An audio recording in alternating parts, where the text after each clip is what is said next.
In Ventura. Oh, okay. Yeah, all right. So right on the ocean. That's where the beach is. Got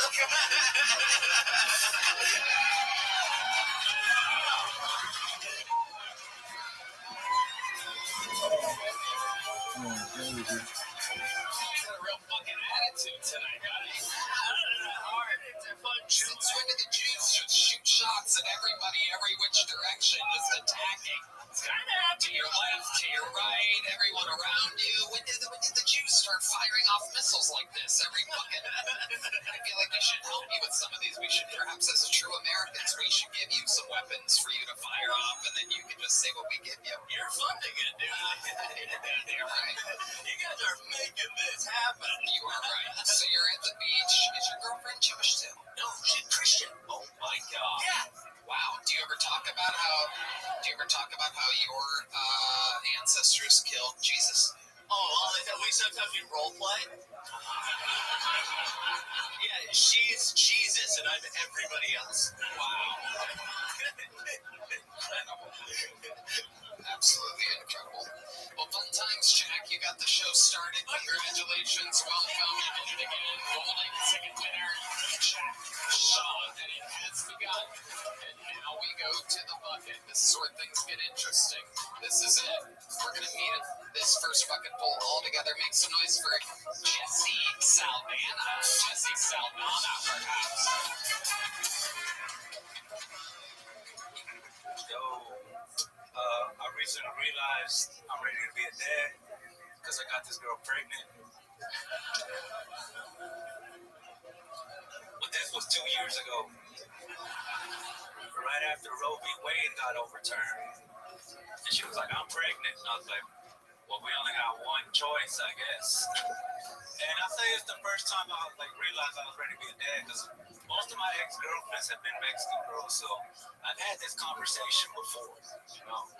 But this was the first time I was like, you know what? I got a good job. I got benefits. I didn't really know what those benefits were, but this old dude at work kept telling me, hey, the benefits are good here. I'm like, man, you might be right. You've been here for 20 years, and this job sucks. So I told her all that, and she's like, I'm not having your fucking kid. And I was like, oh, white girls are cool. And I live in Austin now. I've been telling people I moved to Austin for comedy, but the truth is, I just wanted to find a white girl who likes the same drugs I like. Okay, Jesse Saldana. Just stopping. Welcome, Jesse. How long have you been doing stand-up? 8 years. 8 years. Wow. Yeah. Where at? San Antonio? Houston. That was my next guess. Yeah. Same shit. Absolutely. So what is it that you do for work? I'm in sales. I sell showers. You sell showers? I go to old people's houses and tell them they need a new shower. Just a different version of a pyramid scheme. Okay. All right. Is there something special about your showers? They're cheap to make, expensive to sell. Okay. Pyramid scheme. Okay. I don't think you know what a pyramid scheme is. Oh. I forgot. I'm supposed to tell my friends to sell showers with me. And then I get commission off of their sales. Okay, there you go. Now it makes sense. So let's talk about it. Jesse, what are the drugs that you like to do? Weed and mushrooms. Okay. Yeah, mushrooms. You do that every day? Not mushrooms. Right. You smoke weed every day? Oh, yeah. Okay. You do this while selling showers? After. You know what I mean? Okay, yeah, I know what you mean. Yeah, as you told me. Yeah, I know exactly what that means. Smoking weed after work. Yeah, I got that. Like a normal person. Yeah. You could conceivably do both. You could get high and then sell showers. You think it would mess you up a little bit? Yeah, it's hard to talk to old people when you're high. Speak for yourself. So, this whole thing, and you have a girlfriend now, Mexican girls, white girls, you talked about. Oh, yeah, I'm with a white woman now. With a white woman now. How long have you been with her? 2 years. Where'd you meet her? Here in Austin. But where in Austin, exactly? I don't know, some coffee shop that sells weed. A coffee shop that sells weed? Yeah. Okay. And did you approach her? She went up to you? Well, here's the thing about that weed. I don't really remember how we met. I just know it happened at that place like 2 years ago, right? So romantic. Yeah, what a great guy. I mean, incredible. So, and now you guys live together? How do you know that? I don't. I'm asking you a question. We are on a live show right now. I know it sounded like a I don't even know. Damn. Did you get high before this? Did you get high right before this? I didn't think my name was going to get pulled. That's a classic thing we hear here from a lot of people. No one knows that their name's going to get pulled. The little fact about the show would be a whole different show if they did. That whole bucket would be pointless. I would have been ready to do 1 minute. Yeah. And instead you did 56 seconds and stopped talking completely. Yeah. So 8 years in the business, was that like your best material, you think? Or is that like some new stuff you're working on? That's just the shortest. I tell a lot of stories. Yeah, a lot of stories, huh? A lot of stories. Long setups. Yeah. It takes a while to get to them. Cut all of that. And I was like, well, I can talk about this time I got this random girl pregnant. Did you really? So that's a true story. I wish it wasn't. Right.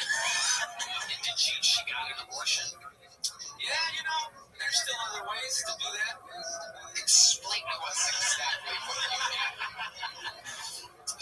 So, you can order these pills from Mexico that take care of. Ooh, wow, how exciting.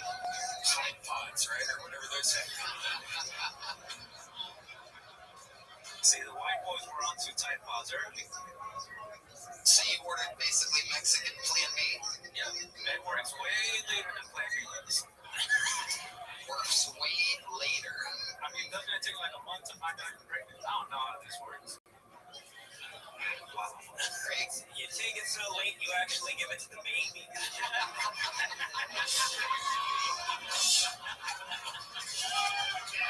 That's a Mexican classic.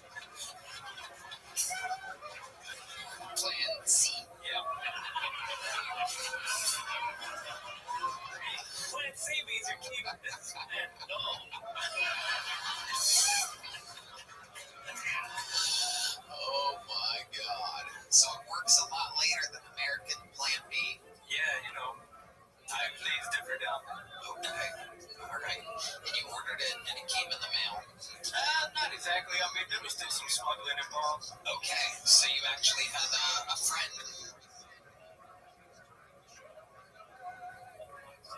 And there's someone go get it. I didn't know that guy, but I in a parking lot, and I was like, man, this feels like old drug deals. It feel good. Probably was. Do you know exactly what it's called? It's like fentanyl. I don't know what it was. Like, she's white, she found it. You know, Okay. white girls are good at finding pills. And this current girlfriend of yours, she's white. Oh yeah, but she's not like that. When you say she's not like that, what do you mean exactly? She's not white trash.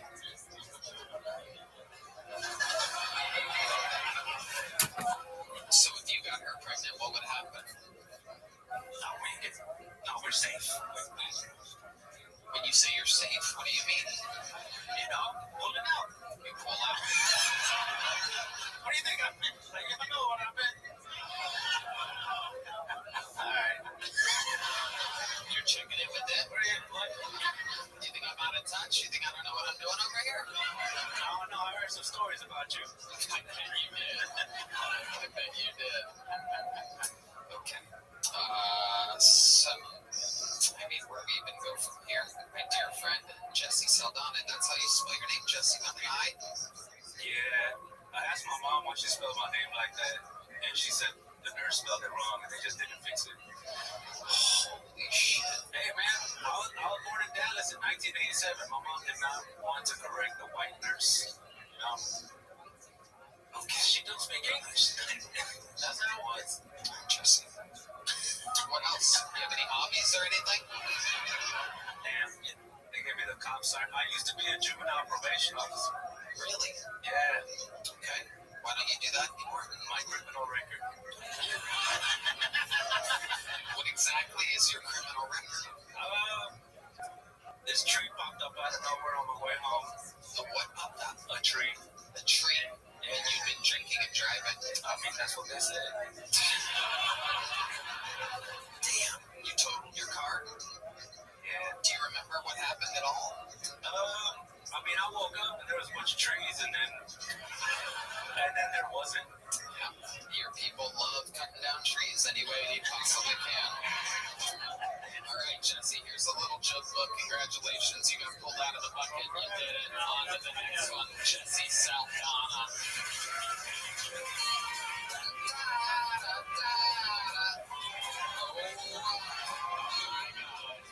You know what that sound means. It is indeed the monthly Heidi, everybody. Boy, that Jesse, it was like a shower. It started hot, got kind of cold, and then went right down the drain. Yes, it did. Real fast. People are hyper aware tonight. They seem sensitive. Both Jesse and Jack Shaw on the defensive, ready to go. Did you guys understand what I was doing? Does he not know what I mean? Everybody's like, no. That's gotta suck. All right, your next comedian out of the bucket goes by the name of Alex Hurtline. Our Hurtline. Alex.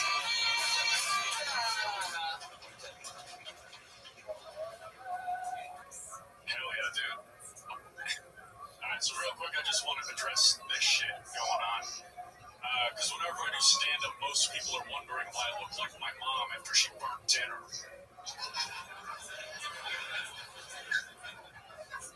Yeah, it's just a birthmark. My mom's fine.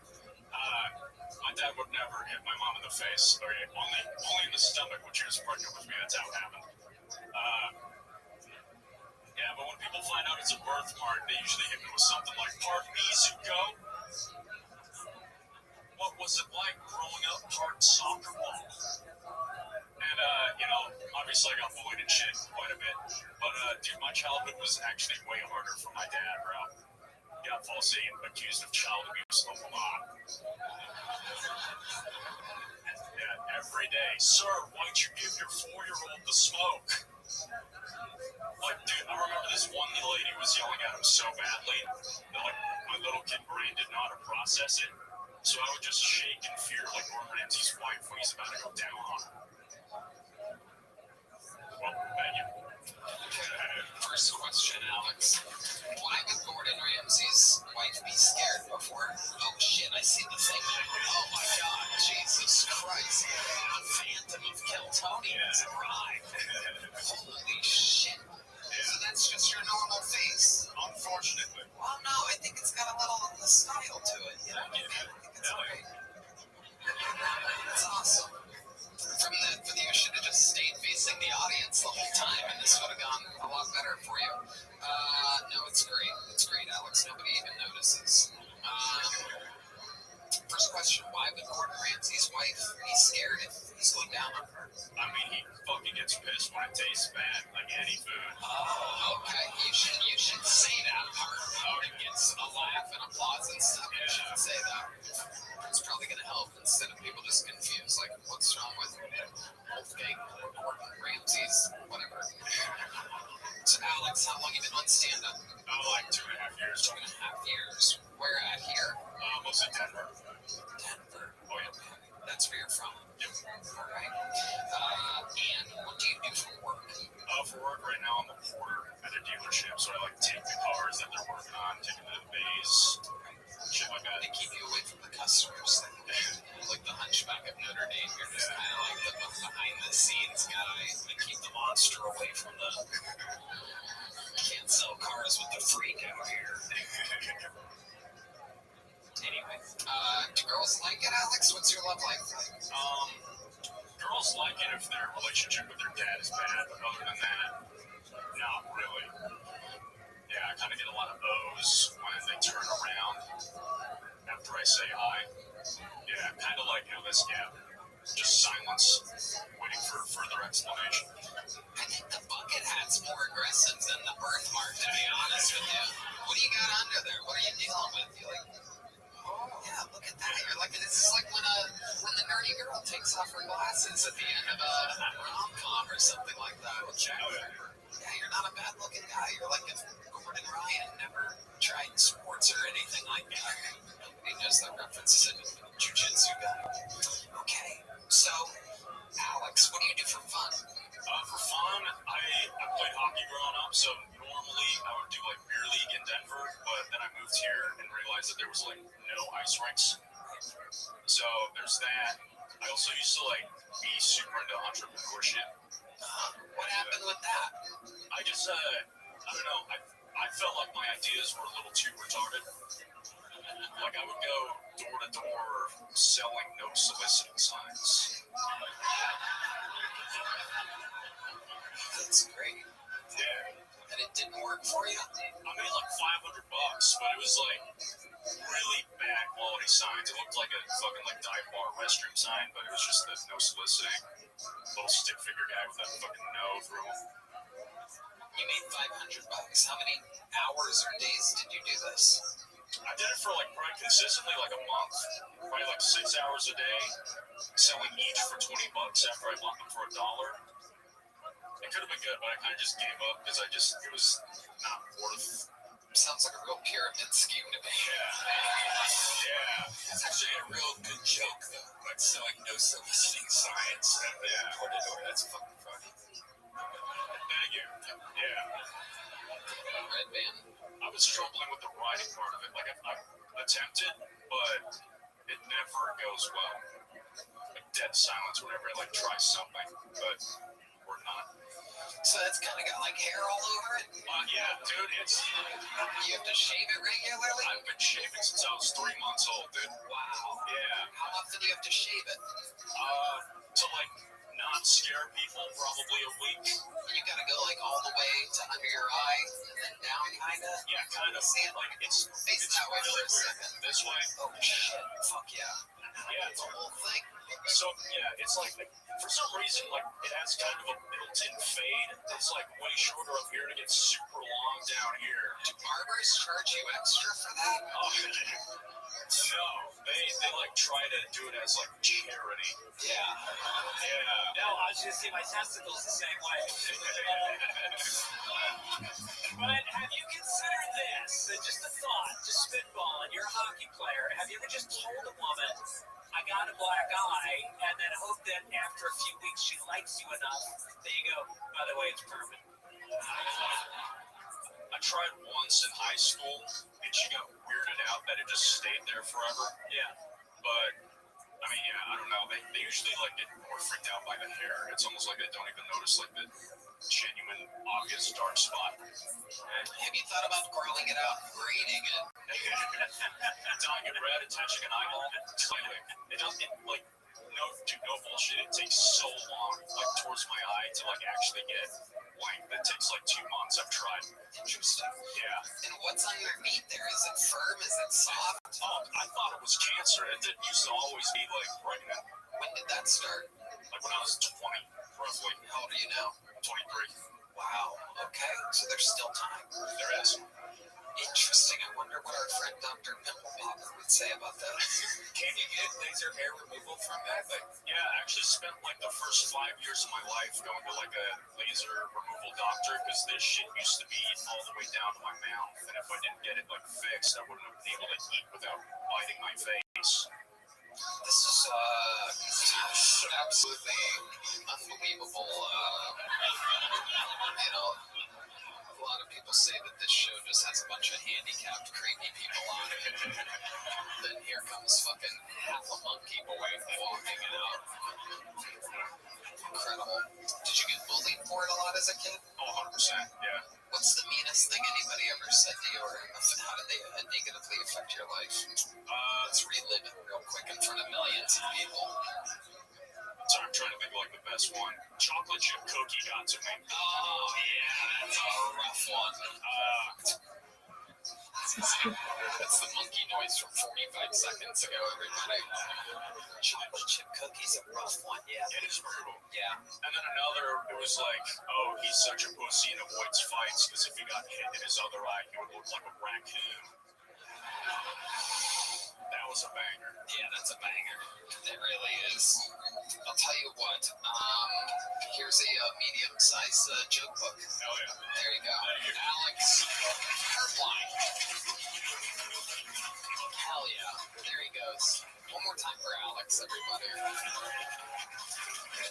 This podcast is sponsored by Talkspace. You know, it can be challenging to find and meet a therapist that's the right fit. From personalized treatment to meeting online, from anywhere to the ability to text your therapist at any time, Talkspace, the leading virtual therapy provider, makes getting the help you need easy, accessible, and affordable. And so I too, to our senior mental health correspondent. Tony, I think Talkspace is providing some of the best mental health treatment out there. Talkspace therapy and psychiatry are covered by many insurance plans and employers, including TRICARE for active duty veterans and their dependents. Most insured members have a zero copay. What do you say? You can easily sign up online and get paired with a licensed therapist that is the right fit for your needs, typically within 48 hours. So you can also switch providers at no extra cost. Interesting. Talkspace makes getting the help convenient because you can take your appointments from the comfort and privacy of your own home. And as a listener of this podcast, you get $80 off your first month with Talkspace when you go to Talkspace.com/Tony and enter promo code SPACE80. That's SPACE80 to match with a licensed therapist today. Go to Talkspace.com/Tony and enter promo code SPACE80 now. It's a real freak show so far. Here we go. Let's keep it going. Make some noises a minute uninterrupted for AJ Iglesias. AJ Iglesias. What's going on, guys? My name is AJ Iglesias. I know that confuses some of you because my face says Trump supporter, but the name says ICE Detention Center. What an awkward ICE raid that's gotta be. door, they open it up, and I'm like, hey, what's going on, man? But sir, he's white. And like, I still get arrested, not because I'm Mexican, because they found the mushrooms on my coffee table, you know what I mean? Honestly, like, the only way a guy like me gets any work nowadays is if I like stand outside of the Home Depot and pray to God somebody needs a half pipe built, you know? I don't just do half pipes, I do stairs too, man. Confuses all my jobs, man. It's fucking awesome. Like, I work a lot of labor jobs. They think they're getting some hard work in Mexican, and my big dumb white ass shows up like, hey, what's going on? Can I vape in here? Is that cool with you guys? Or nothing? Just, all right, cool. Yeah, go set for me. You guys are fun, man. I like you guys. This is really cool. Fuck, that's my set. My name's AJ Iglesias. Thank y'all so much. AJ Iglesias. Am I saying that right? Iglesias? Oh, the H is silent. The H is silent? The first letter of your last name is silent? So you go by Iglesias? Yes, sir. Okay. Different than Iglesias. Right? Yeah, no, it's not Iglesias, it's Iglesias, but like I try not to say it with an accent because people are just like, are you 100% Latino? No, I'm half. My dad's Mexican, my mom is very white. Yeah, very, very, very, very, very white. That's incredible. So are they still together? No. Why do you think I'm up here? Oh, yeah, that makes sense. How old were you when they separated? I was 7 years old. Okay. Yeah, you are. Dude, man, this is laughing at me like, fuck you, that little divorce. Yeah. He's just happy that he couldn't see the last guy's face. Oh, shit. So, AJ, let's talk about it. How long have you been doing stand-up comedy? I've been doing stand-up comedy like off and on for the last 9 years since I was about 19. Wow. Yeah. 9 years. What do you do for work? I am a software tester for self-driving cars here in Austin. Wow. Not Waymo, Zoox, shout out, I guess. Okay. What's the difference between Zoom and Waymo? They're Amazon owned, and I guess they're like building like a fully autonomous car with like 4 people in it and no like steering wheel. It's like a fully like, yeah, it's kind of, yeah. I mean, you should know. You're the guy, right? Yeah, but like the cars we have are different. We're like in Toyota Highlanders, and like the robot's coming like the next year or so. So we're just making sure it doesn't crash. You know, The robot's coming. the robot is gonna be coming, and it's gonna be coming hard. Wow. Yeah. All right. For some reason, I'm hard as a rock right now. AJ, what's your love life like? Kind of bad. Yeah. I just got recently broken up with. Why did she break up with you? I don't think she liked Texas. I moved here from California, where I'm originally from, obviously. And yeah, she spent 2 months here and was like, I want to leave. And I was like, oh damn. I like made my apartment all nice for her, you know, like made it like lady friendly, and then she left. So let's talk about it real quick. What do you mean by lady friendly?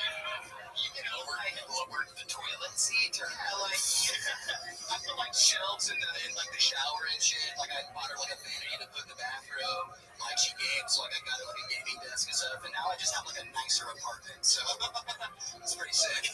very interesting. How long ago was this breakup? It was at the beginning of the year. I think like yeah, it was like January-ish.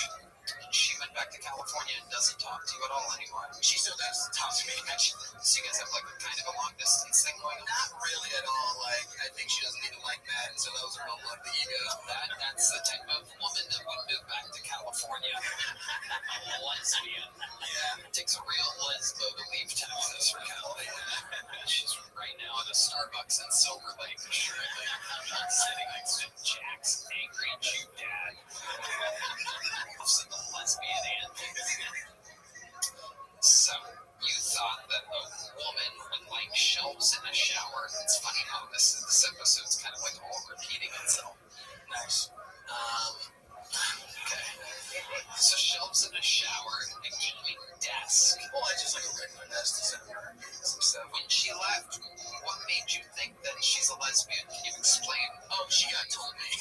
Wow. Yeah, like, I went to go buy her a bong because she likes to smoke weed. And I got, like, you know, bought her a bong and, like, some candy that she likes. And then she's like, I like women. And I'm like, sick. Yeah, it's never good if you buy your girlfriend a bong and she just sits on it. It's never a good sign. It isn't. It never is. So, did she ever try to, like, did you always have long hair like that?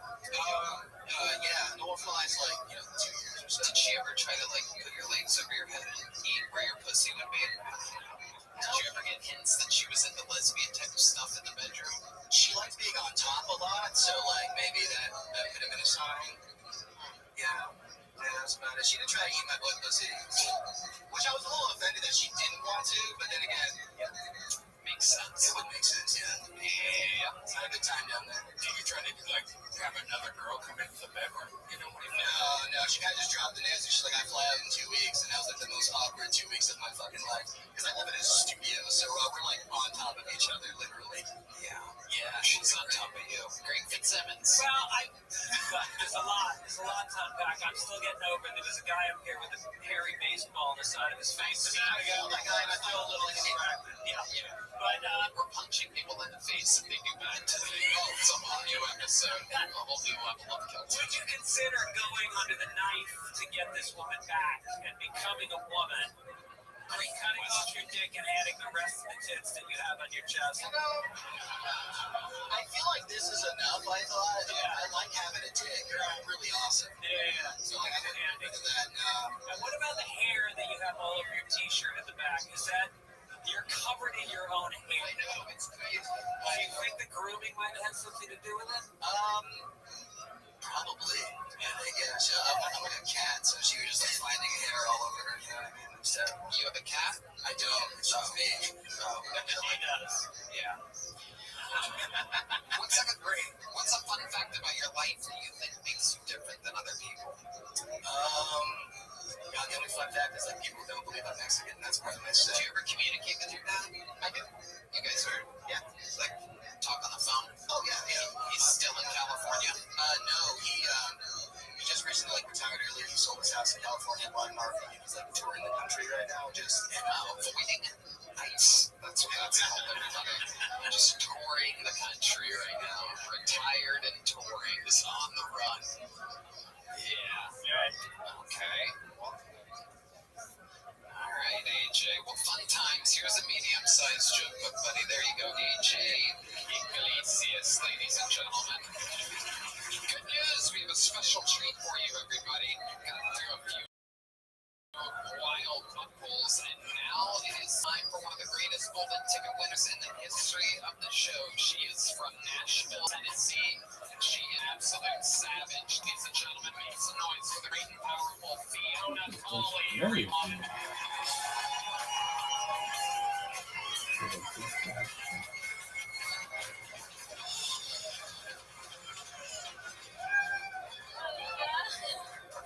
Hello.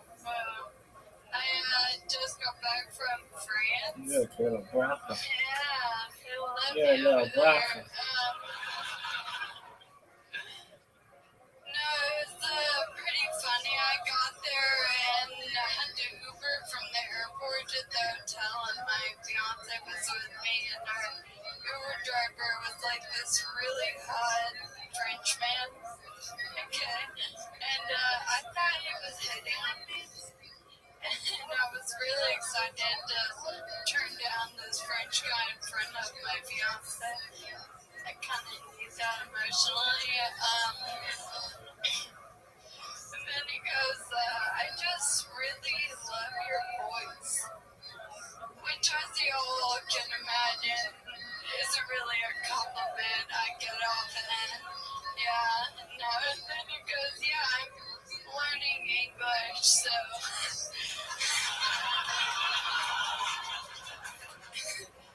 You talk so slow, it's so helpful, and like, y'all, I am already humbled, you know what I mean? Like, God took care of it, I don't need this man. My point is, Duolingo can suck my dick, and Duolingo can suck my wee-wee, or what? Fiona Colley. There you go.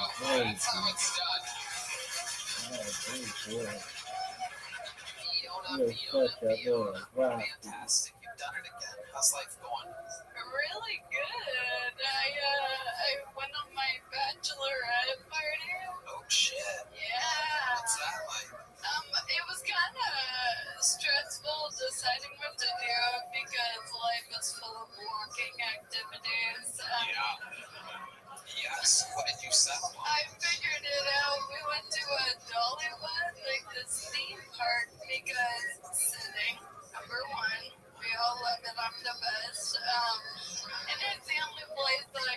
like to cut lines and perks for being disabled, so that was good. What kind of perks do you get for being disabled? The fast pass. Yeah. Hell yeah. And these are like rides and stuff? Yeah. Great facilities. Just the cruel irony that they call it the fast pass.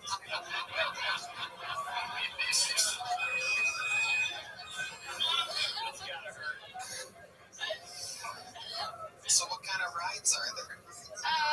Just like really fast up and down. It's like a theme park, amusement park. You ever been to Dollywood? No, have you been to Hollywood? Oh, yeah, that's great. It's really fun. It was my first time. You've been to Dollywood in Tennessee? You made that trip? Yeah, we're from Ohio. That was like our Disney World was Dollywood. We also had Cedar Point. I know. The world's greatest amusement park. Kings Island, Geauga Lake. It was 12. We were spoiled. What's We that, went all the Rothschild? way to Dolly. What's that, Rothschild? And they also have like really Yeah, good food yeah. there, so I guess. Would you have like a powdered sugar covered thing? Hot dog, yeah. A hot dog? Yeah. Perfect. That's how Red Man likes his hot dogs. That's fun. So a bunch of chicks showed up and you guys went to Dolly World. Yeah, Dollywood. Dollywood. Yeah. Okay. Red Man corrected me to Dolly World and now we're back. We're back. I don't know why I listen to him. I rarely do. Took a chance on him and that's where it got me. Now I'm a fucking idiot in front of millions of people. It's the bean all over again. It's the fucking bean all over again. Dollywood, Dolly World. God damn. I did shrooms. Ooh, everybody's talking about mushrooms this episode. It's a mushroom heavy episode. So let's talk about it. How did the mushrooms hit you? Oh my god, I don't deal with drugs well. Okay, but I did shrooms at Dollywood, which, yeah, something is wrong with me, okay? Really scary. I forgot that, like, I'm on the show sometimes, and so I'm, like, fully peeking, and this guy comes up to me and he's like, oh my god, can I get a photo? And I was like, why?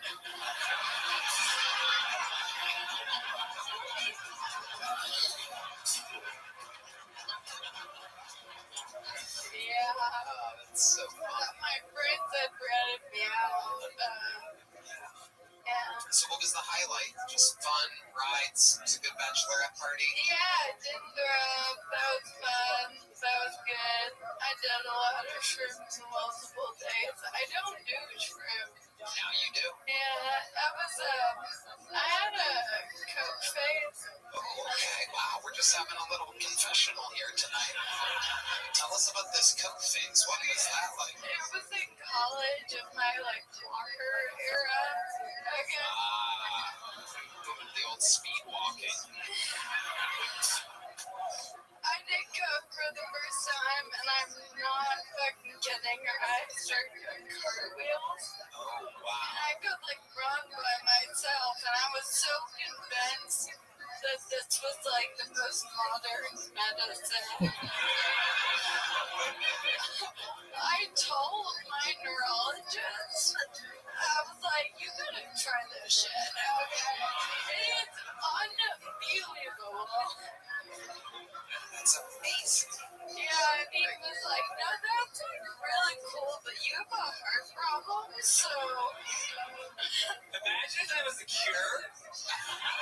And Jerry Lewis shows up with a pound of coke and all the kids, they just all get up and start fucking dancing.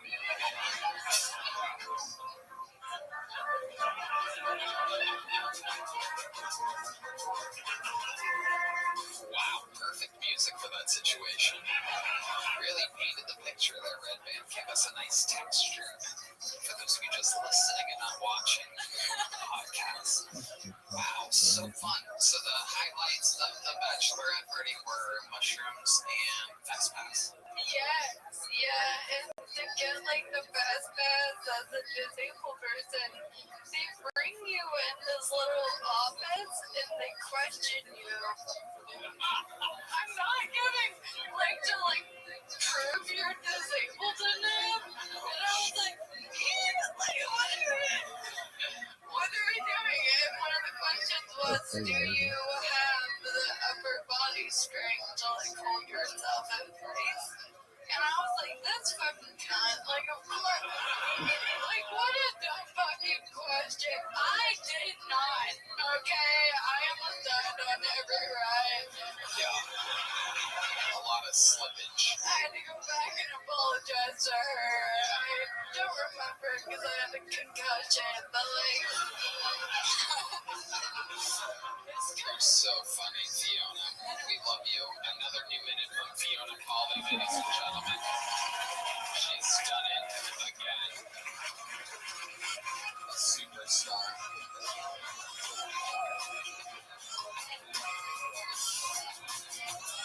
How about a hand for Heidi, everybody? Isn't it something? A perfect human specimen. Hello there. This podcast is sponsored by Tecovas. I've always said anywhere worth going is worth going in good boots. That's why you need to find your perfect pair with Tecovas. Ever wonder if you can pull off boots with your personal style? You owe it to your feet to pull on a pair of Tecovas. Because being confident isn't about being different. It's about being yourself. You can find comfort in the traditions of the West and confidence from making it your own. Tecovas even offers professional grade work boots that will bring comfort and timeless style to the job site. I totally love my Tecovas. They're the most comfortable boots I've ever worn, period. Beyond Boots, Tecova also offers a wide selection of men's and women's apparel, bags, and fine leather goods. They even have slip-ons and sandals. Plus, with Tecovas Best in the West guarantee, you get free returns and exchanges for 30 days. Right now, get 10% off at tecovas.com/Kiltony when you sign up for email and text. That's 10% off at tecovas.com/Kiltony. Tecovas.com/Kiltony. See site for details. Tecovas. Point your toes west. All right, back to the bucket we go. I gotta say, this looks like one of the most fun names I've pulled in a long time. I know a good name when I see one.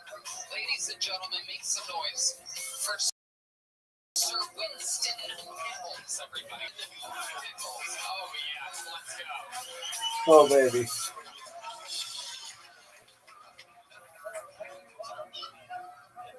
Well, I'm 60 years of age and my high school belt still fits around my neck.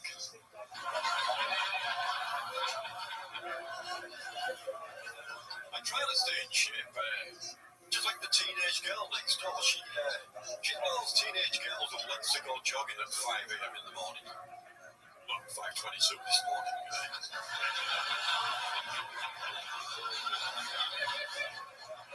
Whenever she goes jogging, I like to drive slowly behind her with my headlights off. You know, just to make sure she's safe. Well, you have to. There's some fucking weirdos out there in the morning.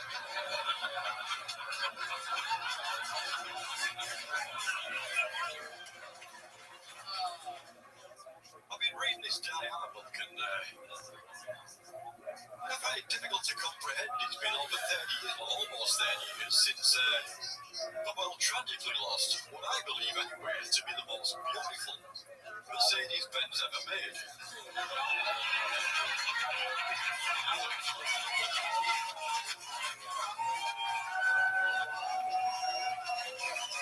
Thank you, my name's Sir Winston Pickles. You've been wonderful. Sir Winston Pickles, let the fun begin. Holy shit. I love everything about you, Sir Winston Pickles. Welcome, welcome, welcome to the show. I genuinely laughed throughout your entire set. That was amazing. How long have you been performing on stage? 10 years as a clown, 6 years as stand-up. Okay.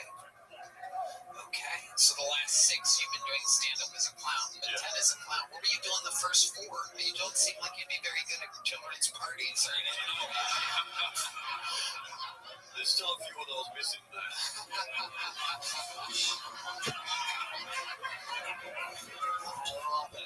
I love it. So, where are you from? England originally, but I just moved from Florida. You moved to Austin, Texas? Yeah, 2 weeks ago. Welcome. Look at that. Amazing. We'll see how you like this Texas heat. I see that makeup's going to be running any day now.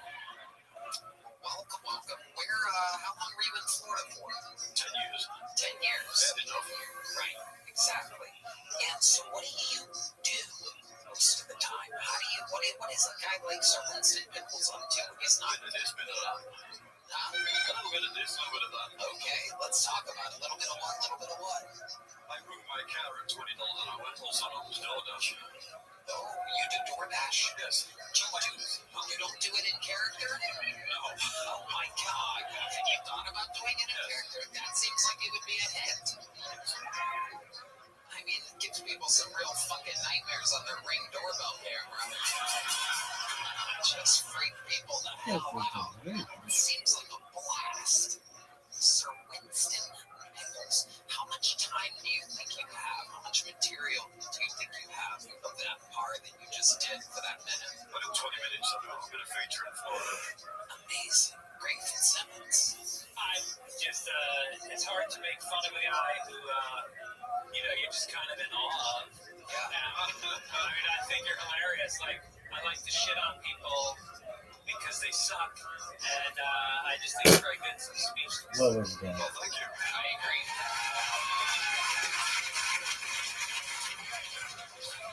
I agree, Sir Winston Pickles. I like your style a lot. In fact, I think, why don't you just do a little more time? Why don't you do another minute or two?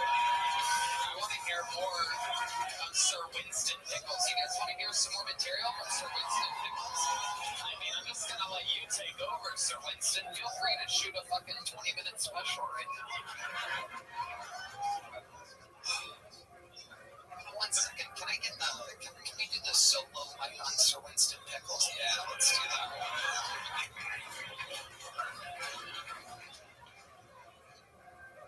I've been having a lot of issues with my neighbours. Actually, the neighbour next door, his carbon monoxide lamp kept me awake all last night. All night.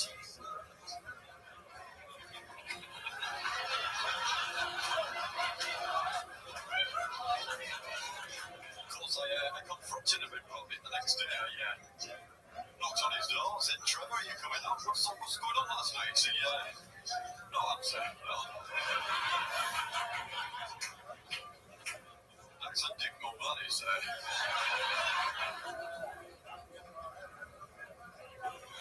I used to work on a circus on a cruise ship. Met some great people. Met my first wife, the bearded lady. She wasn't part of the circus, no, she was from Maine. Thank you.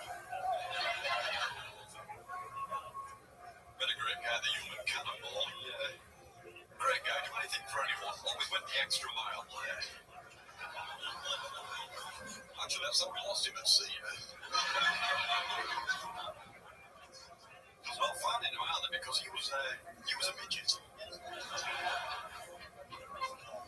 I'm sorry, we can't use that word, no, can we? It was a midget.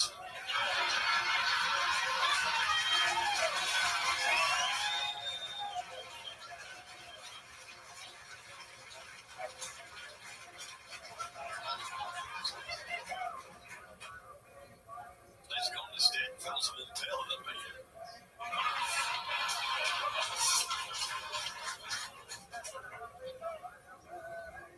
Any cruise ship lovers in here while we're talking about cruises? What is wrong with you? They say at any given time of the year, 17 people a year disappear overboard, never to be found again. That's not enough. On a weekend cruise, I have a list of at least 50 women and children I want to throw overboard. Now, there are men too, but women and children first.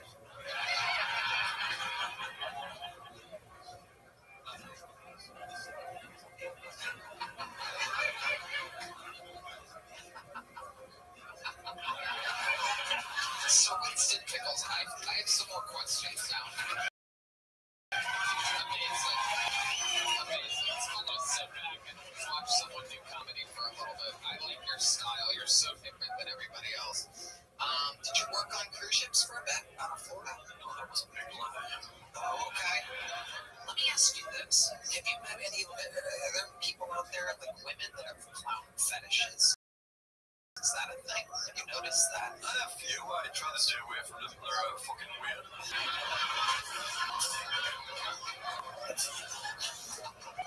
So do you have like a wife or a girlfriend or something? Yeah, she's at home in the basement. Right. And she likes you clown. Do you ever hang out with her in the clown makeup? Yes. And does the carpet match the drapes? Is there like a red nose on it? Shiny and red, yes. It's what? Shiny and red. Shiny and red. When's the last time you were in England, Sir Winston Pickles? Decade ago. Good. We were just there. Holy shit. I have to apologize for that. Yeah, it's a real mess. These people. It's a mess. Did you do the Lady Di joke in England? No. No. Fantastic material, Sir Winston Pickles. Welcome to the Kiltony universe. This is a big Kiltony jumbo made by the Green Bonsai. Great band. I just want to say, the last 4 arena shows, I've seen you in the audience, and I'm like, what the fuck is going on here? And it's so great to finally see you. I would love to have you on the Secret Show Thursday. There you go. Sir Winston Pickles has arrived, ladies and gentlemen. A dark and dirty clown. That's what we've always wanted here. There he goes. Sir Winston Pickles. He's our favorite clown. We always like it when he comes to town. All right, your next fucking poll, lady. This is another wild name. And it's a one-word name. Make some noise for an offender. Holy shit. This should be interesting. Hell yeah, dude. It's a new year. It's a new me. That's what I've been telling myself. This year I've been working on my New Year's resolution, which is to quit smoking cigarettes. This year I came up with a new technique. It's where I like to picture the cigarette, something I would never put in my mouth. So if you were to guess a big black cock, you'd be correct. I don't know why it has to be big or black, it just seems scarier. And I know I got some supportive friends, because they never get mad at me. When I get down on my knees, I say, hey man, you got a lighter? But boy, do they get pissed when I take off my hat and say, hey, will you hold my hair? There was some good news in this whole situation. I mean, I'm not homophobic or racist. Right. Wow. Offender. My goodness. That was the worst tragedy in Texas in the last 5 decades.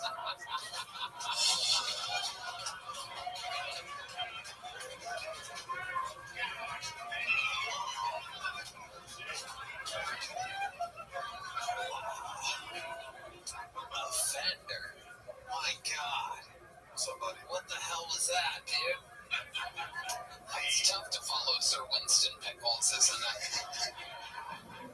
Hey, some of you listen, you know. I felt great about it. This is awesome. Have you won some? Yes, sir. Okay. I'm here right now. All right. This is a win. Okay.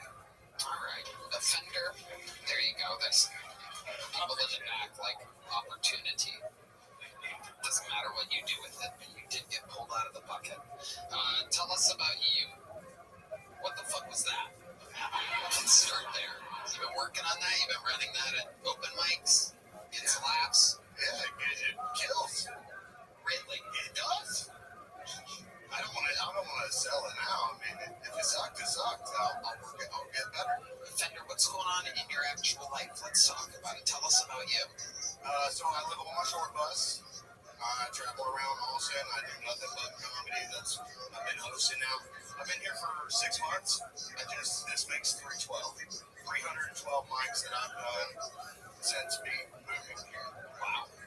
I've done it in Nashville. I went to New York just to test the grounds before you guys go to MSG. I understand how the subways work. What is this like? Wow. You're ready to bomb on every level. No, sure. Absolutely incredible.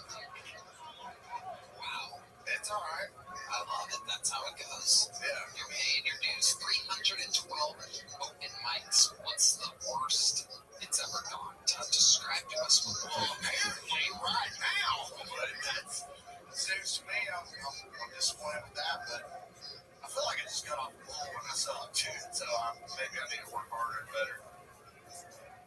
Okay, this is going nowhere. No, dude, ask me anything else. What do you want? I just asked you what's the worst in open mic for you. This isn't an open mic. You're in front of millions of people right now. You are correct. Uh-huh. I had a mic that I was hosting. This is true story. Just happened last week, and some people came in, interrupted the bar show. And so as the host, I tried to bring them back. And I told these people that this was not a movie theater. They didn't like that. That was not. When you say you told these people, what do you mean by these people? Can you describe them? They were nice people. Yeah. They like rap music. Okay. Yeah. Fried chicken. Okie dokie, that's enough. We got it. We got it. Alright, offender. So, you've been on the show before, right? One time. But your name was different then. No, it was offender. It was offender. That's right. With So I'm coming back Kill here. Tony bingo board tattooed on his thigh. You do have a Kill Tony bingo board and tattooed to your thigh. I do. This is our fan base, everybody. If you're wondering if you're sane or not from loving this show, this is the guy that has the. Have you ever seen The Rock that goes with the Cam Patterson shirt? No. You've never seen it here. It's okay. I'll just hand it to you. It's fentanyl. Okay. All right, offender. You already have a little joke book? I have a big joke book. I gave you a big joke book. Yes, sir. What the fuck did you talk about possibly in that interview last time in which you got a big joke book? I had been to prison. Okay. I had been to prison. I know prison had an effect on me, though. Especially when it comes to women. Okay. So now instead of buying them flowers, I just give them money. Okie dokie, offender. Here's a little joke book to go with the big one. Here you go. There, take that. There you go. Offender, everybody. I am offended. I am offended. All right. Wow. Sometimes it just gets a little fucking sad in here, you know what I mean? Make some noise for your next fucking hole, Sonny Castillo, everyone. Sonny Castillo.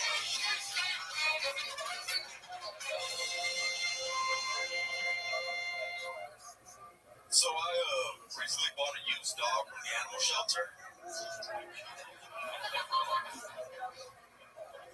And she was a bit harder to take care of than I thought she would be, so I needed help. So I went and got a used girlfriend from the women's shelter.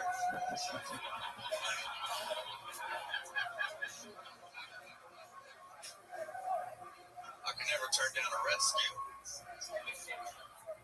And earlier this morning, we were getting ready to go to work, and she kept complaining that she had a muffin top.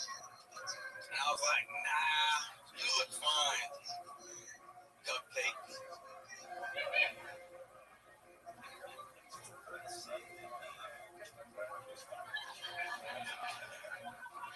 So, my friend Maricela just opened up the world's first gay ice cream parlor.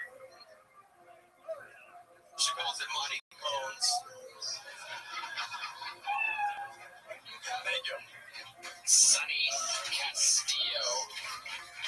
Welcome, Sonny. Is this your first time on the show? Yes, it is. Nice. How long have you been doing stand-up? About 14 years. 14 years. Where at? San Antonio? No. Yes, Austin. I haven't really left Texas.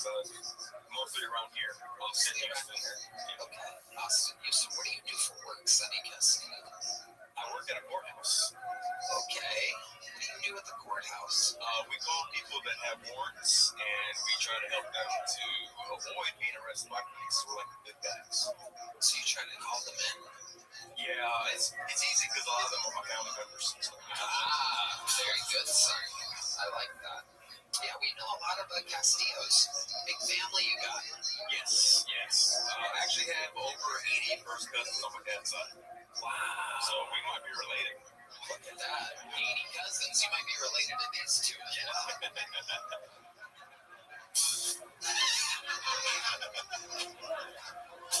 Okay. Sonny, what do you do for fun? What are some hobbies of Sonny Castillo? So I used to do photography, and during the pandemic, I started doing action figure photography, and so I started doing action figure reviews on YouTube. Wow, Red Band is hard as a rock right now. That's absolutely incredible. Action figure reviews on YouTube. Is that taking off? Kind of? Is it getting popular? I'm monetized, so I get a couple $100 a year from it. A couple $100 a year. Wow. But it's something that I was already doing, so I might as well make a little bit of money from it. Okay. Very interesting. It's childlike behaviors. I'm going to check in with Greg Fitzsimmons here. Look, I don't want to be harsh on the guy who's got a necklace with a revolver on it. Is that something you wear in the courthouse? Yeah, it's a 1911. It's not a revolver, it's a automatic. It's a G.I. Joe. Have you ever shot somebody? I haven't, but I've been really close. When you say you've been really close, what are we talking about? So I was at Lakeland Mall one day, and I was in the parking lot, and I saw a dude beating on an old woman. So I hopped out, I stuck a 40 cal in his face. Yeah, told him to stop. Amazing. Hey, listen. You're an American hero. Those rings, where did you steal those from? Actually, it's funny, most of these are street values, so okay, but they post on the street. So. What does that mean? Explain to us non-criminals exactly what you mean by that. I'm not saying they're stolen, I'm not saying they're not stolen. The person who bought them from seemed like a legit guy. So. One wedding ring, that came from Kate Jewelers. It doesn't look like great metal. It looks like the kind of metal where if you pulled the ring off, you would still have a ring on your skin. What's that? Yeah, dude, because the sun. Yeah. So you're married? I am married. How long have you been married for? We've been married going on 6 years. 6 years. What does she do? She works for the state. Okay. Not quite sure. I know she's in front of a computer. You have no idea what your wife of 6 years does for a living. Yeah, she does something. Okay. Where'd you guys meet? Actually, through a mutual friend on Facebook. So before the Facebook dating thing, we met. Okay. First date, what'd you do? I asked her where she want to go. I was like, we got Taco Bell, Golden Chicken, Little Caesars. She chose Taco Bell. Wow. Okay. She's Latino as well? Yes. Amazing. I was straight up with her. I was like, look, I'm on the East Side. I'm not really fancy. When you say O2 East Side, what exactly do you mean by that? Born and raised here in Texas, O2 East Austin. O2 East Austin. Can you translate that for me? What exactly does that mean? O2 East Austin. Pre-gentrification. Oh, okay. I know what that means. Like, kind of like the... Yeah, you could say that. I mean, most people. And what do you think about your lovely city nowadays? Are you one of the locals that thinks this is Rabbi? Like the guy with the monkey shirt and the hat on? I'm kind of torn between the gentrification thing because it's like, yeah, they ruined our neighborhood, so it's kind of between the two. Yeah. And now East Austin has sidewalks. We never had those before. So that's nice. And the police come out now. We call them. Never had that before either. Yep. That's a thing. Sidewalks and police officers. It's amazing what's going on here. I liked your material, Sonny. Very fun times. You are getting a big joke, but congratulations, Sonny Castillo. How fun. We're getting through it. We have another very special treat for you, ladies and gentlemen. This is a truly an action-packed episode. This is a Hall of Famer going up right in the middle of the goddamn show. One of the most famous regulars in the history of the show. Famous for his roasting and stand-up ability, ladies and gentlemen. mothership appearance by the great and powerful David Lucas, everyone. Oh my God.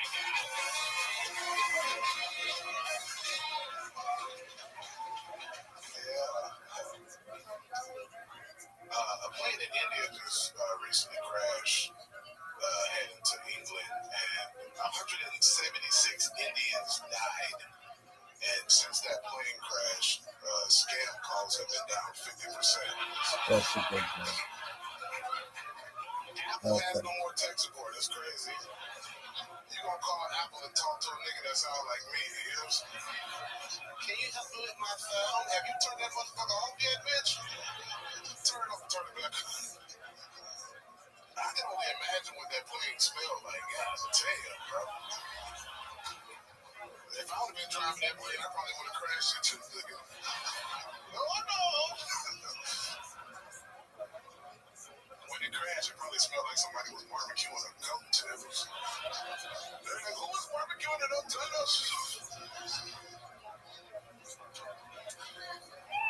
It's so weird how women with purple and blue hair want us to give a fuck about the Middle East. You know what I'm saying? Like, nobody really gives a fuck about the Middle East because if you did, you take your ass over there.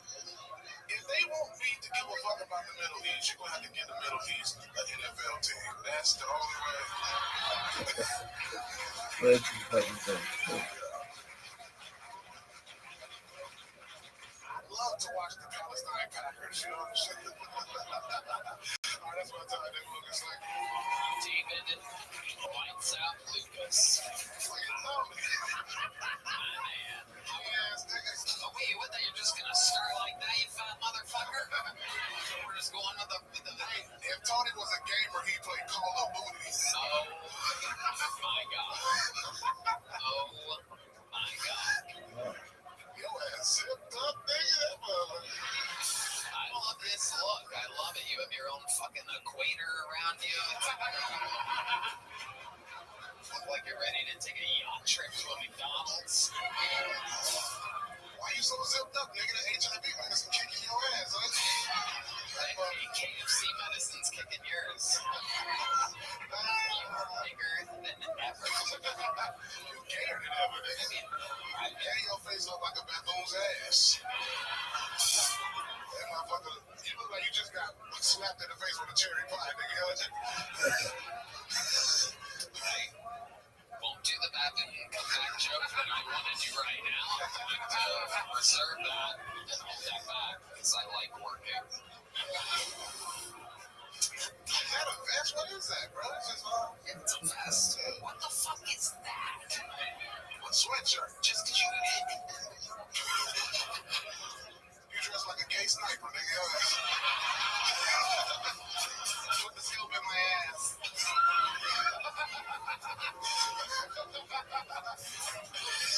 I love this new look, though. You look like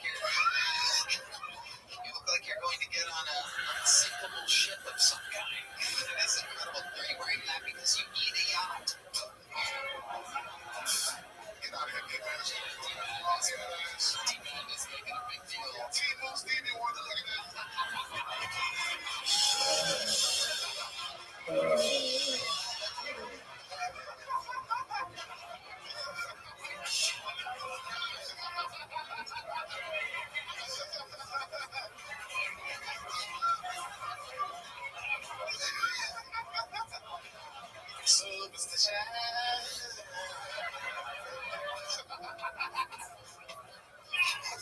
Oh my God. Don't. That blind ass nigga out here laughing at that shit. He ain't never seen me or you, nigga. He don't even know what gay look like, nigga laughing. He don't know what fat look like. He can only imagine it. I probably look like a fucking rainbow cloud in that nigga head.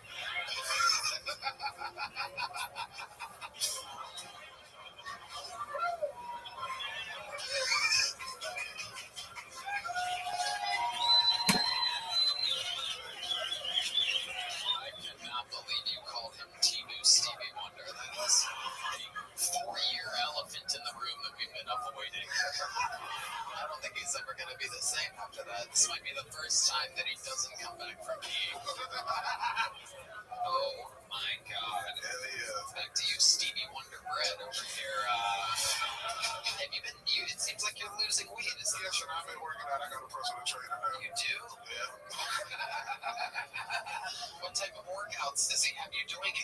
out of ashtrays. Eating.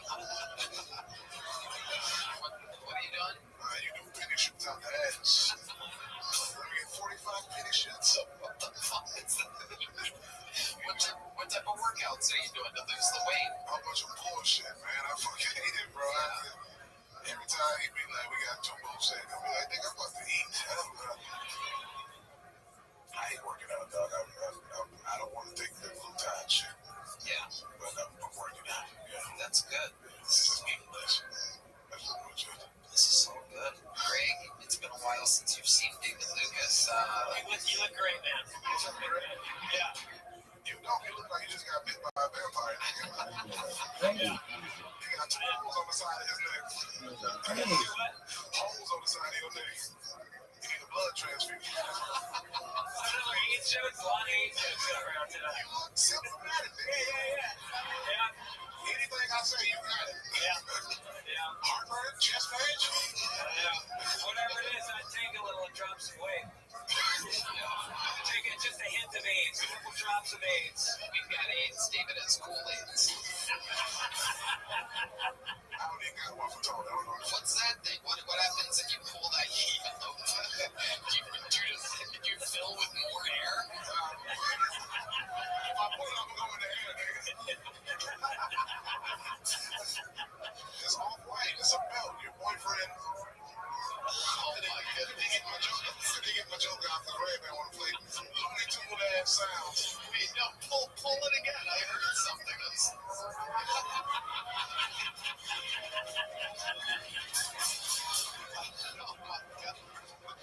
Oh my god. David, what else is going on? You want to plug something? Man, I'm on tour like a motherfucker. I'm everywhere, bro. Tickets at DaveLewisComedy.com, bro. Next year I'm doing Red Lobsters all around the country. yeah. Nigga, you performing at HIV clinics. Get your all the rainbow houses across the world. You know what's crazy? In the city. So when me and my family moved to Macon, Georgia, bro, there was this thing for gay niggas called the Rainbow House. And they would house gay niggas with HIV, bro. And then you know one time somebody crackhead broke into that place, do something, you know the word I don't want to demonetize. Rhymes with break. Oh, okay. So a crackhead went in there trying to rank an HIV person. But he didn't know it was an HIV house. Oh, shit. Yeah. That's real talk. It's called the Rainbow House. It closed out after that. Wow. Did the guy get AIDS? I don't know, but he sued the city. Nigga, that's crazy.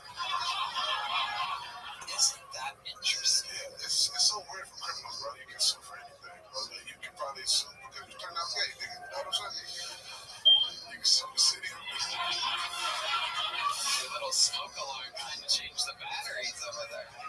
That's his feet pen making that noise, everybody. The battery in your vape pen. Want me to tell you something about smoke alarms, bro? So, are you looking at your... No. Are you looking at your blood pressure right now? What's going on? So, no, bro. I got a new place in Austin, bro. And, brand new out. And, I was in there 1 week. I was in there 1 week, and I went to buy smoke detectors at the Home Depot. And the next day, my smoke detectors were beeping. I think they sell niggas beeping smoke detectors. It was brand new and it was already beeping. I didn't even change no batteries. It's crazy. It's racist. I don't know a nigga without a beeping smoke detector. It's crazy. Are you sure you didn't just have something that you left in the microwave without opening the door? I wasn't trying to alert you. You are guilty of a great many. All right, David, you're the man. Catch him on tour. David Lucas, ladies and gentlemen. Onward and upward and we go. Yes, the man. One more time for David Lucas, everybody to luncheon. All right, this is it. Bucket pool number 7. This looks like a fun name, too. Make some noise for Depop Candy. Depop Candy. Come on, make some noise for Depop, everybody. Okay, let's do this. Is it just me, or you guys also feel like Hollywood makes slavery movies once every year? Just to a rich black dude for 15 minutes? No, just me? Okay. I mean, I know it's acting, but come on, 15 minutes? Like, please stop that. We all get it. Whips to the back are painful.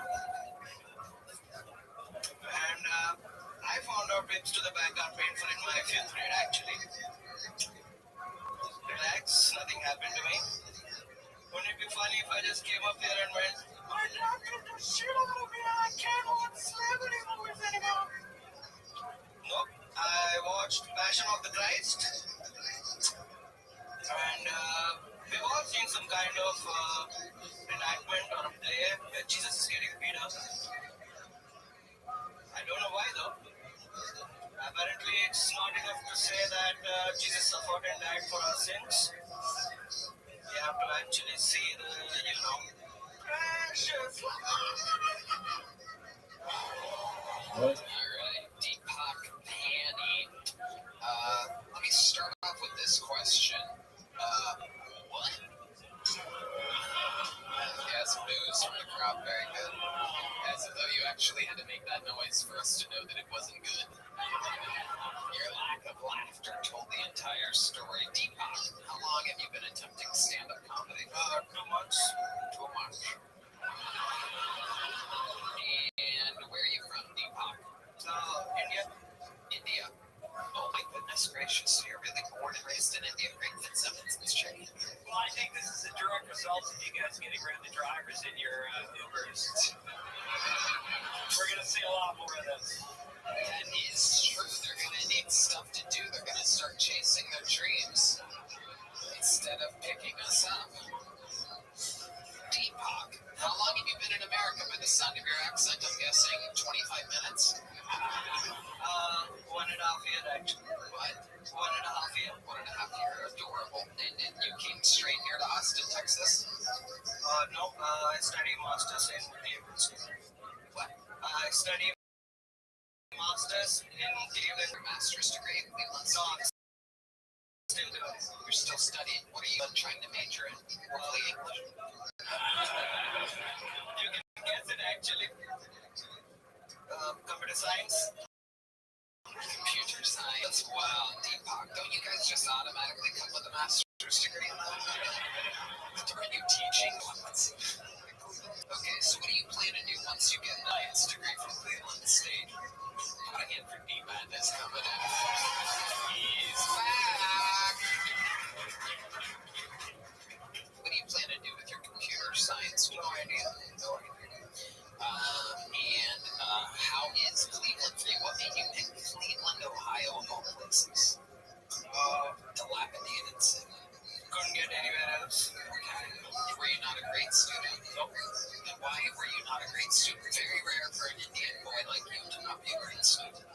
So I was kind of good till my high school. Fell off. You think you have like a learning disability? Perhaps you have I was about to say.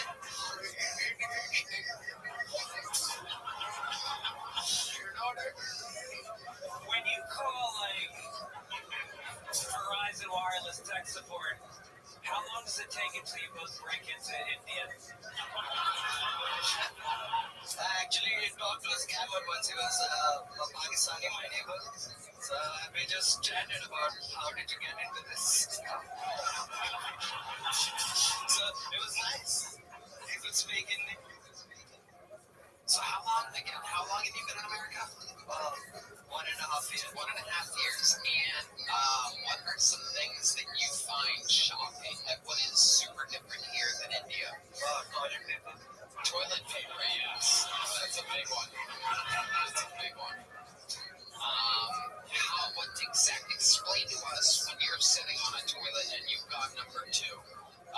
What exactly do you do with the toilet paper? How many pieces do you think you use? I just bought a handheld bidet from Amazon and just. I think you lost a piece when you sit on a toilet. Not hover over like a drone. So you have a handheld bidet. My ass got chapped in like a month or so.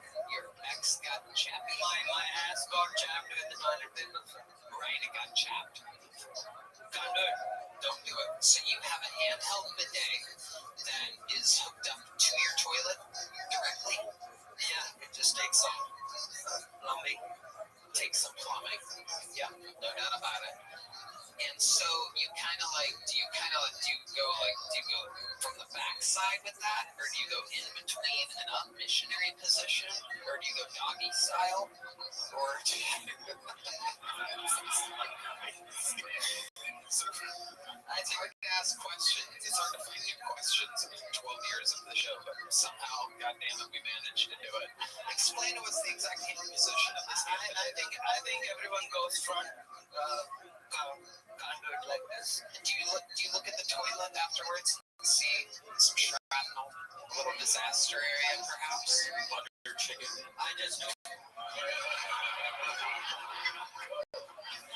Butter chicken is not that popular in India. It's kind of sweet for me.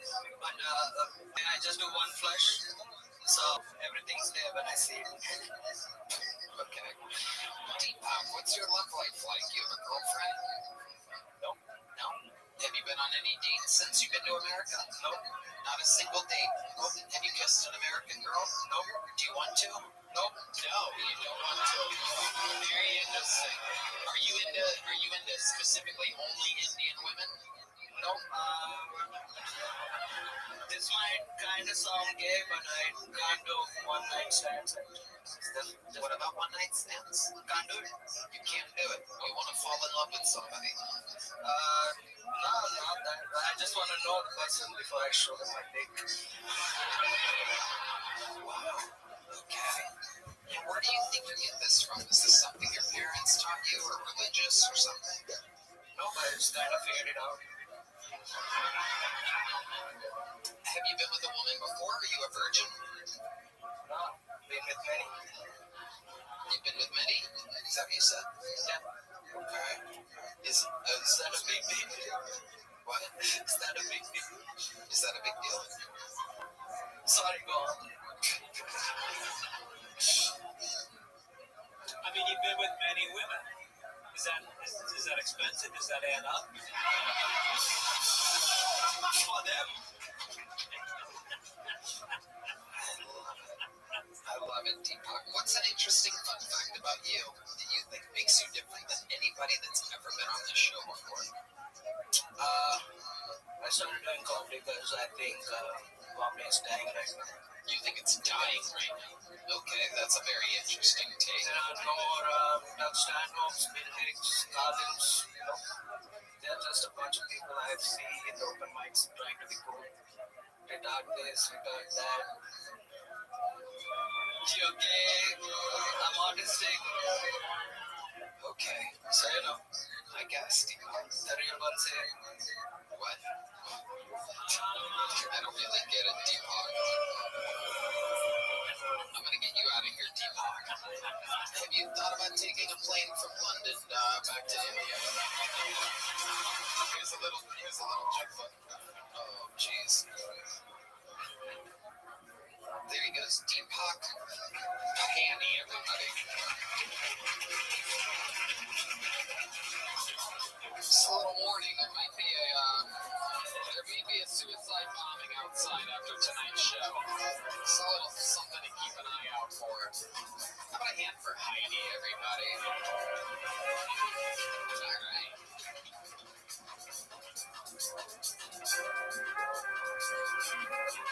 Make some noise for your next bucket full. John Bechtel. John Bechtel. Austin, Texas, how's it going? Give it up for the supreme leader, Ayatollah Khamenei, y'all. How many of y'all are on dates here tonight? Because, war was declared for a second? That, look, I'm scared to go to war, pussy, you know. How many here? Men are dogs, am I right? Men are like dogs. White women fuck them occasionally. They took down the billboard outside my place of a kid who OD'd on fentanyl. I guess he got better. Give it up for that guy. Give it up for the sleepy time T-Bear. That motherfucker's been sleeping on the job for 40 fucking years. Has anyone checked him? It might be the dead the entire time T-Bear. motherfucker OD'd on hibiscus. Yeah, I'm really glad we didn't go to war. Because, like, if a nuke hit outside San Diego, I don't think Mountain Dew will, like, last after the Baja Blast in 2025. Yeah, those Ninja Turtles, they're always saying cowabunga. Those motherfuckers should be asking cowabunga. Like, I work in, like, food service. I deliver pizzas in the street. Hell yeah. John, welcome to the show. Wow. My goodness gracious. Hey, that's me. I love your energy, John. I appreciate it. It's incredible. How long have you been doing stand-up? A year and change. Okay. But, like, I used to, like, host things, like, growing up and whatnot. Okay. An open mic in Chernobyl, perhaps, or something like that? Great Fitzsimmons. Well, a year and change. I would emphasize the change part a little bit. Yeah, I've been doing stand-up for, like, a year or so.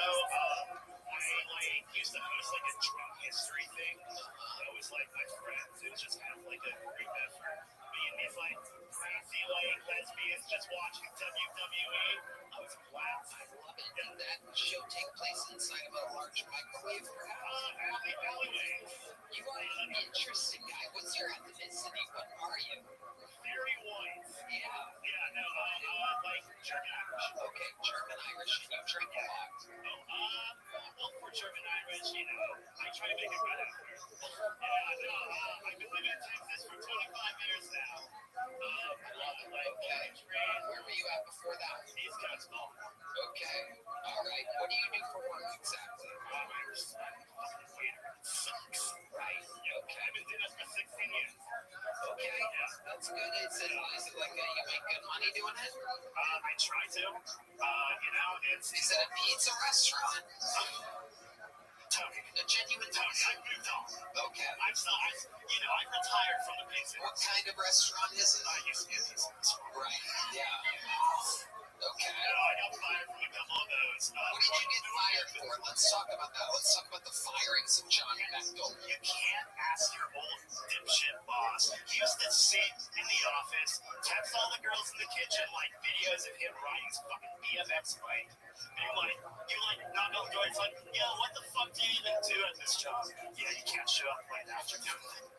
I had no idea. Somehow I understood Deepak Pai better than you do. I saw a guy chop his hand off. It was crazy. You saw a guy chop his hand off? Yeah, there was these, like, Nacogdoches twins. They're from, like, East Texas, you know? Just whatever goes on in those woods. Yeah. Who knows? So this guy, this dipshit, sells smoking PS3. The saran wrap melts. He takes this knife, and we're all just looking at this guy. It's like, this motherfucker. He walks over to the saran wrap, cuts it open. It's perfect. It works. For some reason, he swings again, chops off his hand. I never got money back for the PS3.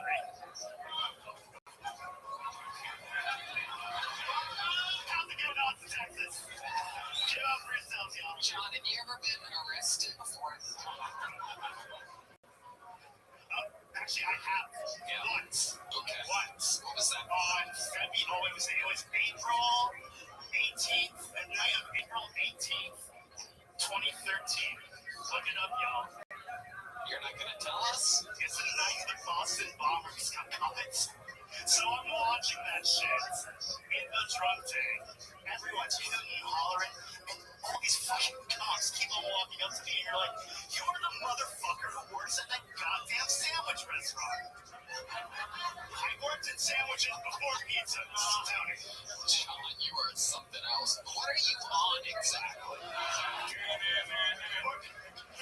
For legal reasons, I'm sober for 2 years eventually. Yeah. Well, seriously, what are we on? Adderall and whiskey? Or, what is the exact combination?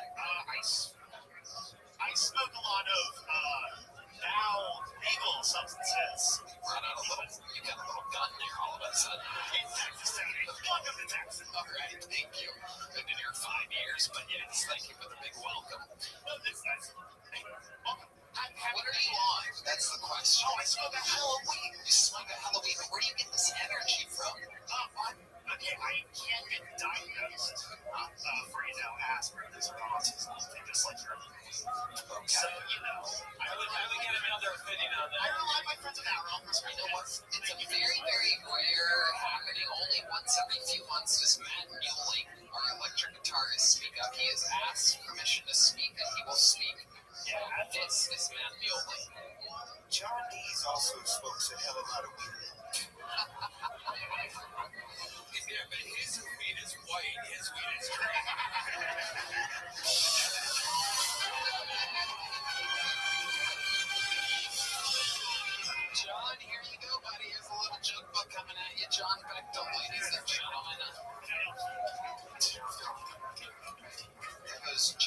but we've had some wild bucket pulls here tonight.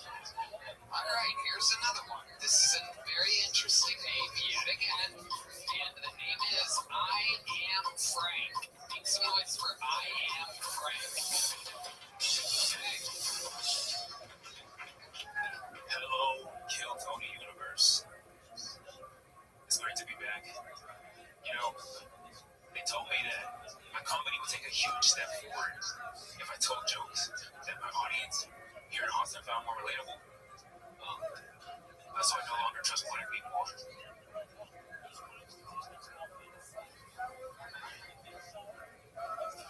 Why are their pants so low? No, relax, folks. It's only jokes. It's only jokes, and that joke is funny. D-Madness. Because I too am a black man. Didn't want to leave him in the dark on that one. No, okay. I don't think everyone here in Austin is racist. It's hard not to feel that way when you've seen the things I've seen. Someone called me the N-word in traffic. Yeah, I cut him off, but he got unusually perturbed. Started yelling slurs. So I thought, he even threw banana peels at my car. That's when I said, I will never play Mario Kart online in the city again.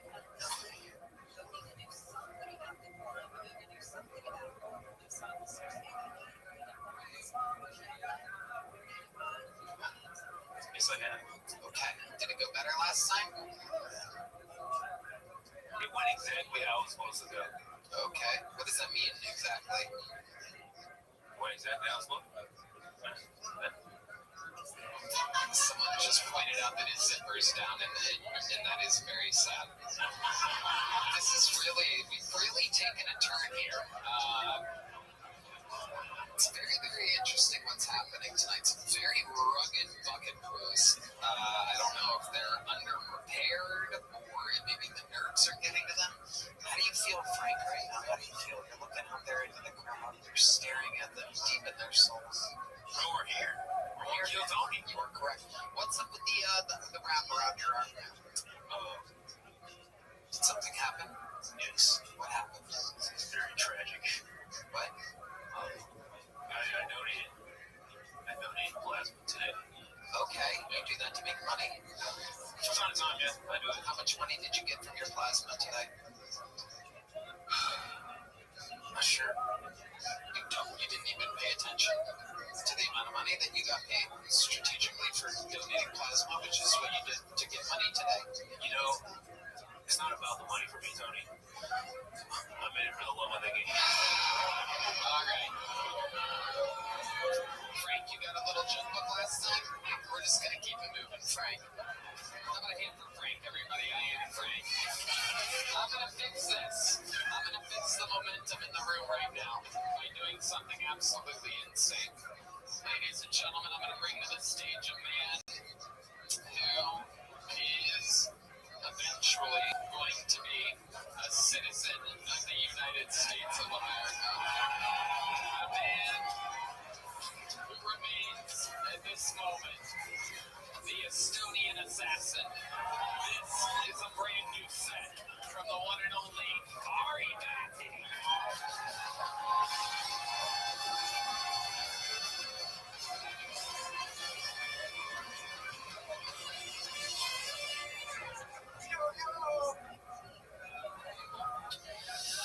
You know how they're like diversifying all the movie franchises now? They're making like a gay James Bond. He's gonna suck so much dick to get those passwords. They're doing Taken, you know Taken with Liam Neeson? They're doing one with a black dad.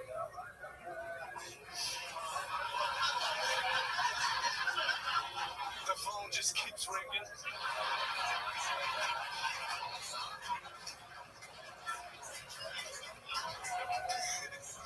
Sorry, baby. Had to make a stop. Feminists are upset. They're trying to cancel the new Catwoman movie that's coming out? Because the new Catwoman is Zoe Kravitz. Bring it, bitch. And the feminists are saying, why does Catwoman always have to be some supermodel? Why couldn't Catwoman be like a plus-size model?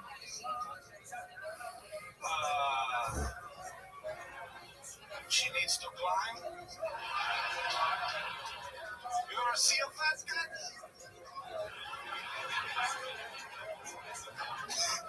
Bitch, you can't be Catwoman. You can be Garfield.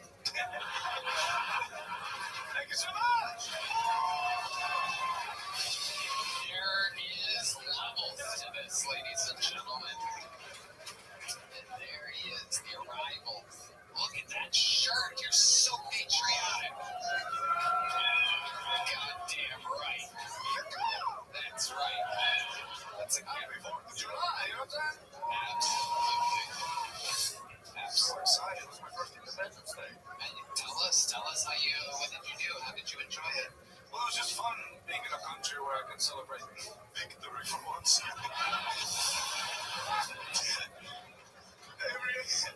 In Estonia, we don't have any of that fucking.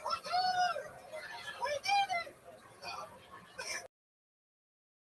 Every one of our holidays is like on this day. 50,000 men and women children taken against their will.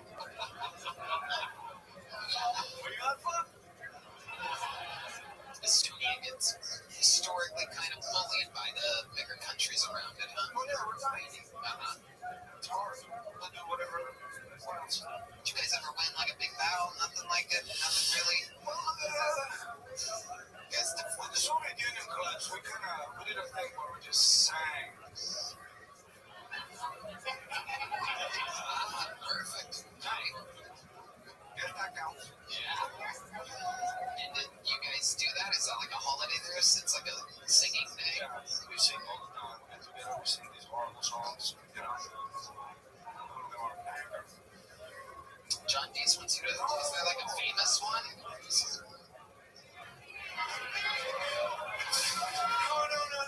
You don't want to sing a little Estonian fucking. They don't know any of the lyrics, that's the issue. I've literally just mumbled along my whole fucking life. Okay. Greg Fitzsimmons. Do you, whenever you, first of all, it's always great to see you. You're fucking great. But is there ever going to be like a homecoming? Like, is there an arena to play in Estonia? Is there like a big venue that you want to go home someday and play? Yeah, No, you have. yeah. Oh, it's an arena? Not American standards, you know, it's ladies here. Okay. One of the biggest venues we got, you know. Nice. Very Packed it out. Yeah, 81.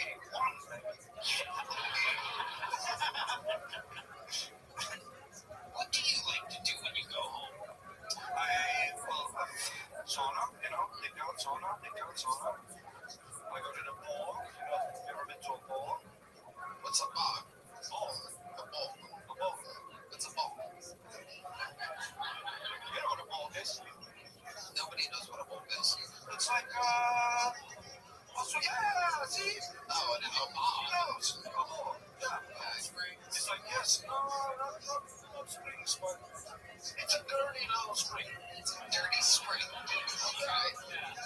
But it's quiet, you know. Not a lot of ethnic people, it's serene.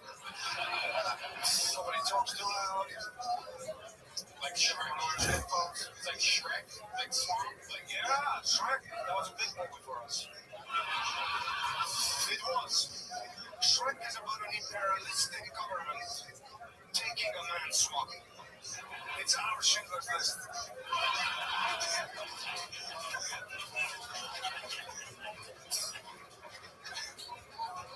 Well, we got that swamp back, you know what I'm saying? the jokes were just unbelievable tonight. I mean, probably the best set of the night. I mean, absolutely incredible. All of it's so funny, movie themed. Shit is crazy. They are really making some movies. Yeah, make your own shit, bitch. Yeah, they're doing some wacky stuff. I watched Gladiator 2. Denzel Washington's just in it. He's just in it throughout, and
goes for Kelly Lusk, everyone. Kelly Lusk. Our 10th bucket poll. Hello, everyone. So, I have this gay friend, and he's gotten into some pretty wild butt stuff lately. So now whenever he farts, it just goes. Tony has the same thing. You know what I'm talking about, right, Tony? Yeah, he's probably over there huffing right now. My friend's name is David, but I call him Anal Cave Dave. I think that's appropriate. And then he recently told me that he started getting into feet. He likes sucking on toes. I was like, oh man, if somebody was like sucking on my toe, the only thing I can think about is when I go get a pedicure, the fucking cheese grater they bring out to grate the Parmesan off of my feet. It's like an Olive Garden, people. Just tell me when. Okay, I'm done. Fucking disgusting. I know. Kelly Lusk. Right back to that bucket. We have a demented bucket here tonight. I don't know if anybody's paying attention to it. We've been saved by a lot of golden ticket winners and regulars. Sir Winston Pickles was the highlight of the bucket. How was that? I was You know curious. Sir Winston Pickles? I saw him and I was like very curious how that went. Yeah, oh, it's great. We love Sir Winston Pickles. Fantastic. I can't wait to watch. Yeah. Yeah. See it. You might want to skip your part. Callie, last time you were on, you brought an adorable picture of you and your sister. That's right. Her sister looked like a cute, normal little girl, and Kelly looked like That's the Golden Boy. like her. Is your sister Rosie O'Donnell? So many comments about the Rosie O'Donnell. A lot of comments about that, yeah. Kelly, tell us something we didn't learn about you last time you were on. Let's see.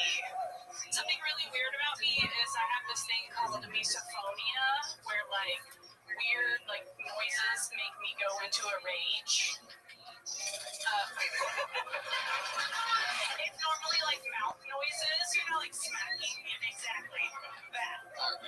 It makes you go from like 0 to like I will murder you if you don't stop. Like that. And have you, what's the angriest that you've gotten in public or something like that? Okay, so I was working with this girl one time and she was like popping her gum and she just over and over and over again. And like she didn't know I had this issue or whatever. And she just kept doing it and I just turned around and I was like, if you don't fucking stop popping your gum, I'll smash you in the face. I just totally went off on her.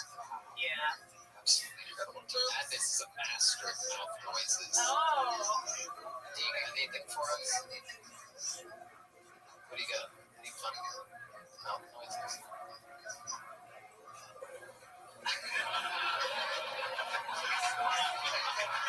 There you go. All right, Kelly, we're going to keep it moving. There goes Kelly Lusk, your final bucket pull of the night, ladies and gentlemen. There she goes. Thank you, Kelly. And now, I mean, what an episode. What kind of episode has Jack Shaw, Fiona Cawley, David Lucas, Ari Maddie, Sir Winston Pickles? Who could forget some of the lowlights tonight? Offender, Sonny Castillo, John Bechtel. I am Frank. It was very sad. There's no way to end an episode like this, ladies and gentlemen. And it's with the all-time record holder for appearances, interviews, sets, everything. The man has done it all. God's favorite comedian. A man that they call the Memphis Strangler, the Vanilla Gorilla. Brought to you by Nicked and Open Phone, the Nicked Nuisance, the Open Phone Opus. Ladies and gentlemen, this is the Big Red Machine, William Montgomery.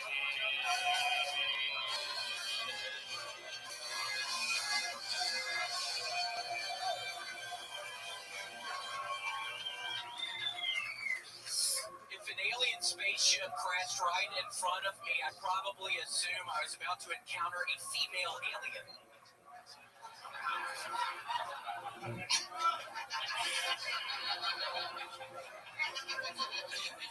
I found out recently Michael Jackson at my favorite amusement ride, the Zipper, in his Neverland Ranch. You know how awesome it would have been to go there as a kid? Ever been in a situation where you wanted to smoke weed, but it wasn't 420? It's like 10:45 a.m. Well, here's a quick stoner hack.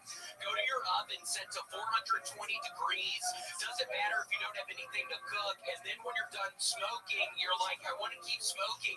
No problem. Keep your oven at 420. Saddest thing was standing in line at Dollar General and out of nowhere turned gay. Okay, I turned gay, Tony, at the Dollar General. Well, why? Why did you do that? I was at the Dollar General. Isn't that what happens? People just turn gay. I thought people just turn gay. But why? Why would born that way? Why would they? People are just turn gay. Why would they turn gay at Dollar General? Because I'm at the Dollar General, standing in line. I'm thinking, I don't know, but that's just where I turn gay. So my story in my head, that was what it was. I just turned gay. What were you getting at the Dollar General? What do you like to shop for at Dollar General? Hawaiian Punch. Ooh.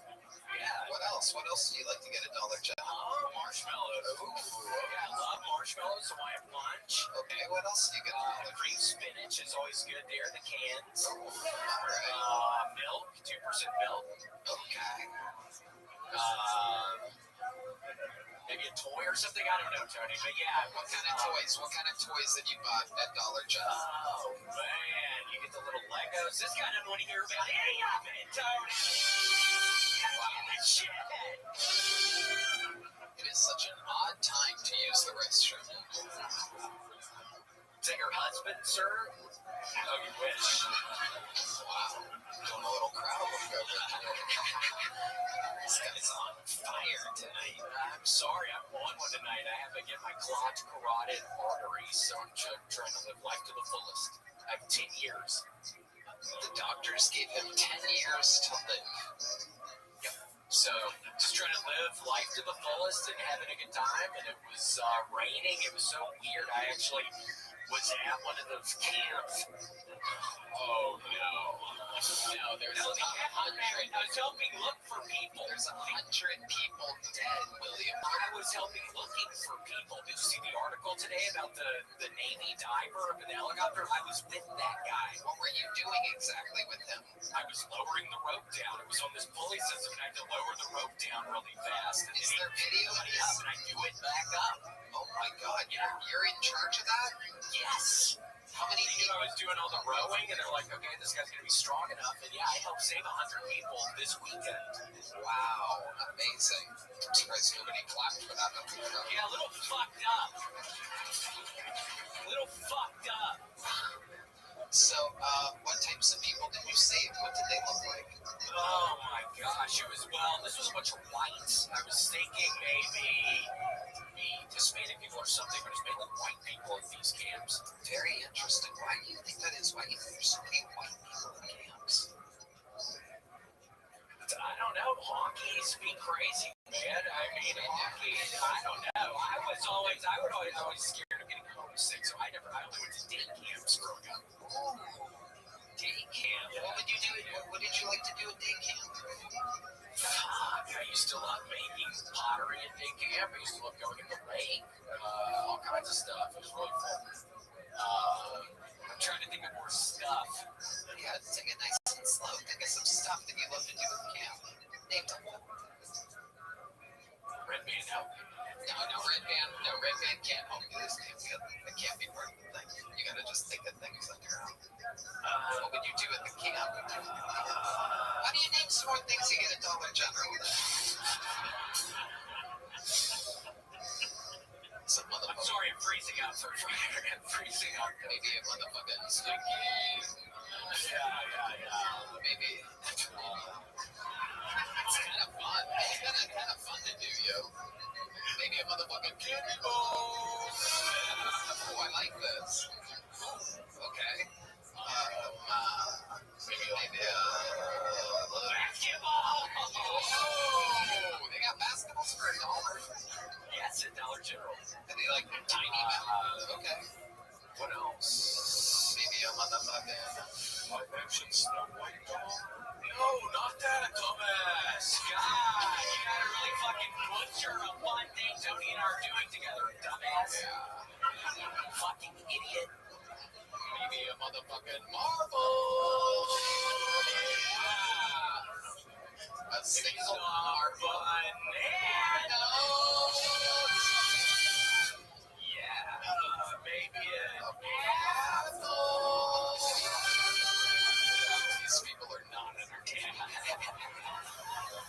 I'm sweating and You are your carotid arteries acting up. I know my neck has got some hair for now. It feels like my neck. It feels like I can feel the plaque in my neck. So. It's fun to be here, Tony. What else do you get at Dollar General? Shit, Tony. I mean, I've been getting a bunch of puzzles. Loves puzzles. I know. I'm still stuck on one, Tony. It's been a month. What's the puzzle that you're stuck on right now? It has all these women's hands with different colored fingernail polish. Whoa. They're like grabbing stuff on the table, and it's like a couple lobsters, there's different seafood items, but the hands are hard as fuck. And the table's a white table, so it's just a really hard puzzle, so I'm about to call it quits. And I bought 2 more, so I have 2 more ready in the chamber, but I'm about to call it quits on this one. You got puzzles in the chamber. I got 2 up in the chamber, Tony. Wow. You got puzzles in the chamber. Oh my goodness. What are the other puzzles that you have in the chamber? Well, I'm really looking forward to the one. It's somebody just opened a refrigerator. So it's a bunch of different foods in the refrigerator. What types of foods are in the refrigerator? Fuck, we're talking I don't know, sandwiches, all different kinds of stuff. William Montgomery has done it again, ladies and gentlemen. The red goat is thriving. Business is booming. The drawing for Ryan J. Ebelt is in. Make some goddamn noise for the great Fitzsimmons. He's going to La Jolla, Pottstown, PA, Point Pleasant, New Jersey. Fitstock.com, FITCDOG.com. Let's see what Chris Rogers drew up tonight live in Aspen. Howdy, look at that. How about one more time for the best damn band in the land, huh? Thank you to Nicotine Pouches and Open Phone. This was so much. Did you guys have fun tonight? So did we, right, man? Check out the Sunset Strip, sunsetstrip@atx.com. Love you guys. I love you guys. Thank you so much. Good night, everybody.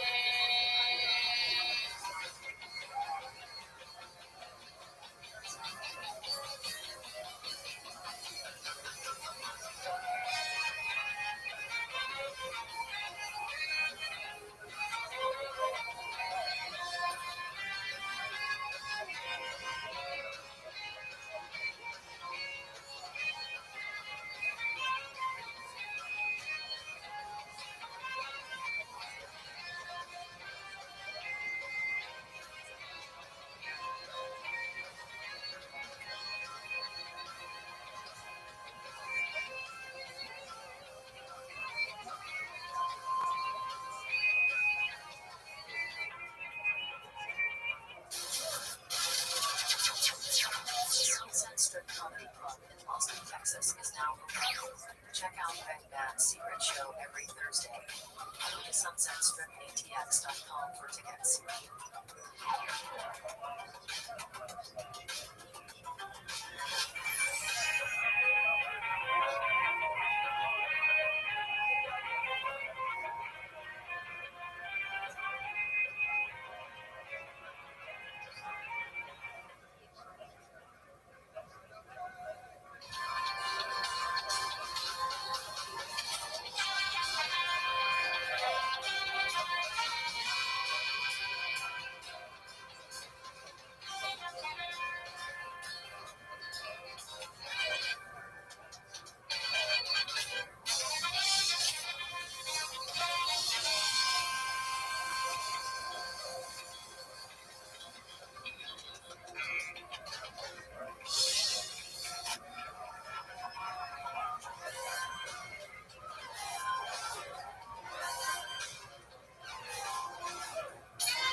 every week, how about Matt Mueling on the electric guitar? This is John Bees on the keys. And that is indeed D-Madness live in the flesh. You are here.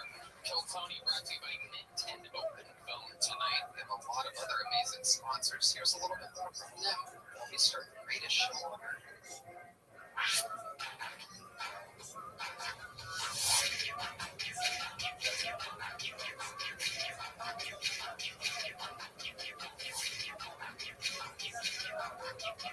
You guys ready to start tonight's show? Every single week, I book one or two of the funniest people in the world. This is a one guest episode because he's literally one of the best in the history of the show. For those of you that have been watching for the last 12 years, you will probably know that this guy is one of the record holders for all-time appearances as a guest on the show.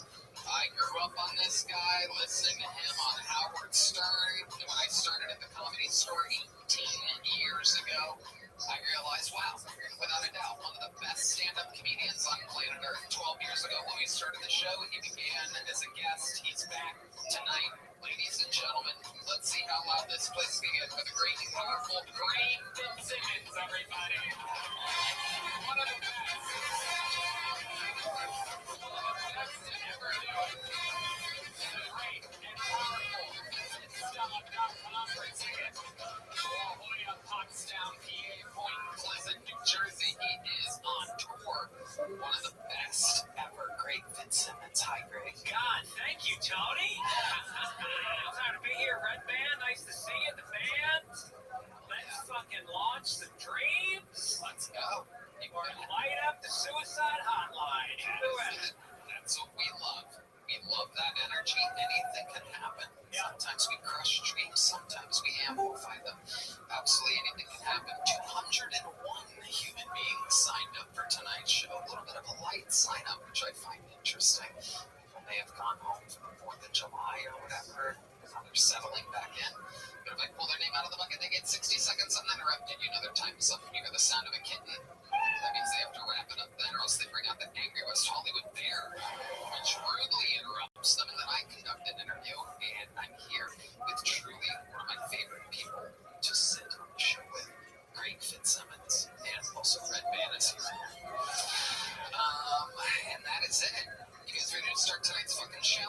We're gonna start with a golden ticket winner to get us started, everybody, and then we will get to the great bucket of destiny.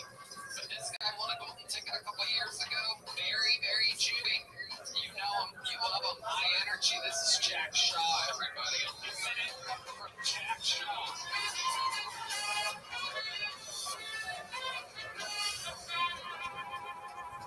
My dad's been really struggling with trans pronouns, but he finally got it right, dude. He said, I hate them.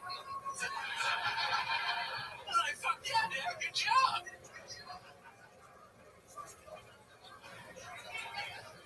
I like trans people, dude. I get it. I want a new dick too, man. I hate my dick, dude. I went to a drag show for the first time. Oh my God, it was amazing, dude.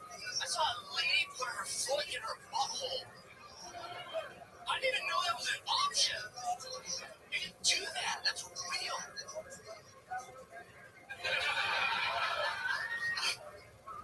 I came up with a great name for a Jewish drag queen. Would you like to hear it? Auschwitz. Thank you guys so much. Jack Shaw. Very fun, Jack. Always fun to hear a new minute from you. Is that true? You talk with your dad about trans people? Oh, he can't stand them. Let's talk about it. I find it all so interesting. He's still in Los Angeles, bro. That's right. So he's surrounded by them everywhere. And how does this come up? Does he see them and brings it up to you? He goes to Starbucks in Silver Lake, and he calls me, and he says, I hate it here. Yeah. It makes him so upset. I don't know, it makes him really angry. Yeah, that makes sense. Great Fitzsimmons. Do they order the half calf when they're in the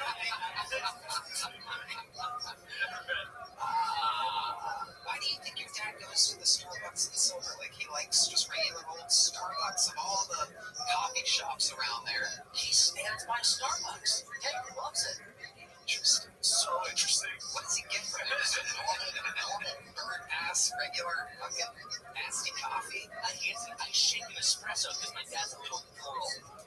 That's a pretty good drink, actually. It's so good. Well, it's okay. You're a gay guy. Oh my God, Jack! How dare you? God damn it! You're about to start a whole new Holocaust. You keep that up. Now, do you really hate your dick? You said you hate your dick at one point during this. I don't really hate my dick. It's fun to find it. Is it a find it? Now, describe what you mean by find exactly. Describe your dick for the millions of people watching. So, have you guys seen a dick before? It's sort of like that. I feel like if you had a nice dick, it would be the only really good part of your body. You just sort of mushy. I don't mean that in a mean way. You don't mean that in a mean way? Thanks for going after us tonight. You have AIDS? Oh my gosh. Shut up.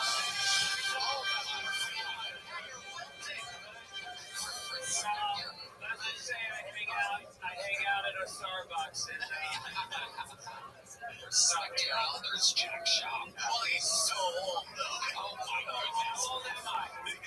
So old. That's it? Yeah, that's it. Wow. How old are you? 59.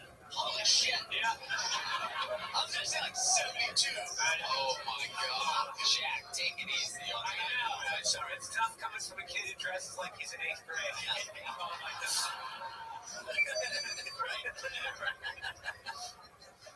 So Jack, what do you like the part of my pants that can hold a hammer? Right. Yeah, that's the awesome thing. Dress like you have a job. So it's like work boots and a fucking trucker hat. Right. Jack, how's life going? Connect with us over here. What's going on in life? What's going on in life? My girlfriend and I did mushrooms together. Whoa, you seem like you'd be a fucking real fun guy to do mushrooms with. I had a bad time. Let's talk about it. Tell us all about it. I thought I had a pussy, dude. Sorry. We're finding out why you hate your dick real quick. I got so scared, and I swear to God, I thought it was a clitoris. Did you just do it at home? Did you go somewhere? We were at the beach. Which beach? In Ventura. Oh, okay. Yeah, all right. So right on the ocean. Right, that's where the beach is.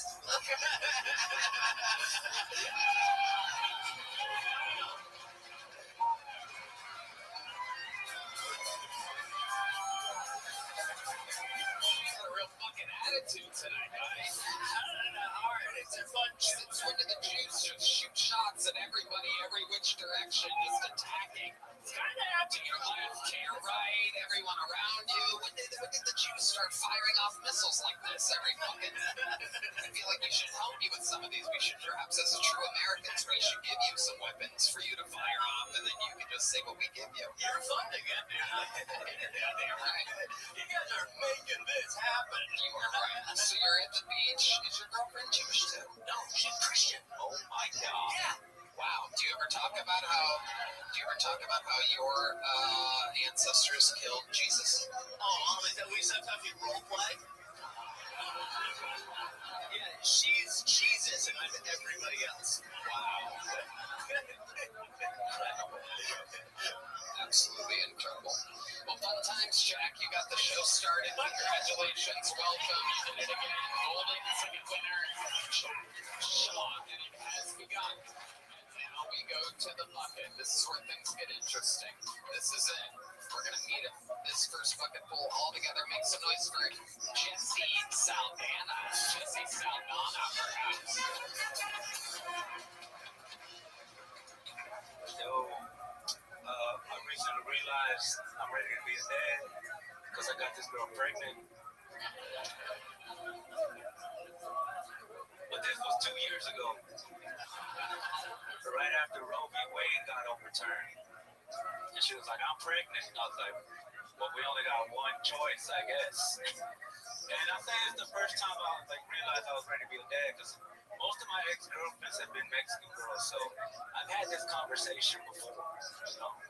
But this was the first time I was like, you know what? I got a good job. I got benefits. I didn't really know what those benefits were, but this old dude at work kept telling me, hey, the benefits are good here. I was like, man, you might be right. I've been here for 20 years, and this job sucks.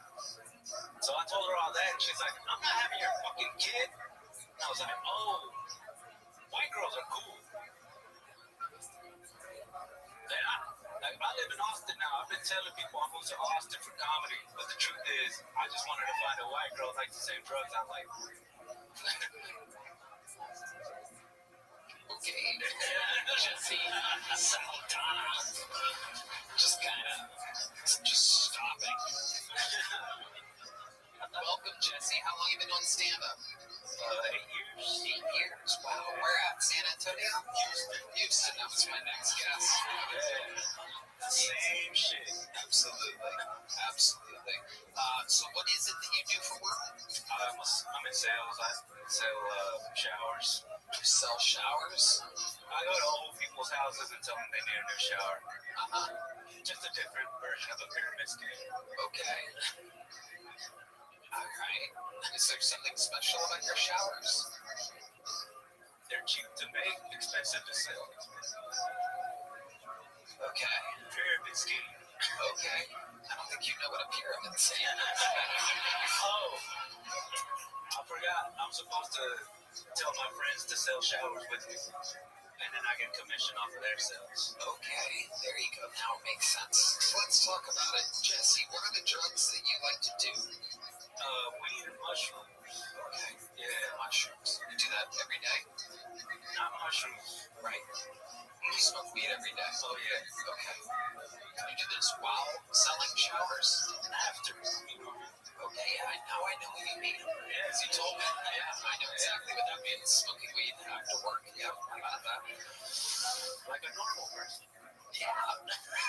You could conceivably do both. You could get high and then sell showers. You think it would mess you up a little bit? Yeah, it's hard to talk to old people when you're high. Speak for yourself. So, this whole thing, and you have a girlfriend now, Mexican girls, white girls, you talked about. Oh yeah, I'm with a white woman now. With a white woman now. How long have you been with her? 2 years. Where'd you meet her? Here in Austin. But where in Austin, exactly? I don't know, some coffee shop that sold weed. A coffee shop that sells weed. Yeah. Okay. And did you approach her? She went up to you? Well, here's the thing about that weed. I don't really remember how we met. I just know it happened at that place like 2 years ago around. She's so romantic. Yeah, what a great guy. I mean, Incredible. So, and now you guys live together? how do you know that? I don't. I'm asking you a question. We are on a live show right now. I did not. It sounded like a Jesus, like I don't even know. Damn.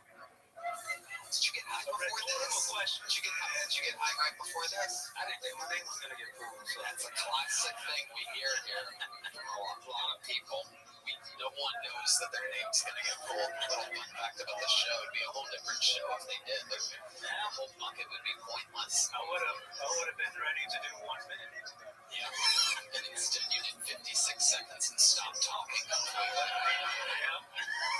So 8 years in the business, was that like your best material, you think? Or is that like some new stuff you're working on? That's just the shortest. I tell a lot of stories. Yeah, The stories, huh? a lot of stories. Long setups. Yeah. So it's a while to get to them. Cut all of that. And I was like, well, I can talk about this time I got this random girl pregnant. Did you really? So that's a true story. I wish I wasn't. Right. And did she got an abortion? Yeah, there's still other ways to do that. Explain to us exactly what you did. So, you can order these pills from Mexico that take care of it. Wow, how exciting. Tide pods, right? Or whatever those say. See, the white boys were onto Tide Pods early. So you ordered basically Mexican Plan B?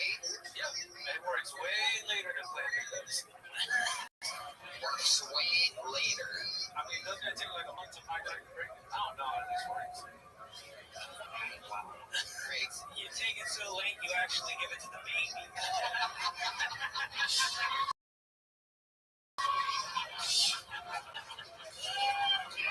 That's a Mexican plan, baby. Plan C. Yeah. Plan C means you're keeping this plan null.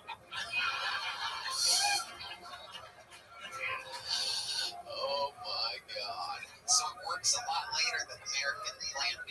Yeah, you know, type things different down there. Okay. All right. And you ordered it and it came in the mail. Not exactly. I mean, there was still some smuggling involved. Okay. So you actually had a friend or someone to go get it. I didn't know that guy, but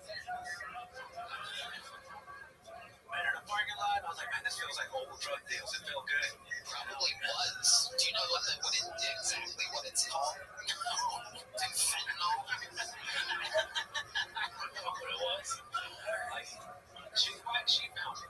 You know, white girls are good at finding pills. And here she's white. Oh yeah, but she's not like that. When you say she's not like that, what do you mean exactly? Like, she's not white trash.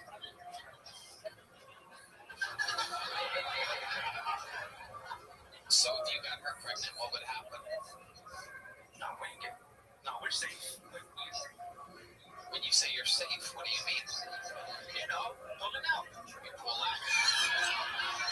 What do you think I meant? Like, you know what I meant? Alright. You're checking in with them? What? Do you think I'm out of touch? You think I don't know what I'm doing over here? I don't know. I heard some stories about you. I bet you did. I bet you did. Okay. So, I mean, where do we even go from here? My dear friend, Jesse Saldana. That's how you spell your name, Jesse with an I? Yeah. I asked my mom why she spelled my name like that, and she said the nurse spelled it wrong and they just didn't fix it. Holy shit. Hey, man, I was born in Dallas in 1987. My mom did not want to correct the white nurse. You know? Okay. She doesn't speak English. That's how it was. Jesse. What else? Do you have any hobbies or anything? Damn, they gave me the cop sign. I used to be a juvenile probation officer. Really? Yeah. Okay. Why don't you do that anymore? My criminal record. What exactly is your criminal record? This tree popped up out of nowhere on my way home. The what popped up? A tree. The tree? And you've been drinking and driving? I mean, that's what they said.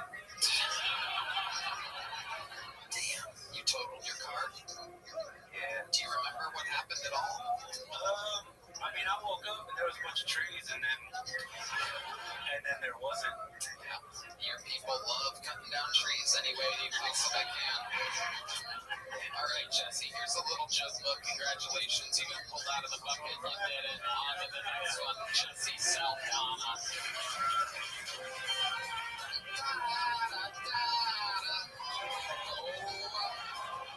Do you know what that sound means? It is indeed lovely.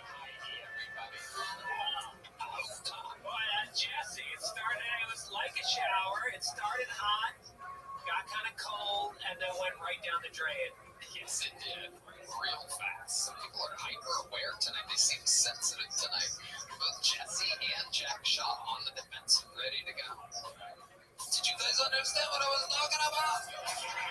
How does he not know what I mean? You don't know? Everybody's like, no. That's gotta suck.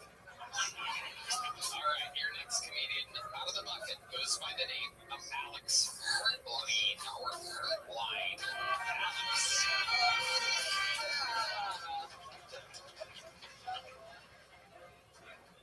Hell yeah, dude. Alright, so real quick, I just wanted to address this shit going on. Because whenever I do stand-up, most people are wondering why I look like my mom after she burnt dinner.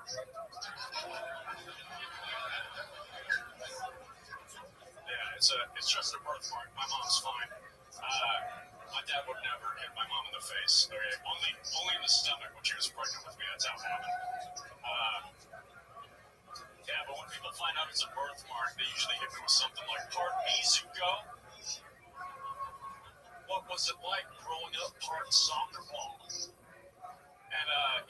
obviously I got bullied and shit quite a bit.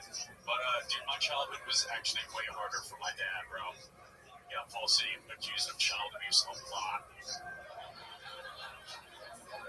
Dad, every day, sir, why'd you give your 4-year-old the smoke? Like, dude, I remember this one lady was yelling at him so badly that, like, my little kid brain didn't know how to process it. So I would just shake in fear like Ramsey's wife when he's about to go down on her. Well, thank you. First question, Alex. Why would Gordon Ramsay's wife be scared before? Oh shit, I see the thing. Oh my god, Jesus Christ. The Phantom of Kiltony has arrived. Holy shit. So that's just your normal face? Unfortunately. Well, no, I think it's got a little style to it. Yeah, I think it's great. That's awesome. You should have just stayed facing the audience the whole time, and this would have gone a lot better for you. No, it's great. It's great, Alex. Nobody even notices. First question, why would Gordon Ramsay's wife be scared if he's looking down on her? I mean, he fucking gets pissed when it tastes bad, like any food. Oh, okay. You should say that part. It gets a laugh and applause and stuff. You should say that. It's probably going to help instead of people just confused, like, what's wrong with Wolfgang or Gordon Ramsay's, whatever. So, Alex, how long have you been on stand-up? Like 2.5 years. 2.5 years. Where at here? Mostly Denver. Denver. Oh, yeah. That's where you're from? Yep. All right. And what do you do for work? For work right now, I'm a porter at a dealership, so I like take the cars that they're working on, take them to the base, shit like that. To keep you away from the customers, like the Hunchback of Notre Dame. You're just kind of like the behind-the-scenes guy and keep the monster away from them. Can't sell cars with the freak out here. Anyway, do girls like it, Alex? What's your love life like? Girls like it if their relationship with their dad is bad, but other than that, not really. Yeah, I kind of get a lot of O's when they turn around after I say hi. Yeah, kind of like this, just silence, waiting for further explanation. I think the bucket hat's more aggressive than the birthmark, to be honest with you. What do you got under there? What are you dealing with? You're like, oh, yeah, look at that. You're like, it's like when the nerdy girl takes off her glasses at the end of a rom-com or something like that. Yeah, you're not a bad-looking guy. You're like if Gordon Ryan never tried sports or anything like that. Nobody knows the references in jiu-jitsu guy. Okay, so, Alex, what do you do for fun? For fun, I played hockey growing up, so normally I would do like beer league in Denver, but then I moved here and realized that there was like no ice rinks. So there's that. I also used to like be super into entrepreneurship. What happened with that? I just, I don't know, I felt like my ideas were a little too retarded. Like I would go door to door selling no soliciting signs. That's great. Yeah. And it didn't work for you? I made like $500, but it was like really bad quality signs. It looked like a fucking like dive bar restroom sign, but it was just the no soliciting. Little stick figure guy with a fucking no through him. You made $500. How many hours or days did you do this? I did it for like pretty consistently, like a month, probably like 6 hours a day, selling each for $20 after I bought them for $1. It could have been good, but I kind of just gave up because it was not worth. Sounds like a real pyramid scheme to me. Yeah. That's actually a real good joke, though. Like selling no soliciting signs. Yeah, that's fucking fun. Thank you. Yeah. Red band. I was struggling with the writing part of it. Like I attempted, but it never goes well. Like dead silence whenever I like try something, but we're not. So that's kind of got like hair all over it. Yeah, dude. You have to shave it regularly. I've been shaving since I was 3 months old, dude. Wow. Yeah. How often do you have to shave it? To like not scare people, probably a week. You gotta go like all the way to under your eye and then down, kind of. Yeah, kind of. See it like it's that way for a second. This way. Oh shit! Fuck yeah. Yeah, Yeah, it's like, for some reason, like, it has kind of a built-in fade. It's like way shorter up here to get super long down here. Do barbers charge you extra for that? No, they like try to do it as like charity. Yeah. Yeah. No, I was going to say my testicles the same way. But have you considered this? And just a thought, just spitballing. You're a hockey player. Have you ever just told a woman, I got a black eye, and then hope that after a few weeks she likes you enough, there you go, by the way, it's permanent. I tried once in high school, and she got weirded out that it just stayed there forever. Yeah. But, I mean, yeah, I don't know. They usually, like, get more freaked out by the hair. It's almost like I don't even notice, like, the genuine, obvious dark spot. Have you thought about growing it out and braiding it? Dyeing it red, attaching an eyeball, it's like, no bullshit. It takes so long, like, towards my eye to, like, actually get white. It takes, like, 2 months. I've tried. Interesting. Yeah. And what's underneath there? Is it firm? Is it soft? Oh, I thought it was cancer. It didn't. You saw me, like, pregnant. When did it start? Like, when I was 20. Like, How old are you now? 23. Wow. Okay, so there's still time. There is. Interesting. I wonder what our friend Dr. Pimple Popper would say about that.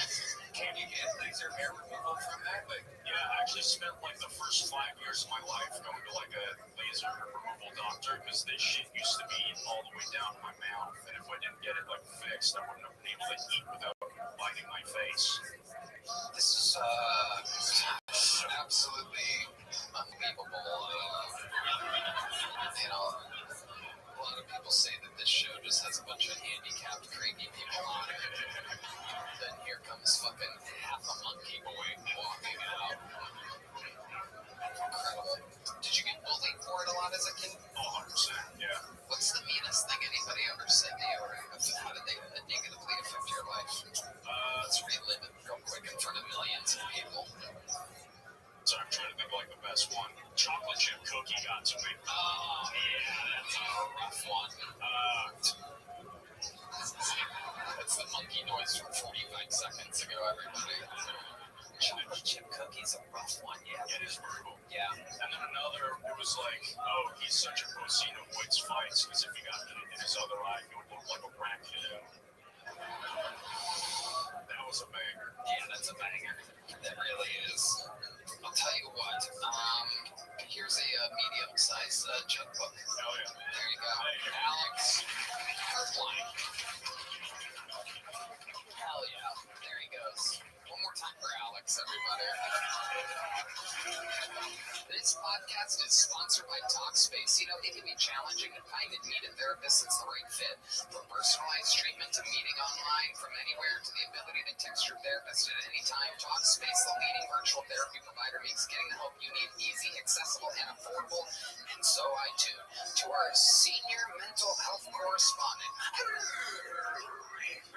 Tony, I think Talkspace is providing some of the best mental health treatment out there.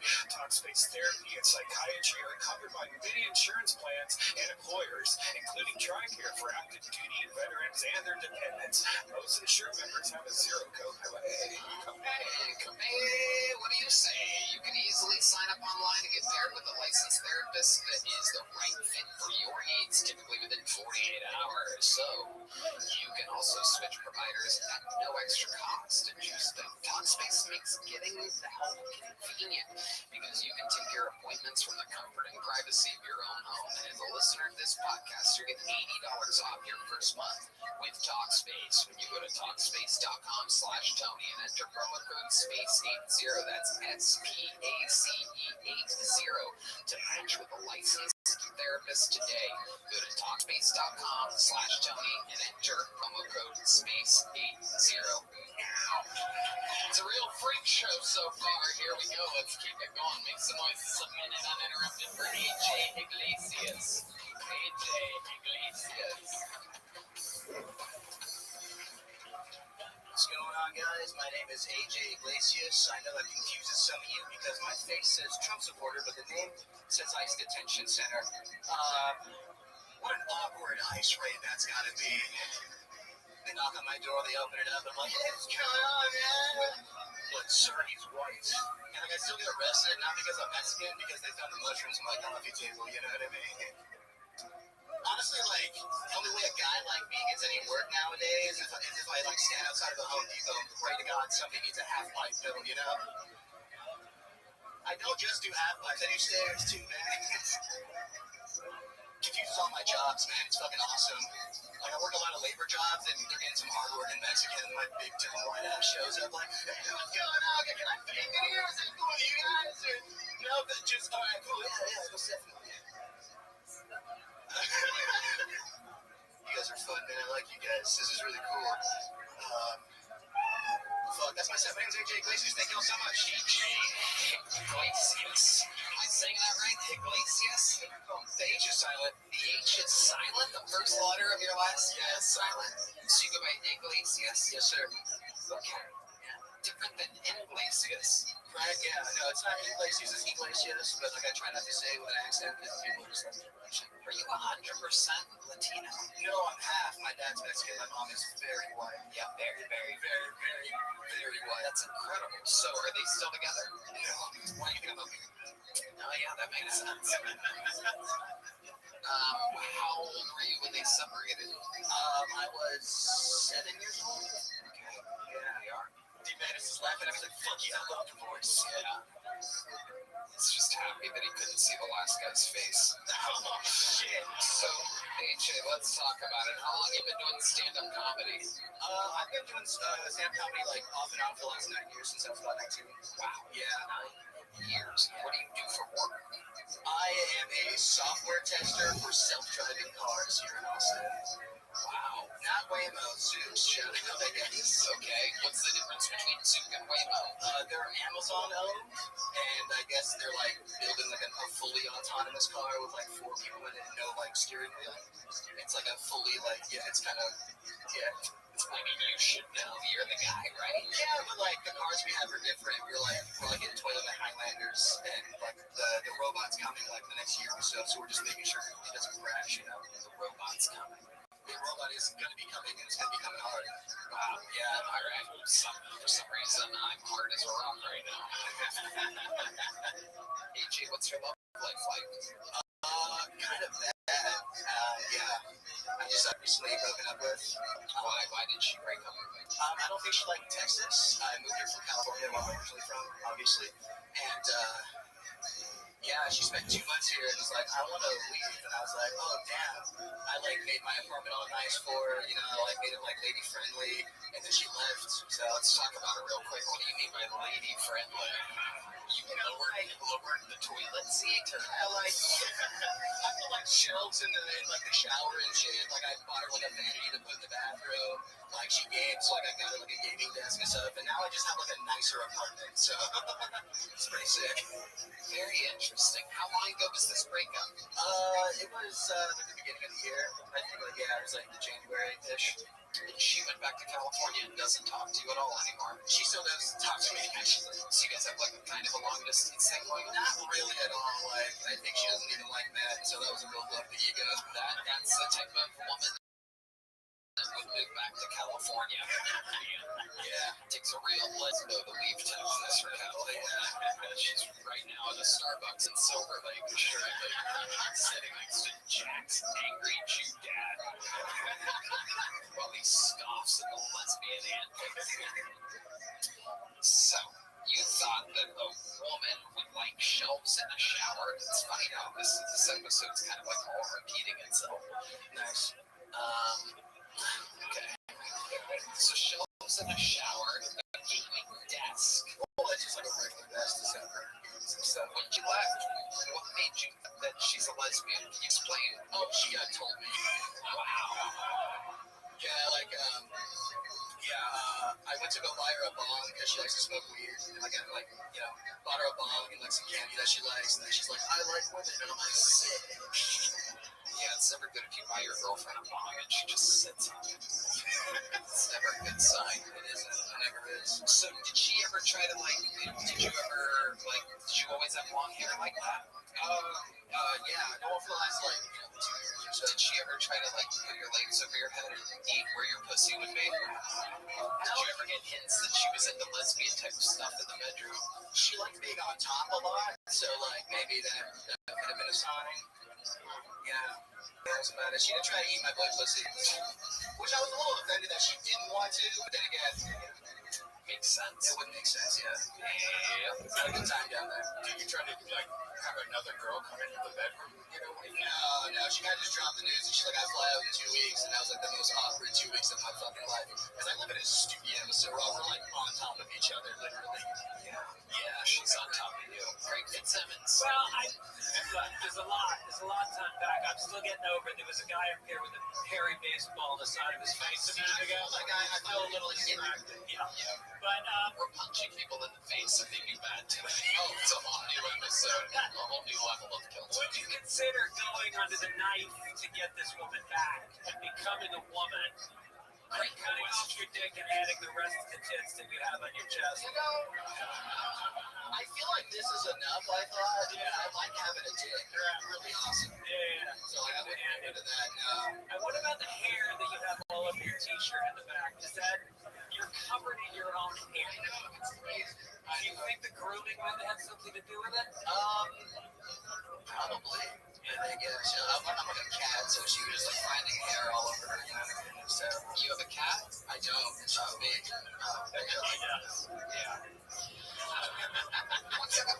What's a fun fact about your life that you think makes you different than other people? The only fun fact is like people don't believe I'm Mexican. That's part of my set. Do you ever communicate with your dad?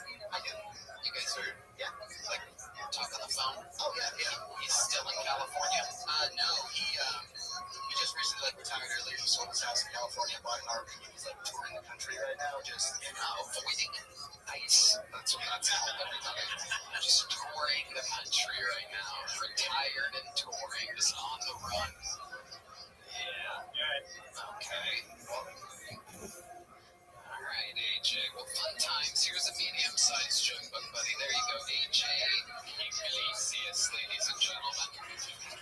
Good news. We have a special treat for you, everybody. Got through a few wild bucket pulls, and now it is time for one of the greatest golden ticket winners in the history of the show. She is from Nashville, Tennessee. She is an absolute savage. Ladies and gentlemen, make some noise for the great and powerful Fiona Colley, everyone.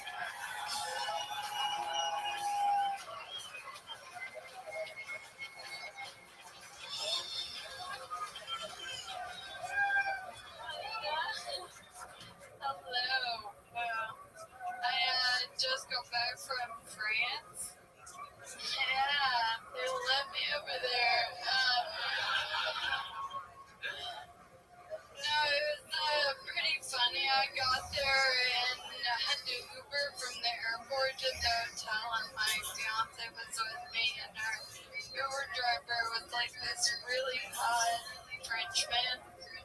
Okay. And I thought he was hitting on me.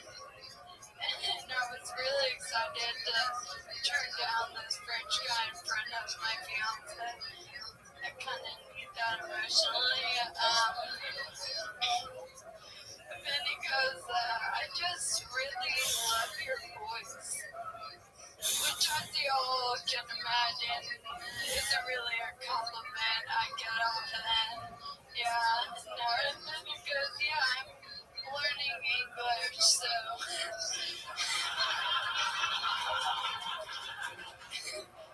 You talk so slow, it's so helpful, and like, y'all, I am already humbled, you know what I mean? Like, God took care of it, I don't need this man. My point is, Duolingo can suck my dick, and Duolingo can suck my wee-wee, or what. Fiona Colley. There you go. That's how it's done.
Well, we also had Cedar Point, the world's greatest amusement park, Kings Island, Geauga Lake, and this dog. We were just spoiled. He went all the way to Dolly World. And they also have like really good food there, so I guess. Did you have like a powdered sugar covered thing? Hot dog, yeah. A hot dog. Yeah. Perfect. That's how Finn likes his hot dogs.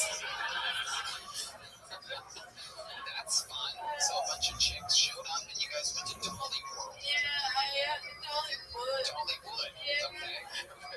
Corrected me to Dolly World and now we're back. I don't know why I listen to him. I rarely do. Took a chance on him and that's where it got me. Now I'm a fucking idiot in front of millions of people. It's the bean all over again. It's the fucking bean all over again. Dollywood, Dolly World. God damn. I did shrooms. Everybody's talking about mushrooms this episode. It's a mushroom-heavy episode. So let's talk about it. How did the mushrooms hit you? Oh my god, I don't deal with drugs well. Okay, but I did shrooms at Dollywood, which, yeah, something is wrong with me, okay? Really scary. I forgot that, like, I'm on the show sometimes, and so I'm, like, fully peeking, and this guy comes up to me and he's like, oh my god, can I get a photo? And I was like, why?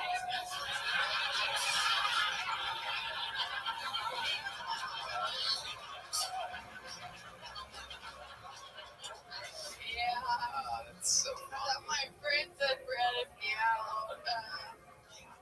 Yeah. So what was the highlight? Just fun, rides, it was a good bachelorette party? Yeah, did drugs. That was fun. That was good. I did a lot of shrooms on multiple days. I don't do shrooms. Yeah, you do. And that was, I had a coke phase. Okay, wow, we're just having a little confessional here tonight. Tell us about this coke phase. What was that like? It was in college in my, like, walker era.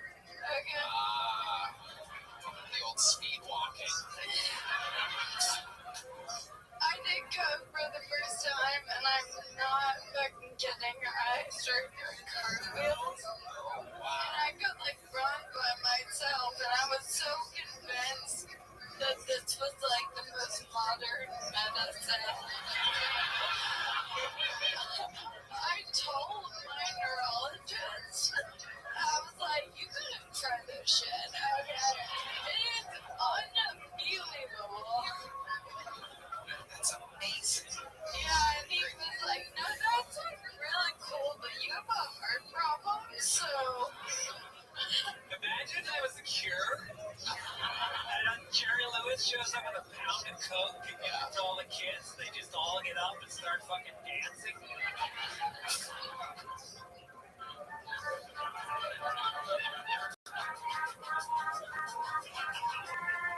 Wow, perfect music for that situation. Really painted the picture there, Redman. Gave us a nice texture. For those of you just listening and not watching the podcast. Wow, so fun. So the highlights of the bachelorette party were mushrooms and fast pass. Yes, yeah, it's to get like the fast pass and the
everybody, isn't it something?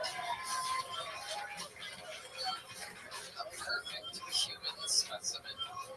Hello there, this podcast is sponsored by Tecovas. I've always said anywhere worth going is worth going in good boots. That's why you need to find your perfect pair with Tecovas. Ever wonder if you can pull off boots with your personal style? You owe it to your feet to pull on a pair of Tecovas, because being confident isn't about being different. It's about being yourself. You can find comfort in the traditions of the West and confidence from making it your own. Tecovas even offers professional grade work boots that will bring comfort and timeless style to the job site. I love my Tacovas. They're the most comfortable boots I've ever worn, period. Beyond Boots, Tacova also offers a wide selection of boots and women's apparel, bags, and fine leather goods. They even have slip-ons and sandals. Plus, with Tacova's Best in the West guarantee, you get free returns and exchanges for 30 days. Right now, get 10% off at tacovas.com/Kiltony when you sign up for email and text. That's 10% off at TECOVAS.com/Kiltony. Tacovas.com/Kiltony. See sacred details. Tacovas. Point your toes west.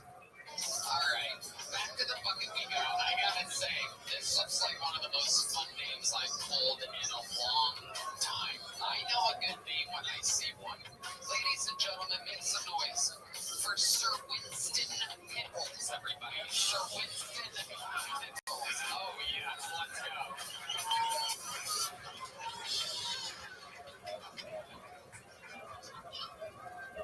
Well, I'm 60 years of age and my high school belt still fits around my neck.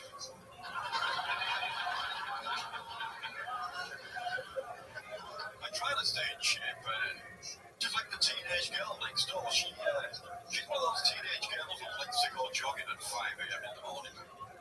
Well, 5:22 this morning.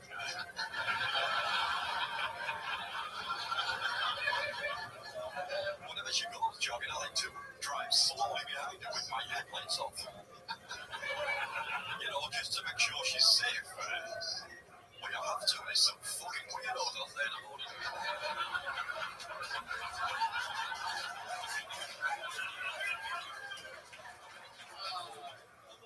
I've been reading this Diana book and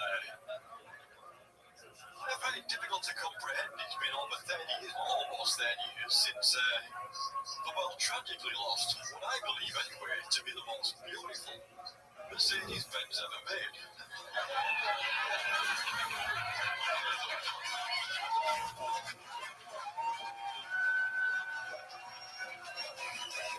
Thank you, my name's Sir Winston Pickles. You've been wonderful.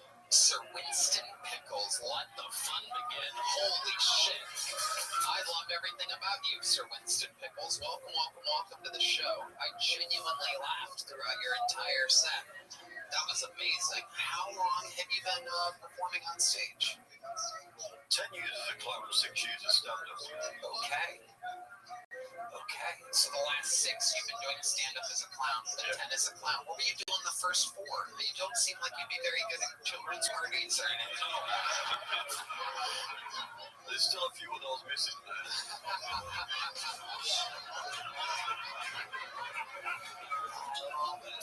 I love it. So, where are you from? England originally, but I just moved from Florida. You moved to Austin, Texas? Yeah, 2 weeks ago. Welcome, welcome. Look at that. Amazing. We'll see how you like this Texas heat. I see that makeup's going to be running any day now. Welcome, welcome. How long were you in Florida for? 10 years. 10 years. Bad enough. Right, exactly. And so what do you do most of the time? What is a guy like Sir Winston Pickles up to? He's not... Bit of this, bit of that.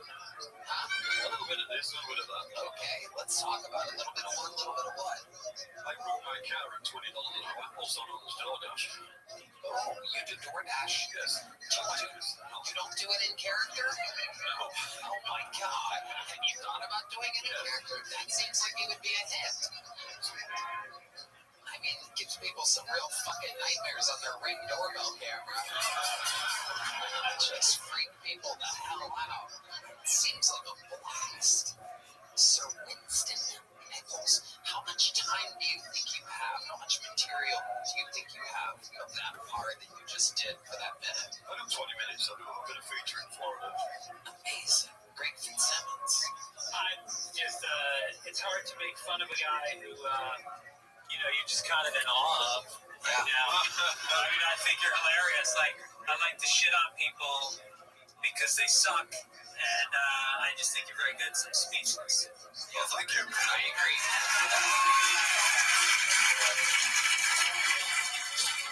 I agree. So with Sid Pickles, I like your style a lot. In fact, I think, why don't you just...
For usage at this point in time of Arabic. Number two is the interesting thing is that it tells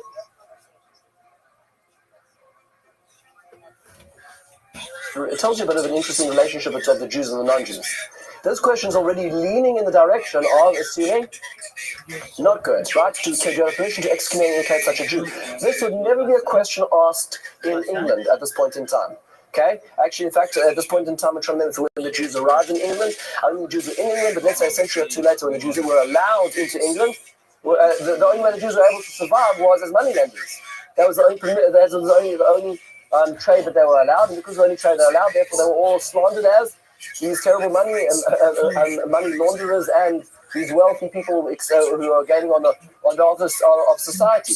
Under Islam, it's a very completely different picture at this point in time, which is a fascinating point to ponder. So here's his answer. He says the following. He says, "Hechin chazina deribis degoy kilo." Hechin chazina. This is what I would suggest. Said Sadia on. 1 second. Yes, okay, I'm just getting to it in the actual text in front of me. It's a little easier to see this one. Here we go. He says, Deribis de goy killer veleka l'shamute derachmona lo aser the boy rice on the mitzvah deribis de goy. Look, the Torah didn't explicitly outlaw it, so you can't put a person in excommunication status for that. It says don't use interest against your brother. And there is an ability you can, if need be, to take usury to take interest from a non-Jewish loan. By the way, this is not seen in terms of where you put the default. Does that mean to say that we're allowed to take advantage of other people, or we're allowed, or in the Jewish system, they've got to take it out? Means that what's the default? Default loans are that loans have interest. That's how you earn money. Money and time are worth money, are worth something. So the Jews are given a dispensation out. Does not seem doesn't mean to say that you shall go fire and take advantage of non-Jews. It means to say that the normal system of the world is in place when in relationship to a non-Jewish loan. He says, and he goes on to quote a Gemara, and he says, a person who's careful about the matters should not loan to a non-Jew with interest. That's what he suggests. He goes on to say, based on the Gemara, which he quotes about Mitzvah, that the Gemara concludes by saying, "Vatanya Rishon B'Yochai Omer, Kol sheyesh loy ma'os u'malvi osam b'loy b'ribis, shaloi b'ribis, olav ha'kazuv Omer, kaspoy la'nosan b'neshech." A pasuk in Tehillim describing a very special or pious individual is a person who never uses interest. And he goes on to say, he's not even giving usury to a guy, to a non-Jewish person. This is very fascinating because this is indicative, first of all, of the types of questions he gets. Contract questions, death and inheritance questions, this is embedded among them. And the question he's answering over here is also indicative of the type of times that he's dealing with as well. Very fascinating, an aspect of Rav Sadiq, which is not usually actually focused on at this point in time. If we go further, let's take an interesting look over here. Happens to be that Rav Sadiq is one of the earlier people who actually produces a text of the Siddur we have today. So this is one of the earlier origins of a Siddur, although we know that the prayer service, the structure has been there, but actually to have a book itself, we don't see that until really these times, the late part of the first millennium. And here's an example of what his introduction to it is. So let's just take a quick look at what he's talking about over here. You'll notice on the right-hand side, it is written in. That's Arabic. That's Arabic. Arabic in Hebrew script, because that's what the populace are reading right now. And the translation is on the left, meaning to say the original was on the right, and the translation is on the left. That's the Hebrew. So those of us in the room who are proficient in Arabic, or feel free to try the right side and tell me if I mistranslated. But in the meantime, here is the reason why I decided that's important to write a siddur. It's a very lengthy introduction. This is a practical part. He says the following.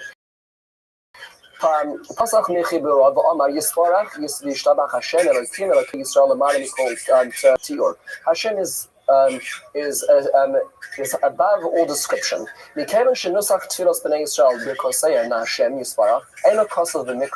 Since we cannot find in our actual scripts the prayer service itself and the actual words we say on a daily basis thrice, he says, therefore,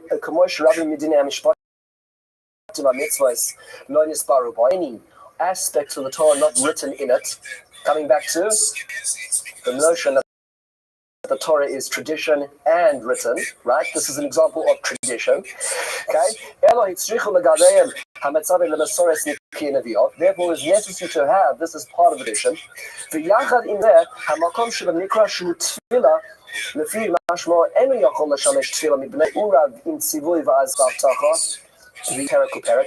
tefillos in the Torah are so benched in a particular situation that we can't really extract them wholesale and use them, skipping 2 lines. We'll say again, and in both of these, kalomar, b'tefillah v'brachos, when it comes to both and the blessings we say, Samchu al ma shilu ha'anashim b'sara miliviyah Hashem, v'ala and Sedesh Sadorim. There were 2 sets of traditions about the tefillah. What were they? Echad lizman hamlucha, v'man ha'golis. There were 2 traditions of prayer, one during the time that we lived as a sovereign nation in the land of Israel, one in the times of Golis. He gives an example actually earlier on in his introduction, where he says, for instance, with a bracha, which we said, Tekabe Shofar Gadol, what we call Kibbutz Goddess, that everybody should back to the land of Israel, indicates that was only a tefillah was said, of course, in exile, but it was in fact the prayer which supplanted that at the times of sovereignty was, they have succeeded our wars. Fascinating, right? Two sets of tefillos he indicates. Therefore, it's important to bring these all together, to congregate them. And to write them down. Why is it so necessary now? Why out of all centuries do I need to do it now? Three things are happening as I watch it, says Rothschild. Abandoning the prayer, Safa, additions to the prayer, and leaving out sections of prayer. And I'm concerned that there's going to be abrogation of the tefillah, so I'm going to now create the canon of what it's going to look like based on the original tradition. And he goes on to talk about when he moved around and the hashmatot and the omissions which he was seeing in society at this point in time, which therefore catalyzed his need to write the Siddur. And today we can thank Art Scroll and Koren and all the other printing companies who are doing such a great job with the Siddur, and can thank 1,200 years ago, essentially, Rav Sajid Gaon for starting the process of canonizing the Siddur as we have it. Another very important aspect of his work. Coming to we left out, I didn't have a chance to get to his dictionary, the 90 words. One example of one of those 90 words, just as an example, is he says the word pre-Eitz Hadar. Remember, the Torah tells us that on the Sukkot, one of the things that the commandment is to shake or to lift on Sukkot is pre-Eitz Hadar, this beautiful fruit. Now, how are we supposed to know what that is? You know, you go to the supermarket and you ask for pre-Eitz Hadar, what are they going to give you? So he notes that the word Hadar, if you in Arabic, actually means a citron. Okay, so he says, how do we understand it? Is you go to the Arabic, which is a beautiful example of the logic system, also super itself on the Torah system, as he mentions in his introduction. It's an example of how he uses the culture around him to have access to the Torah itself. One last idea, and this is in philosophy. Of course, his magnum opus is Emunat V'Dayot, his book which talks about belief and opinions, which is an exceptionally dense and hard to access book. But here's one example of something which has transformed the way we look at philosophy and is in fact still our belief system today. He asked, this is a question actually starts many centuries before him, and it's a pasuk in Yechezkel, which is in the 33rd parak. It says the following: Hatzofer. Let's say you have a small village, and you have one person who's in charge of watching the village for attackers at night. Ki yiras ha'cherev ba'ah. And he notices that there is a band of thieves approaching the city. And nobody blew, and he didn't sound the alarm. He didn't press the button. He didn't blow the horn. The people weren't aware of the approaching enemy. And there was a fatality owing to his not performing his duties. He will be killed in his sin. The person who was killed deserved to die, but I will demand recompense from that watchman who did not do his job. Now that is what we call is a dialectic which has been at the heart of many philosophical discussions. Here you have a person who's killed because the watchman never sounded the alarm. So did the watchman kill him? What would have happened if the watchman had sounded the alarm? Would that person have died otherwise? Was that person deserving of death? How do you look at God's plan and your involvement in it? What happens if he woke up, he'd had a coffee that night, and he blew the horn, and then the person had been saved? So would the person have died otherwise? That's the question which has been plaguing us for centuries. Here's the simple explanation. Rav Sajid Gaon says in Emunat V'Deos himself, in the fourth ma'amar, in the fifth paragraph. These are the following. People ask me,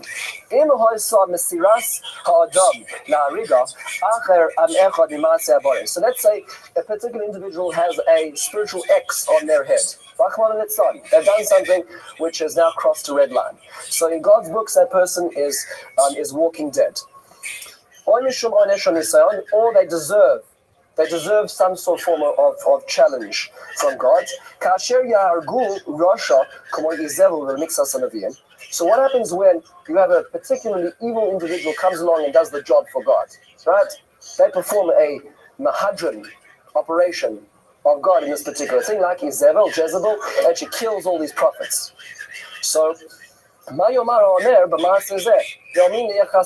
who do we attribute it to?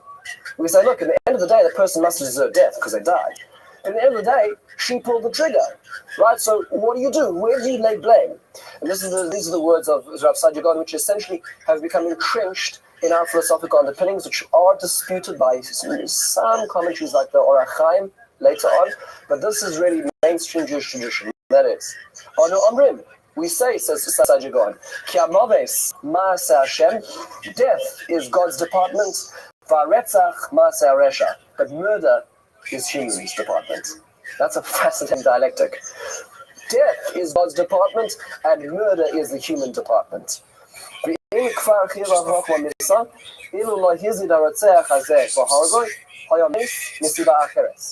would have died somehow in another way if it went for this person ending in. But you don't want to be that tool.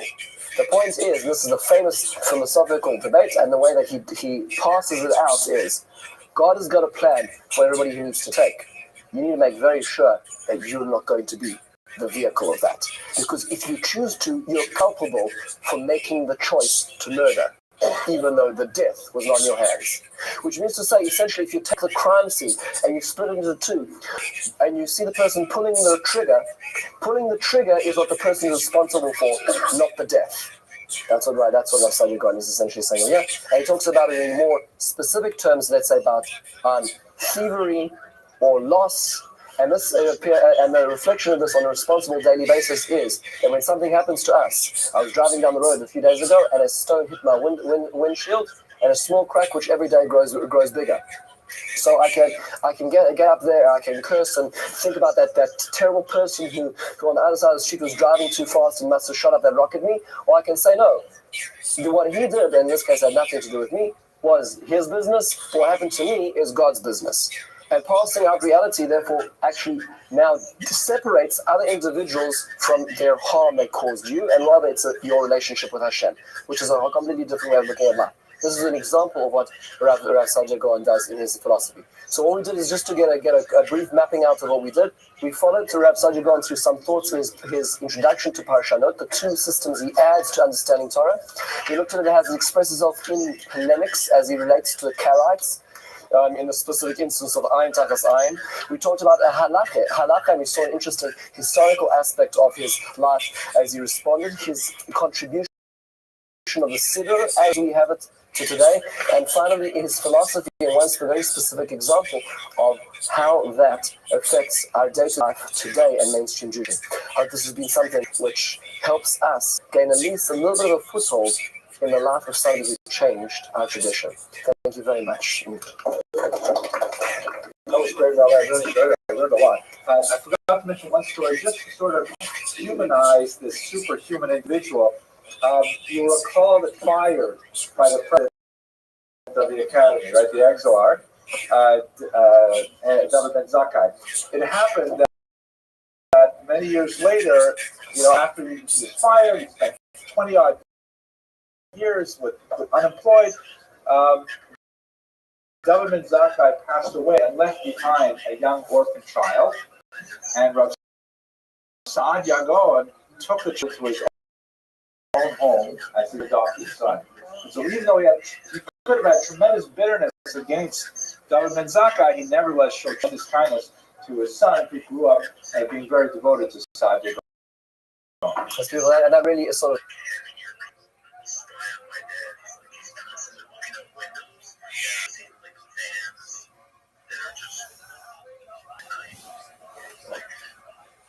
thanking our kind sponsors, Sharon and Ollie Rosenberg, on the occasion of the Shloshim of Sharon's mother, Marat Taylor Basad and Yitzchak, the Reviewer Aleha Shalom, the Shemasa Eden. Thank you for the great support of Torah.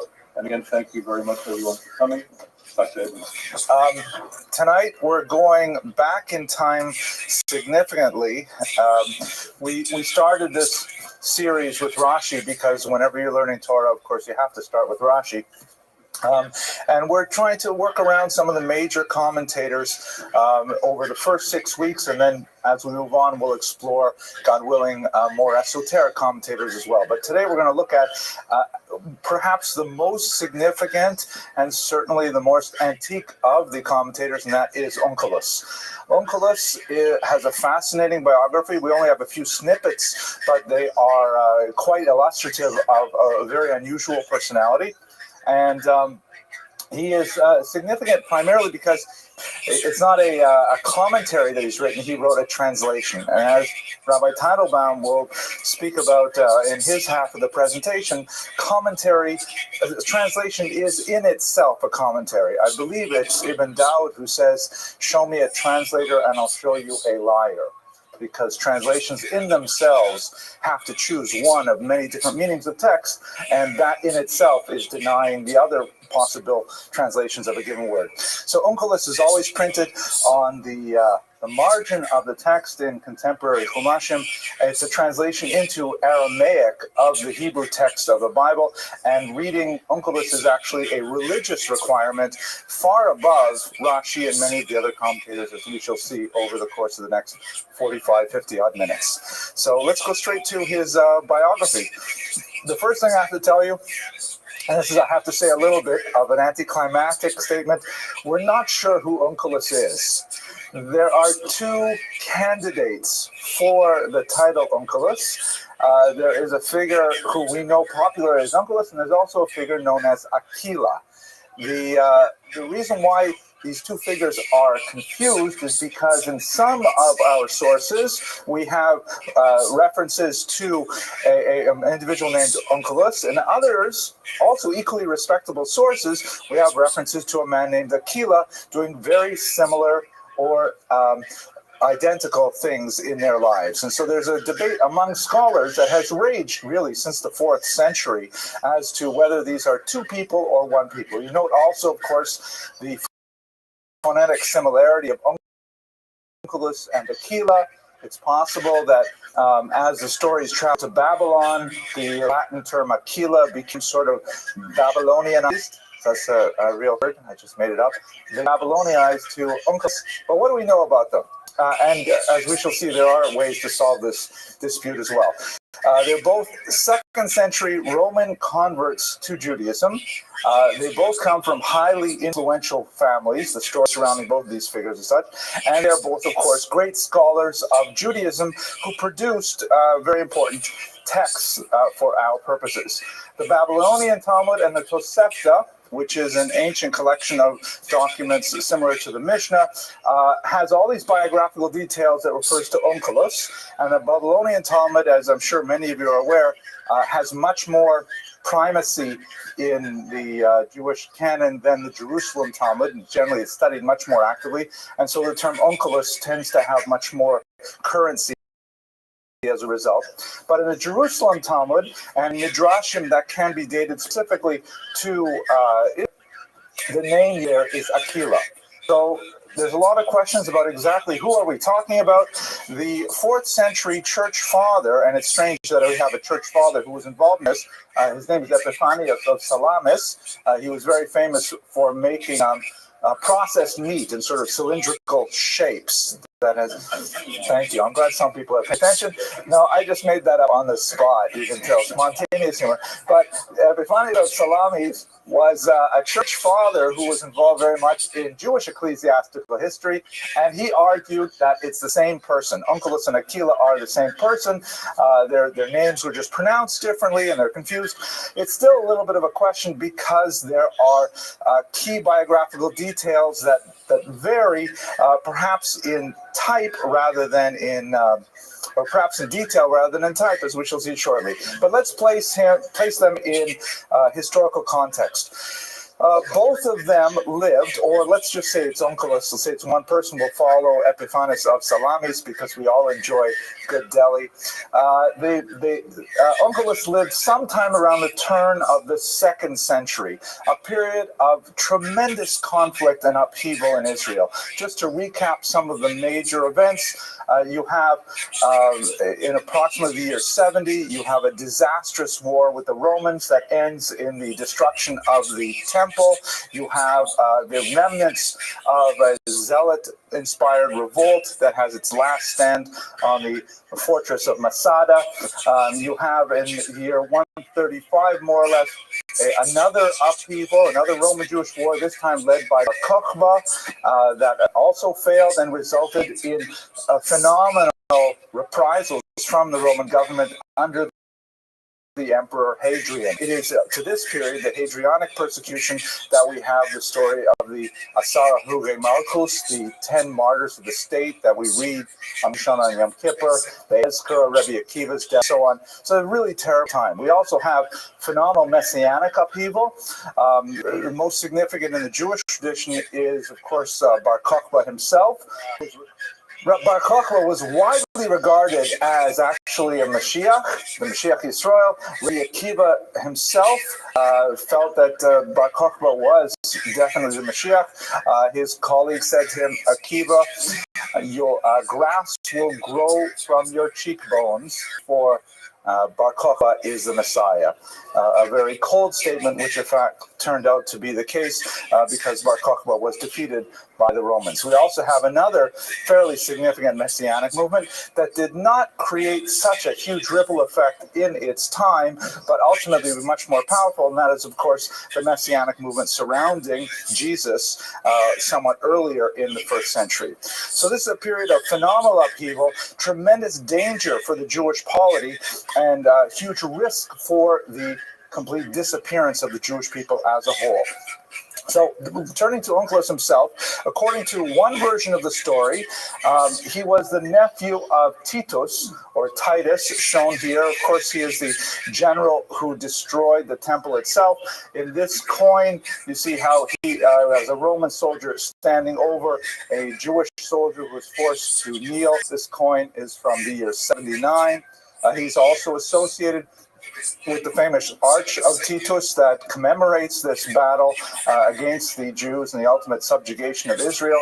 And I'm sure you've all seen this very famous bas-relief that is actually sort of on the inside corner here that shows purportedly Jewish slaves taking the menorah and under Roman standards off to the Vatican, where it will be, according to some legend, hidden away forever. Hang on, I'll take questions at the end, okay?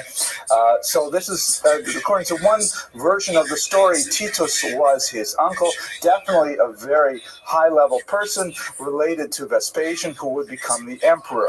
According to the other version of the story, his Midrash Tanchuma says that his uncle was actually Hadrian himself, the emperor that persecuted the Jews so severely in the middle of the 2nd century. As the story goes, he went to Israel and was so impressed. He was at the wall, and someone went up to him and asked him if he'd like to spend Shabbos, and he ended up getting carved into or Sameach Esher Torah Chabad, the whole thing, and he ended up becoming a ger. There's a fascinating story that I rather enjoy that is recorded in Maseches Avodah Zarah.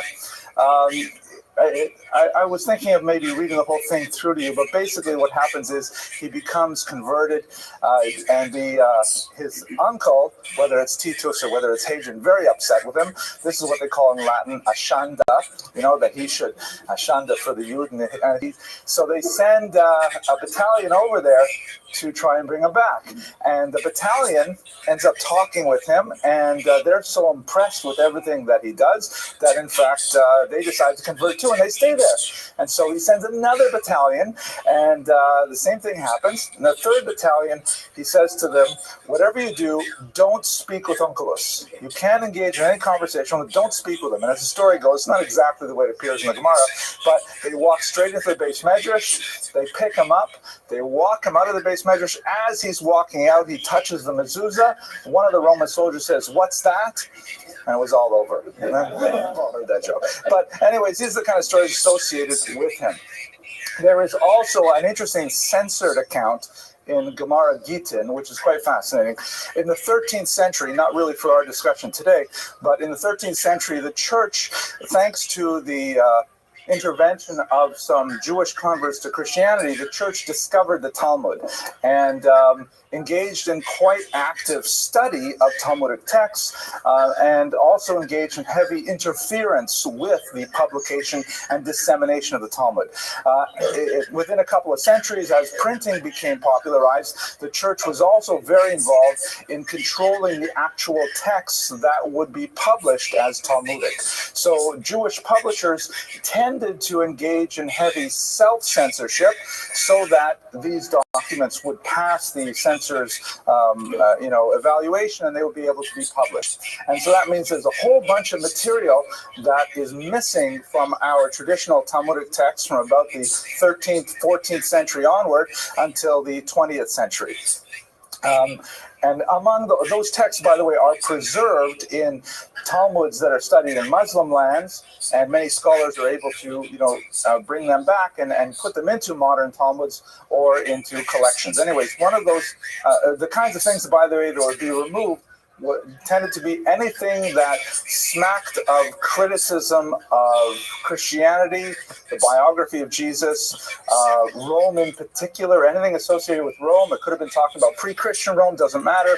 The Jewish printers would say it's safer just to take that whole section out. And one of the sections that they took out dealt with Onkelos' own thought process as he was contemplating conversion to Judaism.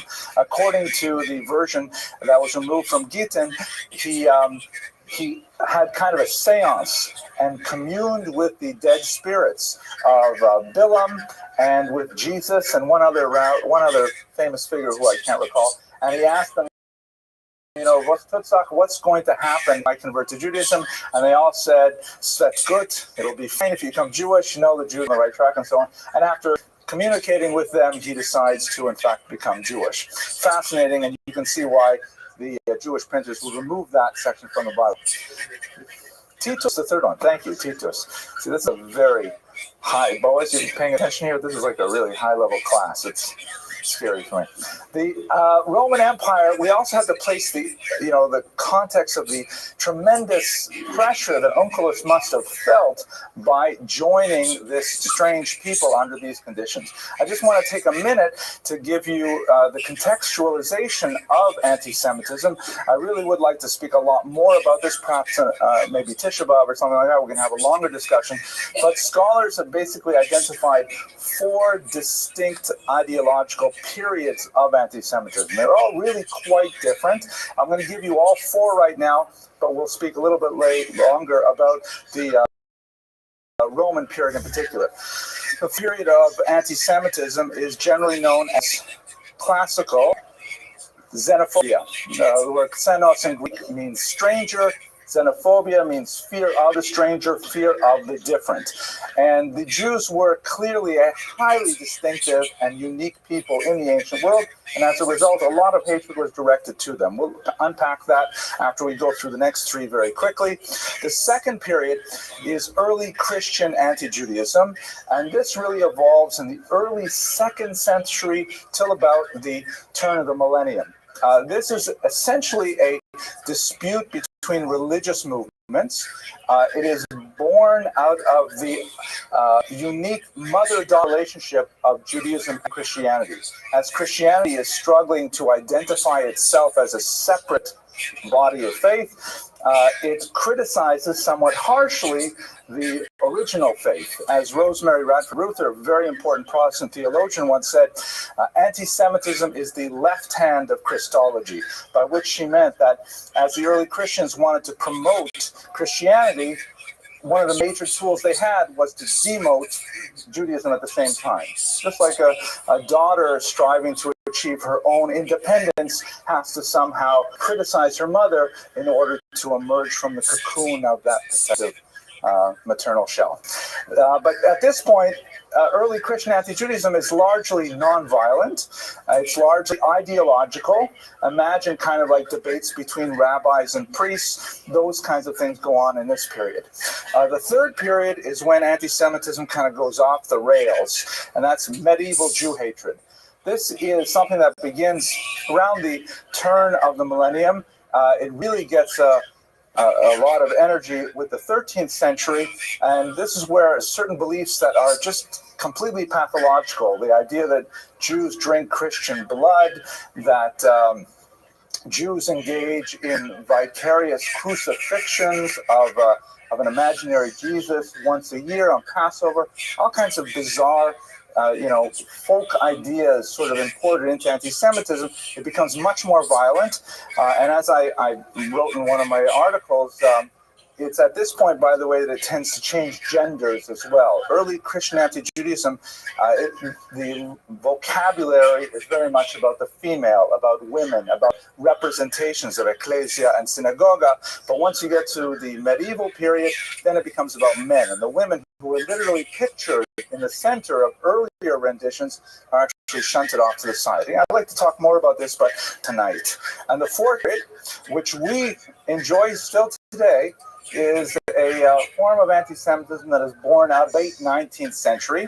And anti-Semitism as an ideology is quite fascinating because it's somehow like a virus is able to adapt itself to the unique climate of its host. And it's able to find those kind of like tags to affix itself as a cancerous growth. I'm sorry to use so many medical metaphors when there's so many medical doctors in the room, but the idea is the virus is able to adapt to its circumstances under very uncanny. So, for example, as religion declines with the Enlightenment, let's say 17th to 18th century, and all of these ideas of like, deicide killing of God and of, in league with the devil and all kinds of things that people no longer take seriously anymore, anti-Semitism becomes secular, and it acquires two distinct characteristics. It becomes very racist in nature, attaching itself to the body of ideas that the Jews constitute a unique race separate from other races. And our genius, by the way, as a race is supposed to be that we are parasites, that we are able to live off other beings until we suck away their energy and move on to a new host. And at the same time with racism, there is the idea of a conspiracy theory, that all Jews are locked together in this conspiracy to enslave Christendom. So those are the four basic periods. But if we focus on our task right now, which is classical xenophobia, none of this was born at this time. The Jews were feared and hated primarily because they were so different from the Romans. And let's place this in the context of Onkelos' conversion. The Romans took off very few days during the year, especially if you were a slave, which was most of the Roman population. You would have off the emperor's birthday, vernal equinox, just a handful of days a year. The Jews were accused of being slothful, lazy, because we took off 1 day in 7. Can you believe it? 1 day in 7, we refused to work, we refused to handle money, we refused to engage in commerce. That was just seen as intolerably lazy, we're unproductive kind of people. We were accused of being impious at the same time because we refused to participate in the civic religion of the day. We refused to just perform the very basic obeisances of just bow down to the idol. What's the big deal, Like, if you can imagine going to a baseball game and there's some guy who refuses to stand for the national anthem. Right? There's a lot of criticism directed at that person because just stand up, what's the big deal, right? So we Jews would refuse to do these kinds of things that were markers of basic citizenship in the society. We were accused of being clannish, of refusing to associate with non-Jews because we would not eat with them, we would not drink wine with them, we wouldn't eat their food. We have our own kosher food. We wouldn't drink wine with them because the laws on touching wine that's not completely ruined by boiling. That was a joke too. I thought it was funny. What was the last thing I was going to say, Boaz? We were accused of being misanthropic, of hating humanity, primarily through circumcision, which was considered such an offense to the Romans, especially because of the Greek love of the human form, the human body. All right. So imagine this is the kind of environment in which Onkelos converted. It's like converting to be such a misanthropic, clannish, such a complete Yotze Dofen, off-the-wall kind of exceptional, moving in the reverse of everything that the Romans held dear. So placing in that context, his conversion really takes greater importance. Two details about his personal Yiddishkeit, which are kind of interesting. He was noted for his scrupulosity. This is a word I've been dying to use for at least 2 weeks now since I've been thinking about this lecture. Scrupulosity is actually used by psychologists who treat Jews, Orthodox Jews, with obsessive compulsive disorder. It's actually a diagnosis because unfortunately, our religion does include a tremendous amount of details. Wash your hands this way, put on the shoes that way, all kinds of things, and people can fall into a mental illness where they're completely obsessed with doing it exactly mamish right, which in many ways we admire and we represent in a positive light, and as a result, it can actually push people further over the edge. So, not saying that Onkelos was associated with this, but for example, two things. He tended to be frummer than the rabbis in many ways. He was noted for eating all of his food al taharas hakodesh, meaning he would eat it with the same stringencies as if he were a kohen serving in the temple, meaning he would not allow any food that had even normal defilement that could be consumed by a regular Jew. He would refuse to touch any of it. He would only eat it as if he were a kohen, even though he was not. He himself, of course, was a convert. And secondly, he had a dispute with Rabbi Gamliel, of all people, who wanted to go to the mikveh in Ashkelon, which is a territory that was traditionally associated with the Philistines and not necessarily part of Israel proper. Onkelos felt that a mikveh on non-Israeli land was not good enough, because it was not, by traditional biblical definition, part of the land of Israel. Even though it was a mikveh there, it would not purify, and he preferred to go into the ocean. He says, Rabbi Gamliel, you can use this mikveh, but I'm going to use the ocean. I don't know if you ever met converts like that. Tend to be more religious than the rabbis, but it is a known phenomenon. So Onkelos, as an individual, he's definitely very contrarian, definitely very principled, but he dedicated his life to the Jewish people, and as a result, he has left a phenomenal legacy in his translation of the Chumash. And at this point, I want to thank you very much for your attention. I'm going to turn the microphone over to Rabbi Teitelbaum. Thank you, Dr. Abramson. Good evening again, everyone. We're going to begin with a question. Who wants, with God's help, to live a long life? Good. Almost at 100%. Those with whom we're not, we'll discuss it later. My office hours, So everybody would like to have a Arichas Yomim V'Shanim. And this idea of a Targum, fascinatingly enough, holds with it the promise to just that. We are introduced to the idea of reviewing the Targum. Now, it doesn't say which Targum, but we'll see in a moment. The Gemara will tell us which Targum it is.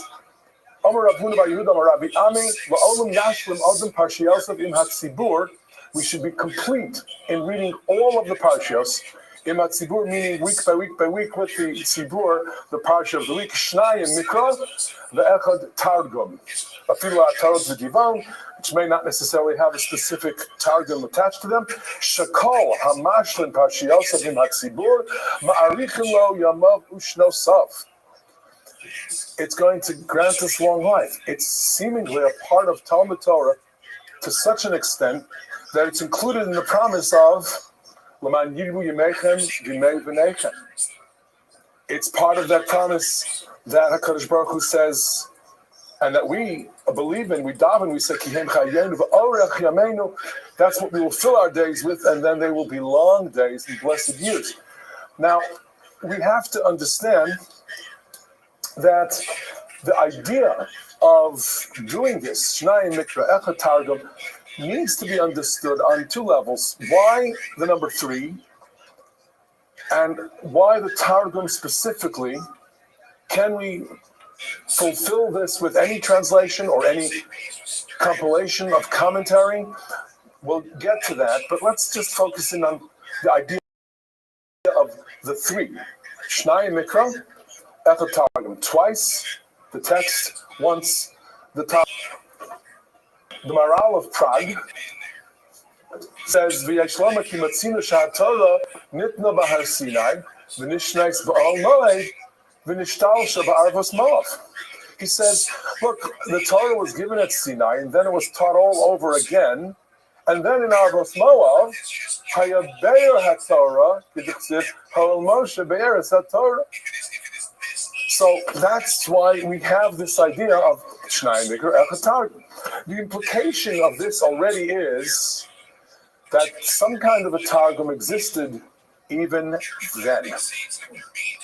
That the Targum has origins that go back to the generation that was the Yotzei Mitzrayim and those who came into Eretz Yisrael. How do we know what it is that we mean when we say Targum? That it is our Targum Uklas. So the Gemara in Maseches Megillah says, Omer Rabbi Yirmiyah, V'isem Rabbi Chia bar Abba, Targum Shal Torah Unklis Hager Omro Mipi Rabbi Eliezer Rabbi Yeshua. So we have the dating of the Targum, and we have the authorship of Onkelos as the authoritative Targum. Of course, we know that Rabbi Yeshua and Rabbi Eliezer ben Hyrcanus were, of course, in the generation immediately after Churban Bayis Sheni. Now, the Gemara goes on to discuss, well, we have rayas, we have proofs that this was even more ancient than anything that could have been taught by Rabbi Yeshua and Rabbi Eliezer in the first century, end of the first century. And the Gemara says, you're right, this is Sinaitic in origin. But Shakchum, it was forgotten, V'chazru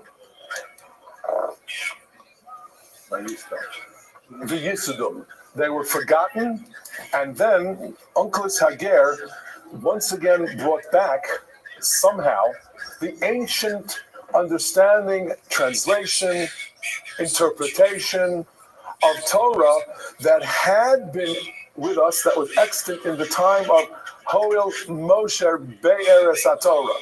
And the question is, how do you do that? Now, some of us can't remember what we ate for breakfast, what we ourselves ate for breakfast. How does Onkelos Hager come back with what was the original Targum in Aramaic of some 1,400 plus years, 1,500 years ago? Ruach HaKodesh. And that indeed is an interesting answer. Ruach HaKodesh in the times after Churban Bayis Sheni, in the days of the Tanoim. Well, there's an interesting Zohar that gets a little bit of a pump from the idea of saying that, yes, must have been some kind of relation with the Zohar dates Onkelos to Hillel and Shammai. It's an obscure Zohar that says, Yinuchan Avhan the Alma, they should rest in peace. Hillel and Shammai, the Hachi Amr Onkelos, they basically refused to teach him any Torah until he had bris milah. So we know that there were these famous stories of Gerim coming to Hillel and Shammai and saying, I want to become a Jew.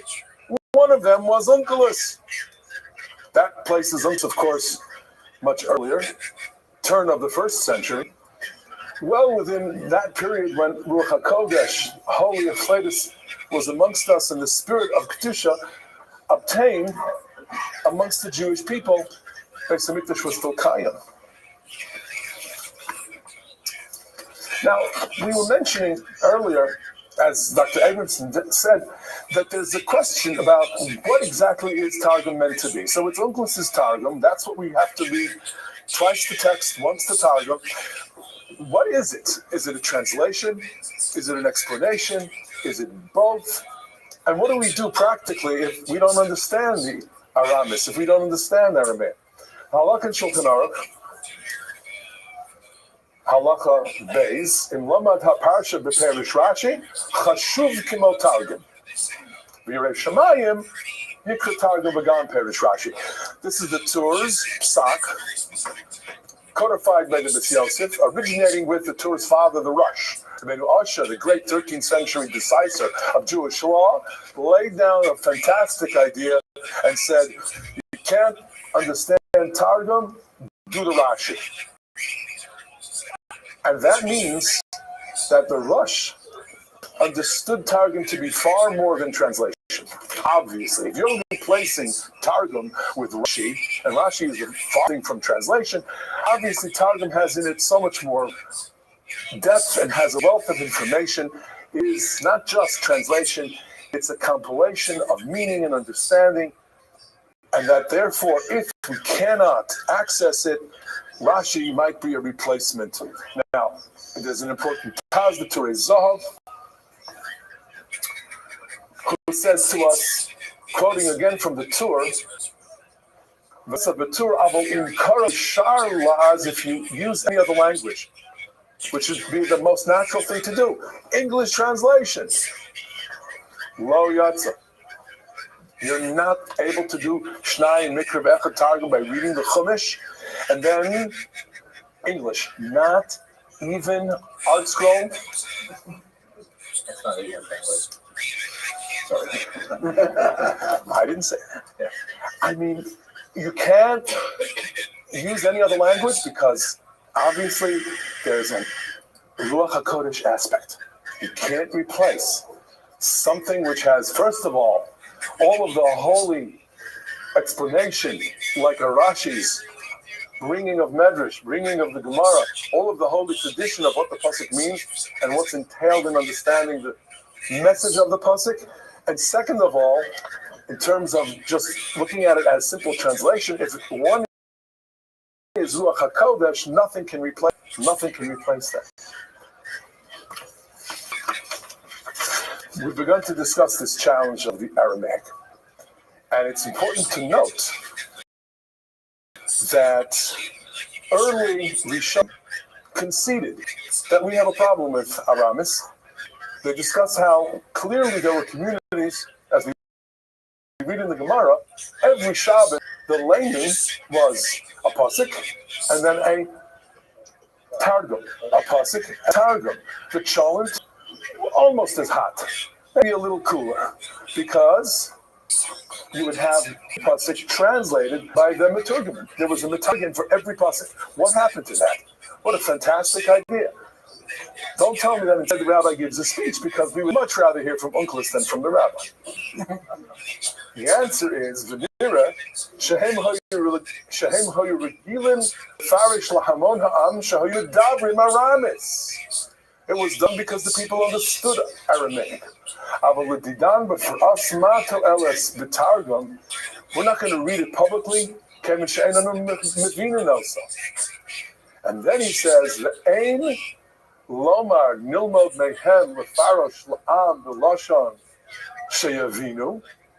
Do not suggest, well, then let's read the pasuk publicly out loud from the Torah, and then have someone explain it in whatever language we understand. Again, the Yeshloma Targum Shanu Shenitkan Beruach HaKodesh. So you have here the Rishon, the Tur, saying to us, look, that's what the Gemara ultimately means. We understand the Gemara Megillah, which we saw earlier, Chazru v'Yasdum, that Targum Unclus is that which is based upon the original Sinaitic Be'er HaTorah of the Midbar of the Yotzei Mitzrayim. That's because he was granted Ruach HaKodesh to be able to recompose and reconstitute that ancient Targum. But the Taz that you had us before said that if you don't understand Russian, you can read it. So the Taz says that you can read Perushei HaTorah. And that, but that's indeed what the Taz says there. He says you can replace even the Rashi, but it would have to be not with a translation, but he said b'feirush or b'feirushei HaTorah. Correct. Now we'll move on to something that again indicates to us how unique Aramis really is, and why it might be worth our while to struggle through the Aramaic, even to acquire books, translations of the Aramaic. There's a fantastic Hebrew translation of Aramis, written by, it just so happens to be an uncle of my father-in-law, Rav Tuvio Wine of Rehovot composed Yain Hatov al HaTargumim.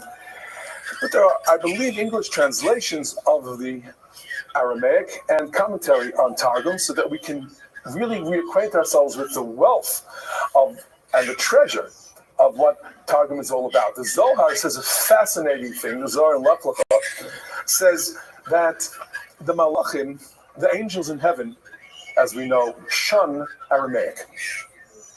It's a language that's meant to be uniquely ours, and what we express in that language is not for the ears, if you will, of the Malachim. That's a discussion for another time why that's so, but the strong language used in the Zohar is that it is ma'us, it's really shunned, it's something that's very, very negative, if you will, in the eyes of the Malachim. And he says, V'hachi itzchik, and that's how it should be, because this Aramaic Torah, which is Targum, is ours.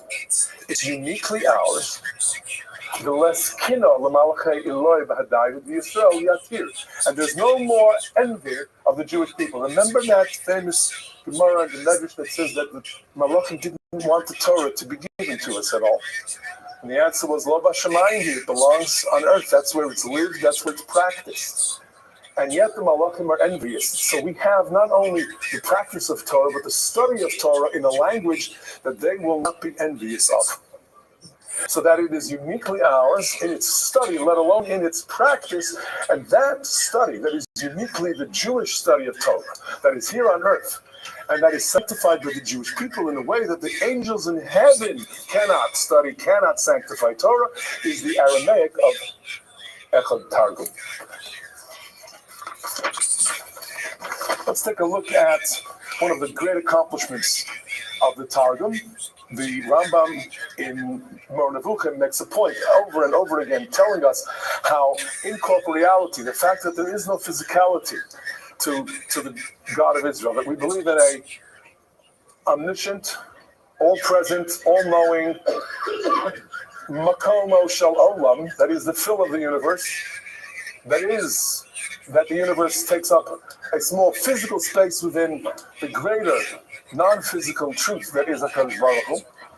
This incorporeality is something which a ger, a proselyte, would want to teach and show again and again and again. So there's a protective measure that the Targum takes. Anytime there's something that is implying motion, movement, action of a physical kind by HaKadosh Baruch Hu, Targum says, no, let's not translate, let's explain. And you will see in two simple explanations, examples from this past week's Parsha, where revelation takes place before all of the Jewish people at Sinai.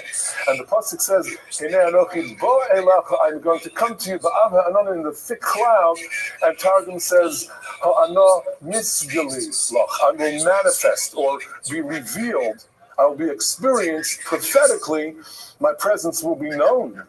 But it doesn't say I'm coming, because that kind of a movement, that's a human anthropomorphism that the Unclus would not even abide in his translation. So it's not a translation.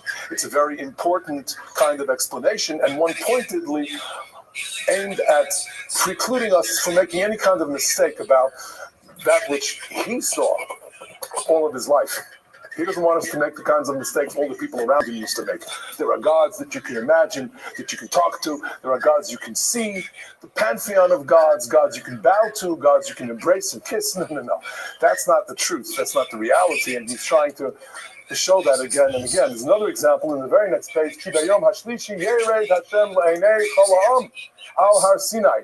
The day of Matan Torah will be a day when God will come down, from the top of the mountain.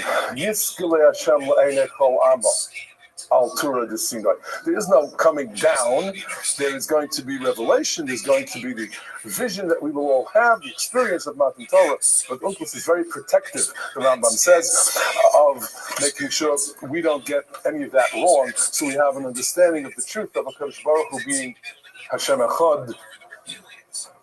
There are halakhic implications of what it is that's written by Unclus. And we have here just two out of hundreds and hundreds of instances in Shalos and Shuvas and other Sfarim where people derive from Onkelos' commentary something very practical. The first one by the Chassam Sofer, the great scholar, really the most important, singularly important Jewish scholar of Central Europe of the first half of the 19th century, and his Talmidim and their yeshivos have impacted the Jewish world so greatly. But Chassam Sofer writes in a Shuva where he's discussing the latter part of Mila, after the foreskin has been removed, the small thin membrane that also has to be pulled back. He says, well, if that wasn't done, would you make a bracha? Because since the Mila hasn't been completed, so you've cut off the foreskin, but you haven't done that priya. And he's discussing this technical issue, and he brings a proof from the Targum on the pasuk Umo Hashem es levavcha ve'es levav zarecha. Ya'adi, I will remove, not cut. Ya'adi tipshus libcha. Removal, he says, is a bona fide understanding of what Mila means. So Mila, in Umo Hashem es levavcha, doesn't have to mean gzar, cutting. It means revealing that which is otherwise enclosed or hidden. And therefore, for priya, while the cut has been done, but that revealing of what is underneath yet is going to be done, you make a bracha on that. And he's bringing proof texts and support from an Onkelos. Now, it's fascinating that his Rabbi, Rav Nosson Adler, similarly once said something fascinating about the Aseres HaDibros. Everybody knows that in the Aseres HaDibros, lo tignov means kidnapping. Yet the Torah doesn't say specifically kidnapping. We have a Rashi in Parshas Mishpatim that implies that it includes all kinds of theft. And it would be nice to see in the Ten Commandments that God is saying not only kidnapping, but thievery of any kind is so forbidden and so abhorrent it even has a place in the Ten Commandments. Sure enough, Divrei Yatziv of the Klausenberger Rebbe, he quotes the Sefer Nesina Leger, fascinating name. Nesina Leger, meaning something given or gift to the ger. The ger is Onkelos. Nesina is Nosson Adler. That was his name. The great scholar Nosson Adler wrote this Targum to Targum. He wrote a commentary on Targum Onkelos, and he calls it Nesina Leger. And the Klausenberger Rebbe quotes him as saying that, look, when it comes to Lo Sirtzach, it says Lo Tiktol Nefash. When it comes to Lo Tignov, it just says Lo Tignuv. And that implies that according to Onkelos, Efshar the Behemoth Sover HaOnkelos the Gam Magnevas Mama. V'lachein Nokat B'stama without Nefash, without saying a person.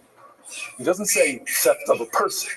He just left it at theft. When it comes to Lo Tirtzach, homicide, he added Nefash, the murder of a person. So we are being medayik in Onkelos, where he did add a word versus where he did not add a word, and we're saying, therefore, Onkelos seems to say to us, Lo Tignov is not just technically kidnapping, but any kind of theft is also included in the Aseres HaDibros. So we see that the tremendous amount of study that great scholars engage in when looking at the texts of Onkelos give rise to halachic implications to this very day, and have done so really through the ages. Let's conclude with looking at some of the examples of where his translation / compilation of commentary explanation have really enriched Jewish life, where his meaning to the words have such great ethical and moral implication. We'll have them in order as they appear in the Torah. This is probably the most famous of them all, where in the creation of man, the Torah says, Vayihi ha'adam l'nefesh chaya. A man was this living being, but no, that which the Onkelos says is so much more important and so much more broad and gives us such insight into the greatness and potential within man. That is that God's breath manifests the Havis. God's breath manifests in man.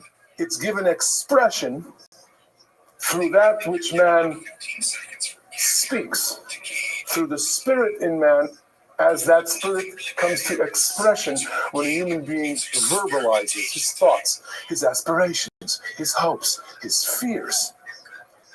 And that is one of the most important of all of Onkelos' translations, obviously explanations and interpretations of Torah. We'll look at another one that comes from this week's Parshas Mishpatim, where the Torah says, if you see your enemy's chamor, your enemy's donkey, it's breaking down under its tremendous burden, and you need to help the animal, this beast of burden, and the owner of the animal is an enemy of yours.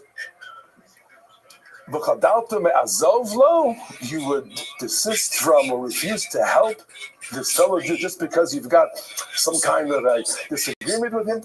Azov to Azov, emo, help and help again, make sure that the person and the person's animal can be reloaded and safely on their way. Says the Targum something fantastic. You know, in modern Hebrew, if you have some kind of a complaint, and you keep airing the complaint, and you're complaining, when somebody wants to tell you stop, what will they tell you? Azov. Leave it alone. Tafsik means stop, but to leave it alone means let it go. Azov. So here you have the source for that. You see, because Azov, according to Targum, pasuk means nishbak tishbok, leave alone mad v'libok Alohi. Let go of what you have in your heart. Let go of all of that old, contentious, and negative feeling you have in your heart. Whatever it is that you harbor against your fellow Jew, let it go. And help him. So that we have a completely novel interpretation of the pasuk, but one that addresses the fact that you really don't like this guy, and you really don't want to help him. And when the Torah repetitively says Azov to Azov, Targum says, because it doesn't just mean to help, it means Azov, let go of, release all of the negative feelings you may have, the resentment that you have, and then Tazov, go help him. And finally, something that really helps us all of us work hard, all of us trying to earn a living, all of us know we can't take credit for our successes. Because Baruch Hu tells us very pointedly, we have to remember, it's not it's not because I'm so smart, not because I got my great degree, not because I've worked so hard that I've amassed my fortune or that I'm successful. No, we have to remember,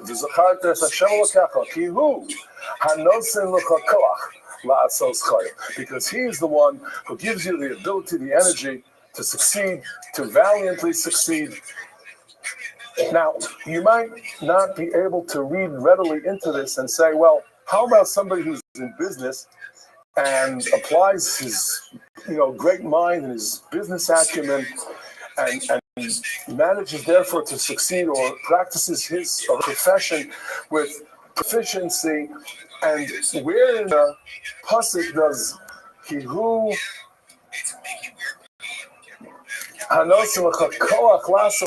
where does it say that it's about my ability to use my mind well and practice my profession or pursue my business pursuit successfully? Says the Targum, remember, this is Sinaitic in origin, the Ruach HaKodesh in the 1st century or 2nd century, says Onkelos, Arehu, Yahev Lach Eitzah Lemiknei Nichsin.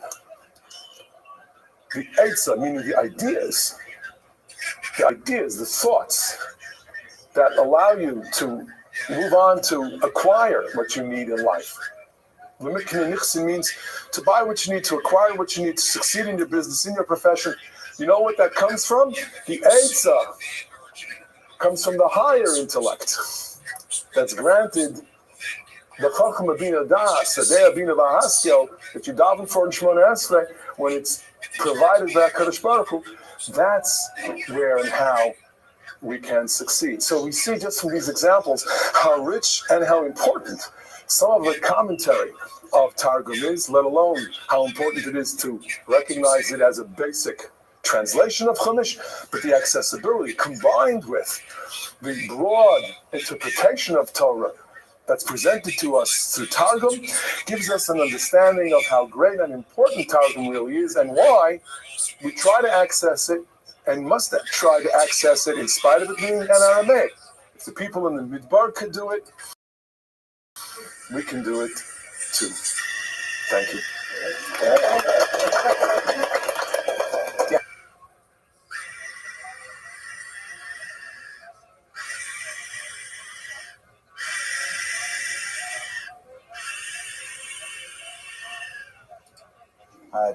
It's a great honor to be here for the fifth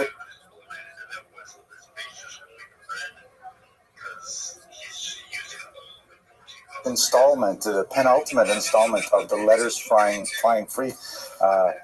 Oh my gosh, the Rebbitzin is here. Did I see the Rebbitzin over there? I just scanned it. Oh, now I'm in trouble. She is going to tell her father about this. I'm really nervous now. We'll start all over again. Okay, we're in the penultimate meeting of the Letters Flying. I sent out an email, if you're on my constant contact list, to get a survey of what people thought of this series and the series we did in Brooklyn to get a sense of how we can improve, because God willing, we will move forward with this. There seems to be a certain groundswell of enthusiasm for these subjects, but we want to do it wisely and in a way that meets the needs of our viewing audience, both live and on the internet. Rabbi Teitelbaum has prepared an absolutely fantastic shiur for the second half of this hour. So I'm going to speak really quickly to give him maximum time, because he's really going to take us deep into the ideas of the Ibn Ezra in text, and I think it's going to be quite fascinating. I'm actually recycling a class that I gave about 2 years ago, which was sponsored by the Hermes, and I believe they're members of this shul, so it's ironic that we get to reuse their original sponsorship when I was in Bell Harbor. Our topic for today is the incomparable Abraham Ibn Ezra, who was a phenomenal individual with tremendously complex life, a life of great sadness and tribulation, and a life of genius and exceptional achievements in Torah scholarship in particular. I think one of the most fascinating things that I take away from his life is the fact that the Ibn Ezra that we primarily know as Jews, and we are the people who study him most of all the various fields of inquiry that he inspired, from poetry to astronomy to mathematics to linguistics. He really only began his career as a Torah scholar, as a published Torah scholar, when he was about my age, when he was in his 50s and he was exiled from the Iberian Peninsula. At that point, he had to change careers quite late in life, and it was only then that he really explored his genius. As we discussed a few weeks ago, when we were looking at Sadia Gaon, he had to get fired from his job as the Gaon of Surah in order to start writing, and ultimately it was his writing that made the greatest contribution in life. I'm reminded as well of a role model in my own life, Rabbi Dr. Lander Zatzal, who only started Turo College when he was 54 years old, and it's become such a massive enterprise, and it's affected the lives of so many tens of thousands of people. There are these people like that, Ibn Ezra's, who are able to change their lives midstream when other people are started looking down towards moving down to Boca or something like that. They're thinking about what else can I achieve, and Ibn Ezra is such a person. He lived a life of tremendous penury, and he complained about it with some eloquence. So I'll share with you, for example, one poem that he wrote. These are translated from the original Judeo-Arabic. Unfortunately, I forgot the name of the translator, and the other, I'll write it when I put this on the web, the exact translator. But he writes a poem called My Stars. On the day I was born, the unalterable stars altered. If I decided to sell lamps, it wouldn't get dark till the day I died. Some stars, whatever I do, I'm a failure before I begin. If I suddenly decided to sell shrouds, people would suddenly stop dying. He definitely had a very kind of pessimistic, dark view of the universe that seemed to pervade much of his writings, although not universally. We'll see how that is. Now, what was he doing for a living? What was so difficult about his life? He was what we would call in Yiddish, in many ways, a Luftmensch. a man who lived on air. And this is a term that really is better applied to 19th century Eastern Europe. And it refers to people who somehow eke out a living without any clear sense of what their revenue stream really is. In medieval Spain, in the golden period when he lived, he was a professional poet, and he would, compose works of poetry, which was hugely in demand in Spanish culture, Arabic Spanish culture. He would compose, what they would call a boast poetry, in which people would compose, these poems that celebrated their business acumen or their military strengths or various achievements in their life. He would have composed curse poetry that was used as an imprecation against people you didn't like, and this was like a business. This was kind of like graphic designers for the internet today. He was a poet for hire who do these things. But it's a difficult job to have, because once you write the poem, it's over. You get paid once, and then you've got to write another poem. You can't use the same poem again because they were in circulation. It was part of the culture to repeat poetry. We happen to live, it's sad, in America in the early 21st century. We live in a very poetry-debased society. We have very little poetry in circulation. I spent some time with Boaz, my son, who is not here, by the way. I really have to give it to him. He and I just spent some time studying The Second Coming by Yeats, and it was fascinating to actually walk a young mind through the meaning of that poem. But we are bereft of these things. I'm sorry for going on like that.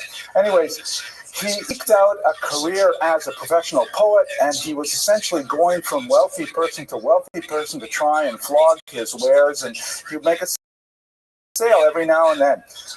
Here's one of his poems which describes what it's like. This is called The Patron, which is referring, of course, to his supporters. When I come to the patron's house early in the morning, they say, he has already ridden away. When I come in the evening, they say, he has already gone to sleep. He either climbs into his carriage or climbs into his bed. Woe to the poor man.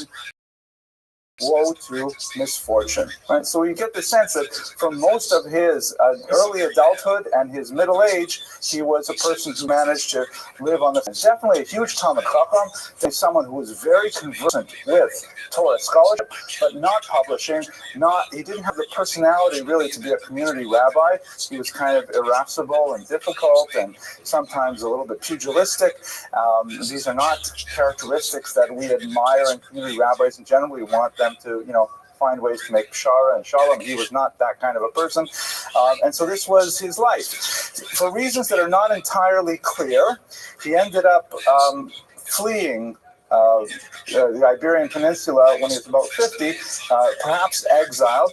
He was very well connected. In fact, he was married into the family of Yehuda Halevi, but his son Isaac apparently moved out to the Middle East and converted to Islam, which was a huge shock for him. There's some debate over exactly what happened.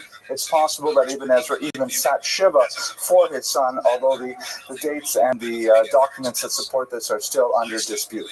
At any rate, possibly the reason why he left, we don't exactly know, was the expansion of the Almohad. It's a very extreme form of Islam that chose to move away from the traditional tolerance of dhimmi, of Jews and Christians as people of the book, towards a more intolerant and demanding form of Islam that would not brook the presence of non-believers in their midst. Maimonides, of course, would also flee the Almohads and make his way across the coast of North Africa to Egypt. In the case of the Ibn Ezra, he would actually make quite a tour of the Mediterranean basin, all across the coast of North Africa, into the Italian peninsula, and into continental Europe, trying to put together a livelihood living in great straits. During this time, it became clear, this is his period of wandering and also his period of greatest creativity.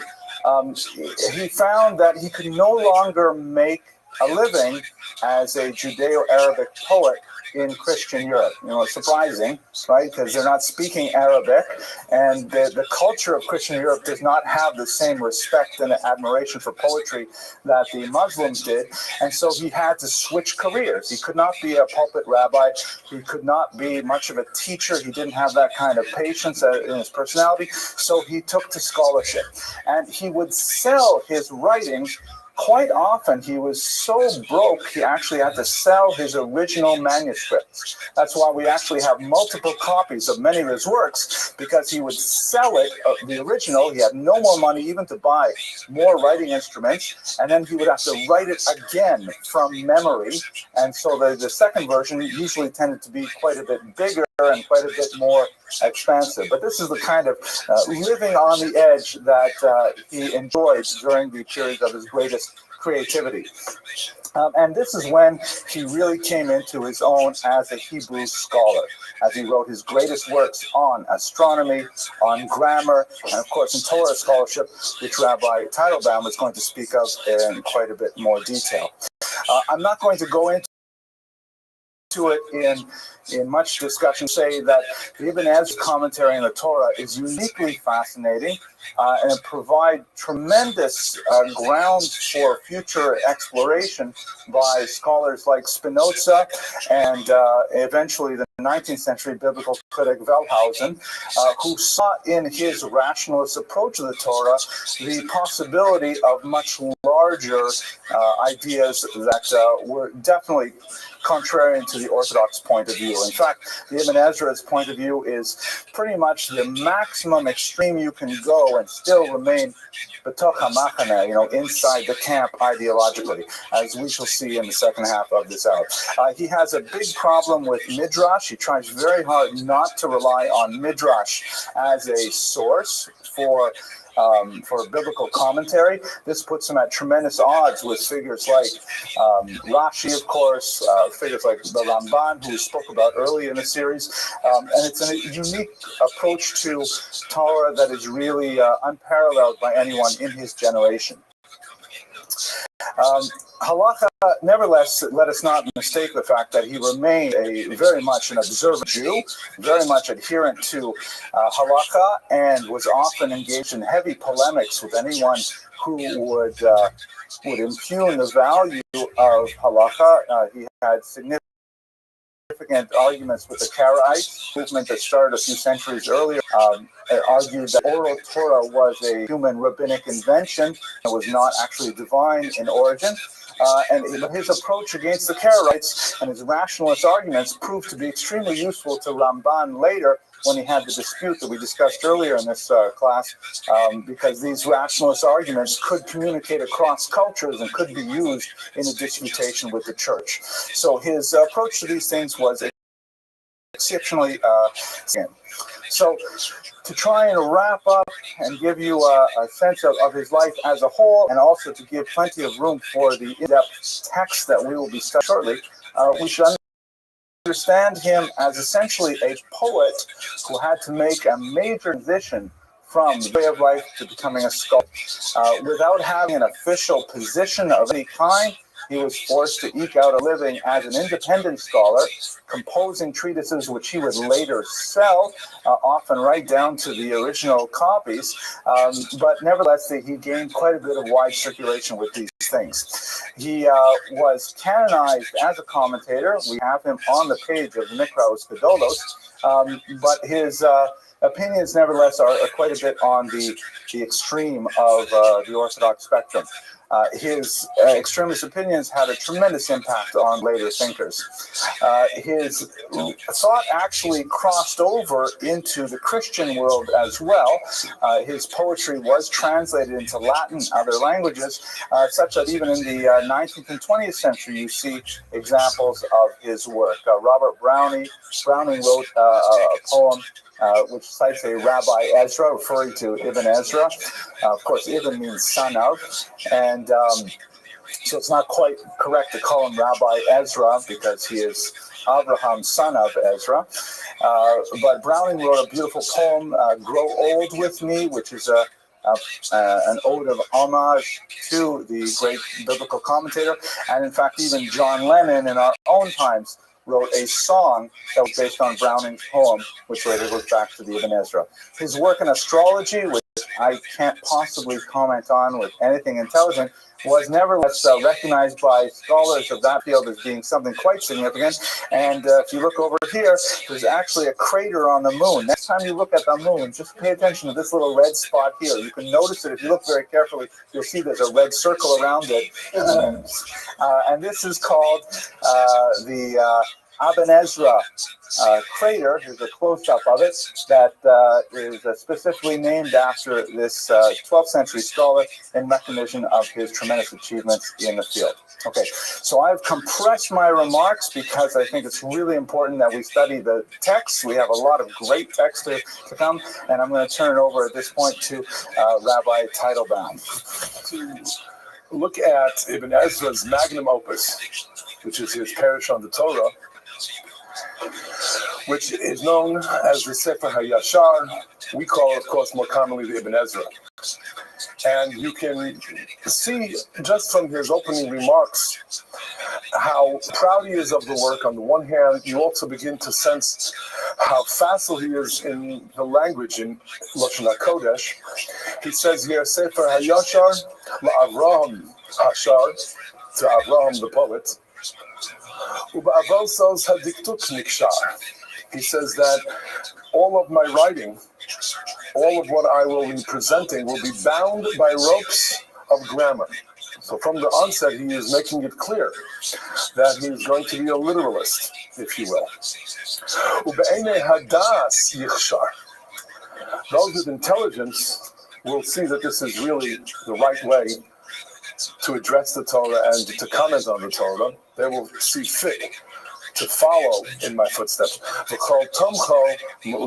Those who take this, and maybe he is saying those who support this kind of work, he always was lacking in the kind of support he would have liked, they will be very, very fortunate. We are going to continue to look at his Hakdama. What he does is introduce his parish by first describing so many of the other paths that he says are incorrect, describing the paths that he will eschew, that he says these are not the ways of proper parish on the Torah. And the first that he says is quite what we should be following is the path of, let us call it, lengthy exposition. By the way, all of his Hakdama is written in poetic rhyme. Beautiful, beautiful Ivrit, or Lashon HaKodesh.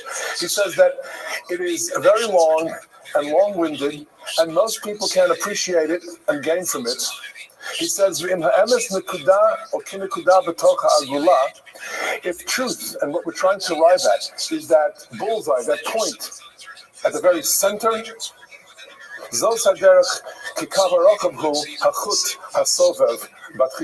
then going into expansive, long, lengthy dissertations on Torah, that's like maybe getting at that circle surrounding the bullseye, but you're never really reaching your target. And then he goes on to say, for instance, he talks about the Rabbi Yitzchak HaYisraeli, and some of what he wrote. He writes how in other words, he wrote treatises and barely got through much of the Torah at all. He then criticizes Rabbi Tzaddik Gaon. So he obviously has great respect for Rav Tzaddik Gaon, but he says Rav Tzaddik Gaon also in his parish follows this long style, long-winded style, without really explaining the pasuk, its true meaning, its basic meaning.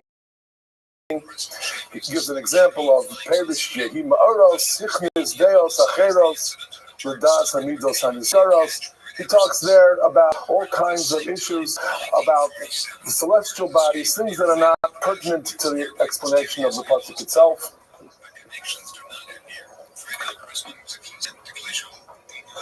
Here, from Bereshis, Perik Beis, pasuk Yud Aleph, where the Torah describes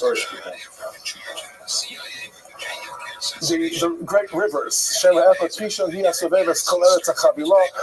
Tzaddik Gaon identifies this river as the Nile. And how do you know it's the Nile? Asks Ibn Ezra. He suggests, Ulai Bachalom Ra'am. Perhaps Ibn Tzaddik Gaon saw it in a dream. There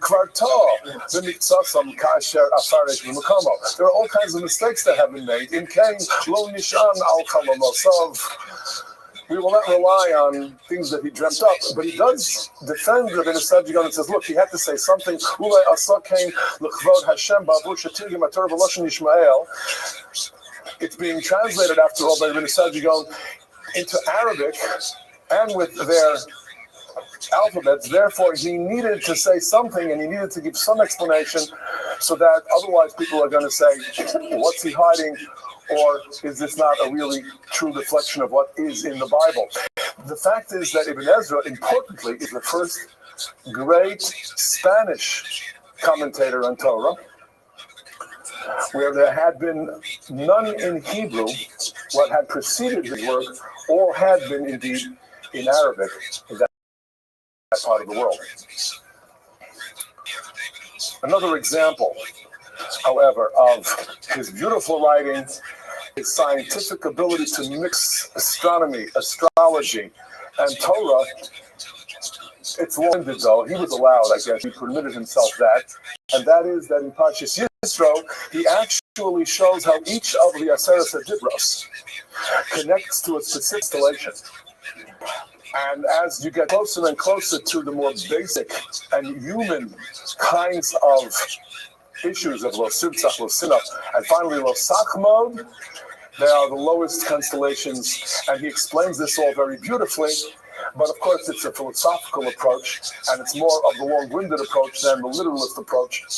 Then again, he wrote a Bir HaKotzer. He had a shortened version originally, and only wrote the more expanded version of his parish. The one we have is on Shmos. Most of the rest of it has been lost. Now, the next path that he says we should not follow, the second of the four paths that he negates, the path of the Karaim. As we heard before, the Karaites deny that there is a Torah Shabbat path. It's a rabbinic contradiction. He calls it Derech Psal Tolim. Haderech HaSheniyan, the second path. B'chrua Psal Tolim, those crooked people. Imhem Yisraelim, if Jews take that path, if they think they're getting to the truth, they don't even know where to look. And then he talks about Anon, the founder of the Karaites, Binyamin ben Mashiach, Yeshua. They don't believe in the words of the great Chachamim. They don't believe in Torah Shabbat path. So therefore they end up erring to the left, to the right. Everybody says whatever they like about how to understand the pasuk.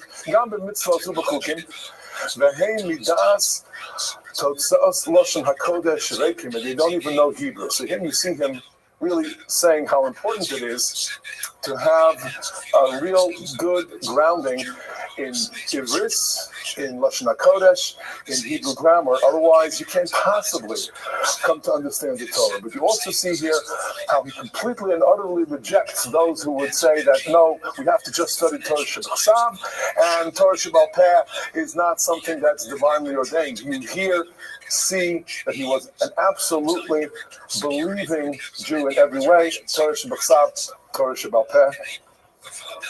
Some of the examples in which he says something almost critically, really, it's more than jocular. He is actually ribbing the Karaites.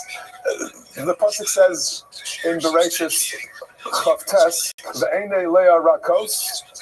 Leah's eyes were somehow watery.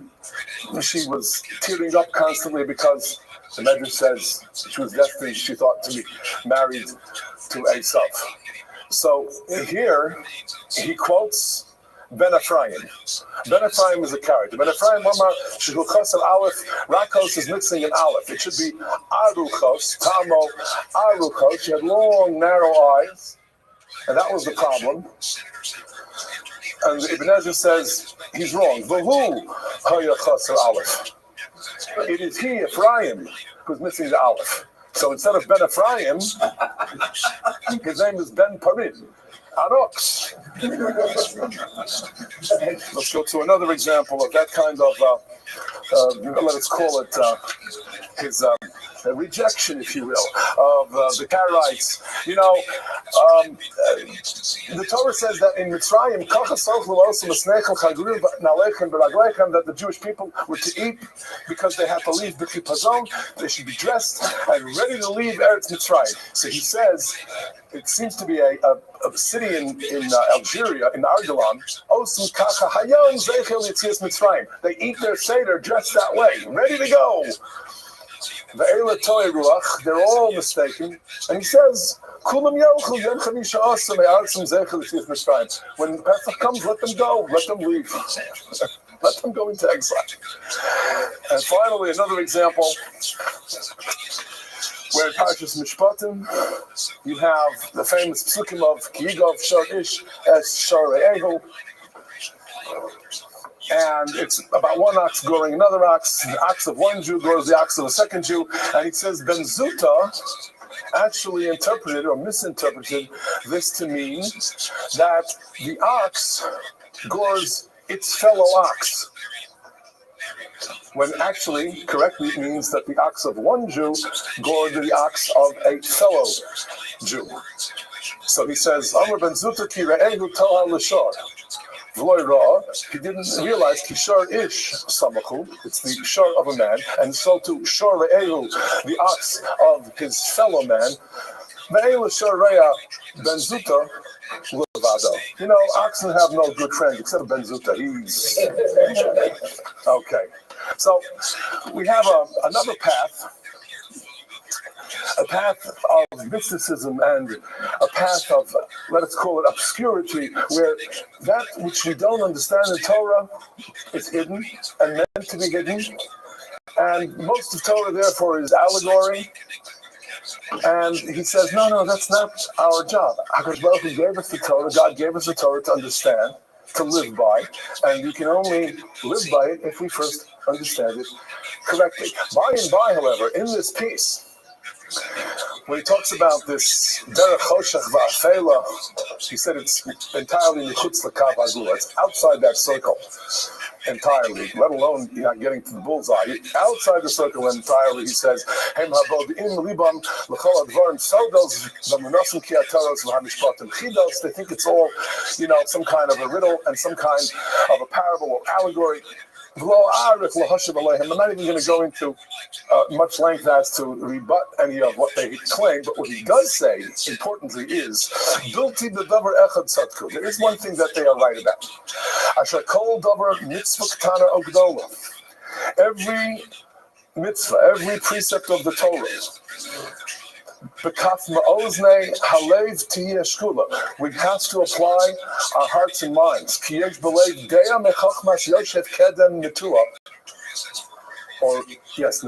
That is, in our hearts, with God's wisdom implanted in us, that we are to study the Torah. It's a fascinating concept. We are able to come to the truth of Torah because we are Hashem's people, and He has planted within us the ability to understand the Torah. Therefore, since He has given us that God-given gift, let's use it. Let's study. Let's mine the treasures that are contained within the Torah. And if we come upon something that we can't understand, he says, then maybe we have to say, well, it's mystical. But otherwise, he says before that, if we can't logically understand it, then we have to reject that which is illogical or that which is implausible. And then there are some obviously famous cases in which Ibn Ezra says that we have to make sure to read the Torah literally understand what happened, for instance, at the Akedah, and not necessarily accept every opinion midrashically offered. And we'll get into why and how we can look away from some of the midrashim according to Ibn Ezra. But before we get into that, let's just look at this example. We have Yitzchak at the Akedah. How old is Yitzchak at the Akedah? Chachamenu tell us, he quotes, Yitzchak at the Akedah was ben 37 shanim. He was 37 years old. He says, look, im divrei kabbalah mikabel. I readily accept it if that is a tradition from Sinai, generation after generation, fine. But he says, Miderach svara ein ze nachon. Because if he's 37 years old, shahayaroi shetia tzitkas Yitzchak galuya, then the whole celebration of the courage and the devotion of Avraham Avinu should be actually the courage and celebration of what Yitzchak was ready to do at the Akedah. It should be all about Yitzchak and Yitzchak's courage, and not Avraham Avinu's courage.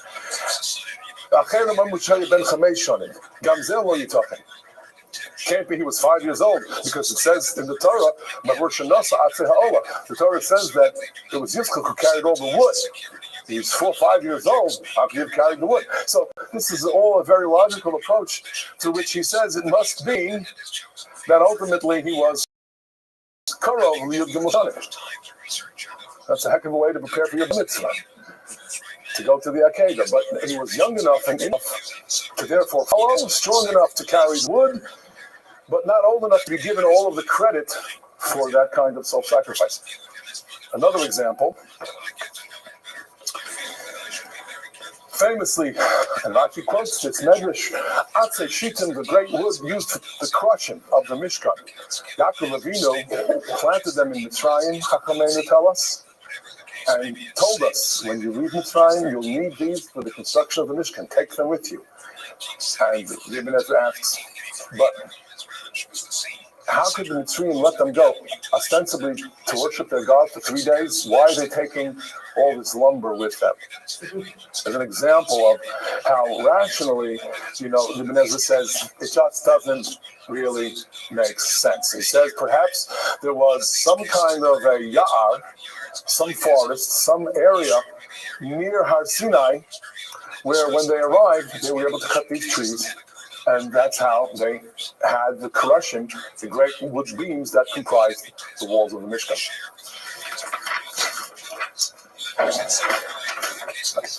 The fourth path that Ibn Ezra says we should reject is the path of homiletics, of drash.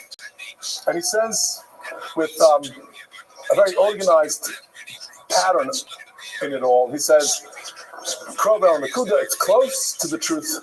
Rothschild, everybody runs after Medrash. We all enjoy it, we all learn it and study it. He says,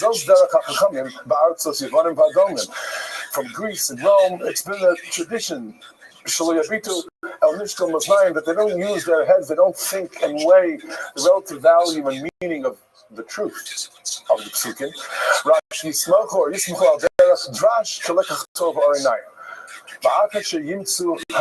Number one, once you have these midrashim in Sifrei HaKadmonim, why repeat? If you have it in Medrash, leave it there. If you're going to write a commentary on the Torah, don't just repeat what the Medrash says. That's number one. V'yesh drash hefek drash. He said, secondly, you have so many contradicting midrashim. If you can use Medrash to arrive at the truth, well then what's the truth? And one Medrash says one thing, and another Medrash says another. And finally he says, V'yesh lo sod v'einonu mefurish. And so much of it is so hard to understand. It's mystical anyway. He uses an example, the famous case, the drasha, Torah Kadma, Alpayim Shana Kadma. Torah existed 2,000 years before the world. If there's no world, then there's no physical matter. If there's no physical matter, so then there's no time-space relationship. How can there be time? How can you say 2,000 years if there was no universe, if there's no physical world? He asks. That's just one example. He goes on to give a number of examples. And of course, this was something that, let's just say, it stirred up the ire of some of the commentators. Here you have a Tiferes Yisrael of the Maharal, where he quotes how Ibn Ezra criticized the famous drash about why the Torah begins with a Beis, Bereshis, because Beis is the letter of bracha, and it's an important idea, and we accept it, of course, is true. And Ibn Ezra says, no, Beis can stand for all kinds of things, and he gives lists and lists of words that are of a negative nature that begin with a Beis. Bitlu hatochanos. Koheles says, you'll come to your old age and your teeth don't work anymore. So it's with a Beis, Bitlu hatochanos. Does that mean that Beis is such a beautiful, wonderful letter? Bal Yida'um. Bal Yida'um means that nations of the world, people don't know, don't understand. They'll be bereft. So the Beis isn't such a wonderful letter, is it? Says the Maharal Ubavadai, Harav Ibn Ezra, Bal Yida'um. He says, one who didn't know was Ibn Ezra. Bal Yida'um Divrei Chachamim Hanemonim. He says, because Ki Divreihem Heim Emes B'Chachma. Hu Lo Haven. He did not understand Divrei Chachamim. So there's a tremendous criticism that Ibn Ezra invited by being so adamant about not following drash, not getting involved in it, not basing our religious life, and not getting so involved with it, not just in commentary, but in philosophically guiding our lives based on so much drash. Ibn Ezra, was not one to really feel that's the way we have to build and construct our culture, our religion. Pru'uravu, we take it that the Torah says that it is a mitzvah. In the meaning of mitzvahs, that's another area, by the way. He did not say that we are bound to believe that there are exactly 613 mitzvahs. He says that Pru'uravu is actually just a blessing. Milas Pirdi B'Rivya B'Adam Brachahi. Kemo V'Brias HaMayim. Rak Hi Mitzvah Ha'etikuha Kadmonenu Zichronim Levacha. Rather, it is written as a mitzvah by our rabbis. This is a typical Ibn Ezra in that he says, look, the literal interpretation of the pasuk is not, you have a commandment, be fruitful, multiply, have children, but it is a mitzvah. If rabbis in the Talmud say it's a mitzvah, then it's a mitzvah. But they have that by tradition. It's not because the Torah literally said so. Another example, the rehabilitation of Nimrod. What kind of a person was Nimrod? Oh, he was a very, very negative person. He used his powers to threaten mankind, not just Avram Avinu, but, it was Amraphel, he is Nimrod, and he was Hechalios Gibor Ba'aretz. As Rashi says, he was doing whatever he could with his Gevura rebelliously against the will of God. Well, according to Ibn Ezra, he says, Hechel Laharos Gevuros B'nei Adam Alachayos, Ki Haya Gibor Tzayid, he was a tremendous hunter. V'tam L'fnei Hashem doesn't mean against God. It doesn't mean that he would say, I'm powerful, God is powerful, maybe I'm more powerful, as you might wish to interpret it. He says, Shehaya Bona Mizbechos, Umala Osam Hachayos, Olol Hashem. Nimrod captured animals and brought them on the Mizbeach. He offered them up to God. That's the truth of what the Torah is saying to us about Nimrod. The Drash, that's a different path altogether. So that's a bit startling. Most of us are familiar with these interpretations as to us by Rashi. There's a very important mention of Rashi in Ibn Ezra's Safrura, which is really a grammatical work, where he says, Ein Mikra Yotze Midei Pshutim V'Hadrash Hu Tosefes Tam. It is just an added flavor, an added sense of what the Torah might be telling us. Bahadoros Habayim, generations are followed. Samu called Drash, Iker V'Shorish. They've made so much out of Drash. Kireb Shlomo Zal, like Rashi. Shapiresh Tanach, Al Derech Drash. He, Rashi, comments on all of the Torah, Yivim Ksuvim, homiletically, and he says, V'hu Choshev. He thinks, Kihu Al Derech Pshat. He thinks he's writing Pshat. And then he says, V'ein, B'svarav Pshat, Rak Echad, Minei Olef. Really, Pshat in Rashi, it's all Drash. 1 in 1,000. That's a bit of an exaggeration, but he's really clearly adamant about what kind of parish we should or shouldn't use as we study Torah. He says Pshat in Rashi is 1 in 1,000. So what he does say is the right path, is the path of the Hebrew grammarian and literalism. Haderach HaChamishis, Musad Perushi, Aleha Ashus.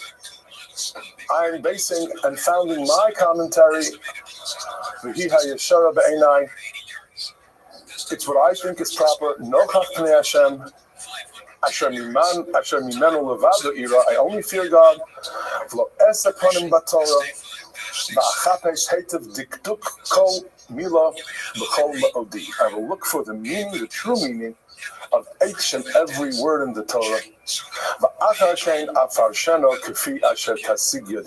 will then explain it as best I can.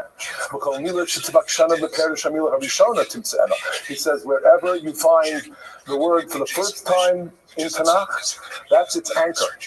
That's its basis. You shall extrapolate from there what it means and how it's applied elsewhere in Tanakh. So here we see in these first few lines how much he wants to tell us to emphasize studying literalism, studying the language, appreciating Hebrew diktuk. He says, as far as other interpretations, he talks about, where you have a word that's malay, a word that's chaser, it's with a vav, it's without a vav. He says, rak l'tinokos ta'amehem tovimhem. For young children, that's the kind of Torah that you may want to teach. But as adults, really, we have to know the truth of Torah. We have to study it very carefully and with a great deal of emphasis on what he would say is literal understanding. Let's see where his literalism sometimes, however, led him. Goat's meat and milk. It says it 3 times in the Torah. Rashi explains how gdi means a young animal, be it a goat or otherwise. It says Ibn Ezra, no adults, period. Rabbi Shlomo Amar ki agdi hu hakatan harach. But Ibn Ezra says no. Gdi gadol migdiizim. That's why sometimes it's called gdi, sometimes it's called gdiizim. Not that there's another kind of gdi. A gdi always means a goat. He explains, therefore, that the Torah actually never talks about meat and milk if it's not goat meat. But Chachamim Kivlu, there's a tradition from the time it was given. Torah Shebal Peh, Shelo Yochal Yisrael Basa B'Chol. But it's not something found verbatim in the Torah. Here he really says something that halachically is difficult to answer. It's basically unfounded, where he says that chalev, the parts of the fat of an animal that's otherwise kosher, that there are cuts of chalev that we are not allowed to eat. He says that's only if it's a korban. If that animal is a korban, then the chalev is not allowed to be eaten. And here we have a real difficulty. We know that Chachamenu said chalev is prohibited. But he says, and here are his words, Haraya, the proof is Raya Gemura. Shama b'sefer Eile Hadvarim, the Basar Taiva, Shehu Chol, where it's not a korban, Sheyochlenu kulo. It seems to say in Devarim you can eat all of it. V'lo hotzi rak es damo levado b'shlosha makamos. Only the blood may not be eaten, but the chelev seems to be permissible. It is this kind of commentary that Yam Shel Shlomo, the great Shlomo Luria of 16th century Lublin, says you just have to reject the Ibn Ezra and cannot live Jewish life based on what the Ibn Ezra says. We certainly will not follow his halachic guidelines. He says that although the Rambam, in a letter which might be attributed to the Rambam, seems to tell his son to study Ibn Ezra, the Shlomo Luria says, Achalo Hoya Bal Talmud, again, Rabbi Avram Ibn Ezra, Asher, Lo Hoya Bal Talmud, V'rov Binyano, Uperusho, Al Derech Haschuna, V'hativim. It's all about astronomy, physics, science, the Kabbalas, Chitzoni Yusaf, Tris, Bekama Makomos, Keneged Divrei, Chachmei HaTorah V'hatalmud. Therefore, there are things that are midaraisa, which Ibn Ezra mistakenly says are rabbinic. So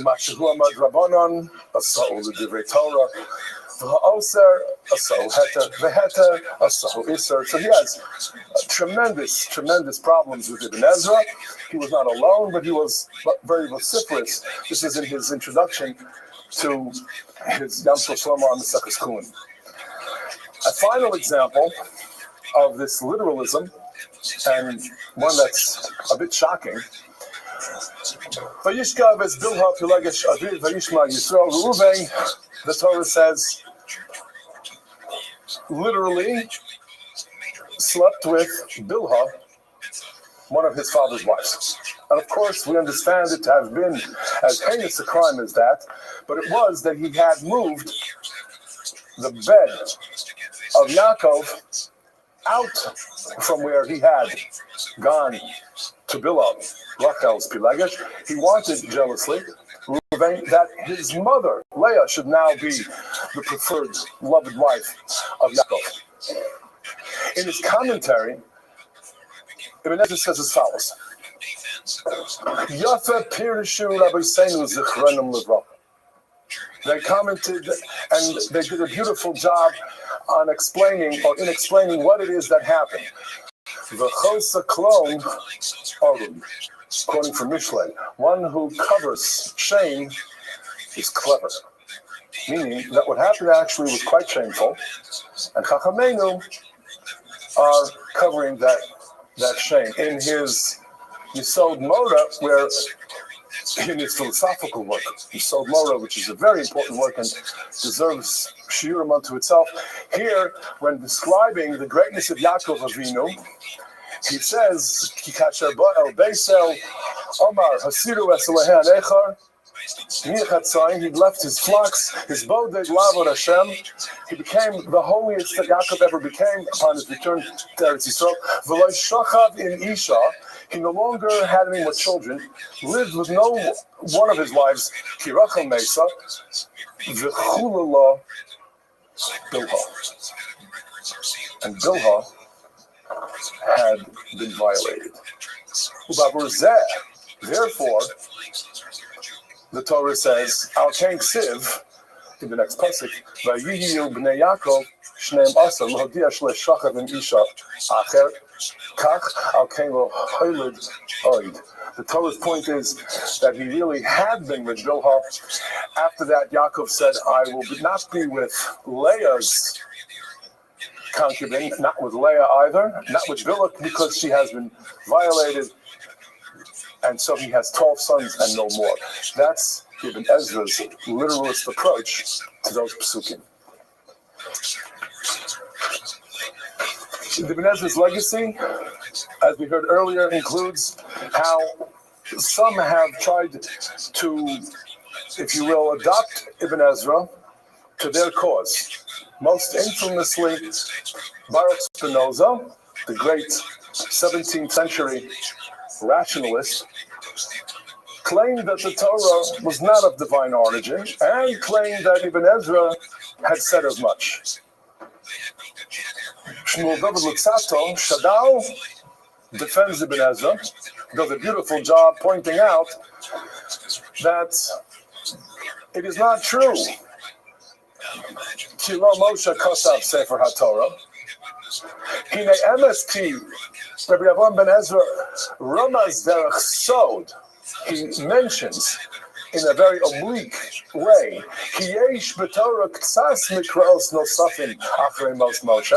Yes, he says that perhaps certain psukim, Haknani os ba'aretz, the describing of the bed that old Melech HaBashan had and where it can still be seen on display. Perhaps there were psukim added, perhaps, the Ibn Ezra said. But otherwise, the fact that he adds to the last 8 psukim of the Torah, where Rabbi Yehuda or Rabbi Nechemiah say that was written by Yoshua, Ibn Ezra says it's 12 psukim instead of 8 psukim, says Shadal, this is all not in any way to say that the Torah is not of divine origin. He says, "Im hayabaliba shesefer haTorah lo Moshe kaslo lo chaser takbulos haya Ibn Ezra lirmos machshavto kimoshehi." And so he says, "Chalila, Chalila," to say that Ibn Ezra can be used to support the likes of heretical Baruch Spinoza. And that's a very important point, because what he did that way, Shadal, was make it clear that with all of the controversies surrounding, swirling about it was literalism, the God-fearing, faithful Jew with complete and abiding respect of Chachamenu and of Torah Shebaal Peh. Yes, it was a nuanced view in which he would say, look, there is Midrashay Agadah, which we do not have to take at face value, and there are Midrashay Halacha, which we will always take literally and follow completely, because that's what HaKadosh Baruch Hu expects of us. And finally, I just want to point out that another great expression of how Ibn Ezra, say what you will about him, is a force to reckon with. We've been studying the Hakdama of Ibn Ezra's commentary. Let's look at the Hakdama of Nachmanides, of Ramban's commentary, where he's praising Rashi. He calls him Lo Mishpat HaBachora, B'dvar Behege B'havasan Eshke, etc., etc. He does not discount Ibn Ezra, though. He says, "V'im Rabbi Avraham ben Ezra tihiyalanu tochachas megula." We will openly disagree, and even vehemently so. V'ahava misutares. But we will also keep love, if not necessarily always expressed, but we harbor a great love and appreciation for what Ibn Ezra has done and what he leaves us in his masterful commentary, having us understand Torah and its language with so much more depth, with so much more clarity. That is the legacy then of Rabbi Avraham Ibn Ezra.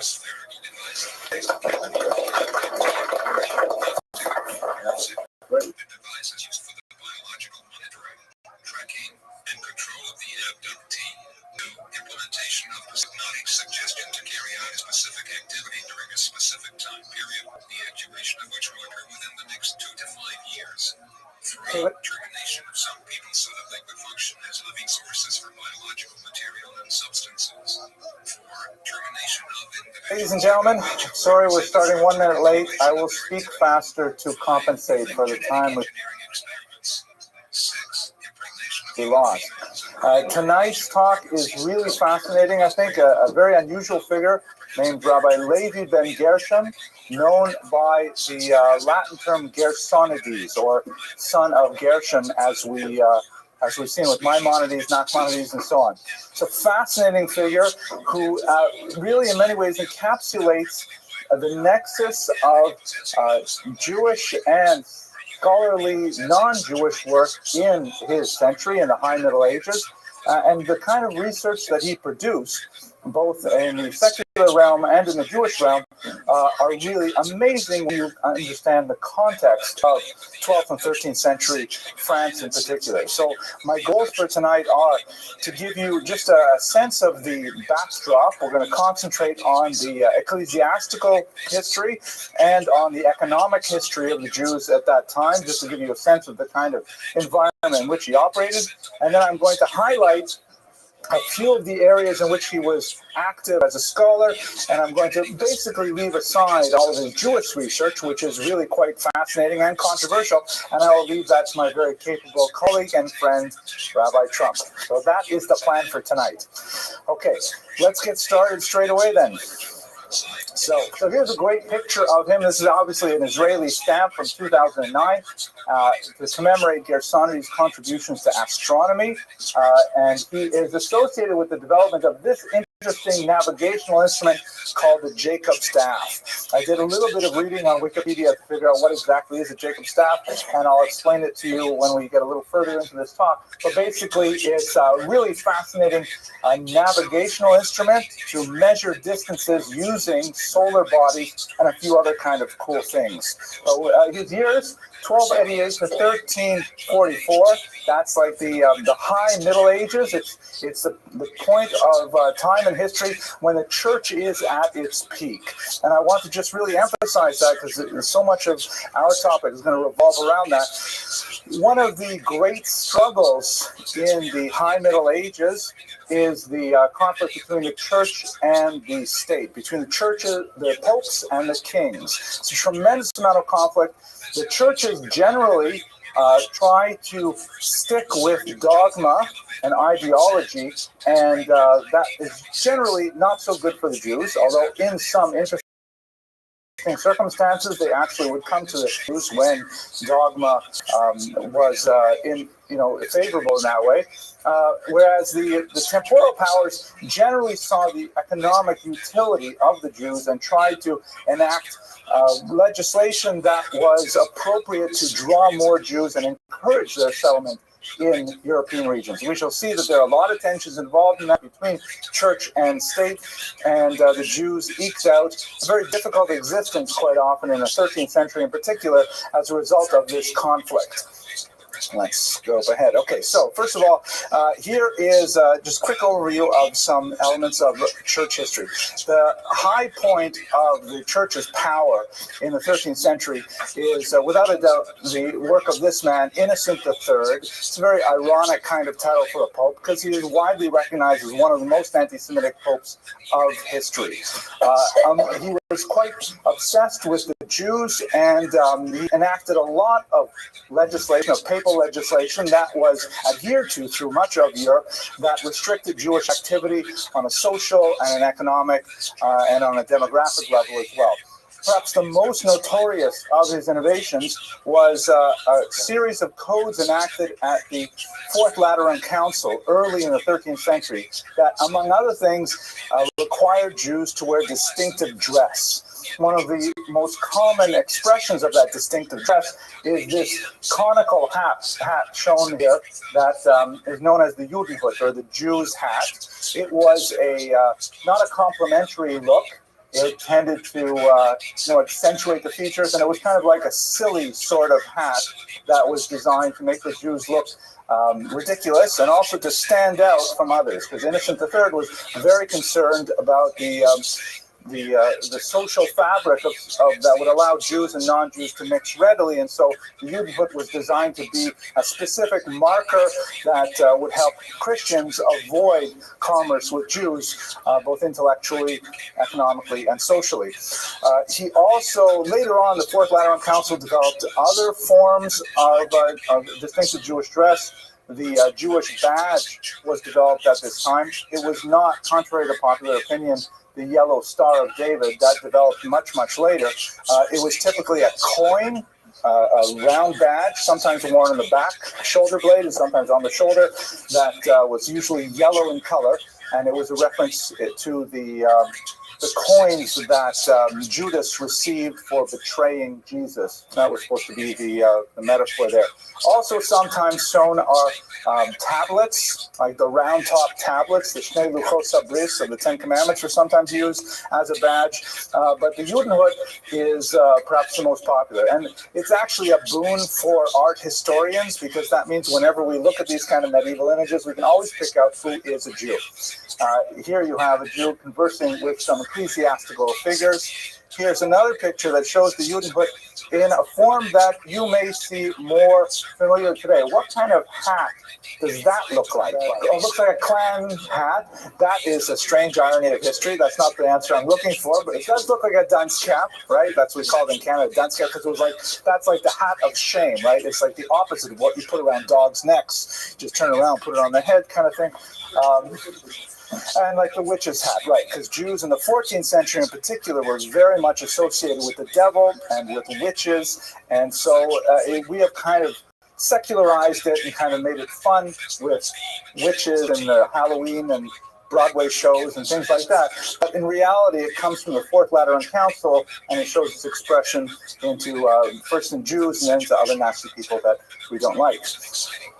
Here is one of the other developments in this period of time, the 13th century, was the evolution of disputations. And you'll recall we discussed in the very first class the great disputation that the Ramban was involved in 1263. These were a regular feature of the 13th and 14th century. Even going into the Tortosa disputation in the 15th century was an ongoing occurrence where Jews were forced to participate in these debates, which were show trials of Judaism. Judaism always was meant to lose in these debates. The dispute that Ramban participated in 1263 was quite unusual in that he really won the debate and humiliated the opposing side, but in reality it was usually something that Jews simply could not win. They had to endure it. And the consequences of these debates were typically forcible attendance at churches, to listen to sermons, sometimes ritual humiliations like a yearly slap on the face to the head of the Jewish community on the eve of the holiday of Easter, things like that. In this shot, of course, you can see this woodcut. You can see ecclesiastical figures here, and Jews wearing the Judenhood, again, easy to identify them. The ecclesiastical figures here are using hand gestures, which in medieval art are very aggressive and polemical. Pointing like this is considered to be a very strong gesture of instruction, of didactic instruction. And the Jews, meanwhile, are not making eye contact, and they're kind of like looking to their books, trying to figure out how to respond to the critiques and so on. So that was a feature of the 13th century. There's one guy pointing over here. Yeah, I thought you'd point that out, boys. That's a hard question. I'm not sure why. And finally, you have the ongoing attack on the Talmud in the 13th century, which is really quite nasty. We haven't explored it too much in these classes, but in the early 13th century, the church, as it were, discovers the Talmud. A convert to Christianity named Nicholas Donin explains to Pope Innocent III, hey, you know why the Jews aren't converting to Christianity? The whole thing is because they have this secret book that the church can't read because it's written in Aramaic. It's not written in Greek or Latin or even Hebrew. And if you read that book, you'll see there's so much indoctrination there, convincing the Jews to remain Jewish, to deny Christianity. It says all kinds of libelous and slanderous things about the founder of the church and so on. And so Innocent III gives him the nod, and there's a lot of investigations. The disputations go along with it, and ultimately the Talmud is burned. And these are precious manuscripts. These are not, bound volumes that are mass-produced. We're talking about handwritten manuscripts of incredible value, according to the records of the early 13th century. In 1242, some 42, or maybe it was 24, I may be reversing numbers, wagon loads of Talmudic manuscripts were all burned in Paris. An array of documents that last forever. So that was the first major one, yes. So these are kind of like the anti-Semitic, church-inspired anti-Jewish legislation that occurs in the 13th century. definitely a very inhospitable environment from that perspective. Let's move. So that's kind of like the ecclesiastical legislative environment. Let's look at the economic history of the time as well.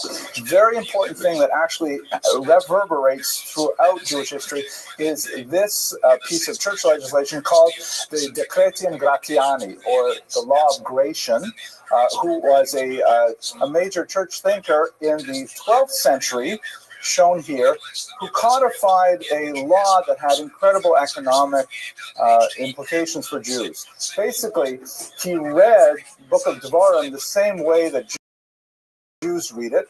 When there is a prohibition on interest, it has that phrase that says you're not allowed to charge interest to your brother. To the stranger, you may charge interest, but not to your brother. So Jews read that as and Muslims, incidentally, read that as a prohibition of interest between co-religionists, that Jews may not charge interest one to each other. So he said, fine, but they may charge interest to Christians because they are not your brother. They're from another tribe, as it were. So Gratian said, fine, that makes sense for Christians too. Christians may now not charge interest on any loans to other Christians, but they may loan money to non-Christians and charge interest, and more significantly, they may borrow money from non-Christians and pay interest. Now, you got to realize, of course, that the only minority of any size in Christians are the Jews. Everyone else is Christian. There are various varieties of Christians, and as you move further to the east, you have more pagans, really. But in continental Christian Europe, it's basically Christians and Jews, and there's nobody else. So the only people who are going to be able to engage in this kind of commerce are Jews. So while on the one hand, it sounds a little bit discriminatory in the sense that, you know, the Jews were singled out for this one particular economic niche. On the other hand, it was suddenly handing the Jews a monopoly in an incredibly important aspect of the developing economy. Remember that in an agrarian economy that is just emerging from a barter-style economy to a cash-based economy, when you have the ebb and flow of expenses and income, you put all of your assets into the ground during planting season, and then you wait for it to be harvested in the harvest season. If you have some kind of you have to make a chasana or something in the middle, and you don't have any income coming in, you've got to borrow some money. Or in the case, there's many more examples of this, but at any rate, he handed to the Jews in the 12th century a monopoly on any kind of interest-bearing activity, which was huge. Jews took to it with alacrity. Let us recall, by the way, there seems to be a widespread belief that Jews were money lenders because they could not own land. It's simply not true. Jews could own land in many parts of the year. There were only limited areas where they had any meaningful restrictions. The truth is, Jews did not want to own land. It was much more practical to be in commerce. Commerce is portable. You can do it anywhere. And that's very good, because if you're subject to an expulsion, you can take your cash and take it with you. You can't do that if you have, a massive farm and you're expelled from the country. You lose everything. It allows time for Talmudic study because you can maintain banker's hours, and it's very profitable. And we're talking about interest rates that go from 30 to 50% in the medieval period. It's an extremely great way to make a living. It's intellectual work. It's not, physical labor. It appealed to Jews heavily. It also allowed Jews to be urbanized, because Jews are a gregarious people. We like to live in close proximity to one another. We have to live within walking distance of a synagogue, of a mikveh, of a Chinese restaurant. All these things have to be really close by. Now I have to say a joke with sushi. But, this kind of work was extremely helpful for Jews because it gave them that kind of lifestyle. I'm a little bit worried about time. Let me just skip ahead because I want to make sure that Rabbi Trump has something. Here's another great picture. You can see the Judenhood here, an interesting kind of take on it.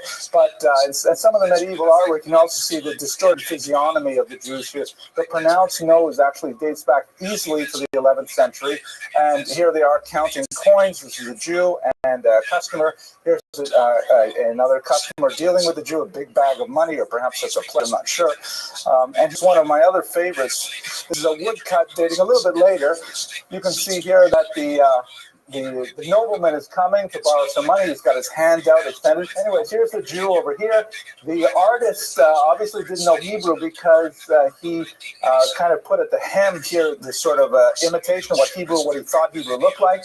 The Jew he's seated and relaxed. He has a big bag of money here. Anyone recognize what this thing is here? An abacus. That's right. When I teach undergraduates, 18 years old, they're totally clueless. Boaz, I bet you had no idea what that was, right? Oh, right. Okay, very good. Sure. So that's the abacus. And he uses that to calculate, right? It's talking about, it's clean work, it's intellectual work, it allows time for Talmudic study. It's a great way to make a living. However, it provokes a certain degree of animosity because everybody likes to borrow money. Nobody likes to pay money, and absolutely nobody likes to pay interest. This is especially the case when people with power borrow money from the Jews, which happened frequently. Even kings and nobility would enter into these economic relationships with Jews, and what would happen is the debt ratio would raise a little bit too high, and so it became much more expedient for the rulers to simply expel the Jews. Then, of course, they would realize, wait a second, now we have no credit whatsoever in our society because of laws of gratia. We better invite the Jews back. And as you can see, just from this list, and this is France alone, I haven't even bothered with the other countries, when legal historians look at the history of legislation, they see the same laws passed over and over and over again, it means that people are ignoring the law. If you see so many signs, do not jaywalk, do not cross against the law, you know that people are crossing against the law all the time. And so France alone, you can see between the 12th and the 14th century, there's 5 expulsions just in France. Because as Jews become wealthy through their money lending and the debt ratio is high, the nobles simply say, get out, that's it. You also have the risk of peasant revolts from below, because Jews, especially as you move past the 4th century, when the Italian banking houses find ways around the law of gratia, then Jewish money lending tends to get much smaller. It's still quite pervasive, but Jews are, selling and buying generally, small implements and small amounts of money to peasants. Then you occasionally have huge peasant revolts, like the Khmelnytsky rebellion in the 17th century, for example, that are also quite devastating and also extremely violent as a result. Here's a map just to give you a flavor of what continental Europe was like vis-a-vis expulsions, and you can see they're happening all over the place. Smaller regional expulsions, temporary expulsions. This map also does not indicate the number of states that imposed restrictions where Jews could stay in place, but they simply could not engage in money lending for 10, 20 years, and then they would say, okay, money lending is good, let's do it again, and then the debt ratio would go high. It was a very tenuous and difficult time for Jews. And this is the period in which we have Gersonides active. The Ralbag is an acronym for his name, Rabbi Levi ben Gershon, but he's also known by the title Magister Leo de Banyol or Leo Hebreus. Banyol is a place, I'm not exactly sure where it is. Anyone know where Banyol is? I think it's in Spain, maybe, but Italy, maybe, Provence. That sounds reasonable. And Hebreus means the Jew, obviously. Leo the Jew. The Magister is an interesting title. It indicates a level of learning that is recognized by other masters. This is still a period when university studies as a whole were really quite primitive and, was just beginning to emerge from the ecclesiastical circles to become secular institutions. He was recognized as a genius by his peers in secular realms of study. In math, he wrote a very important work called Maaseh Choshev, also known as Sefer HaMispar, the book of the number, which was translated into Latin, and that's the way that we have it today. We apparently do not have the Hebrew original, but the Latin translation is the Numericus Harmonicus, on the harmony of numbers. Very poetic kind of approach to mathematics. He's also known as a very important conduit of philosophy. And this is a role that many Jews played in the Middle Ages because of their linguistic affinity for the Semitic languages. Aristotle Aristotle was perhaps one of the most significant philosophers studied in the Middle Ages. The Rambam, of course, relied on him very heavily, referred to him as ha-philosoph. Rabbi Yonah said that Aristotle was one level short of Ruach HaKodesh, of divine inspiration, but Aristotle was often a closed book to Christian readers, until we have St. Aquinas in particular who brings them out. But many aspects of his work were not really widely studied at all, even in church circles, and Gersonides was an individual who borrowed them heavily and translated them to languages that people could read in Europe. He also relied heavily on the sort of crib notes versions of Aristotle that come from Ibn Rushd, also known as Averroes, who is a very important Islamic philosopher that translated a lot of Aristotle into Arabic that Gersonides could then access and discuss in Latin and other European languages. Finally, he was also extremely well known as an astronomer. Here we get to this great Jacob staff thing. He invented this instrument, which looks deceptively simple. I'm not exactly precisely sure how it works, but it's a way, it's got this kind of crossbar here with measurements on this rod, and by eyeballing a fixed point on the ground and a fixed solar object and lining up this crossbar to make sure that you can see both of them at the same time with no gaps in the line of sight, you can then make calculations as to how far apart these things are. And if you are in a moving ship across the ocean or something like that, you can use it to determine how far you have traveled vis-a-vis the relation. Check this out here. These are cool drawings. The resolution isn't that great on this projector, but you can see here's someone who is actually figuring out with the Jacob staff the distance between the moon and a star. Here's some people using it to calculate the height of buildings. Really interesting applications of this very simple instrument that Gersonides invented. And by the way, modern surveyors use this technique even today. They're still working with this thing invented by the Rabbi some 700 years ago. This is a more modern version of it. You can see that it's a little bit more refined because it has several levels, but the markings are all on the same basic instrument that has tremendous usage. Now, what I'm not going to go into today because we have Rabbi Trump to speak in much greater detail about it, but he was also a huge polymath. And again, this is in a period of time where the division between the sciences was not altogether fixed. I mean, a person who was really smart was expected to be smart kind of across the spectrum. We didn't have such high levels of specialization of the sciences and literatures and so on. And so he was an incredible Talmid Chacham, viewed with considerable controversy in many circles.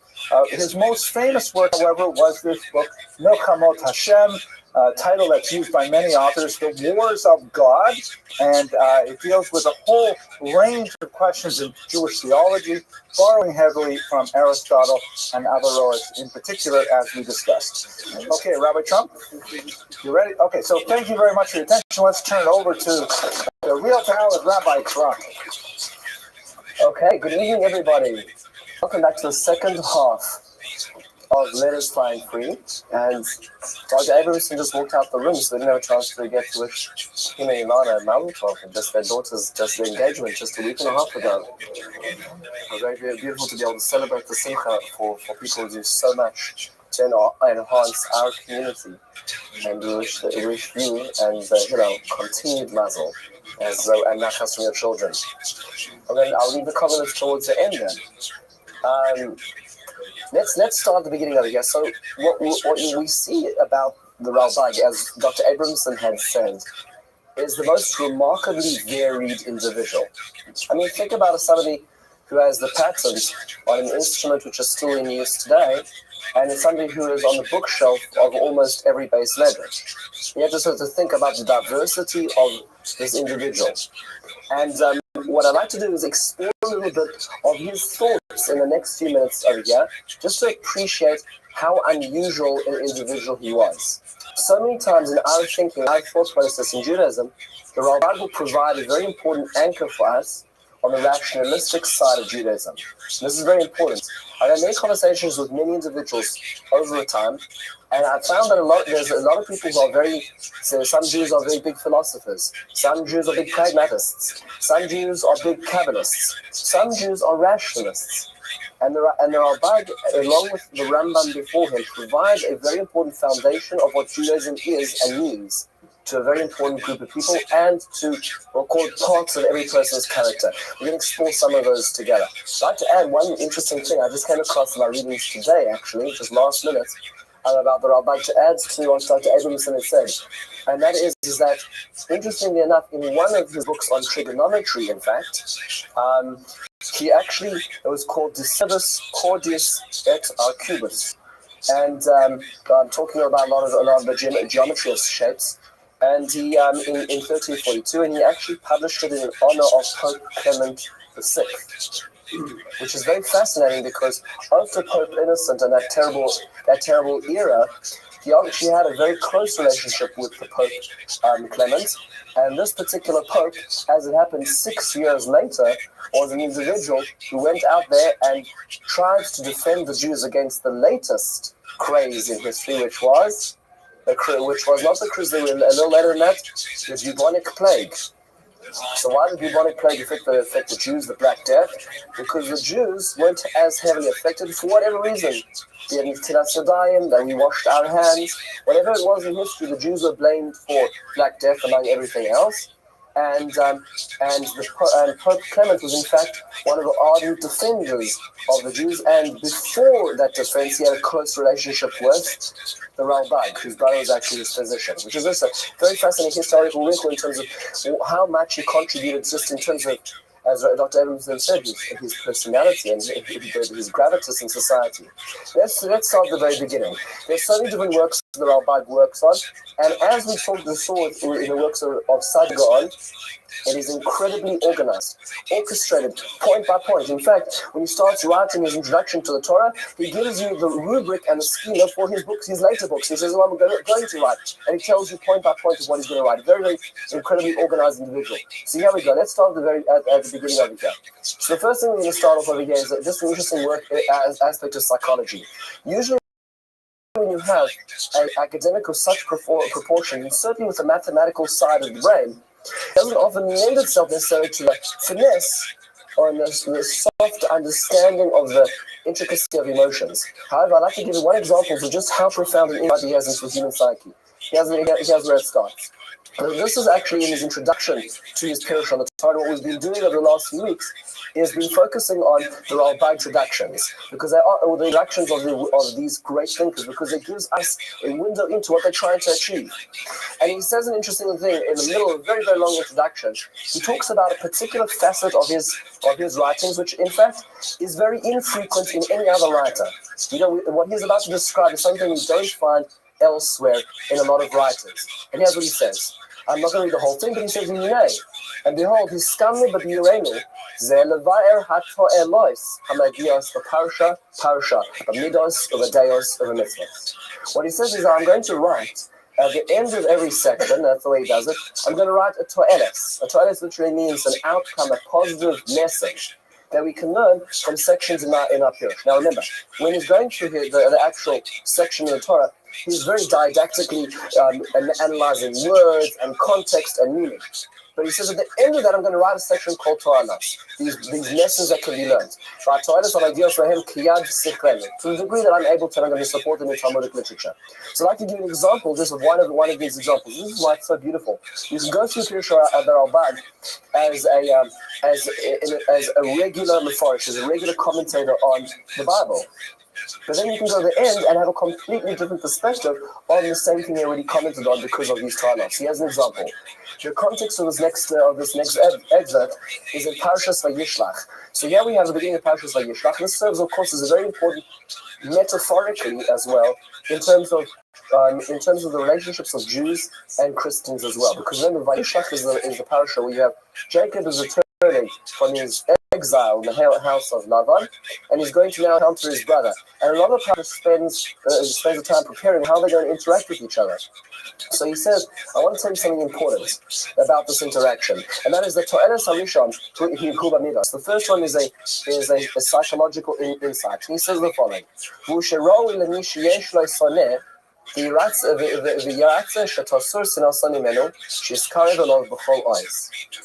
have somebody who's you really have a relationship with angst, there's a lot of pain, there's a lot of baggage in that relationship. He says, you know what the approach to that relationship should be? Is openness, submission. And you tell the person what's going on. The thing is, your fears, your humility. He says, when you stick out your hand, as painful as it is, as vulnerable as you make yourself, he says that's the greatest key in to breaking a relationship of power and anger of yours. That's a fascinating idea. How do we see this? And he describes how we learn this directly from the interaction of Yaakov.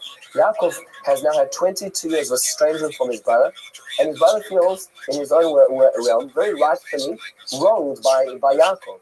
And now his brother's coming back. What does Yaakov do? He extends himself. He makes himself vulnerable. He talks about his family. He sends him gifts.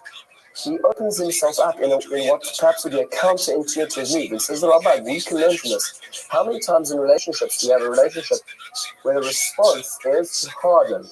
Because that's perhaps the only way we can dig in our defenses. And what ultimately we're learning from this is in a healthy human being relationship that ultimately does not resolve it. What resolves it is this. This is an example where the Rabbi will look into, and beyond his grandiose and his perspective and as an academic, he just says, on a humanistic level, we're dealing with other people. And you can think in the backdrop of his mind, Christians and Jews, right? You can think about what he must be dealing with on a daily basis. Is be vulnerable.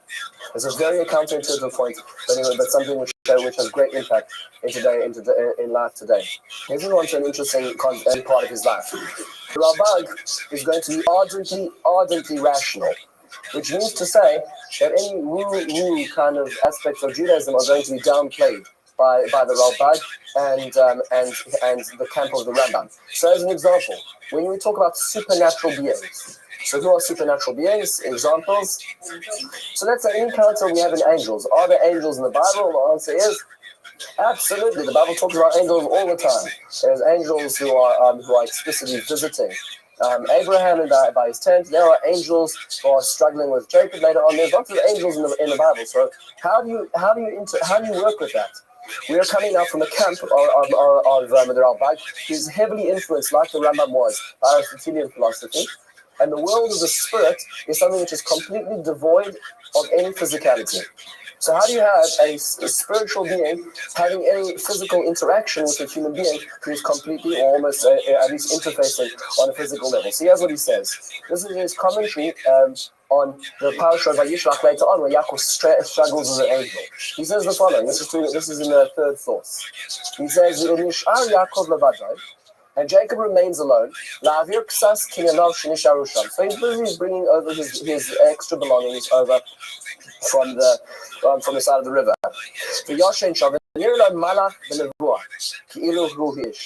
And what happens?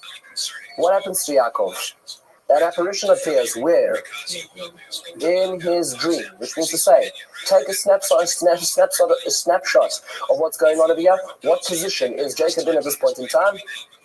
He is horizontal.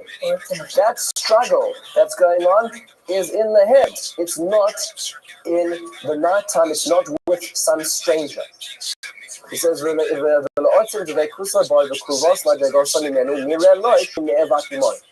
and the battle that he has with his spectre in his mind is so powerful, it is a struggle of the mind, a cerebral battleground.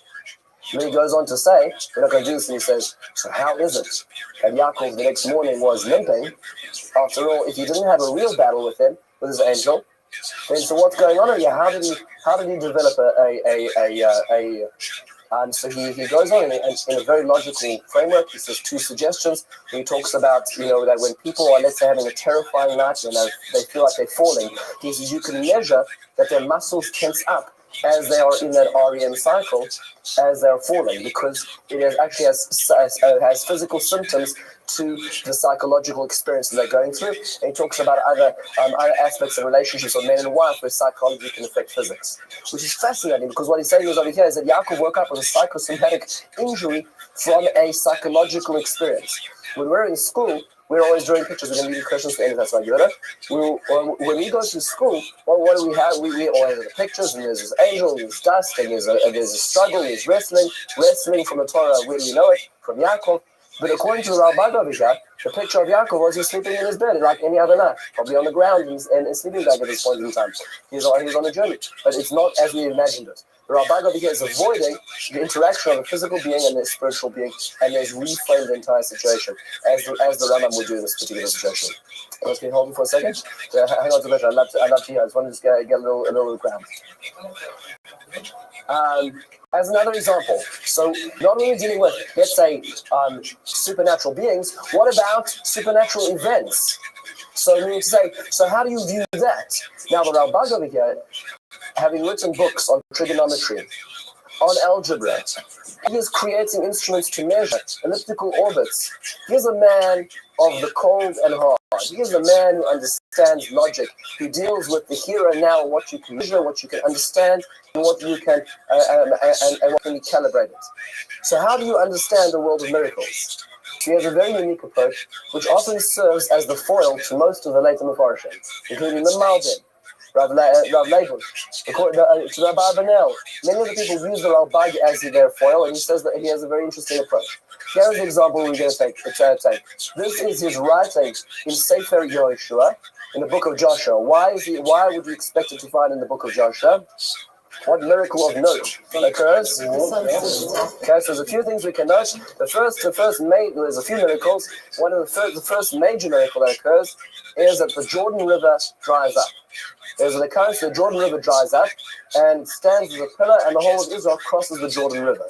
And this is the Rabbi jumps in, and by the way, he jumps in by Exodus as well, because it's a parallel thing. And he says a very fascinating and salient point. He says the following. He says, our scriptures invested into us to understand that there's no new item in any equation which God sort of pulls out of the bag a rabbit out of nowhere. And so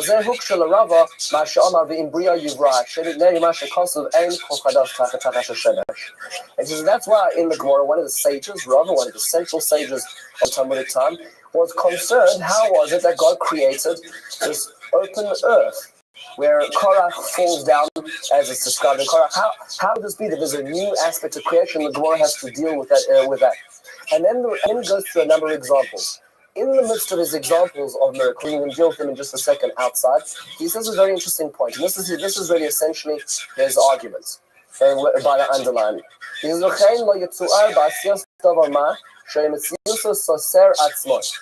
God will never create a self-contradicting idea or concept in this world. For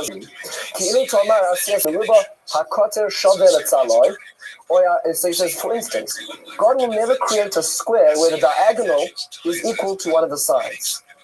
Right? I mean to say that's a self-contradictory fact. God has set certain rules in motion, and although God did not call it Pythagoras when he created it, then you say that will exist irrespective of what will happen later on in reality.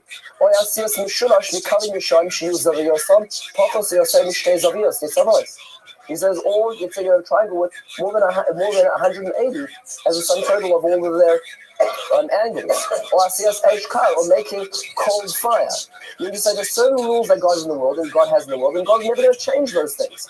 And therefore, our perspective on miracles is we have to re-understand how a miracle is happening. So for instance, he says, what about Korach? So it sounds like the Chumash describes the ground opens up and closes over Korach. So what's going on over here? So he says, well, we know that we've done research and we've seen there's certain parts in the land where there's instability. And we already see that area of the land is smoke rising, which is an indication that we're on the Rift Valley. And behold, the Sinai Peninsula is on the Jordan Rift Valley, which goes all the way down the right side of Africa, down to where I grew up in South Africa. We actually see the end of the Rift Valley, just close to Pretoria, which goes all the way up the side of Africa. It's one of the tectonic plate shifts, which goes through Mitzpe Ramon, all the way up through Israel. It is a tectonic plate. So he says there was such an area. What was the miracle? The miracle wasn't that God made something supernatural occur. It was that God allowed the natural to occur at the right time. God wasn't pulling anything out of the hat. God was simply allowing what should happen to work. And another example, he says, how is it that we know that in Tanakh, Hananiah, Mishael, and Azariah were these three individuals who were given the option of submit to the Babylon overlord or to jump into the fire. Jump into the fire, and explicitly took say that they were the verses said they were not harmed. So what was going on over there? How did they miraculously survive? So he says, well, maybe the fire had cooled down to a point that it wasn't dangerous anymore. Maybe that they anointed themselves with some sort of oil which prevented them being burned. I mean, this is the degree that the Rabbi is saying this. Now, certain people don't read the books of the Rabbi because of this. This is an example of that people feel this is too much poetic license the Rabbi has in reading Tanakh. How did let's say Exodus? That was a pretty big lights and show. How did that occur? So he says the following. He says, here we are. As an example, he says, in this last paragraph, it would appear to me, he says, look, water not flowing is not something new to us. He says,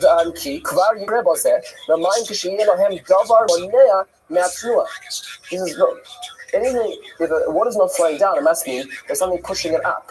Right? So, for instance, he doesn't use this example, but when you're driving on the highway, the raindrops go up your windshield. Why? Because the inertia and therefore the wind speed is pushing them up the windshield, even though they're not flowing down it. So there must be something else there. Maybe God created the Moifes, the Avira Samoch Lamaim Geshem Safiri Av Moner Hamayim Mahirida. There must have been some sort of heavily pressurized mist that was pushing the water upwards at the right time, right?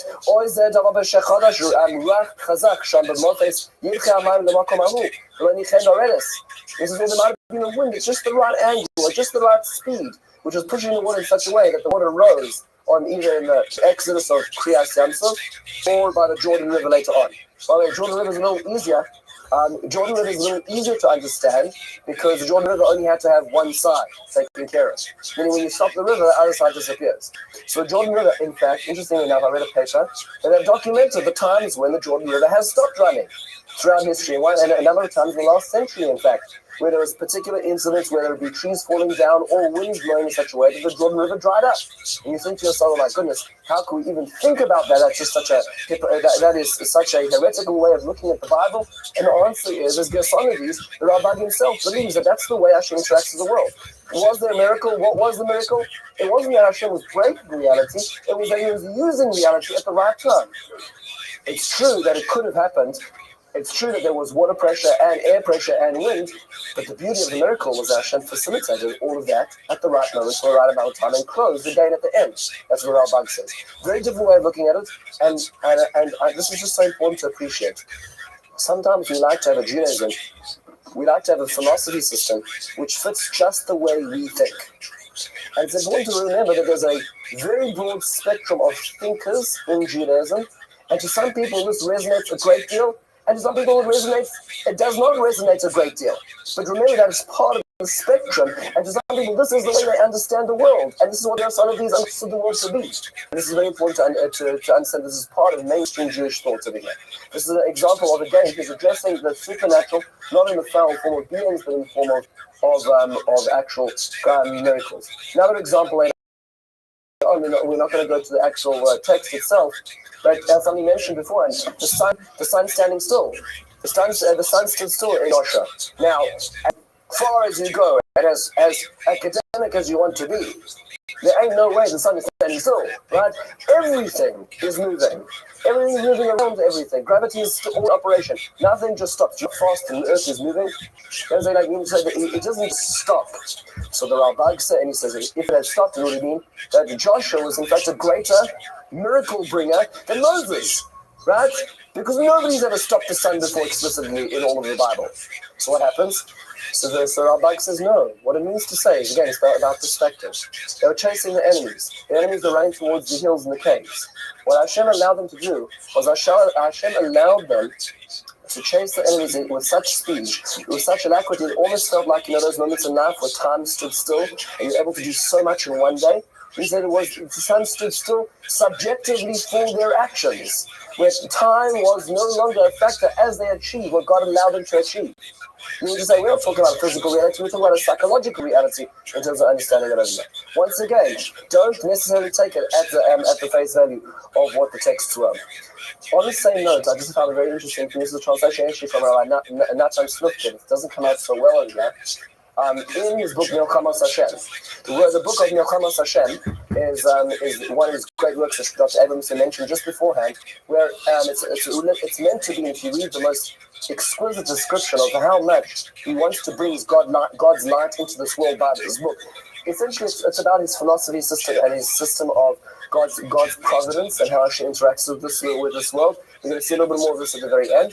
But in amongst this, he has very interesting things, and he talks about the hierarchy of life forms, which is very fascinating because Rabbi Slifkin over here is addressing evolution, and is there space for evolutionary thinking within Jewish sources? And the Rabbi himself says absolutely. The Rabbi talks about tiers of life forms, talking about how humanity is the greatest form or developed life form, which is already talking in the terms of the evolutionary chain that we have over here, well, a number of centuries well before Darwin came along to describe that there was these movement or progression from one to the other.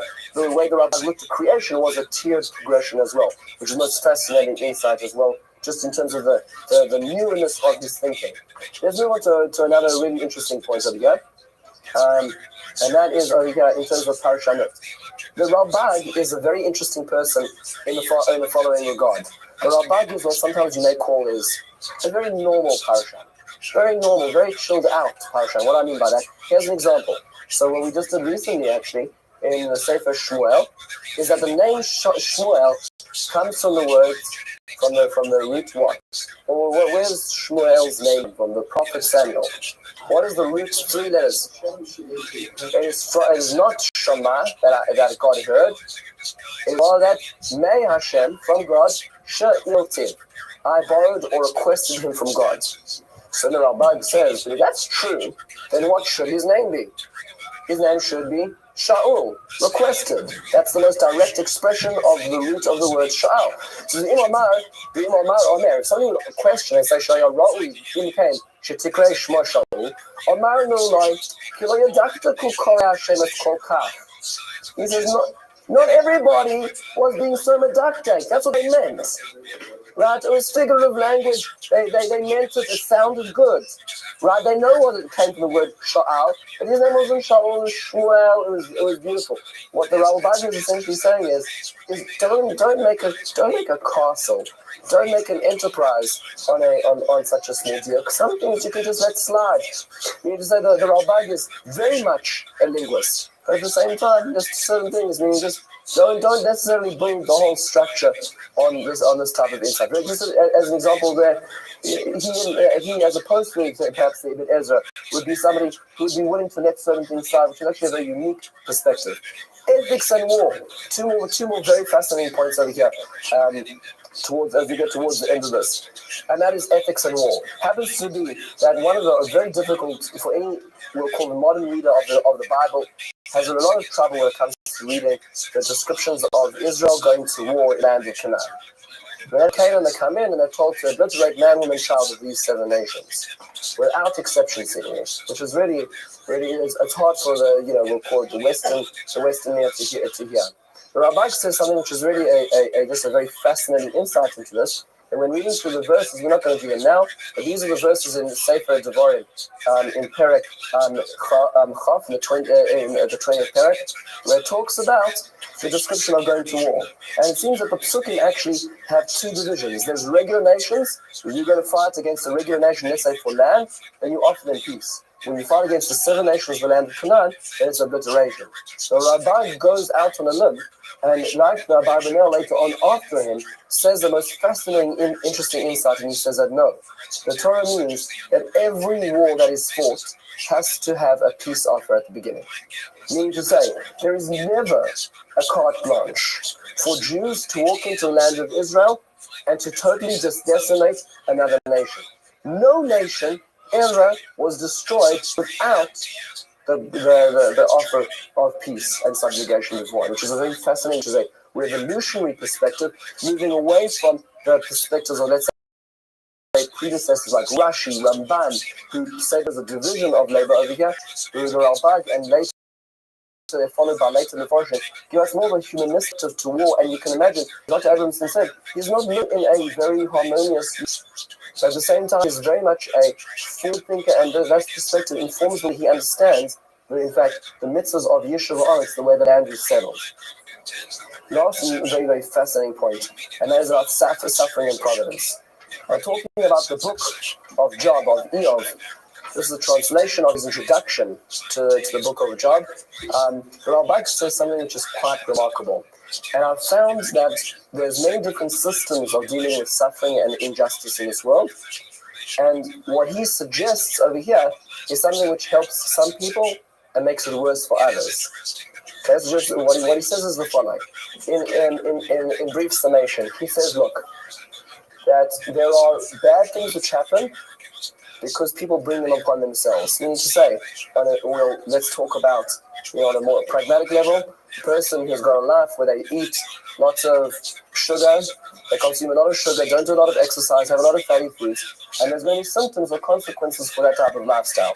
So the person can say, God, why am I suffering? And the answer is, well, because of the lifestyle you led. So that's a simple model. That's spiritually as well. There's types of lifestyles which work like that. He says, but then there's things which happen which are beyond that, which clearly cannot be the workings or doings of the individual themselves. So he says the most fascinating insight, and this is where he says it. He says that there are types of things which is what he calls mikra, which means to say there's a system in place in the world, and that system, in fact, operates without specific relationship to individuals.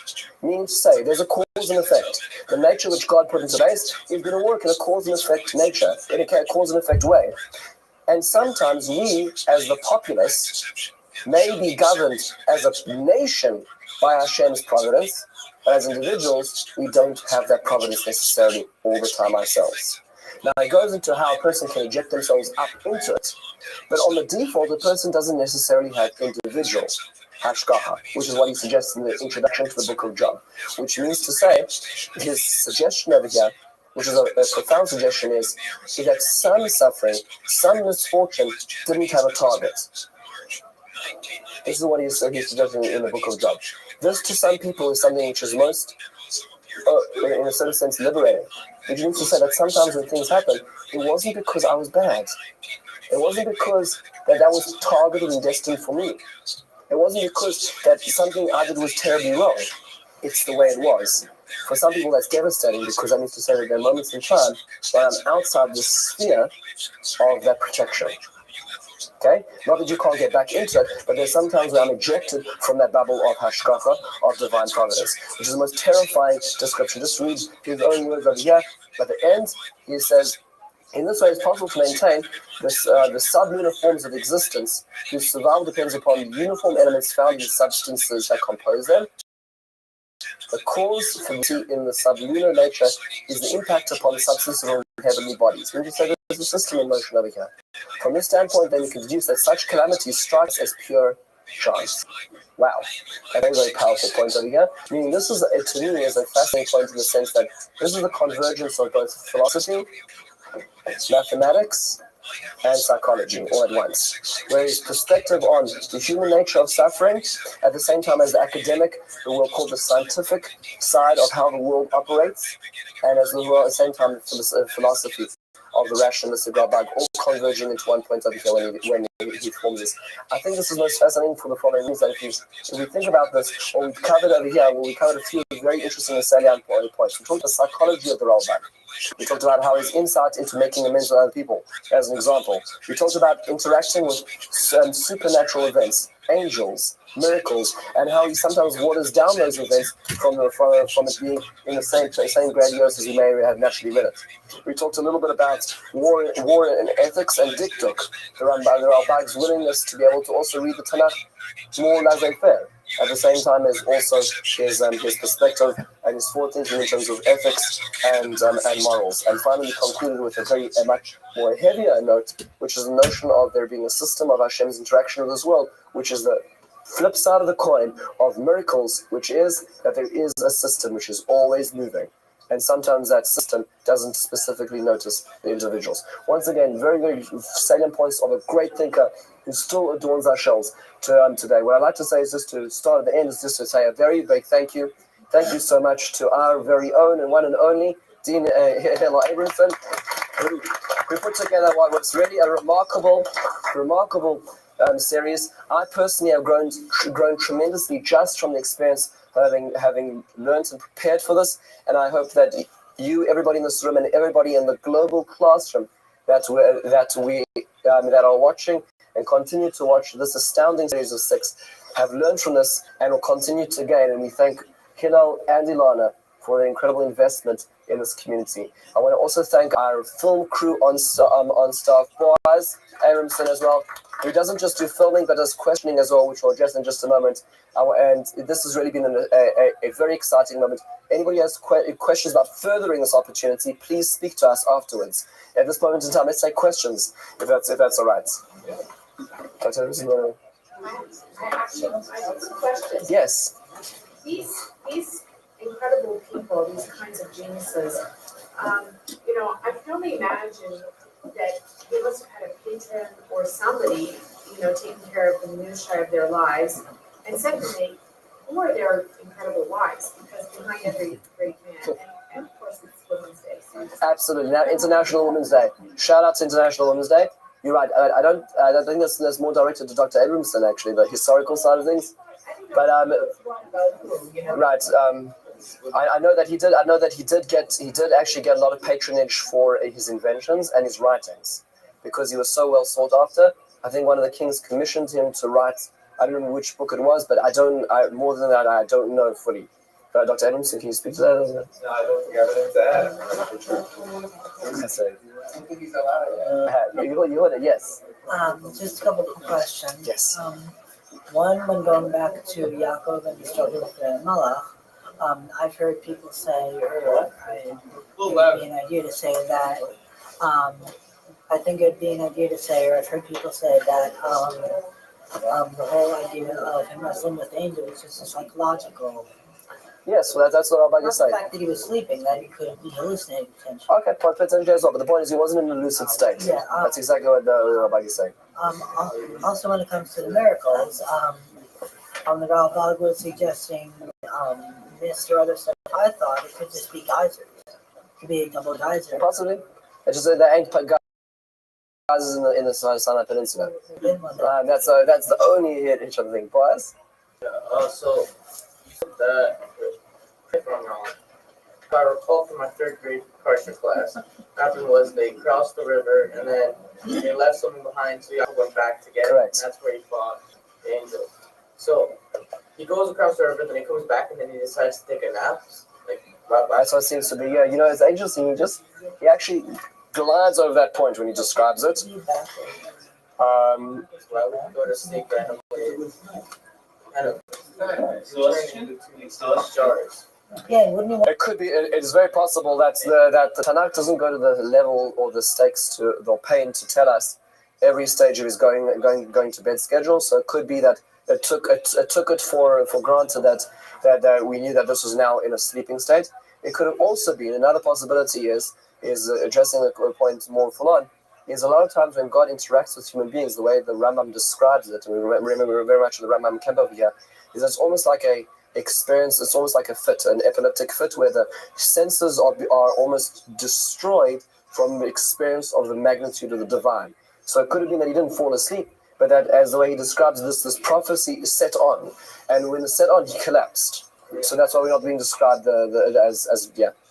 There must be multiple theories that say that the being were epileptic or something. It's like the whole epileptic kind of thing seems like it could somehow have some. Yeah, well, but remember, we're looking anachronistically. We're saying all we have today is epilepsy to be able to look at. When it happened in those days, we're talking about not so much as a medical condition, but rather a description of a human being or a physical being that cannot. What was that? Yeah, they used to call it. True, but I'm just saying there are different subsets, meaning to say that prophecy experience in those days was a bigger subset than what we call epilepsy today. Epilepsy today may be our own only perspective into what it means to be for a human being to be in such a state. The Rambam describes it as that is the typical nature of experience the divine, simply because it's like the car when you're going too fast in a car and the car starts shuddering. The car can't take the motion that it's in. It's too much. The body can't take. That's what's going on over there. It said that he fought with him the whole night, right? Mm-hmm. So usually you sleep the whole night. So I don't know. Like, probably he fell asleep or he fainted or something. Possibly. It's very definitely true. Could be the whole night as well. Could it be the fact, as the Adam Fortune said? But one thing which interests me is that it's coming back to Yehuda's point, is that if it's a psychological struggle, meaning it's not just a bad dream. It means to say that in his dream he is struggling against something. That struggle was so hard it took him until the morning to break out. That's what seems to be going on here. That's how hard this experience was. Even people nowadays, when they wake up from like intense dreams, they're sweating, they're out of breath. Yes. Correct. So that goes to that for sure, and that goes to his psychosomatic experience that he describes in the Toilot at the end of the section, exactly like you said, where he says how can there be physical symptoms of a psychological experience. Anyways, that is maybe we'll take questions afterwards. You got that. Thank you, Rudy. I don't want to keep everybody. Thank you so much for coming. Looking forward to seeing us the next opportunity.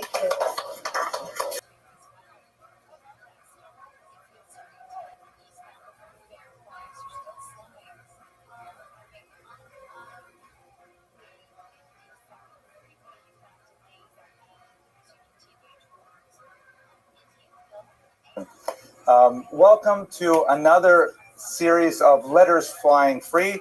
This is a very exciting series that we came up with last year, and it's based on a Talmudic passage in which Rabbi Hananiah ben Teradion is martyred at the hands of the Romans in the Hadrianic persecution. They wrap him up in a Sefer Torah. You're all familiar with this, but for the sake of the internet audience, I will repeat it. They set him on fire. They put him on top of a pyre, and the students ask him, what he sees, and he says, well, the scroll is burning, but the letters are flying free. Very poetic statement, which is expressed graphically in the beautiful stained glass windows, which Rabbi Teitelbaum helped design outside. That's really the idea of this series, is that we're going to give a team teaching approach where I will give a little bit of historical data to place the figure in his, or in some cases her, historical context, and then Rabbi Teitelbaum or Rabbi Trump will follow with a much more detailed textual analysis to give us a sense of the way in which this particular individual shaped the Jewish tradition in literary form. That's the plan for the evening, so I'll have more or less the first 25 minutes or so, and then I'll hand off to Rabbi Teitelbaum to talk about the Rif tonight. I am currently struggling with a personal challenge. When I used to give lectures publicly in Florida and put them on the internet, I used to always begin with a joke, and I enjoyed it tremendously. But then I slowly got a whole bunch of comments on the internet, stop with the jokes, go straight to the material. And I don't really understand New York. So when I came to New York, I said, that's it, no more opening jokes. And so for the past 2 years, I have not told any opening jokes. Now, maybe it's because New York is warming up to my style a little bit. I'm getting more and more people asking me, please, why don't you start with a joke? We heard your lectures in Florida. What's going on? So I will start with a joke tonight. Please laugh. It will. Thank you. That will make me feel much better. But the idea is that a joke is a good thing. In fact, there are various rabbis in the Talmud who always began the shir with a joke because it sort of opens up the mind, kind of like sniffing chlorine, wakes you up, you're ready to learn. So the joke goes like this. It has nothing to do with the subject. A man's been seeing a psychiatrist for many years, and he's had tremendous progress in his therapy. So the psychiatrist says to him, listen, Milton, you've been with me for a long time. I think we should cut back the number of visits per week because you're doing so well. And, at a big expense, and I think that really you're ready to, strike out on your own. And he says, but doctor, it's been so many years, and I'm so attached to you. What will I do? This is part of my week. I don't know what to say. And he says, listen, we'll do it like this. Let's not meet next week. And if you have any moment at any time, day or night, that you need to reach me, Here's my personal cell phone number. I leave it on 24/6. Just give me a call and I'll pick up right away. Doesn't matter what time or night. And so he feels relieved with that, and in fact, that's what he does. The next morning, he wakes up in a panic. Milton wakes up in a panic, and he calls his doctor at 6:30 a.m. He says, doctor, I hope I'm not disturbing you. He says, no problem, Milton. What's the problem? He says, I had this terrifying dream.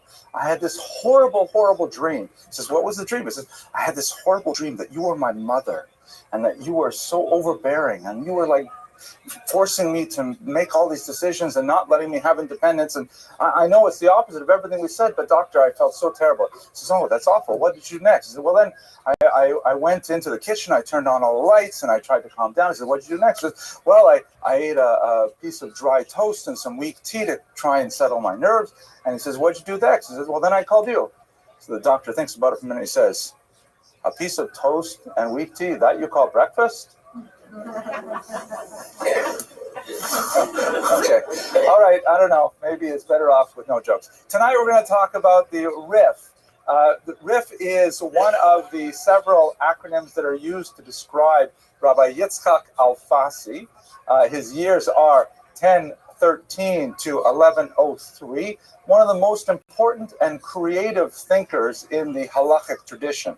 I won't spend too much time speaking about the content of his thought because that's going to be handed over to Rabbi Teitelbaum. But my goal for the next few minutes is to give you a sense of where he comes from historically, place him within the broader contours of the world as the RIF knew it, and then we'll get, I think, more of a sense of what his unique contribution truly was. He's also known as Alfasi, from the city of Fez in North Africa, because he spent most of his career there. He was not actually born there, but he spent about 35, 40 years studying in Fez.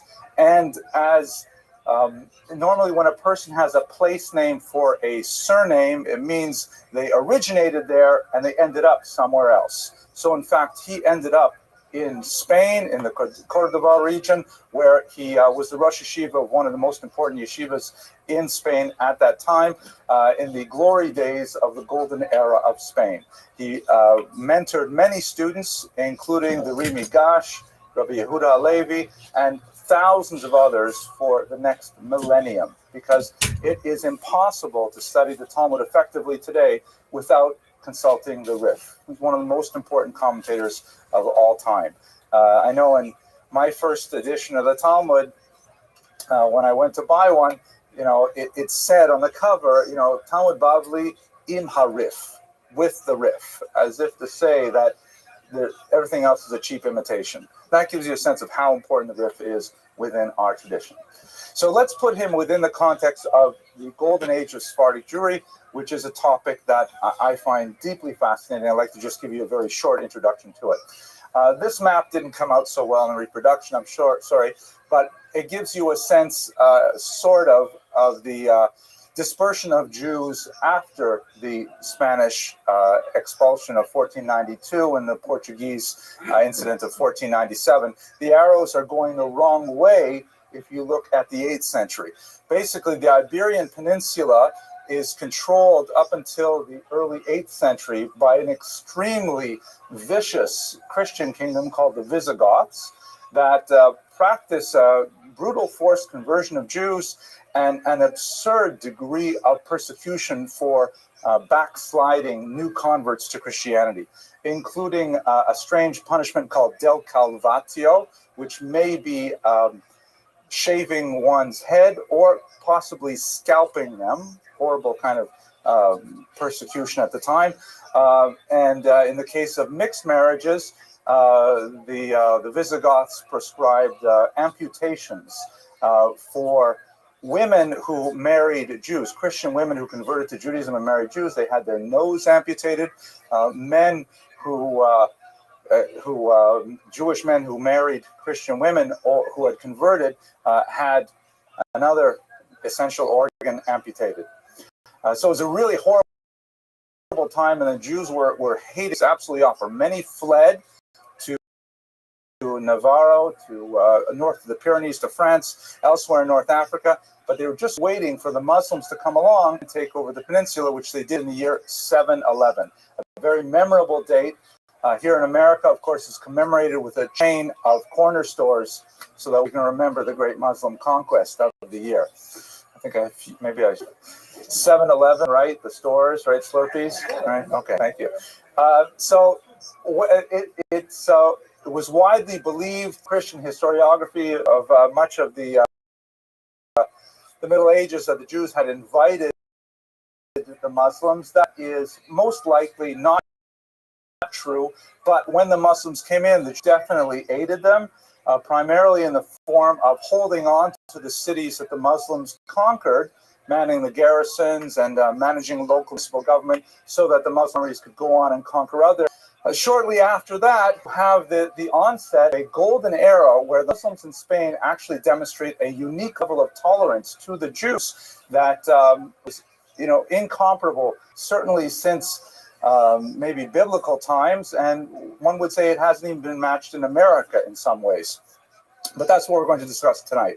So the Rif himself comes from North Africa. He lived for a while in Cairon, which is over here, not to be confused with Cairo, Cairon, and then over here in Tunis, in the city of Fez, where he spent most of his life, and they ended up in Lucena here in southern Spain. So that's the trajectory of his career. The reason why the Spain got such a huge takeoff in terms of its scholarship, everyone recognized this famous photograph here, of course, of Moshe ben Hachanoch. No, just joking. That's actually the skipper who went out on a 3-hour cruise. And the real question that I have is, why did Ginger have so many outfits for a 3-hour cruise? And what kind of professor is it who can't figure out the basics of getting off the island when he has all this equipment and know-how? I mean, that's one of those great historical puzzles. At any rate, Spain, if you saw in that poorly reproduced map a minute ago, is on the periphery. I'll go back to it for a second. The periphery, because this is where the center of the Jewish world is at the time that the Al-Fasi is working. It's in the confluence of the Tigris and the Euphrates rivers down here in what would be southern or Kuwait. The great Talmudic centers of Surah, Pumbedita, Nahar Dha, they're all mentioned in the Talmud. And everyone living out here is in a vastly different orbit from Surah and Pumbedita. Any type of question, the Jews living out here, if they had any kind of question about the calendar, about kashrut, about observance, they were very troubled. Should we be eating rice on Pesach or not eating rice on Pesach? The Sephardim just simply didn't know what to do. That was a joke too. Not Sephardim, Spain, but it's almost over. So they would have to write a question that would be delivered by hand, essentially, across the Mediterranean basin, all the way out here to Surah and Pumbedita. It would take months, and then they would send money with it, so there was an economic relationship. And then Surah and Pumbedita would send back a letter that would again take months. It would be a cause for huge celebration. We have descriptions of the ceremonies that were held in these Spanish communities when a letter came back from Surah or Pumbedita. They would gather all of the townsfolk in the synagogue. They would sit in special cushions, and they would bring it out on a special, wooden box that was specially made for delivery of the letter. The Rav of the Kehillah would receive it. They would have a special knife that was used to open up the seals, and then they would read it really, really fast to get to the bottom, and then they would spend months afterwards, and then it would be Kiddush, and they would spend months afterwards deciphering the deeper meaning of the letter. So Spain was way out here on the orbit, but there was a bizarre circumstance when a Talmudic scholar named Moshe ben Hanoch was shipwrecked and captured by pirates, and he was held for ransom. This is actually a fairly common occurrence in the Middle Ages. Ransoming captives happened all the time. There are large discussions of it in the Talmud and in later poskim. And the great Sephardic leader, Chasai ibn Shaprut, spent a tremendous amount of money to rescue Moshe ben Hanoch. And then he said, listen, why do you want to schlep all the way back to, the equivalent of Brooklyn when you can live here in Boca Raton? It's beautiful in Spain, our climate and so on. Moshe ben Hanoch stayed, ended up establishing a new center in Spain that ultimately, for reasons which are beyond what we're going to discuss today, became the new center of gravity, eventually eclipsing Surah and Pumbedita within about 300 years. So it all happened because of that one mitzvah of rescuing the shipwrecked individual. To give you a sense of the culture of the time, this is a period of phenomenal creativity.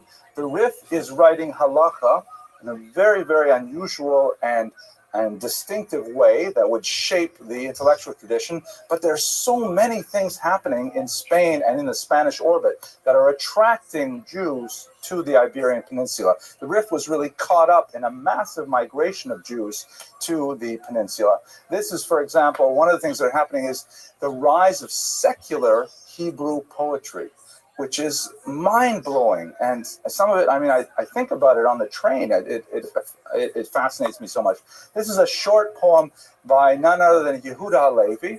And by the way, one of the very special things about the Sephardic genius is that unlike really any time since the biblical period, you have figures who are absolutely stellar in their religious creativity and their religiosity and the things that they contribute intellectually. And at the same time, they are the masters of secular culture and affairs. Shmuel Hanagid wrote a fantastic commentary in the Talmud and was the chief general of a Muslim army for 16 years. How does that happen? Certainly nobody in Lakewood is serving as the chief of staff to run an army, a Muslim army nonetheless. And we can point out one after another figure. The Rambam is perhaps one of the best examples in the field of medicine. Yehuda Halevi also a very talented physician and a poet. So this is one of his what are called the Shirei Chol, the secular songs or secular poems. It's called Afra, and I think this actually should be Oprah. But Afra means a doe, and much of this poetry is love poetry. One could interpret it allegorically, and in fact, Yehosef, the son of Shmuel Hanagid, said that that's how people should read his love poetry. It was all allegorical, like Shir HaShirim style, but some of it's really quite evocative, like Shir HaShirim, and I think it's hard to do that interpretation. Anyways, let's read it because it's so beautiful. Afra tchabet et begadeha b'mei dim'i, v'tishachet l'shemesh v'zahara.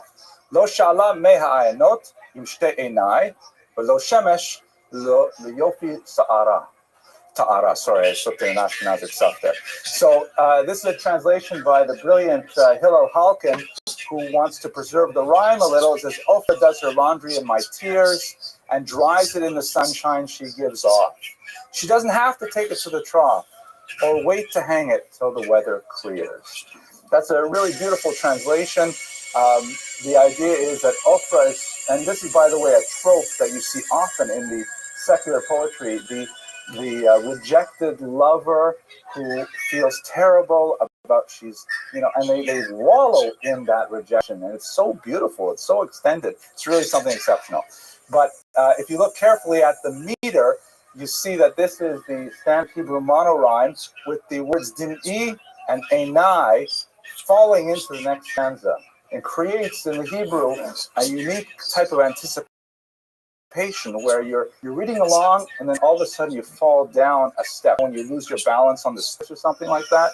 And it's a beautiful kind of falling feeling that emulates falling in love as well. Losing control. I'm losing control of this shir because I'm having fun with it, but let's go further.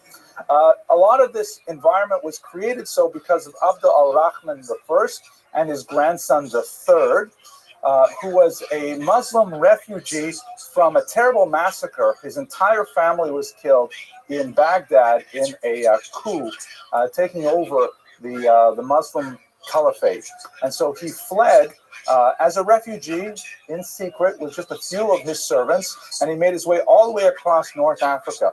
As he was traveling through, in many places, he found succor and shelter from Jewish individuals, and his attitude towards Jews turned to be very positive, and he held them in high regard. So when he came to Spain, although he was a very brutal ruler in many ways and would not suffer any kind of dissension, to the wise and loyal servant, quote unquote, Jew, he would often extend himself. And this was sort of like a trend that you see developing in Spanish culture where particular Jews who are able to wisely administer the affairs of state are left to their own devices and are able to accumulate tremendous power. So you have this environment. This is the Mosque of Granada with its very distinctive architecture with the red and white blocks. It seems to create a kind of a mirror effect that goes on and on to infinity. You have this beautiful culture developing in Spain in which Jews are given unprecedented rights under Muslims, allowing them to be extremely creative in their religious. This changes dramatically with the Berber invasions, and with this we're going to transition to the Rif's life, because his primary creative activity was during the period when there was a dramatic downturn of Jewish conditions.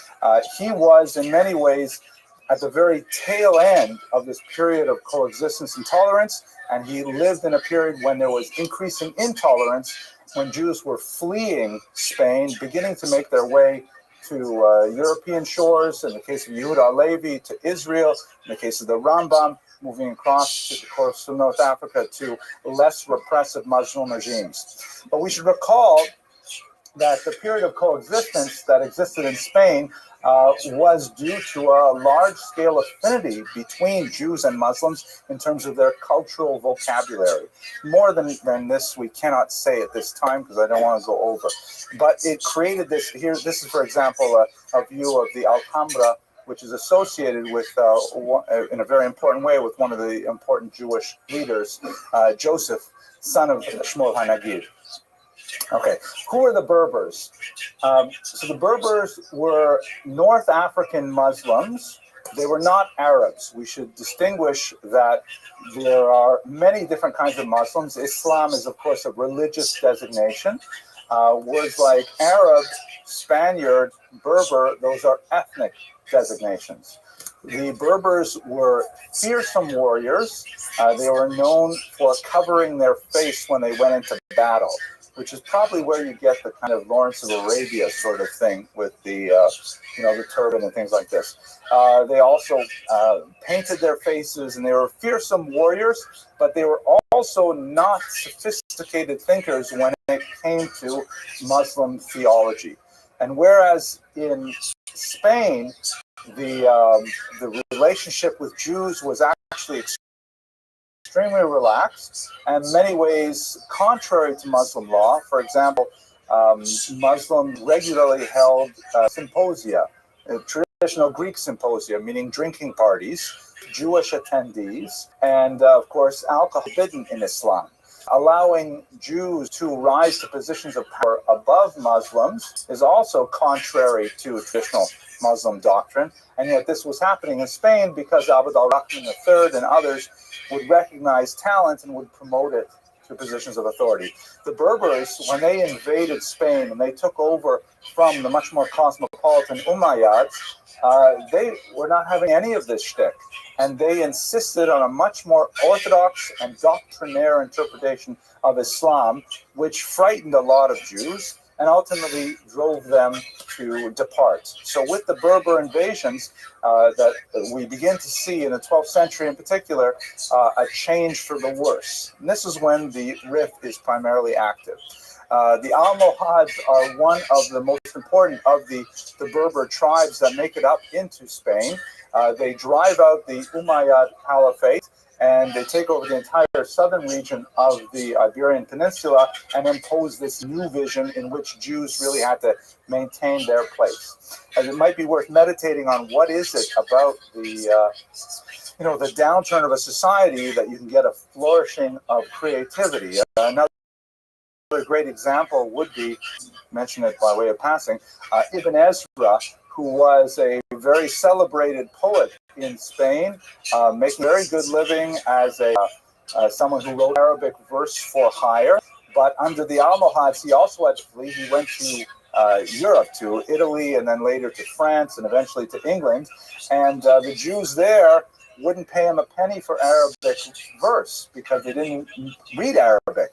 So he ended up writing in Hebrew and writing in Latin, and he had tremendous success because he was forced out of Spain. And he complained about it a lot, but it was specifically the downturn that ended up being the moment of his greatest opportunity. So what ends up happening, let's go to this map again. So as I mentioned before, the Rif makes his way from North Africa, spends about 35, 40 years in Fez, and then eventually comes up to Lucerna, which is over here in the center of the peninsula. Here's a picture from the Cordoba region. It gives you a sense of the majesty of the architecture at the time. As a man, we don't know a lot about his family life. We don't know much about his wife, for example. We know that he had at least one son.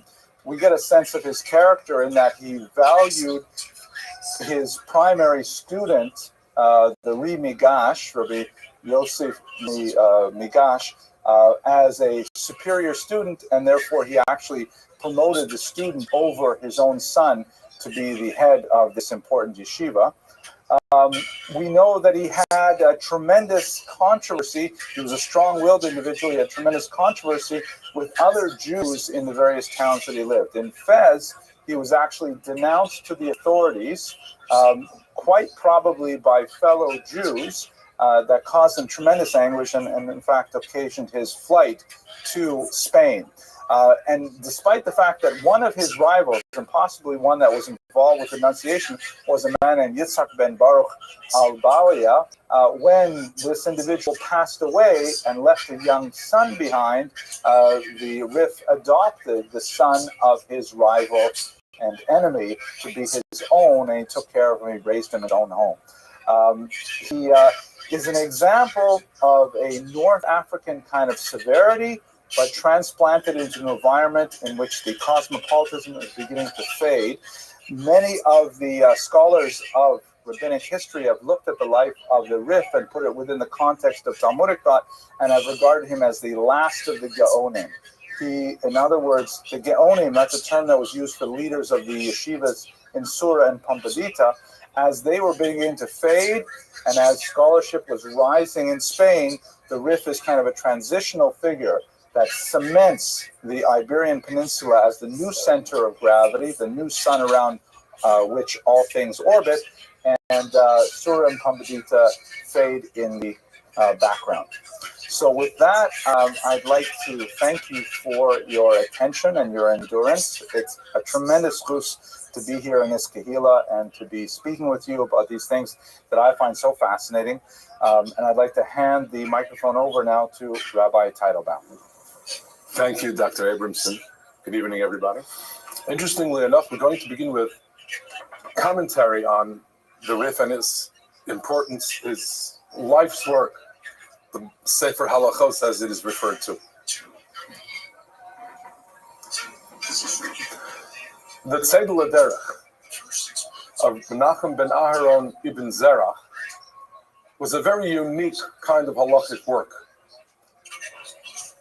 Ibn Zerach in the 14th century found that there were many, many high-level government and business officials involved intricately and maybe too intimately with the Spanish population and with Spanish culture. And he wrote a description of halacha with a lot of explanation, with a lot of the moral sense of why we shouldn't do as we live, and wrote it specifically for those many, many people who were very, very involved in worldly affairs and very involved with the Spanish population. In his introduction, in his Hakdama, Ibn Zerach describes some of the great sources of halacha of his time, and they are, of course, still the great sources of halacha of our time. And if you could follow along, we'll see how he describes the Rif, discussing how he moved to Lucina, v'yashav shom Rabbeinu Yitzchak, v'chiber halachos b'kotzer. He composed a halachic work, b'kotzer, with summarization,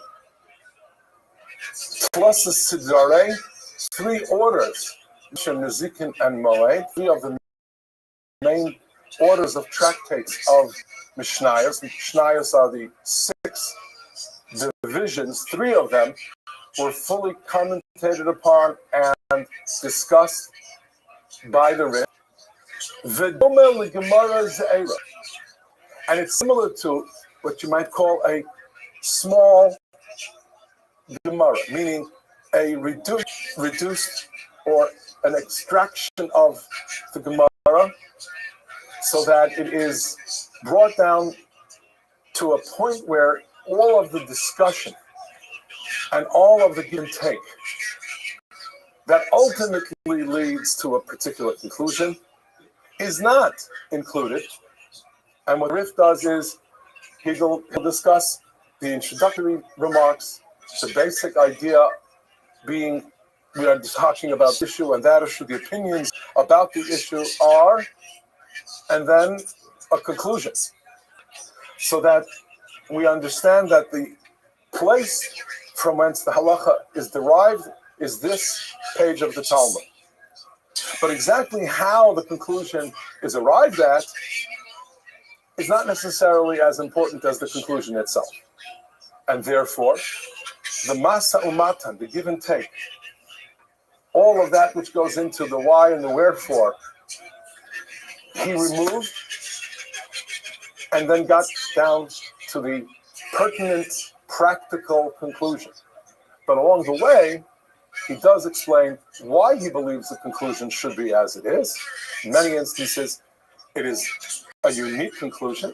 In many instances, it is an interpretive conclusion, meaning that he interprets a passage of the Gemara in a particular way. We will see later how he has a particularly important interpretation of certain halachos, and we're going to look at one particularly. And it's different from the way Rashi interpreted, perhaps, that line of the Gemara, and he explains how he interprets it and what consequences there are halachically. And what Ibn Zerach here says is that the great Tosfos, v'amar Aleinu Yitzchak Bal HaTosfos, sheyil'eh ben Adam lechaber chibur kamahu zelasi sheshchina haisa shara alav. No one would be able to write this kind of work. No one could write the Sefer Halachos, as he called it, taking the Gemara, studying it, extrapolating from it the essence of what we would need to know. So, with so much erudition, coming to the correct conclusion, and then guiding our lives based on the Gemara, but not in this coldly halachic way, well, do this, don't do this, do this, don't do that. It's got a little bit of the Gemara flavor to it. It shows you exactly where he is coming from and why, yet it's very practical and does set forth the halach guidance that we live Jewish life. So it's very much Talmudic, but yet it's somehow more definitive and more concise, far more concise. Now, another reason that I'm using this Hagdama is because he mentions here something that, importantly, Dr. Abramson referenced. Notice here he says, Mimos Rabbeinu Hai, from the time of the Gaon Rav Hai, Lo Kam Kimohu, we have not had a halachic decisor and a rabbinic thinker and leader of such importance. And his work has been disseminated far and wide. He goes on then to say that he lived 90 years, passed away in the year Tuf Pei Gimel, 4,883. Vehemid Talmidim Harbe. By the way, I believe that is that might be a mistake. I believe it was Tuf Samach Gimel. Correct. That should be Samach Gimel. Vehemid Talmidim Harbe. Migdalei Talmidav Harav Rabbeinu Yosef ben Menashe. He means Migash Yosef ben Meir. So he is mentioning here is what Dr. Edmondson said, that he was, since Rav Hai gone, and then had all of these students, such as the Rimagash. Now, let's understand, Rimagash was the master teacher of the father of Maimonides. So the importance of the Rif now is that he is that bridge, if you will, from the time of the Gaonim and from the accomplishments and achievements in the style of the Gaonim on the one hand, to the period of the Rishonim, to the likes of the Rimagash and therefore the likes of the Rambam. And the difference between the Gaonim and their style and that of the Rishonim is that whereas the Gaonim would do far less in the way of commenting and explaining the rationale of a piece of Gemara, they would have shuvas. They would answer questions about what practically people should do and why. But to comment on the Gemara and explain the reason behind the lines, behind the questions and answers of the Gemara, that was something that was rarely done. It was done by some of the Gaonim, but not one tractate after another, not one Masechta after the other. And here you have someone sitting down and saying, let's study Shas and let's understand it line by line, let's explain it line by line. And then in that vein, others follow. But not only was it that he would comment on the Talmud line by line, Masechta by Masechta, but he would also gather the halachic ramifications by Masechta. It wasn't random questions and answers on various topics as in the Shuvas HaGaonim. It wasn't as in the case of the Halachos Gedolos, there are 613 mitzvahs, let's discuss them mitzvah by mitzvah. Here, it's a halachic work, and the pattern and organization is based upon the Talmud. So what he does, in essence, is return the Talmud to a position and to a place of importance where, as a foundation for Jewish life, it can be known and appreciated and studied. The Gaonim were answering questions and discussing Jewish life. He is returning us and bringing us back to the place where it all begins, and that's at the Talmud. So that's how he bridges the era of the Gaonim and introduces us and sets the stage for the very important period of the Rishonim.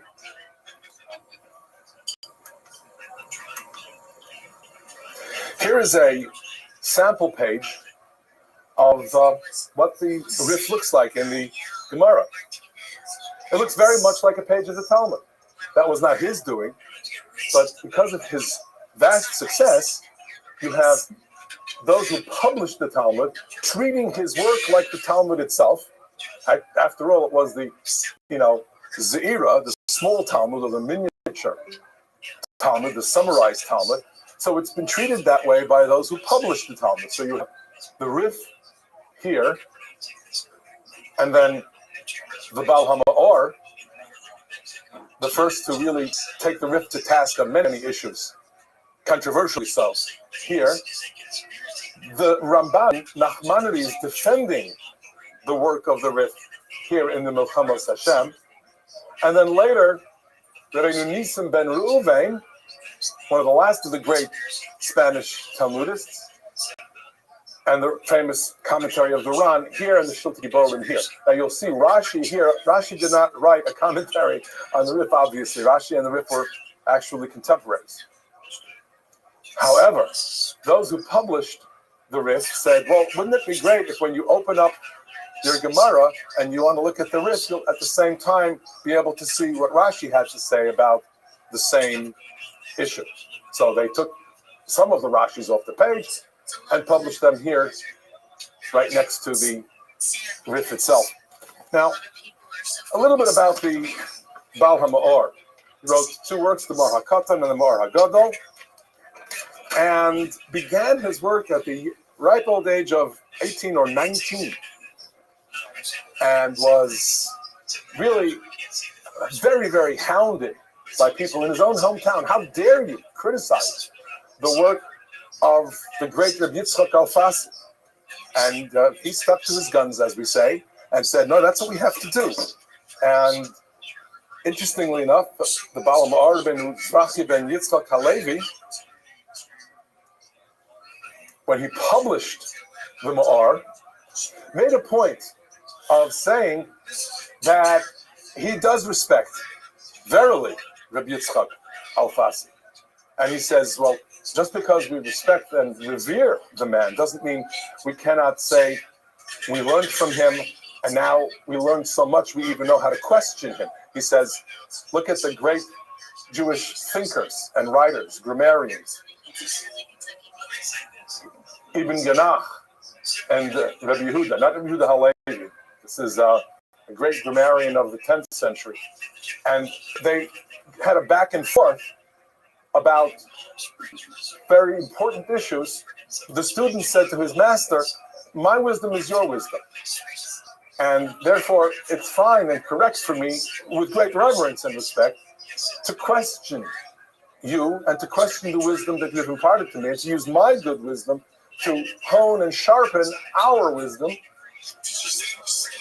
And here, Rabbi Nizrachia ben Yitzchak Halevi of Lunio, who wrote the Ma'ar Hagadol and Ma'ar HaKatan, says, "B'dvarim ha'ela v'yosef mehema," with such words of reverence and respect, and even more so. Kol sheyesh lahosef ani hatza'ir, whatever I could add and say, Al Rabbeinu Harav Hagadol Hamuvhak of Yitzchak Rabbi Yaakov Bal HaHalachos Hamachuna Ibn Alfasi, I say as much as that and even more in respect and in reverence of his work. I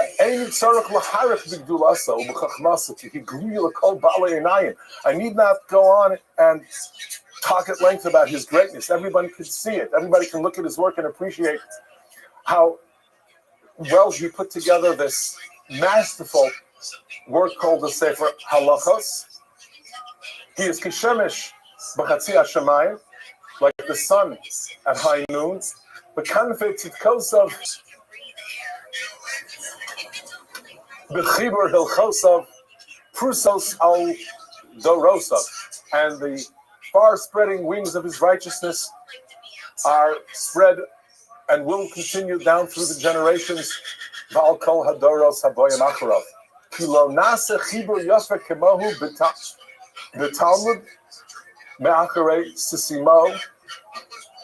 There's not been a work as important and as really as beautiful and as correct as his since the time of the conclusion of the Talmud. V'al ken chova aleinu b'chol dvar nichbad u'mefoar l'chabdo u'lefoar u'kadshu l'taro u'lehalbina u'levararo.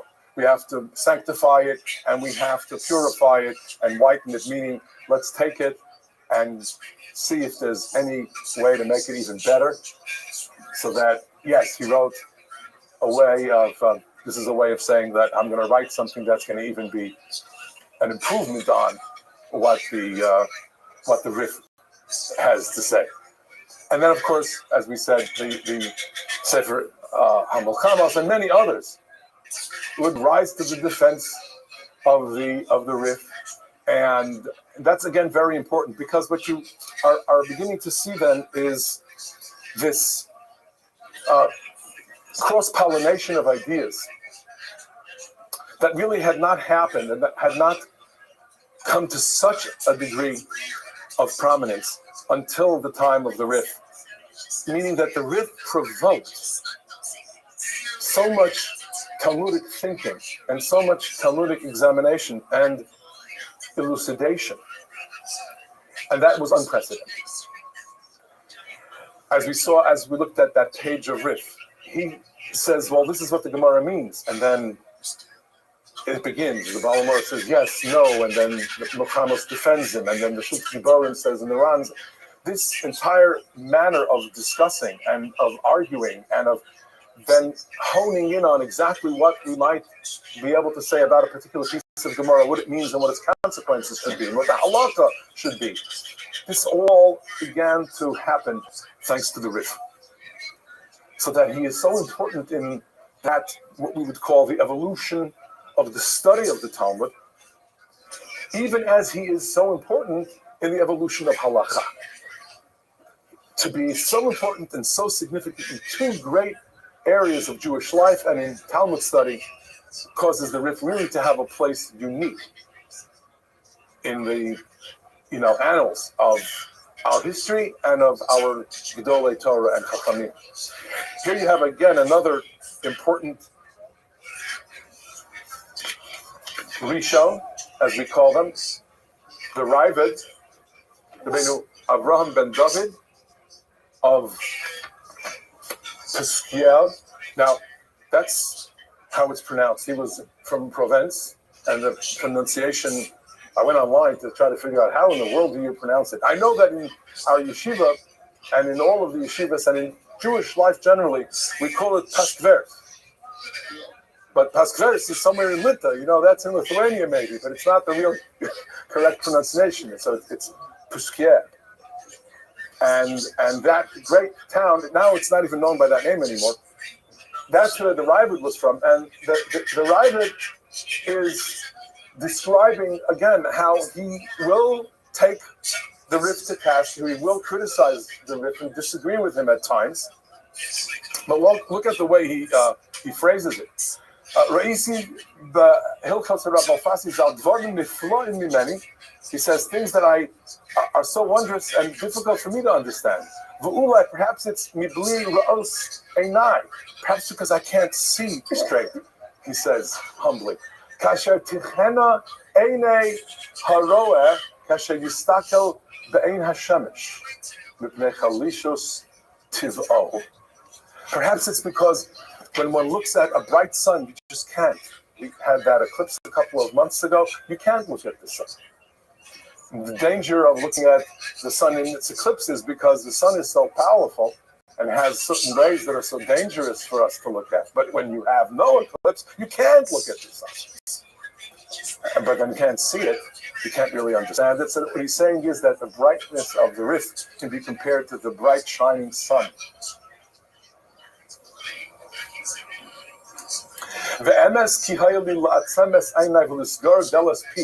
Truth is, there's a side to me that says I should have just looked away and accepted whatever the Rif says, kept my mouth shut, he says.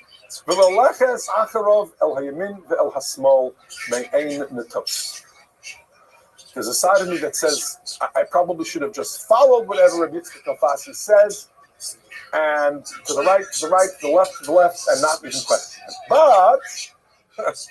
But after all, we have to study and Aval ki hamlachas shemaim, hamlachas gdolav, ein b'tachlis l'basav gdolav, aval ha'osig ba mekabel scharo, bein mutar, bein shogeg, al kein lo nimneiti l'chapes acharov kasher tasig yadi pam l'stor pam l'chazek. Therefore, I do not stand aside and allow everything to just go by and be said by the Rif in any which way he wishes.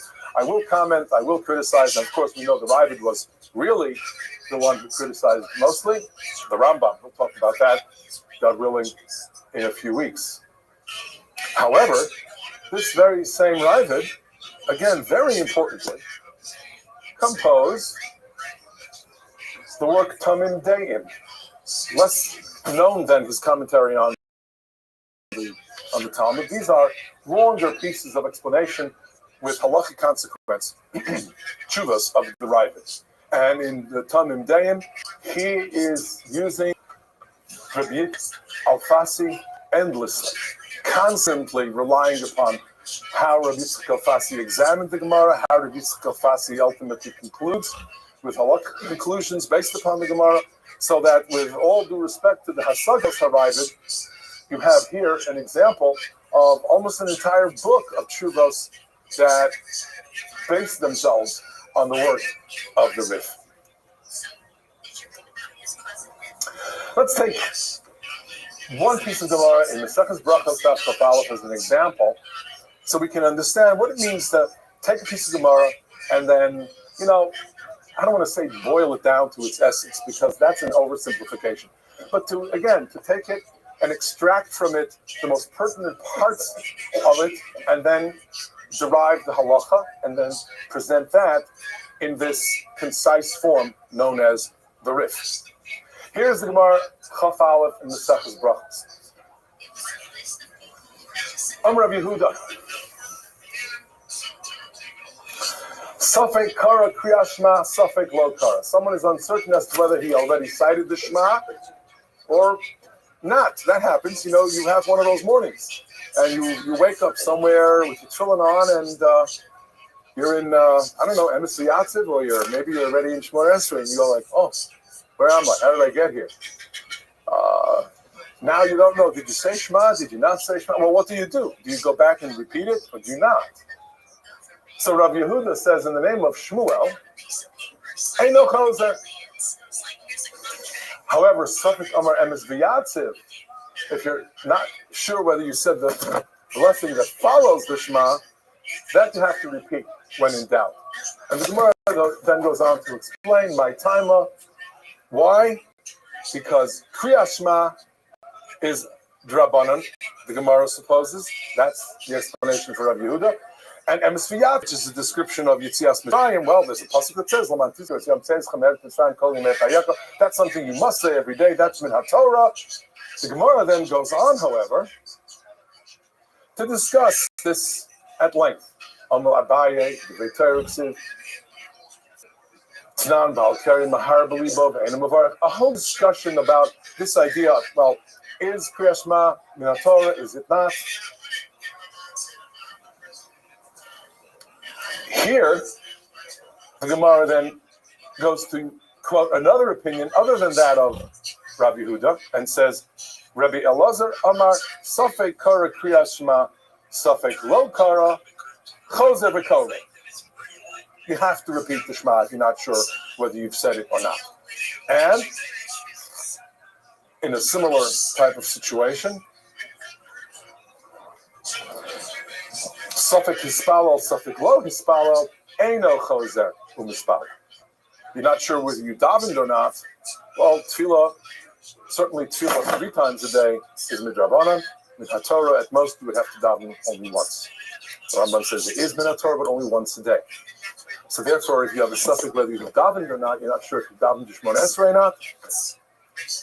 So then you do not repeat the Shmona Esrei. This Gemara is condensed, if you will, into these few lines by the Rif. Rabbi Yehuda Amar Shmuel, Safek Kara Kriyas Shema, Safek Lo Kara, Eino Chozer V'Kore. Safek Amar Emes V'Yatziv, Safek Lo Amar, Chozer V'Omer. Alma Kasavar Kriyas Shema Drabana, Emes V'Yatziv Doraisa. He skips all of the discussion of that issue. Is it that Kriyas Shema is min HaTorah? Is it midrabanan? He goes straight to Rabbi Elazar Amar Safek Kara Kriyas Shema, Safek Lo Kara, Chozer V'Kore.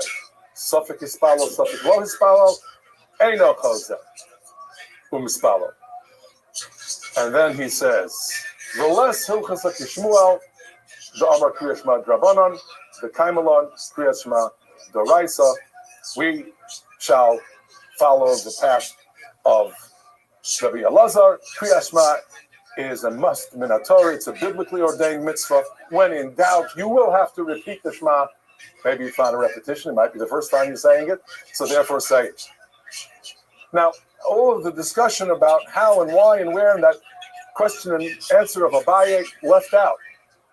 Because what he did was say, this is how we discussed it in the Talmud. There were 2 opinions. But in essence, we follow the opinion of Rabbi Yochanan, the opinion of Rabbi Elazar. And so the concise discussion of what to do when you have a question about whether I did or didn't say Shema is here brought in 5-6 lines instead of what is otherwise a half a page of the Talmud on Brachas Chafaf. That's just one example. Now here you have another example. We have Hanukkah's coming up, and we have a question about what to do if your Hanukkah menorah blows out. You lit it properly, you put it where it should be, and you lit it all properly. Some circumstance out of your control, something unforeseen, and the Hanukkah candles blow out. You may relight them, but you don't have to. And that's the statement here of the Gemara. V'chavsa ein zakuk la. But this is actually here asked as a question. V'chavsa ein zakuk la. You don't have to relight it for a minhu. Mitzvasa mishitashaka hakama ad shetichla regel min hashuk. We have this brayso. We have a Tanoic statement telling us that you are to have your Hanukkah menorah lit from the time that the sun sets until people are no longer walking in the street. My love, the ikavsa, hadar madlikla. Isn't it the case that what that statement, isn't it the case that that statement is basically telling us that you have to have it lit from the point of time where the sun has set till the people are no longer in the street, and that the menorah has to be lit the whole time? What do you mean you don't have to relight it? Gemara says, no, you do not have to relight it.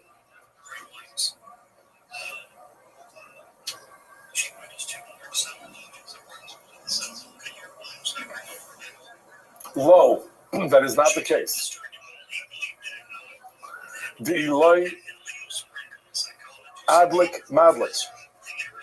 All it means is that if you have not yet lit, you can still light. That is, if you have not lit at the very beginning of that time period, sunset, you have the next half hour, hour and a half until nobody is in the street any longer. So that you don't have to interpret the words Ad shetikla regel min hashuk to mean that you have to have it lit and burning until then. It means that you can begin the process of kindling the menorah until then. That's the first answer of the Gemara. V'inami l'shiyura. Alternatively,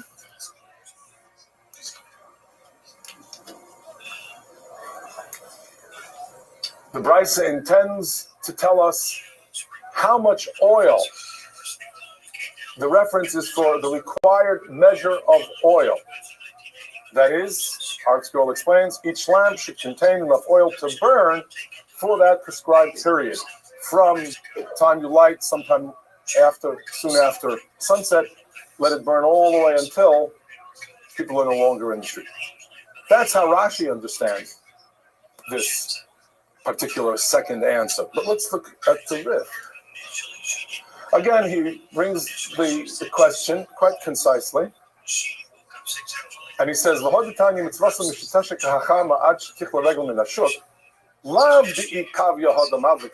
does not mean that if it went out, you have to relight it. If you haven't lit yet, you still can, because there are still people in the street. Inami lishyura. What does that mean? If it continued to burn up to and until there's no longer anybody in the street, so you've done the mitzvah already. And now you wish to extinguish your menorah, or to start using it for light, which without electric lights in those days would be a great asset. Fantastic idea. This second answer of Gemara, l'shirei, didn't mean that's how much oil you have to put in. L'shirei means that's how long it has to burn. After that, it need no longer be burning for the sake of mitzvah. And that therefore, for us, practically speaking, if you're going away, you want to travel that night, and your menorah is going to burn for another hour, and you're worried about the fire hazard, you can put it out. Now, Achronim say you have in mind that you're going to do that, so you sanctified only so much oil as you would need in order to fulfill the mitzvah. Anything beyond that, you've not sanctified, but you can put it out. And that's all based on this interpretation of that Talmudic discussion and the final answer of Inami l'shirei, with a unique interpretation of Rif. Shirei doesn't mean how much oil you put in, it means how long does it have to burn. Once it's burned that long, you've done the mitzvah. You want to use the light now for yourself personally? Go ahead. You want to put it out? Go ahead. So we have seen just how important and how vital the work of the Rif really is, and how it really was this work that bridged the teachings of the Gaonim and the style of halachic consequence of Talmud on the one hand, discussion and elucidation of the give and take of the Talmud on the other. He, the Rif, does both and introduces that period of Rishonim so remarkably. The Rambam, in his introduction to his commentary on the Mishnah, and by the way, the Rambam in Hakdama to the Mishnah is really, it's a masterwork in and of itself. The Rambam here says that halachos asher asa harav hagadol Rabbeinu Yitzchak Zal hispiku ba'ad kol hachidurim hahein. All of the works that preceded it, all of the works of the Geonim and of Sifrei Halacha, like the Bal Halachos Gedolos, Halachos Ketanos, they all, so to speak, have been supplanted by, he doesn't say it that strongly, but he says that his work suffices in place of all of those compositions.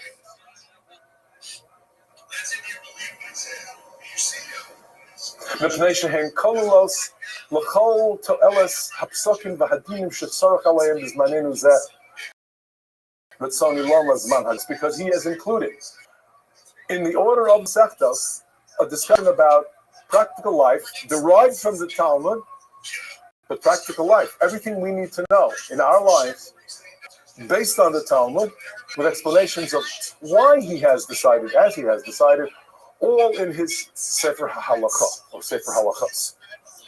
And he says, Ubi'er sham kol ha'te'uyos asher nimtzu la'asher hoyu lefanov, b'psakov. He has explained others and the errors that he included in his discussion of the Gemaras. Ve'ein tfisa alav, you can't really catch him. You know, that expression in Yiddish, you catch somebody in a mistake. So that's the way we say it. As a matter of fact, in English, we say, caught them doing something. We caught them in a mistake. We say in Yiddish, we chapped them in an error, right? So the Rambam uses the same idea, but in Hebrew. Ve'ein tfisa alav. You can't grab hold of him and say, oh, caught him in a mistake. Ein tfisa alav v'hem elu b'halachos mu'atos lo yagiu ad eser b'shum panis. That's an astounding thing. He says, if you look at the works of the Rif and try to catch him in an era where I, the Rambam, would say, I would learn that Gemara differently and I would come up with a different conclusion, you don't find 10. You can't count, not even on two hands. You don't even have 10 instances in which I would disagree with the Rif and say he's got it wrong. That's coming from the Rambam. That's astounding.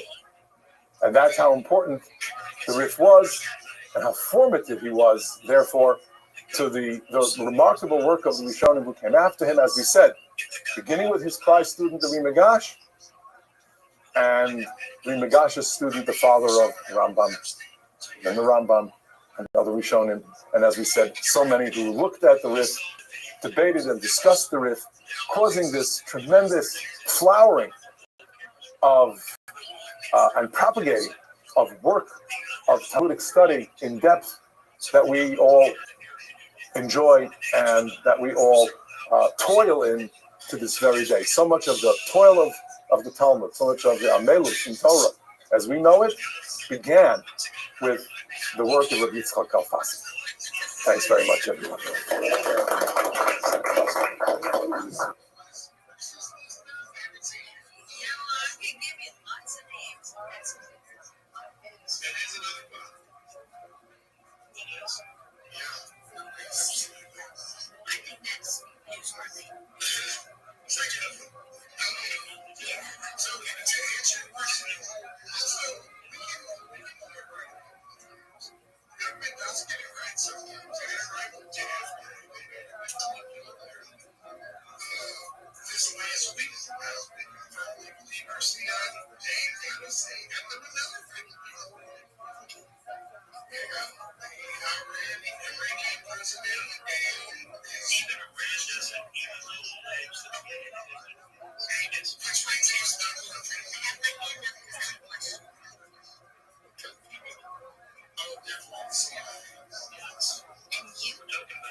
Good evening, everyone. Once again, our introduction to the commentary on the Mishnah is what we call Hakdama, the Perish HaMishnayos. That's how it's commonly known. So this is simply the translation of how that introduction to his Perush HaMishnah is done. Perush HaMishnah was written well before Mishnah Torah, well before the halachic work, the Yarach HaZakah. But already in his introduction to the Mishnah and his Perush, he clearly states what his larger goals are all about. And the Rambam says, even in his Hakdama to the Perush of Mishnah, Hatoelis Hashenis, Heim Hapsokim. The second purpose of my writing, briefly, but yes, in a sense, fully, all of the Mishnayos, I'm going to explain, and there were more parts that he did and ultimately wrote, but that are not published, some that were lost. He says, my point is, Psokim. I'm doing it so that we can arrive at the final opinion, the halachic bottom line. So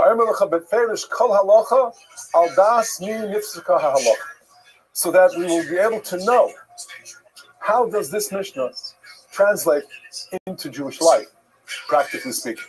And then here, again from the introduction, the Perush HaMishnayos Hakdama, Kasher Yizbara Le'ish Shehu Mimine Ha'adam Hadas V'Hama'aseh. Fascinating way for the Rambam to say what kind of people he hopes to help develop. Look at that language. When a person realizes, when it is clear to him that he is of those who are of both good thought and deed, he's trying to develop people who are of da'as and ma'aseh, people who have a certain intellectual quality, people who live a life with direction, with thought, which of course means you first have to study and then turn it into ma'aseh, then turn it into action, into deed.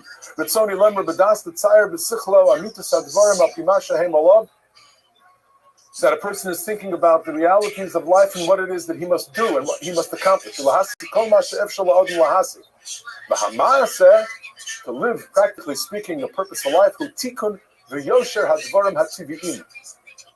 That means that I'm going to find the correct and upstanding path, and he calls them Dvarim HaTivi'im. With all of nature around me, with all of the natural created world being used in a constructive way, the way God Almighty intended.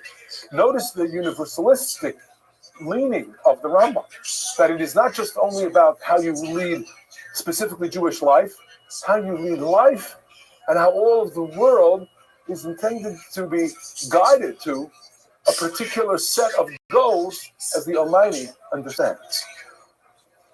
And then here, he says, V'al kain ha'ish, again, this is in the same hakdama of the Rambam to his Perush HaMishnayos, V'al kain ha'ish yeh al inyan zeh hu hatachlis v'hu ha'kei. That kind of a person is the ultimate man, that's the desirable man, that's the kind of human being HaKadosh Baruch Hu wants. This is not just a matter of something that prophets have told us. This isn't prophecy. This is not just exclusively Jewish. He says, a whole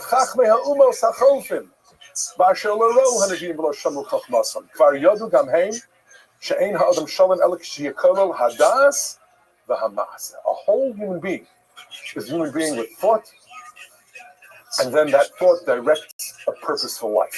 So you see that the Rambam is talking consistently about das, mais. You have to have knowledge. And we have to plan then how to implement that knowledge and turn it into maisa. That is what he is already thinking about as he writes the Perush HaMishnah. Meaning that the Rambam, years before he wrote the Yarach HaZakah, was clearly intent upon getting to the Yarach HaZakah. And so right before he writes the Yad, he composes the Sefer HaMitzvot, as was very common in his era and before, Sefer Mitzvahs Gadol, the Mitzvahs of Rabbi Sajigon, to compose the order of mitzvot as one surmised the 613 might be, and to explain them. But the Rambam already has in mind to begin with an order of mitzvot, and then to continue with a much larger and more detailed description of how to fulfill those mitzvahs. And he says as much, again, in the Hakdama to Sefer HaMitzvot. He's already talking about the Yarach HaZakah. We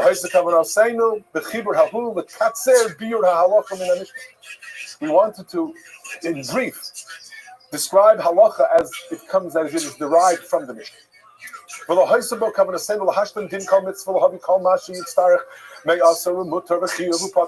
didn't want to tell us everything that's mutter, tell us everything that's asur. We can't do that. It wouldn't be just. You wouldn't be doing justice to the Mishnah to turn it into a halachic work. We wanted to describe what the Mishnah is saying and what the ultimate bottom line of each Mishnah might be. But to expand upon that, that's going to mean a whole other work. I'm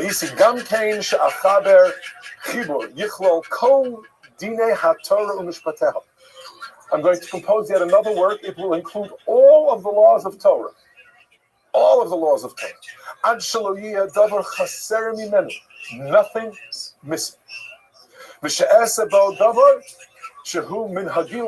I'm going to do it as is my want. I'm not going to go into detail. We're not going to describe the various opinions. We're going to get to the bottom line. I'm going to describe the halacha psukim. And we're going to do it, he says, in a particular order, in a particular style. There,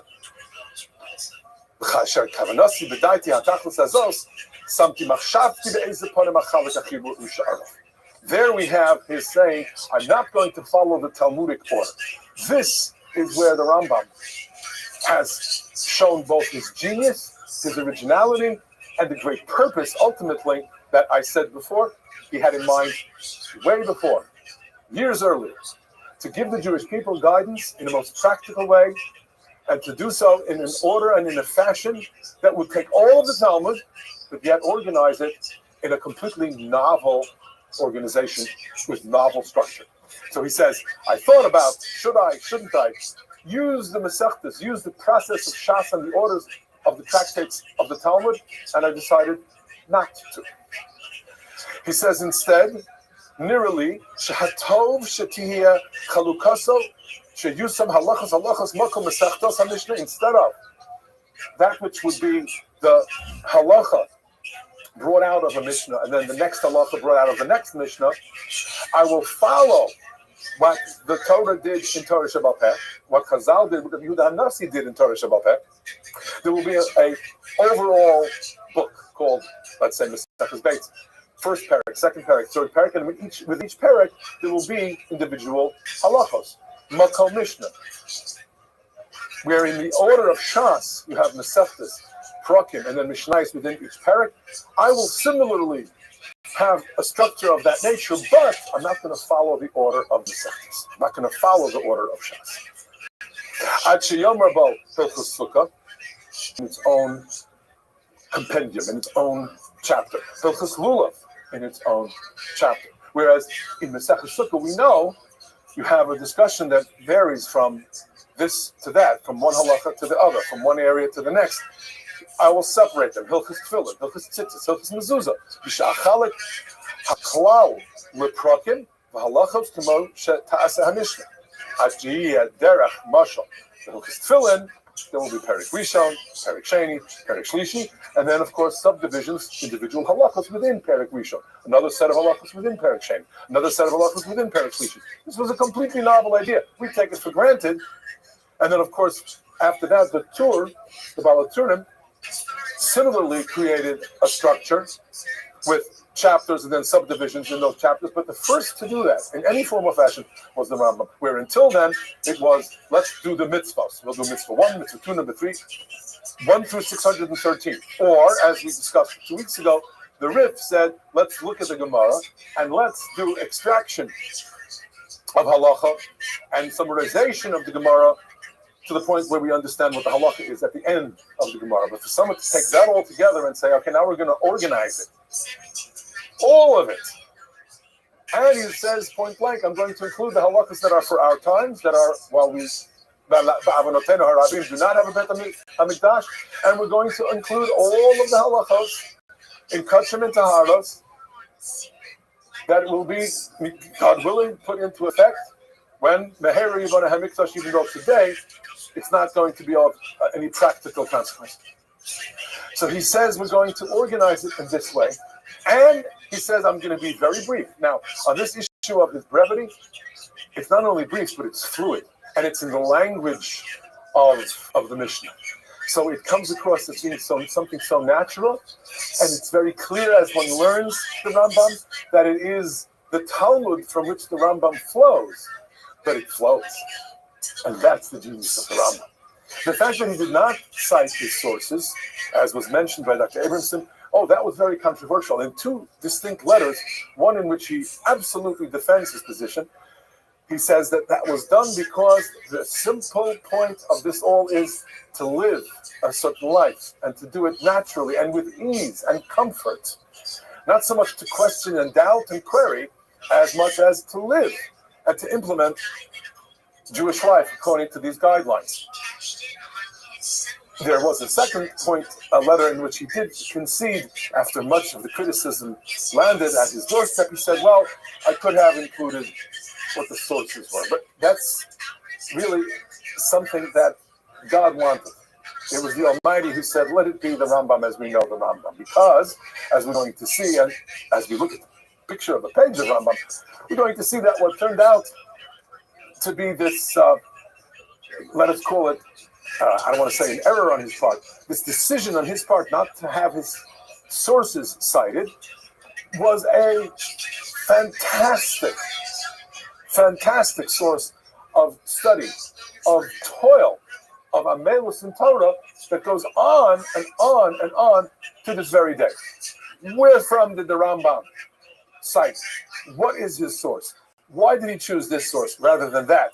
And this is the toil of the typical yeshiva student, because the Rambam is so respected for the cogency of his work that obviously when he has an opinion, we must find what the reason for that opinion was. Finding that reason, looking for that source, delving into the other opinions of the Rishonim and into the original sources of Midrashic literature, the Talmud. That has become so much the expansion of the Rambam's work. There are hundreds of works on the Rambam's Yarach HaZaken.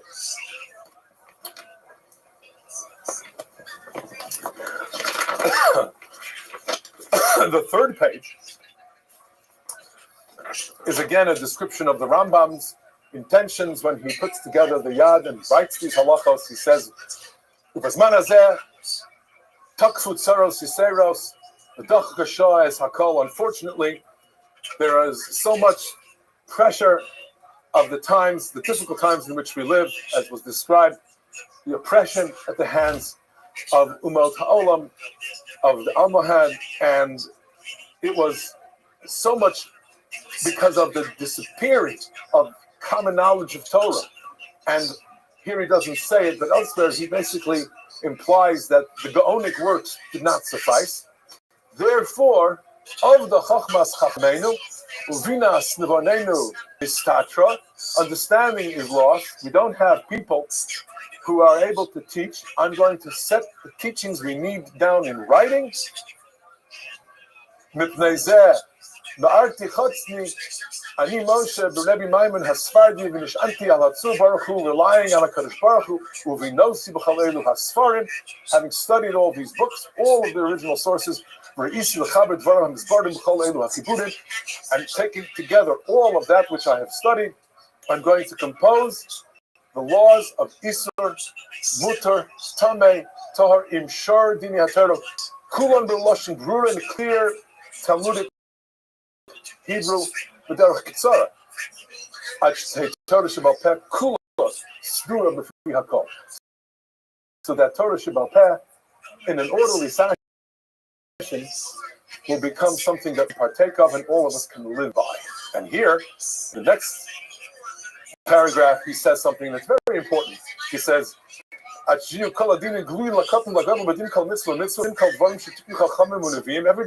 young and old,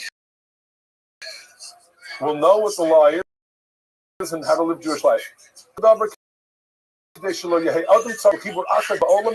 will need any other book. No one will need any other sefer.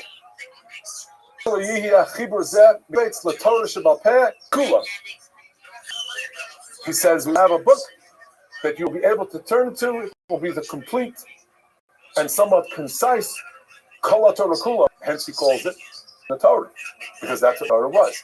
It's the Torah was a petition of, and in a sense also the earlier Torah. Hence Chumash Devarim is known as the Torah. He calls it the Yazaka because that's how Moshe Rabbeinu is described at the very end of the Torah. So what I'm trying to say is that Moshe Maimon understood who he was. He really understood what a monumental achievement this would be. And he was unashamedly telling us, I will write this composition of halacha that you will be able to live by. Now, imagine somebody saying that I'm going to take all of the Torah, Shibach Sav, Shibal Peh, and lay it out before you in an organized fashion that you will be able to live by. Anybody else would have said something like that, and we would say, that's how presumptuous. The Rambam knew who he was.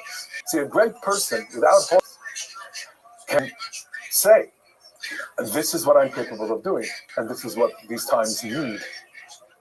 And that was the kind of person the Rambam was. So Moshe Rabbeinu is the one who had the Yad HaChazaka, that great strong hand with which he led the Jewish people and provided us with the Torah.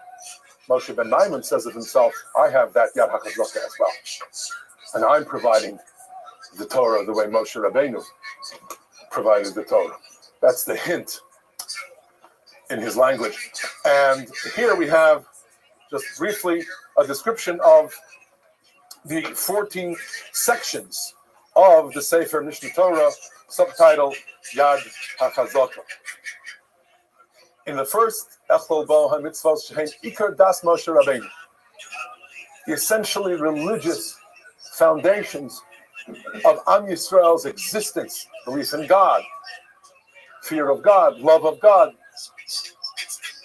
the prohibitions that there not be any other deity, that there not be Avodah Zarah. Karas Hashem Sefer Zeh, Sefer Hamada, the book of knowledge.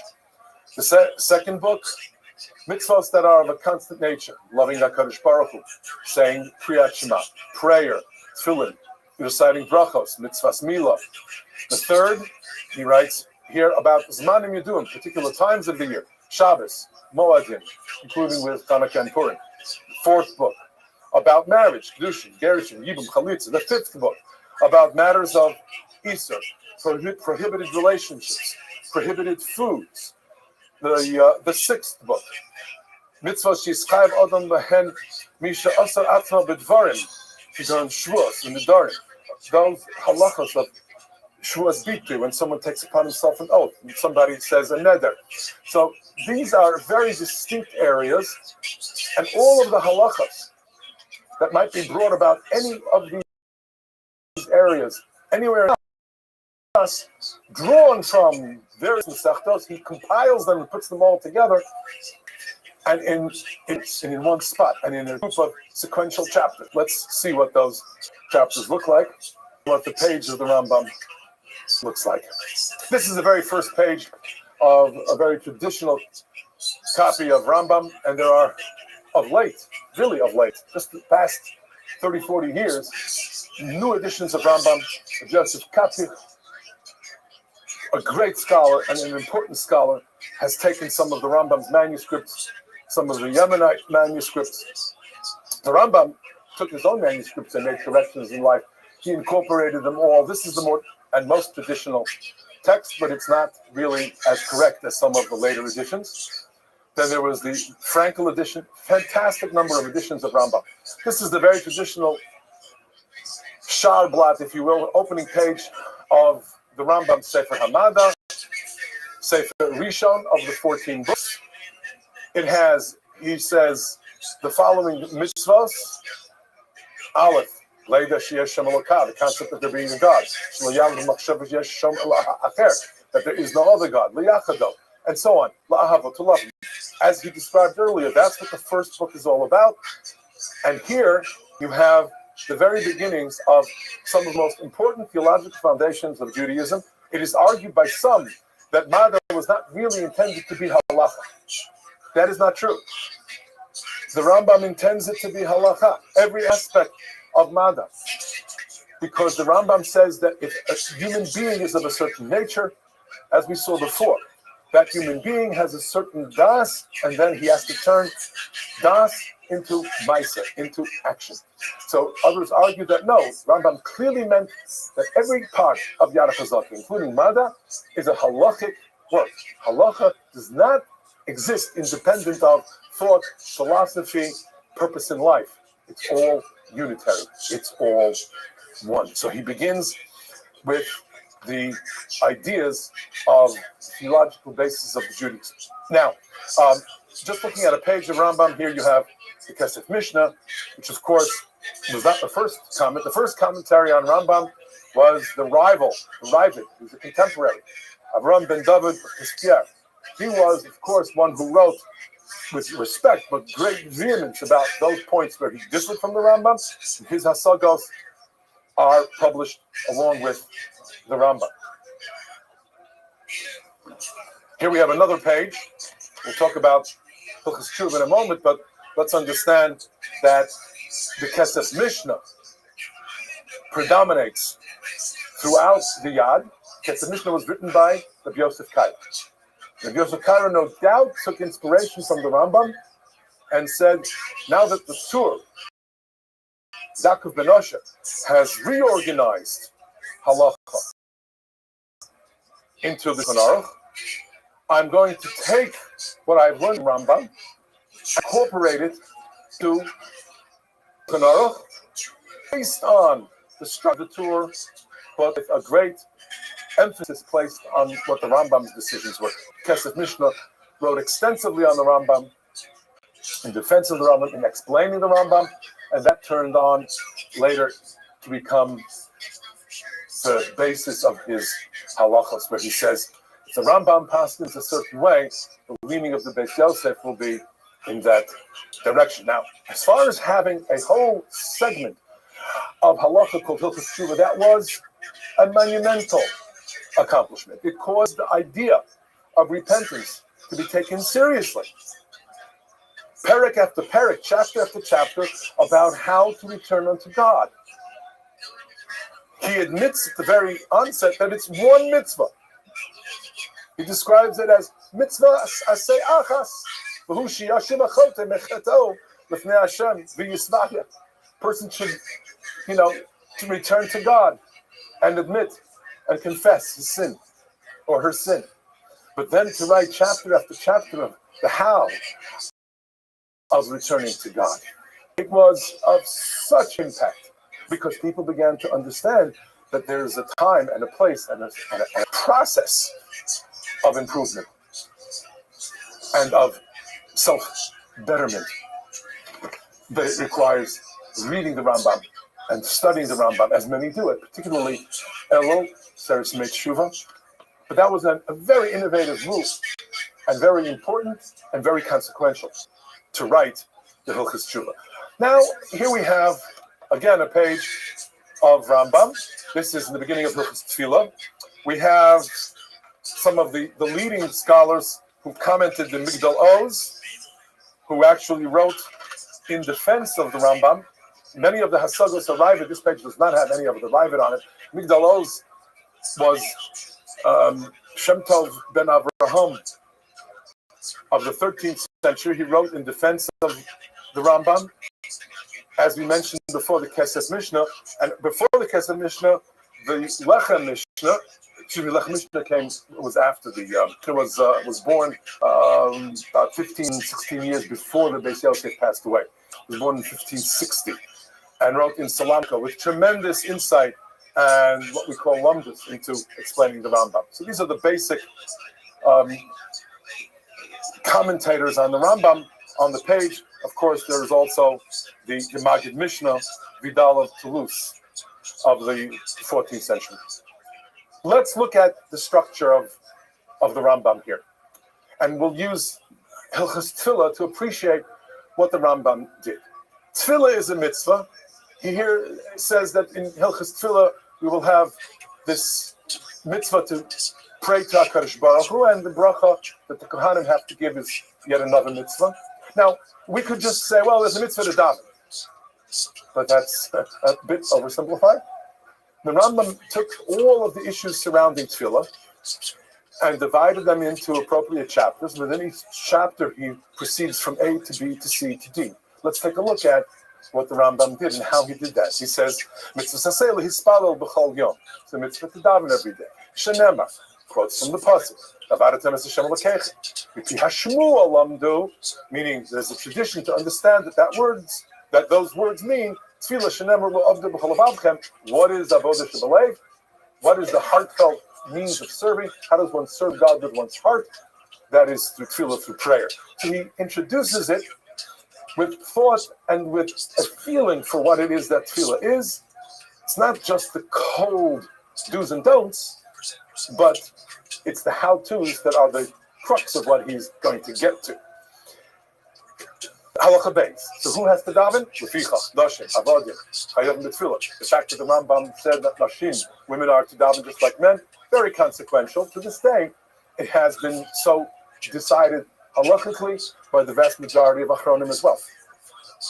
Here in Halacha Daled, he explains how and why it came about that we have a Siddur, that we don't just pray any which way as I want, as you need to. Everyone should pray his or her own way. No, he explains how it came about that people could not express themselves in Lashon HaKodesh. It did not any longer flow or roll off our tongues and out of our mouths the way it used to when the Beis HaMikdash perhaps stood. Certainly during Bayis Rishon, people would be able to converse with each other and express themselves to the Almighty in Hebrew, more so than after the Golus. And therefore we have a standardized Siddur. So he explains this early on. Let's look at the beginning of the second chapter.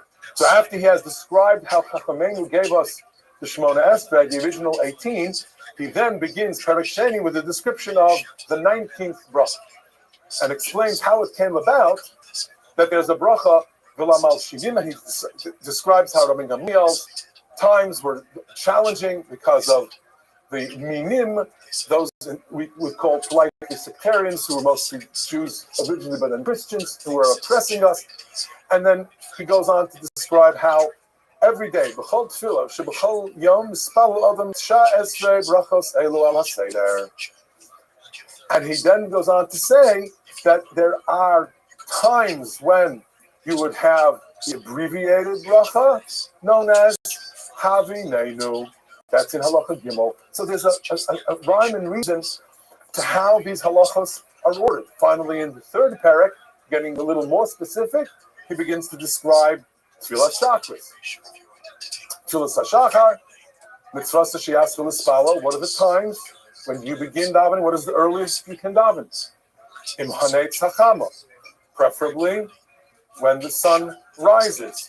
Uzmana until at Sof Sha'ar Revi'is Shehi Shlishis Hayom, till the end of the fourth hour, which is the third of the day, dividing the day, of course, into what we call Sha'ozmanios. Note, he left out the opinion, and we should not take it as one that we will ever use, the opinion of the Chachamim, who say that you can daven Shachris until noon, until Chatzos. That's a dangerous thing to tell somebody because, oh, what do you mean? I don't have to daven early in the morning. I have until noon. No, you don't, because as the Rambam and before him others and after him everyone says, no, you have to daven by Sof Zman Tefillah. But he doesn't get to that in the first parak. He gets to it appropriately in Parak Shlishi. So here he starts to talk about first Shachris and Mincha, and then he'll talk about Tfilas Arvis. The magnificence of the Rambam's organization and the fluidity with which he presents without anything being difficult or without it being, so to speak, I don't want to use the word, but I have to. There's no other word that says it. Without a kvetch. Meaning that it flows, and it flows naturally. That is, that this is how we live, and it's not difficult. And it's something that is correct and naturally so. All of this is so unique and so original, and of course so impactful, because after the Rambam's work, everybody understood. Now we have codified the Torah, Shebachsav, Shebal Peh. And then picking up where the Rambam left off, you have the later codifiers most of the Shulchan Aruch, it's Yosef, about whom we'll learn in a few weeks' time, who took that idea of codification to the next level. This is the monumental work of the Rambam. It's the central work of the Rambam.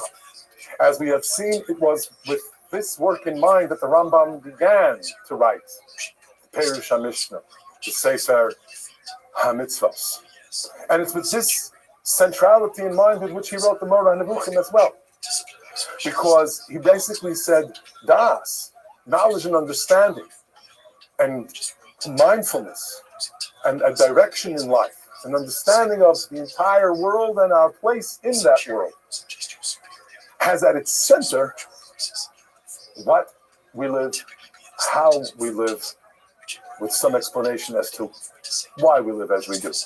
And so this magnum opus, the Yad HaChazaka, remains today the single most important work, perhaps, of any of the Rishonim of the era.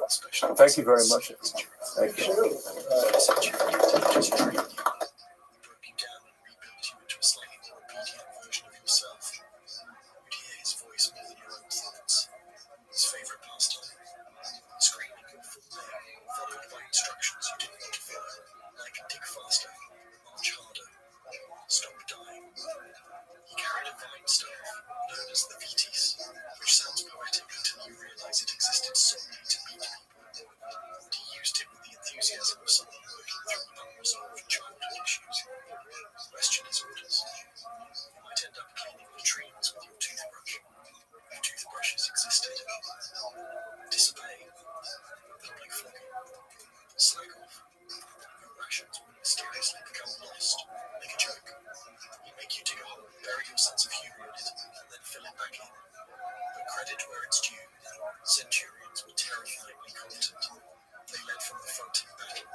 Okay, ladies and gentlemen, why don't we come to order? We've got a great evening for you tonight. I think we're going to conclude the fall series of lectures, a trilogy or a hat trick, as we would say in my native land, by focusing tonight on the Mechaber, Rabbi Yosef Karo.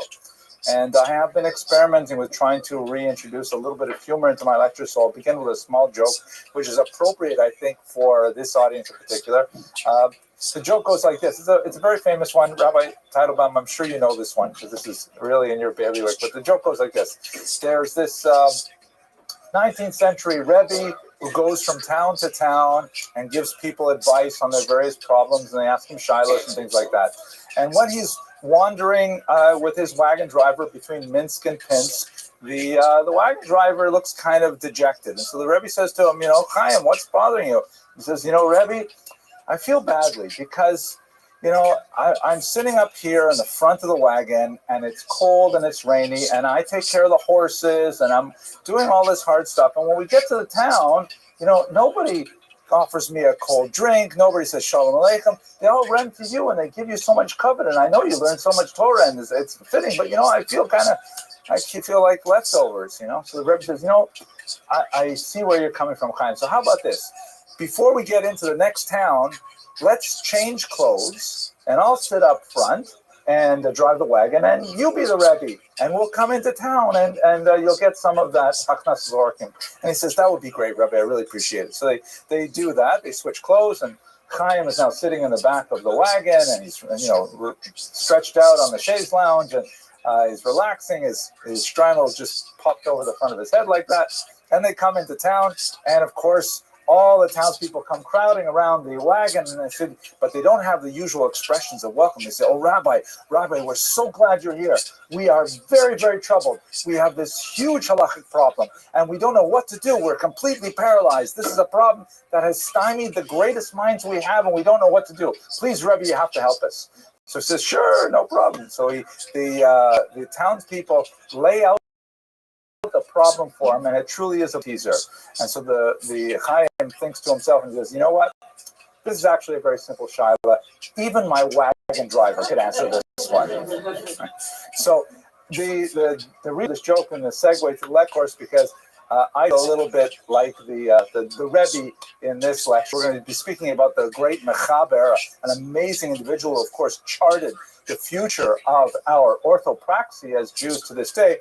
And the real expert in this presentation is really going to be Rabbi Trump, who's going to be leading us through the textual elements of the contribution of the Mechaber.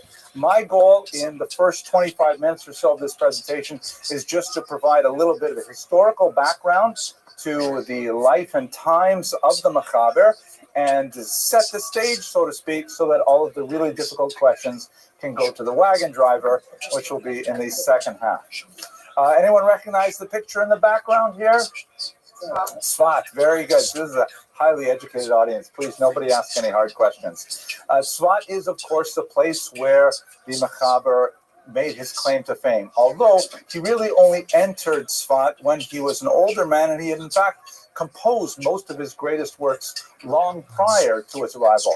When he arrived in Tzfat, he was considered the elder statesman. He was the first among equals among a very remarkable group of rabbis who had gathered in this northern Israel town.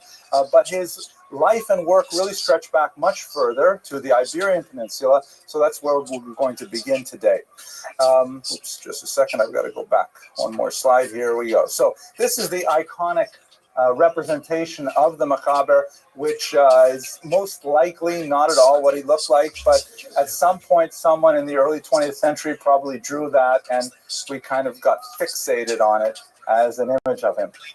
We call him the Mechaber, literally the author, as a sign of respect. Sephardim tend to call him Maran, our master, or by the name of one of his many famous books, the Beit Yosef, the Shulchan Aruch, occasionally Kesef Mish, quite as much.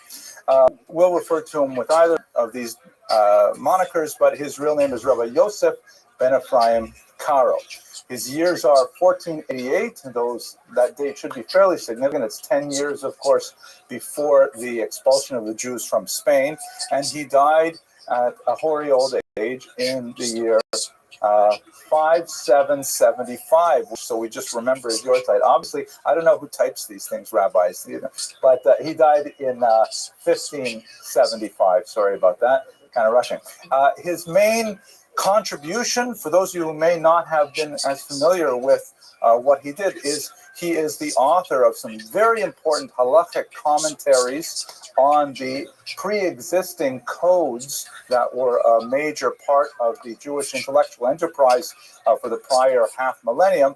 And he authored the one which would really become definitive for Jewish practice, the Shulchan Aruch, the set table. And so that I'm going to leave most of the details of the discussion of his writings to the second half of this presentation. What is fascinating, however, and I will just give a little bit of an insight into this, is that although one might think that the author of legal texts would be perhaps set in the sort of Weltanschauung of Maimonides, an uber-rationalist with a distaste for the supernatural and a reliance on rational approaches to decision-making, this is actually not the case at all with the Mechaber. Despite the fact that his work displays a tremendous rigor of thinking and deep commitment to the 13 hermeneutical principles that we read every morning in Shacharis, he actually claims that his work was recited to him by a heavenly being called a Magid, that he had, as it were, a kind of a lahavdil, a Jewish muse, a supernatural emissary that was inspiring him to follow the halakha and to write it down exactly as we have it. Fascinating kind of combination of the deeply mystical, Kabbalistic approach to non-rational Judaism. I don't say anti-rational, but non-rational, and nevertheless finding its expression in a legal code that we follow to this very day. So let us place him in his Iberian origins to begin with. And as I mentioned, the times in which he grew to maturity were an exceptional moment in Jewish history, perhaps one of the most difficult periods that we had endured since the destruction of the temple in the 1st century. I've been doing actually a lot of reading on this topic lately because in Brooklyn, my lecture series has been looking at Sephardic Jews. And I was struck today as I was sort of thinking about what I would speak tonight, that there's a reflection in Raoul Hilberg's work. Raoul Hilberg is the founding father of modern Holocaust historiography. He wrote a massive book called The Destruction of European Jews back in the 1960s, 3 volumes that chronicled the mechanics of the Nazi bureaucracy.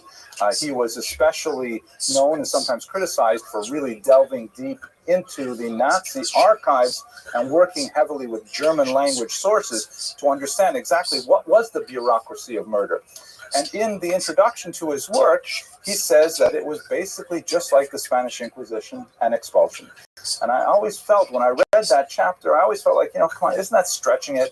We're talking about 500 years difference, very different kind of environment, totally different motivations, and I always was, I was relieved I got past that chapter into the other areas, which were actually interesting on their own, but for different reasons. But the more I read about the Spanish Inquisition and the expulsion, I actually see the wisdom of Raoul Hilberg's association of those 2 events. The Inquisition, the persecution of the Jews in the 15th century was so intense, so inexorable, and so unavoidable that you feel the same kind of pendulum of doom swinging that you would see in the 1930s in Germany. Also, very similar element, which we can sense even ourselves to this day, is the post-Holocaust for at least a century was deeply affected. The post-expulsion century was deeply affected by that moment, just as we, as survivors in one form or another of the Holocaust, and I don't mean to diminish those pieces, the actual survivorship, but I mean those of us who are Sheres HaPleita, still Jewish after the Holocaust, we also regard the Holocaust as a tremendously unique seam in time where there is everything before the Holocaust and everything after the Holocaust. So this is the kind of intellectual environment in which he grew to maturity, that this tremendum had occurred and that the world was never going to be the same, and in fact, it was not. So let's just look at some of the historical elements. The mechanics of the last few decades of the 15th century were shaped largely by this man, Thomas de Torquemada of Segovia, who is the chief inquisitor to the monarchs Ferdinand and Isabella of Spain. Like the Nazis, Ferdinand and Isabella were slaves to their ideologies. And historians, including Bibi Netanyahu's father, who pioneered this field, still argue over whether this was more imposition on the Jews or whether it was a political imposition on the Jews. But there's no question that all historians agree that they were trapped in this way of thinking and they could not from it. What was this way of thinking? At the end of the 14th century, 1391, there were waves of forced conversions of Spanish Jews to Christianity. This was technically in violation of canon law. The church had repeatedly banned forced conversions of Jews, but once a Jew was converted to Christianity, there was no way back. The church did not have a legal mechanism to recognize someone who had become Christian moving back or reverting back to their religions, even if they were baptized against their will. This occurred once again at the Disputation of Tortosa in 1414, and so you had a population of people in the Iberian Peninsula who were literally anusim. They were converted to Christianity against their will. The way that the Spanish kings and queens, and at this point it was slowly coming into formation as a more unitary political entity.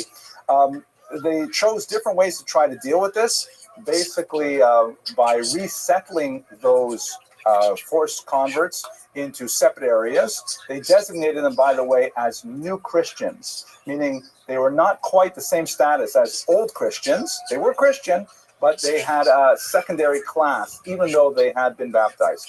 So they were segregated, and eventually they were even expelled from certain regions. What's especially important here is also the fact that many of these so-called new Christians really wanted to be old Jews. They wanted to revert back to Judaism. They were not allowed to under any legal mechanisms, but they continually associated with the Jewish community. And so this created a conundrum for the Spanish leaders that they had to try and protect these so-called Christians from their erstwhile co-religionists, separating them, segregating them, forbidding any contact with them. They imposed a whole pile of really incredibly cruel punishments on Jews who maintained associations with new Christians, and ultimately this found its expression in the Inquisition itself. The Inquisition was initially dedicated to those new Christians who were Judaizing, meaning they were forced to convert, but they really wanted to be Jewish. And so the Spanish monarchs launched a massive campaign, which piggybacked on a much older church campaign to try and prevent this heresy, but they pursued it with incredible vigor and energy. Torquemada himself was incredibly cruel. In many cities, they were hanging or burning Jews at the auto de fe, like 10 every week. In some cities, you actually have hundreds of Jews burned at the stake for associating with conversos or being conversos themselves and associating back with Jews. There was a whole series of tortures to try and coerce people to explain who they had received their kosher meat from, or were they in fact lighting Shabbos candles, and a ridiculous array of purge-like mechanisms were put in place. This is a famous painting by Goya that depicts conversos being ritually humiliated wearing something called the sambanito. It's like an absurd-looking sort of tunic that they would be forced to wear. In some cases, even when they confessed, if they were allowed to live, especially wealthy ones who were allowed to live on pain of penalty, they sometimes were forced to wear this for the rest of their life. This was their designating clothing. They also have this absurd hat, which is related to the Judenhut, the hat that the Fourth Lateran Council of 1215 mandated for Jews to wear. Of course, it later evolves into the dunce cap, which I don't remember from my own childhood, but my father, all of a sudden, used to tell me that he often sported a dunce cap in the corner of his classrooms, and it was an embarrassing, humiliating thing. At any rate, the Inquisition morphed from an attack on these conversos, these anusim who were forced to convert to Christianity, into an attack on the entire Jewish population because they were assisting these Jews in their efforts to rejoin the community. And this culminated in the horrific expulsion of 1492, which occurred with quite a shock to the community. There's significant evidence to show that they really didn't come around to this until quite late in 1492 itself. They gave the Jews only a few months' notice, and they essentially emptied the entire peninsula of Jews, Gesundheit, with the exception of Portugal, which would happen later. Now, this caused a massive diaspora of Sephardic Jews. A significant number of them went into Portugal over here, but their haven there was short-lived. They were only allowed to live there with some safety for 5 years, when under pressure to form a dynastic union, the King of Portugal agreed to expel the Jews who were living there as well, although it was kind of he didn't want to lose the material benefit of the massive number of Jews who had become refugees there, many of them quite wealthy. Just think for a second, the economic upheaval of removing a wealthy urban element from the peninsula, it was devastating to the Spanish economy. The way that they tried to recoup it was by seizing all Jewish assets and even seizing debts that Christians owned to Jews. The crown claimed them, and so Christians, even after the Jews were expelled, had to pay their debts back, but this time to the crown. And that slowed down the Spanish economy for a few years. It wasn't for about a decade until they began to recover again without the Jews. At any rate, in Portugal, the king said, all right, listen, all Jews have to leave. But I tell you what, you can stay if you convert to Christianity, and as a bonus, I will exempt you from any punishment from the Inquisition for 20 years. In other words, if you want to remain in the country, all you have to do is this silly little baptism thing that we don't take terribly seriously, and we will not examine your private behavior for 20 years. The thinking being that after 2 decades, they would eventually, come around to becoming Christian, but they were not going to look too carefully if Jews decided to remain Jewish and go through a false conversion. But ultimately, in 1497, the Jews, any Jews in Portugal, either converted and were essentially lost to the Jewish people, or became crypto-Jews, which is a phenomenon we won't treat today, but is a fascinating one, or they fled. And so you have this massive diaspora, which included the 10-year-old Mechaber, who probably don't have a really good sense of his origins, but he probably did flee from Portugal, not from Spain, so his family originally made the move over here, and then out west. His father died shortly thereafter, and the Mechaber spent much of time wandering throughout the Ottoman Empire, which was ironically far more friendly to Jews than any Christian. The leader of the Ottoman Empire said, in fact, that he laughed at the kings of Spain and Portugal because he was giving Istanbul such a boon in the form of these literate, economically advantaged and skilled populations. And so Jews flooded, in particular, the Peloponnesus region, Thessaloniki in particular, Istanbul here at the Bosporus into the Black Sea, and ultimately into Israel. 3 places which the Mechaber himself visited and stayed for some time. So as I mentioned, he was orphaned at an early age. We know some of the influences that affected him as he was wandering through Turkey in particular. He was present at the burning at the stake of Shlomo Molcho. He was a rather fascinating individual that I would love to have more time to speak about, but he was essentially an individual who portrayed himself as a Mashiach, as a Jewish Messiah, probably somewhat deranged, but or possibly he was inspired. There's a fine line between those things, and he was ultimately burned at the stake by the church. This is, by the way, his rather fancy signature, which proclaimed kind of like a royalty and a proclamation. But he was very moved by the martyrdom of Shlomo Malko.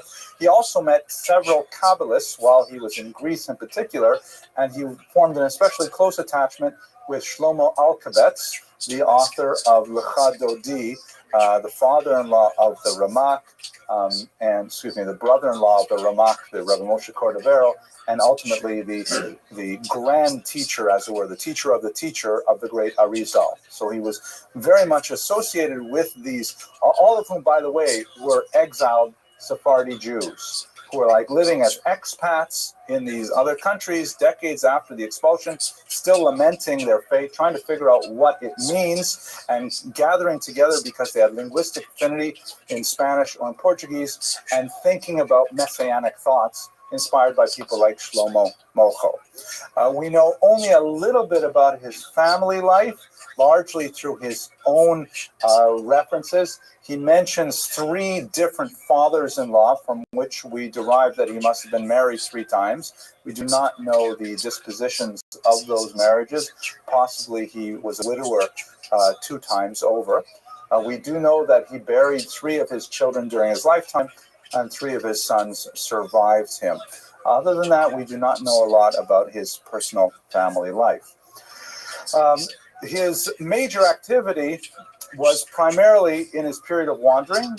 Like many of these greats, Ibn Ezra as well, much of his writing was while he was wandering from place to place. But by the time he settled in Tzfat, which is this rather amazing phenomenon, Tzfat is a city that is, this is actually an entrance to a shul. You see his Beis Maran, the house of our master. of Rabbi Yosef Karo, the Maggid, his merit may protect us. The Tzfat was this unusual moment in time where you had an explosion of Jewish creativity that was virtually unparalleled in all of Jewish history. And what is the reason for it? Did I tell anybody the Abramson rule of history? If you don't know the reason, the answer probably is money. Exactly. Thank you. Obviously, this is a graduate student at some highly prestigious school. Tzfat, it's a place that is not mentioned anywhere in Tanakh. It has no Jewish history to speak of in the vast majority of the sources that we have. But the Ottoman Empire, which had recently expanded there, granted tax credits, tax breaks to incipient industries, particularly in textiles. Textiles is a favored field for Jewish merchants, and so a lot of these Spanish and Portuguese Jews were attracted to this place. It happens to be a very beautiful place. It's about 7,000 meters above sea level, and it's got this kind of like special air to it. And the early Kabbalists who gathered there, which included Shlomo Alkabetz and the Ramak, his student, they created essentially a form of spiritual tourism, because what they would do, and I'm not making this up, this is a really amazing thing, they would go on these self-imposed exiles called Gerushin. The Ramak actually recorded a book called Sefer Gerushin. A friend of mine is going to be translating it, God willing. They would just go wandering in the fields and valleys and jails around Tzfat, and they would like suddenly be moved to kind of like mystical inspiration, and they would describe those inspirations, saying they were moved to like recite a particular parak of Tehillim, or they would meditate there for several hours. They would receive these insights, and later they associated these places possibly with some historical antecedents, sometimes not, with grave sites of major figures from the Talmud.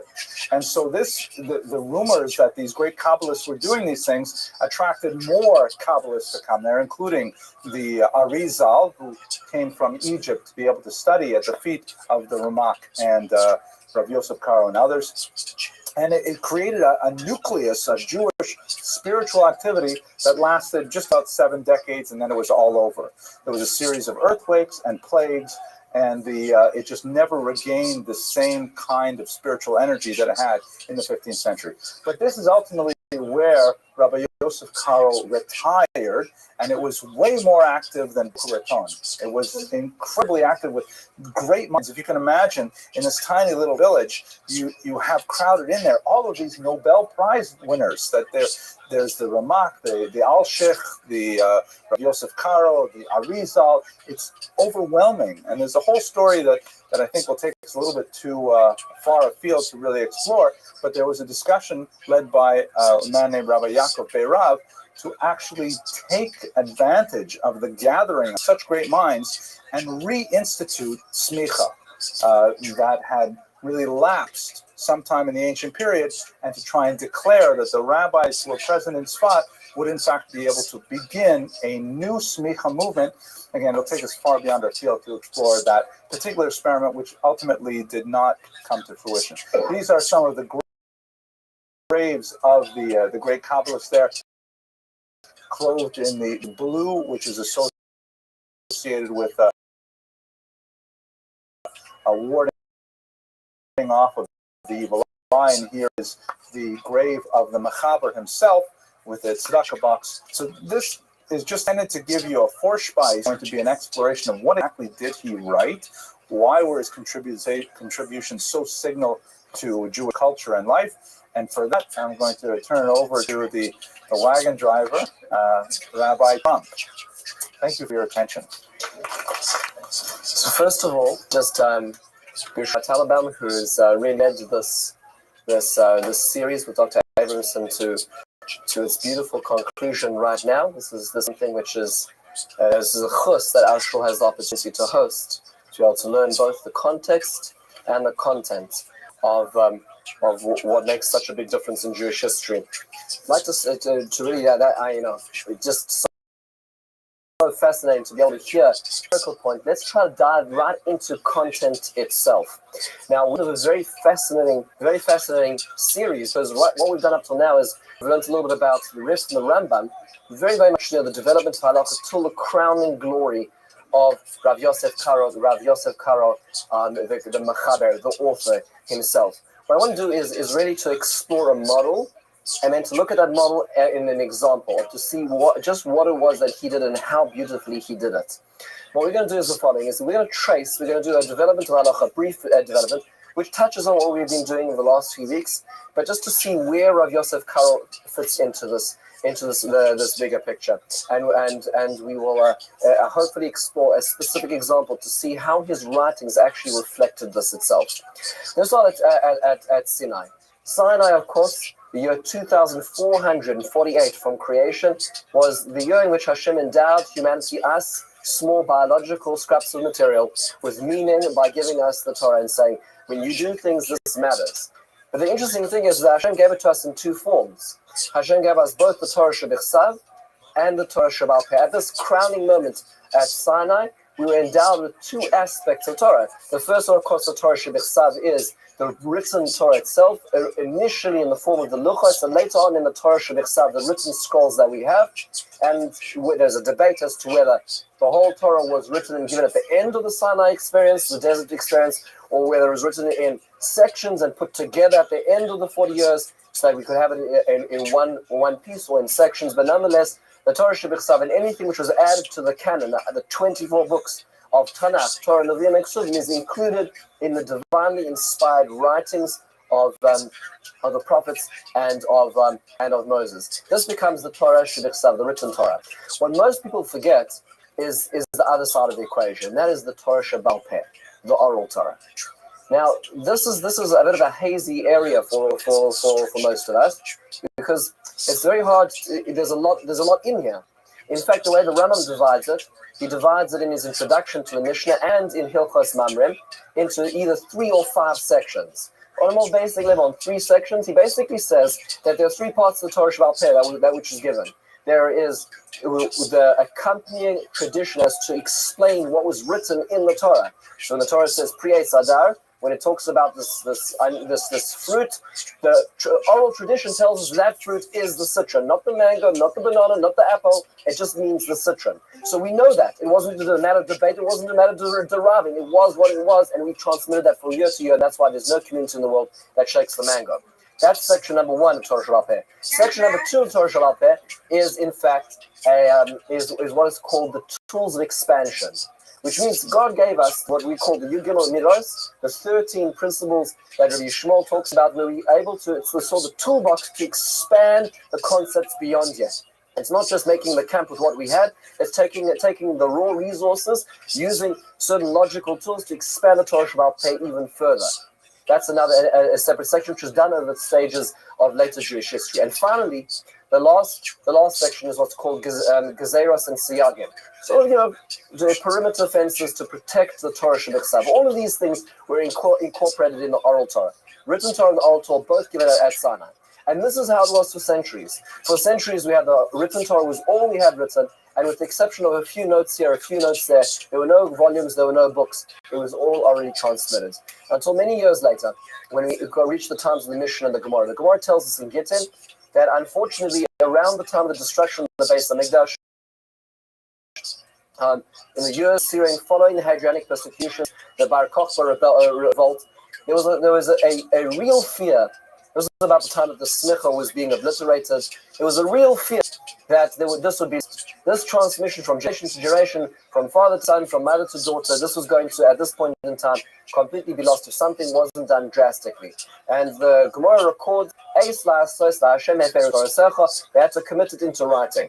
So they did so under the tutelage and the power of a man by the name of Yehuda Anasi, who had not only just the financial wherewithal, but also had the political wherewithal to be able to gather all the sages in Israel together to be able to write down Mishnah in the form of the 6 Sfarim, in the 6 sections, what is now known as Shas. Shisha Sadarim, the 6 sections, which are Zroim, about agriculture, Moed, which are about the festivals, Nashim, relationships, Nizikim, when it comes to damages, kodshim referring to korbanos, and that which goes around that entire Tuma and Tara laws.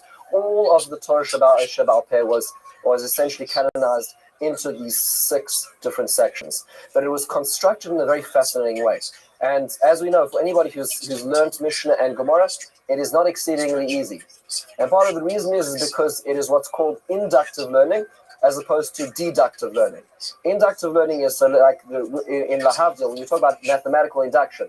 So if you have a series which says 2 and 2, 4, 6, we know by induction that the next number is 8, because we can induce the formula is n plus 2. It means whatever it is, plus 2 is the next one in the formula. We haven't been told the rule, but we can induce the rule from the series that we've been given. The Mishnayos, in a certain sense, were constructed in a way that we weren't just getting information. We needed more. We needed to induce the rules. We needed a Rabbi. We needed the transmission still to be able to unlock that rule. And in a different way of looking at the way I try to describe it, for those who are not from the Southern Hemisphere, anybody's trying to study how to play cricket, as an example. I don't know if Dr. Edmondson counts in this regard. But if anybody wants to learn how to play cricket, so one way of learning the way to play cricket is you open the Encyclopedia Britannica and you read what it is. Another way of doing it is you watch a cricket match and you hear the commentator talking about that was hit for a 6, we passed the 3rd slip. On the way back, the batter just missed getting into the crease before the bails were knocked off. And you're all foreign language. But slowly you piece together, when you see the conversation about the experience, you work out the rules for the experience. So it was constructed in a way which is very much the conversation about it, which we have to work backwards to get back to what the rules are. That's because it's part of the educational way in which we get the rules. It's not just a textbook. This is very important because this is where the Mechaber, this is where the Rav Yosef Karo is going to be so instrumental in this work. A few years later, 300 years later, the process was still under such threat that the following conversations about the Mishnah in these 6 silos was still at loss of being lost, and under the guidance and the redaction of Rav Ashi and Ravina to the later 5th generation Amoraim, sages of the Gemara, they took those writings, those conversations about each Mishnah, and they formulated the Gemara, the Talmud, into essentially 36 volumes, which are most of the Masechtas of Shas in those 6. In the 6 silos. And this became, of course, the canon in a certain sense. Once it was closed, there was no more Gemara, there were commentators on the Gemara, but this is it. Now, the reason why this is important is, where does halacha go from here? We have the Torah Shebechsav, which is what's called in Chazal Kviyah V'Kaima. It's in one corner, it is not to be changed. And you have the Torah Shabbat, which was oral, transmitted, and then transmitted in a more expanded, written way. Very hard to access, but that's part of the educational way that we maintain. And what happens afterwards? So we see over the generations what we call the codifiers on the page. The people who are the halachic experts who start taking this work and turning it into halachic rulings, but on the page of the Gemara itself, in the same format as the Gemara, as was discussed just in this series. Rabbi Yitzchak, we'll start actually the other way around apparently. Let's do it this way. Rabbi Yitzchak al-Fasi, which was discussed, we're not going to go back. So Taliban and Dr. Abramson talked about this a couple periods ago. Rabbi Yitzchak al-Fasi, the halakhic commentary at the back of the Gemara, is actually omitting anything which wasn't presently halakhically relevant at this point in time. We also see later on the works of Rabbeinu Osher, a very fascinating personality, a person who bridged the Ashkenaz world and the Sfarad world. He was actually exiled from Germany upon persecution of his Rebbe, the Maharam of Rothenburg, who was imprisoned and ransomed, died in prison, in fact. When he saw the writing on the wall, they knew they were coming for him. He took a trip down, went through southern France, and ended up, in fact, if I'm not mistaken, in Toledo, which was still at a good time, was still in the golden age of the Spanish Jewry at this point in time, and spent time with the Rashba, one of the greats of the Spanish Jewry, very fascinating person. And what he did is a similar thing. He wrote a commentary essentially on the Rif, Rabbi Yitzchak al-Fazi, commentaries on the halachic commentators of Gemara, but he didn't change the format of the Gemara. He changed it was the same rubric, it was the same halacha, it was the same Gemara, he did not change, in a certain sense, the headings or the way it was formatted. He simply codified what was there in the way it was. So if you want to learn about Pesach, you'd have to go to the Gemara in Pesachim. You wanted to find out about the Seder, you have to go to the 10th chapter of Pesachim, Arvei Pesachim, work through all the sugyas over there, and then distill it into the halachic rulings at the end. And that became where we find halacha up till now. Of course, the revolution of halacha entered when we started to meet people who codified by topic rather than by page. And of course, the heading this revolution was none other than Rambam, who was discussed the last time. The Rambam's incredibly unique contribution was the Rambam took essentially all, and this is all just a repetition, he took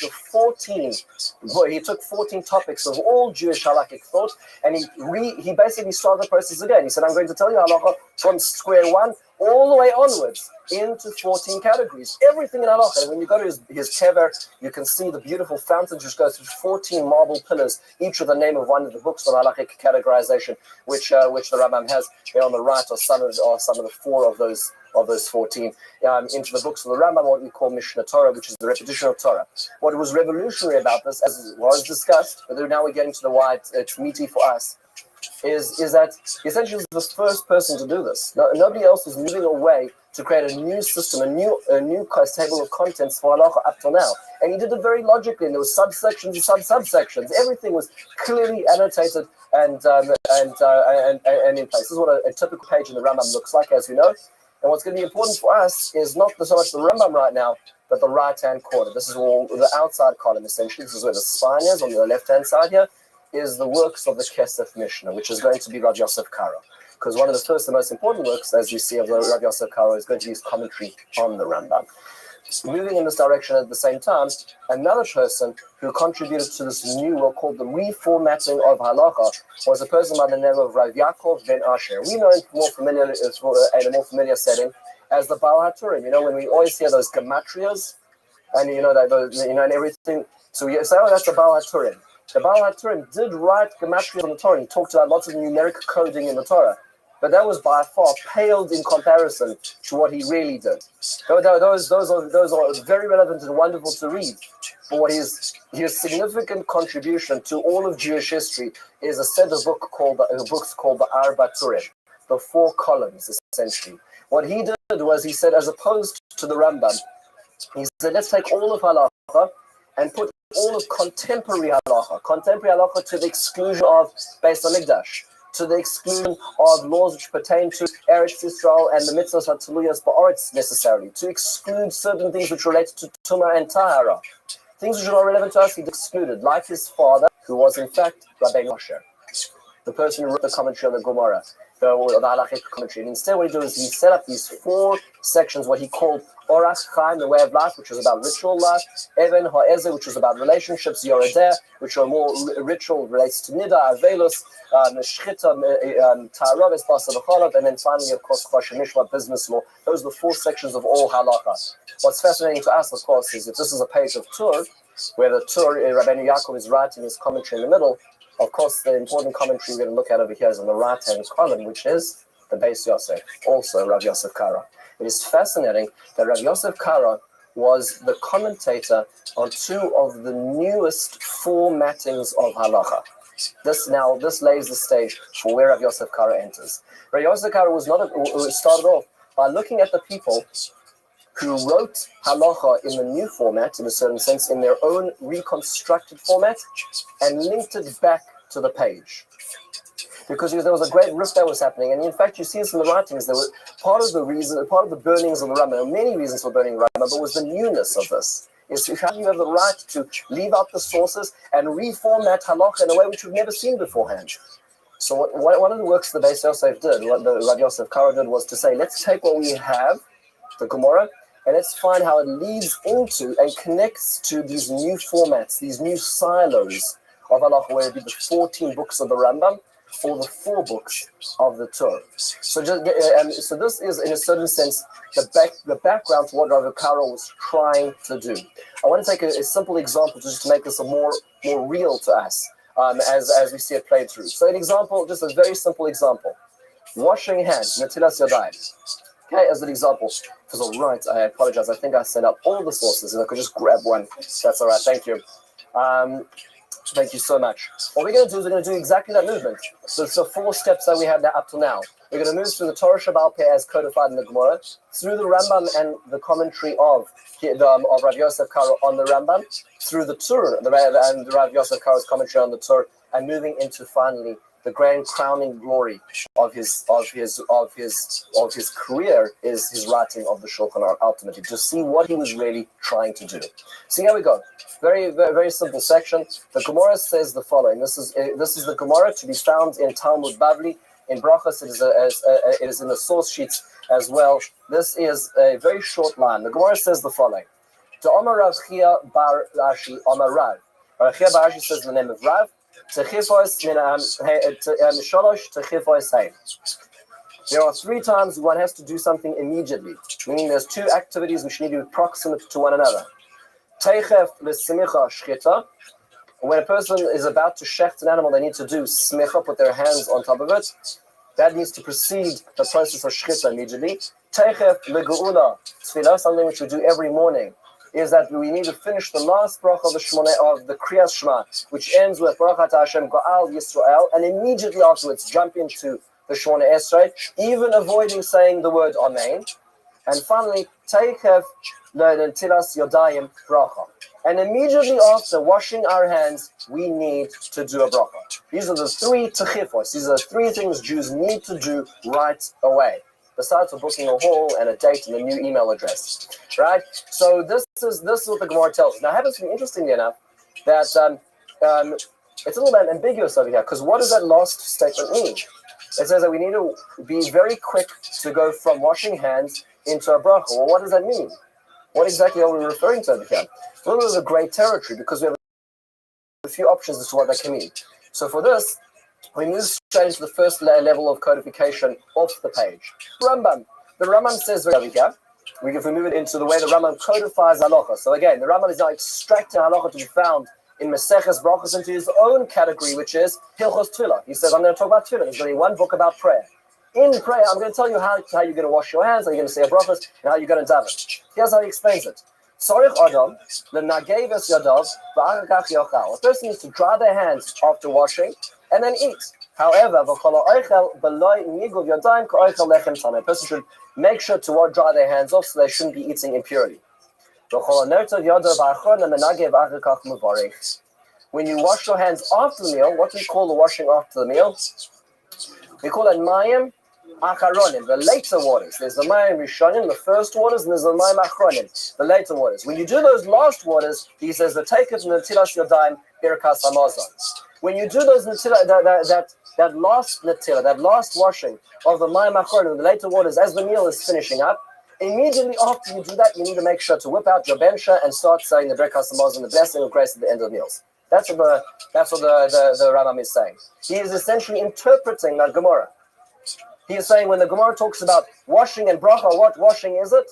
It's the washing following the meal. And which bracha is it? The bracha following the meal. That's what the Rambam has done and has codified for us.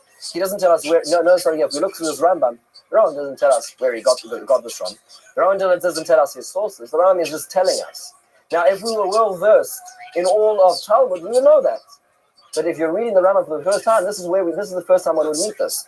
So in lieu of that, the commentary on the outer column of the Rambam is in fact the Kesef Mishnah, the first work of Rav Yosef Karo. He wrote it, the name of it, of course, the Kesef is the silver of the Mishnah. Why Mishnah? Because the name of the book of the Rambam is the Mishnah Torah, the repetition of the Torah. So this is the silver of the repetition. So it's sort of like the adornments of the Mishnah. What is he trying to achieve with this? So let's take an example. What's the first thing that the Rav Yosef Karo is doing in this event? He says the take it netilas yadayim. He says the perek keitzav uvarchim meimed rochia bar ashi amarav. So the first thing that Rav Yosef Karo does is he gives the source which the Rambam omitted. The Rambam never footnoted his work, so I don't explain where he was getting it from. The Rambam, in his absolute brilliance, was distilling all of the oral Torah into these categories. The first thing Rav Yosef Karo does for us is says, see here, click, right? The first thing he does is, this is the Gemara, where it comes from. That's step number 1. He goes on. If we're going to skip a few lines after the source, he says, Umashma midire Rabbeinu, the Rashi, based on our master's teaching, the Rambam's teaching and Rashi, he points out that it seems like you're allowed to speak between the last waters and benche, rather שלא פירש תקף לנטילת ידיים ברכה שלא יפסיק ביניהם. אפילו בדיבור and so he goes on to explain that the only hefsek, the only break, which is be a real break, is eating, not speaking. Speaking is fine until you actually lift up and pour the cup for Birkas Hamazon, but it is eating which is going to be the problem. So what the Beis Yosef, or the Kesef Mishnah, Rav Yosef Karo is doing in this particular situation, is he's given us the source and a little bit of an expansion, a little bit of a nuance in the way the Rambam is reading it to exclude talking as being a break in this particular instance. Okay, this is what he has contributed to the explaining of the Rambam. And he writes this for all the books of the Rambam. Let's go a little further. Now we move on to the next generation. A century later, the Tur, Rabbeinu Yaakov, is now codifying halacha. He is to be found in Hilchos B'tzias Apas, that's the halachas pertaining to the meal. Everything in Judaism is prescribed and regulated. So here we're talking about the meal. And here is what he says. He goes on to give us a very clear description. V'yanagev yodav heitev yivarach birkas hamotzim miyad. He says a person should wash their hands and immediately say hamotzi. He says, however, mi Rabbeinu Yoel kosov she'ein lachush al hapsak hefsek ben netila la'hamotzi kevel sha'ashulchon lefonav v'dato le'echol lo yechoshev hefsek hadas.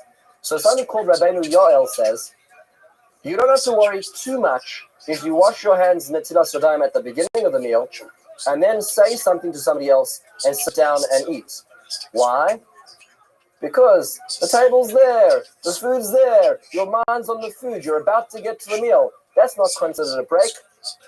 Don't worry so much about the break between the first netilah, the first washing and the meal. The only time you need to worry about it is the second washing and the last bracha. You see, there's a little bit of ambiguity as to what the Gemara really meant. Did it mean the washing and the birkas hamotzi at the beginning of the meal, or the birka or the netilas yadayim at the end of the meal and the birkas hamazon? Rabbeinu Yoel felt there was no problem making a break at the beginning of the meal, and he quotes as well.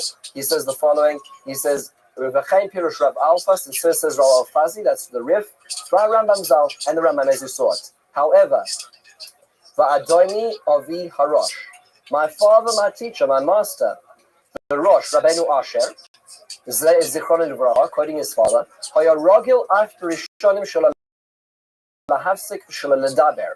He said, "Must be very careful to only speak in ums." No, that's not what he meant. My father was very careful to communicate at all once washing hands and then eating the meal at the beginning, which is a practice that we have today, right? We don't make we don't speak, we don't do anything else between washing and having hamotzi. In fact, he had a trick. When he would sit down to a surim acherim, that he would be the last person to wash. As I like to say to my guests, there's an ancient Chinese saying that he who washes first speaks least. Right, when it comes to washing. So what the Rosh would do was he would make sure to be the last person in the line, so that his break between washing and saying the bracha on Hamoshi would be in fact very minimal. We're seeing an interesting thing over here. What's emerging in this halachic work of the Tur is that there's a debate. Is there no breaks at the end of the meal and the washing at the end of the last bracha, or is there no breaks at the beginning of the meal between the netilas yadayim and Hamoshi? A debate. The fascinating thing about the Tur is, as much as the Tur is in a certain sense coalesced all of halachic liturgy up to this point into one place, he very rarely ruled on it. He never tells us what to do. Isn't it interesting? He quotes the Rambam at the beginning. He quotes the contemporary, the Rosh, the later contemporary of the Rambam, the Rosh later on, and he leaves it. And the Tur does this very often. Sometimes he will rule and say what he believes and lean in on in the discussion. But very often over here, what happens is he leaves it hanging, which leaves space over here for those commenting on the Tur to say, well, what do we do? Bottom line, what do we do in this situation? We understand there's two opinions, there's an ambiguity in the Gemara. What do we do? Bottom line, Rabbi. So this is what happens. The Beis Yosef, who is now Rabbi Yosef Karo, not commenting on the Rambam, but commenting on the Tur, does this very similar thing. We're not going to read it all inside for the sake of time, but Rabbi Yosef Karo does exactly the same thing. He says, well, you want to know where he gets this from? It comes from that Gemara in Brachos. You want to know, those opinions that he talked about, the Rif and the Rambam and the Rosh, those are the people he was commenting on. Well, here's where they're found. This is what they say, and he quotes it in full extent. So the first thing he does is, like his commentary on the Rambam, he sources everything. Where does it come from? In a certain sense, he's the bridge between the page of Gemara and the new construction of halacha under the Torah. And then he does something which is very important. He goes on to describe other people who say this.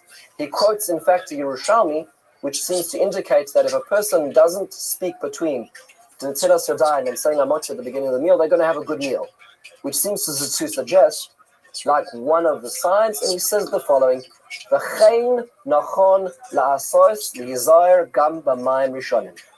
Beis Yosef, in his humble commentary on the Torah, says, I'm going to put my card on the table. And he says, I believe that it's true that you shouldn't make an interruption between the Mayim Achronim, the last waters, and the Birkas Hamazon, but you should also not be speaking at the beginning, like the Rosh says. So he is actually now weighing in on that particular machlokes and adds a few extra details at the end, which we're not going to cover about the Seder and our Natilos at the night of Pesach.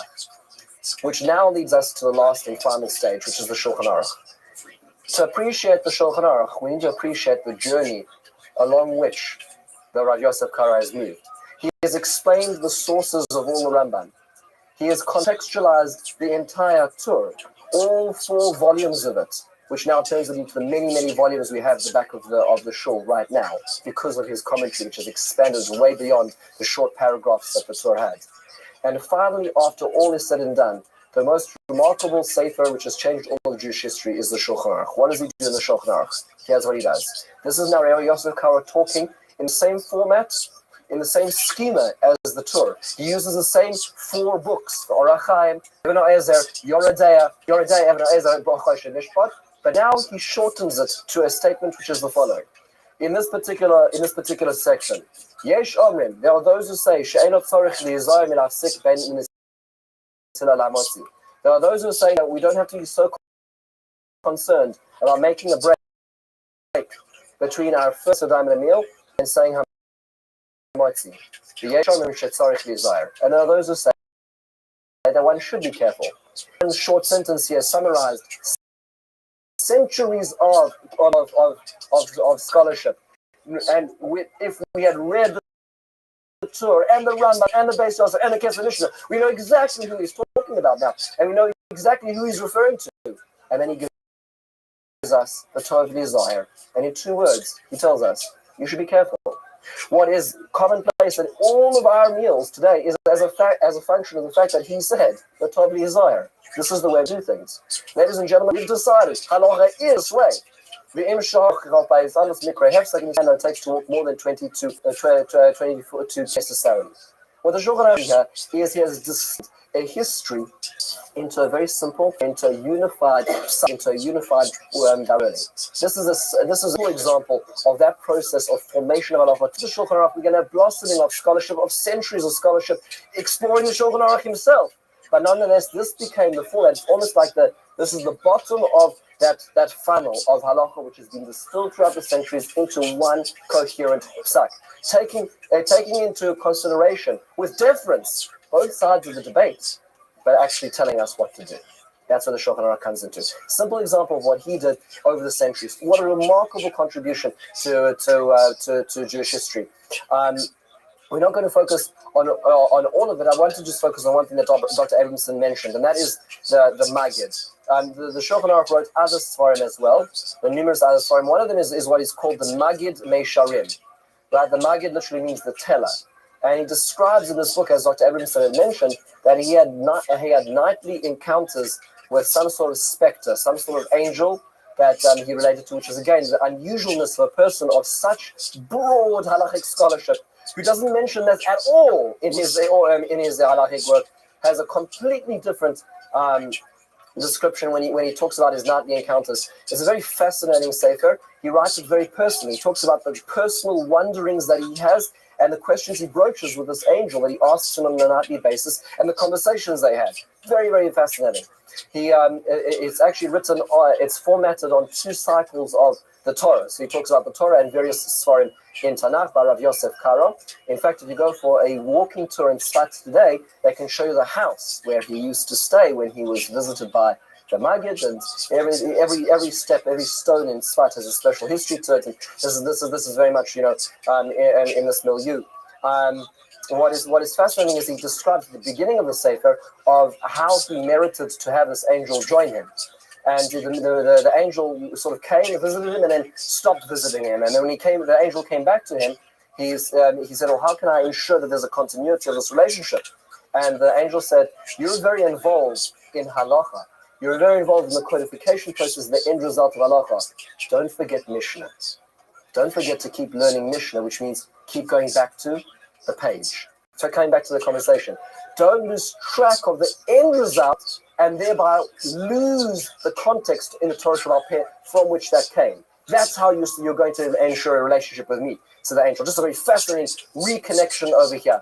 And in this, just as an example, this is a section, a very short section that he has about his Kabbalistic metaphysical wanderings that he broaches one particular subject. He talks about death as an example, just to give you a sense of like just the broadness of what was going on. He has one particular conversation just as an example. Belal Shishi on Chofei Teves, so he's talking about, he says, Chalamti, I had a dream, Shaya Doresh Es Alech Lisnei Hashem Ba'artos HaChaim. I was thinking about a particular pasuk, I will walk in front of Hashem in the land of the living.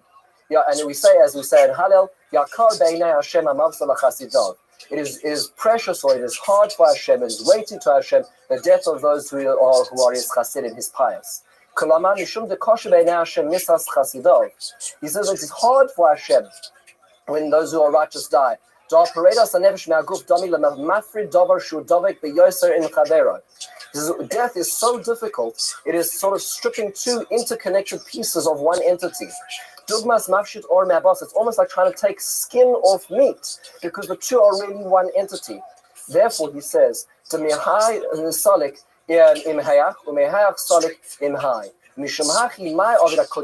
does Hashem do?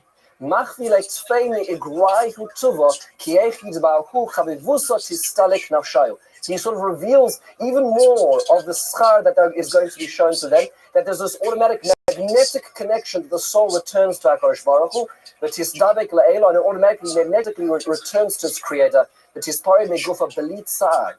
And there's no pain in that experience because the neshama is returning to its source in this way. And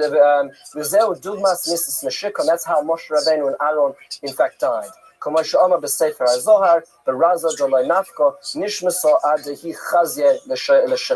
the soul doesn't leave until it sees the divine presence among it.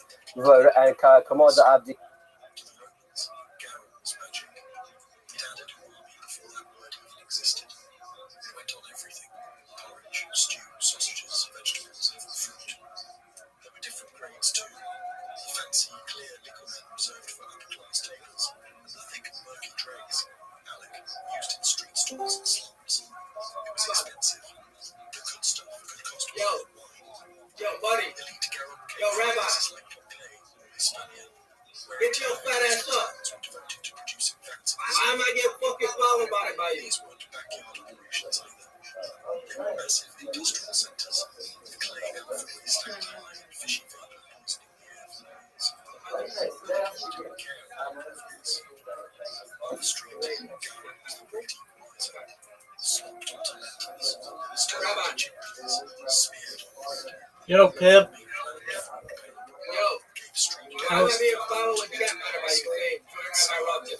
Because I wanted you to join. My brother, you're like what? My brother, what? I wanted you to join my Discord. I'm here. Excellent. Do you mind if I tell you about myself? Excellent. Apologies, I was taking a nap. I'm Rabbi Rothschild. I stream my life 24 hours a day, 7 days a week, 365 days a year for world peace. I've been doing so for more than 3.5 years. I have more data online than any person ever. Have you ever seen the movie The Truman Show or the television show Big Brother? Oh, okay. Well, then that's what. There we go, baby. Are you always in bed? Every time I've ever seen you, you're always in bed. You leave your bed. Yeah. I left it earlier today. Well, I did that, but I also went outside on the deck.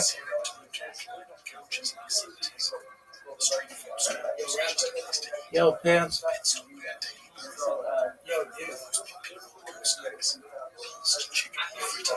You're now back on kick. Oh, I was banned from kick.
each year, with every celebration being a time of food, flooding the streets for stability and real spring.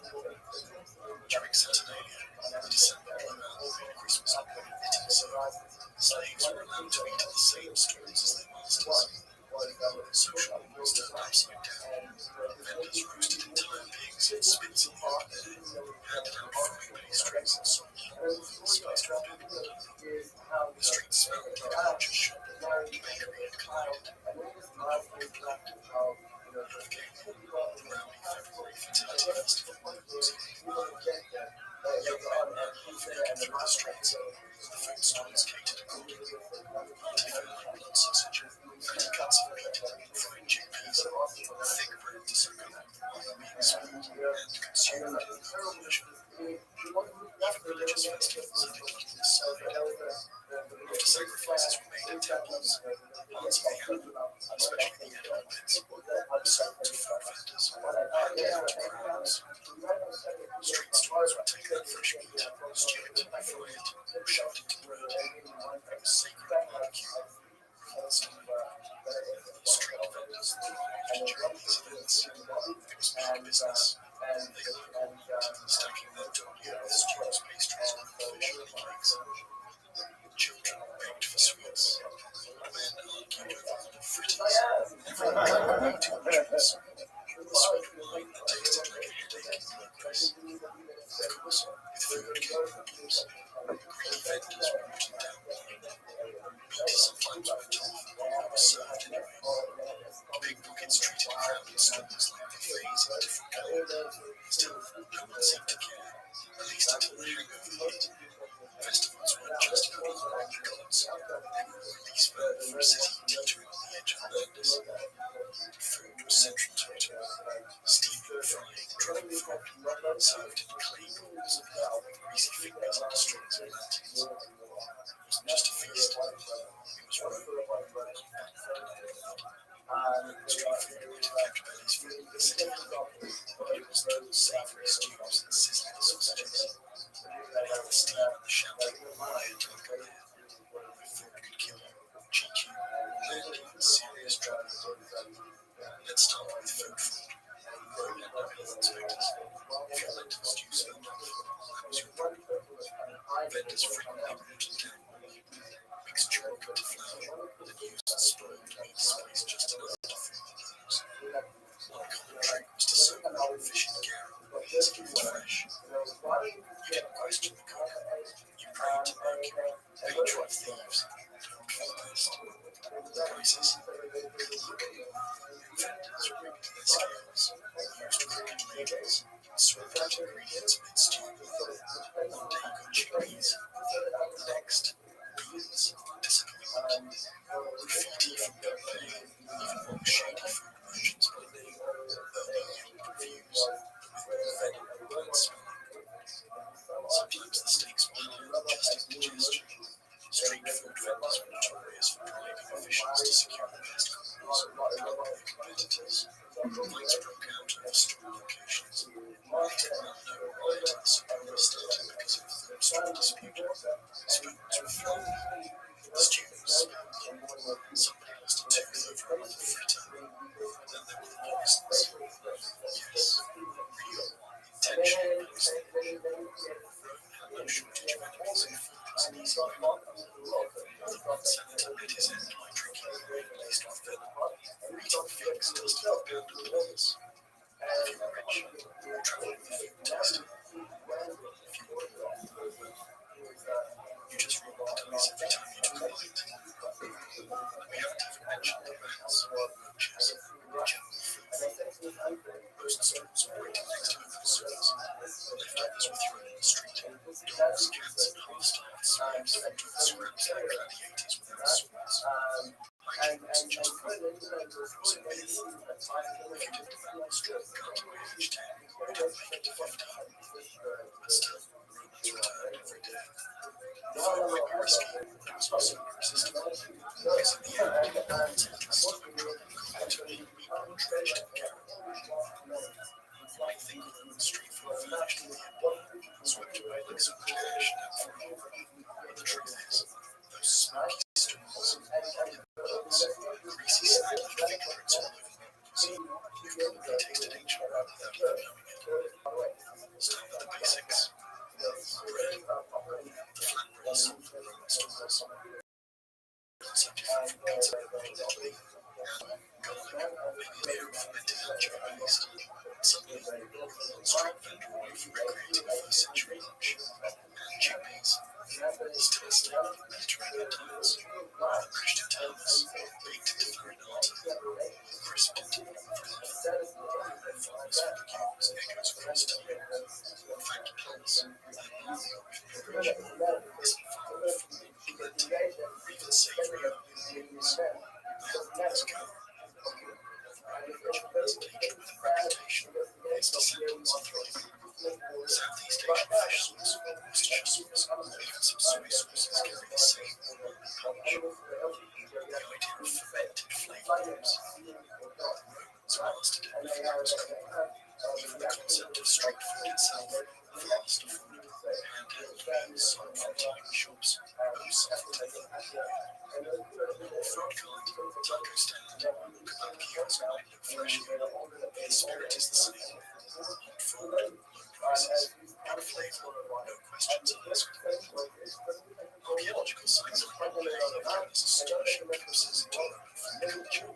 Entire food stores have been unearthed, counters intact, pots still charred, even traces of snails, duck, beans preserved in ancient cooking vessels. One even had a fresco menu painted over the serving window. The marketing was better than most TikTok ads. Now, chefs and historians alike are thriving on Roman recipes. Cookbooks translate dishes, funky emperor, into dishes you can try today. Honey roast is optional. Still serves some dishes that will be familiar to every European.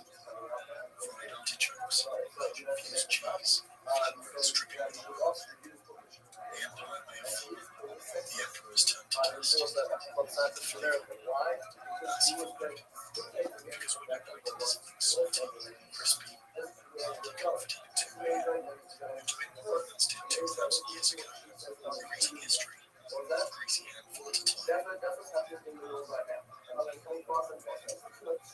the menu, silence was rare. Between clicking pads, rustling scents, and the occasional jousting injury, there was one constant: music. But not just any music. If you wanted to send the mood for a royal feast, entertain the restless nerve, or soften the mood for a practical head, you called in the minstrels. These weren't background musicians strumming at the cloth. Minstrels were the sound engineers of the medieval world. They carried news, recited poetry, performed daring ballads, and even composed sharp satire, sometimes with the audience still held knives. Their instruments, lutes, harps, flutes, viol fiddles, and the occasional bagpipe if you really wanted to make the world its own. Tuned minstrel turned Greek into a new word.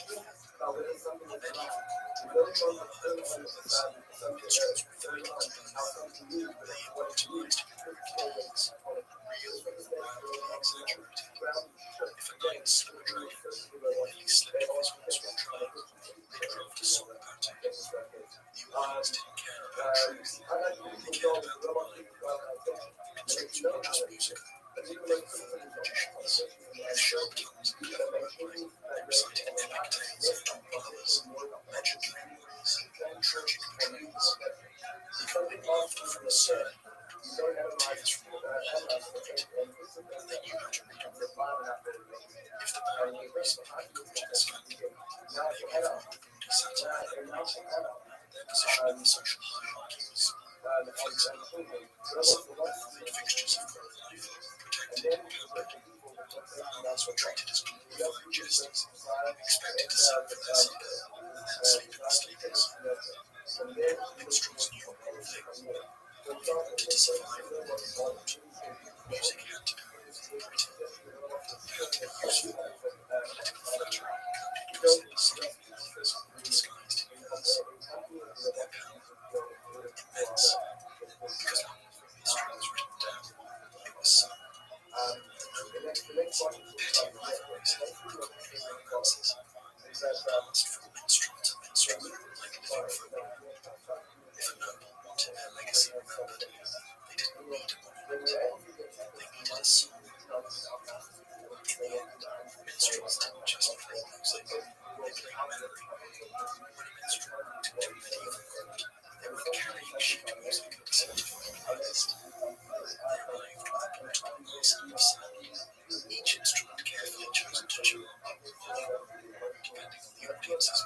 how drunk the girls were. The loop reigned supreme. Its pear-shaped body and gentle twang made it perfect for ballads of tragic love and heroic tales. If you were a knight hoping to impress a lady, or you made your battlefield clumsiness into a tale of valor, you wanted a lute player nearby. Then came the harp, not the angelic, golden contraption from Renaissance paintings, yet more practical, a frame strung with gut strings, tuned with the patience of a saint. The harp could be delicate and dramatic. It was often used during ceremonial entrances, romantic interludes, or when love wanted to look pensive without doing any actual thinking. Drums and tambourines were the rhythm to the feast. They signaled excitement, battle preparations, or dance-worthy energy whenever a man had too much worry and was already underwater. For something more exotic, rose the viola, Dr. Fiddle, two nasal tongue, perfect for sorrowful moments or eerie tales. Nothing set the mood like a slow, non-familiar solo as the fire crackled, and someone hunted a cool betrayal. Flutes and recorders, excellent for lively dances or whimsical background tunes. Even bagpipes have their place, mostly in the chords of the Celtic and northern regions, loved by locals, loathed by everyone else. Then there were the vocals. The minstrel's voice was their most important instrument, trained to conservatories and not in crowded markets and echoing halls. These voices had to cut through the noise, line-induced echo, or the occasional thrown chicken bone. They could mimic accents, chant in Latin, croon in courtly French, bark out satire in the local dialect, while keeping tempo with the drum or playing the string instrument. Each performance was a delicate balance of the music and message. One note before the audience, one lyric could offend a noble. But when played right, the minstrel became the heartbeat of the evening.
Then Rosh Hashanah,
what about sections?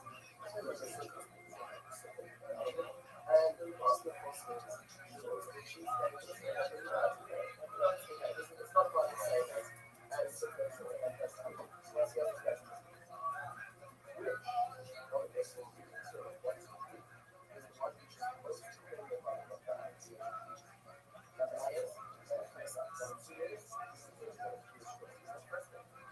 it's the same order of the amount you invested as to how much you invested in so fascinating. You say, what my what is this is your tradition. This is how you make tradition. When you invest, that's the answer. You know, what's going on I know you invest where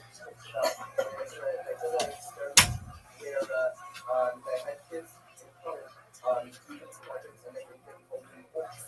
Some of the kids that haven't had a lot of and on the auction you earn money, you also earn money for whatever or forms. We found that the kids who had to learn how to earn money off of higher bills or money creation because they had to give themselves the ones who had it. Why? Because they invested and they thought the kids who had how instruction came higher than the ones who had instruction because again, they were poor. What the problem with Russia is when the older generations were replacing work with the ability to be able to access things easy. You can have communication in an easier way. You can replace the relationships in an easier way. That's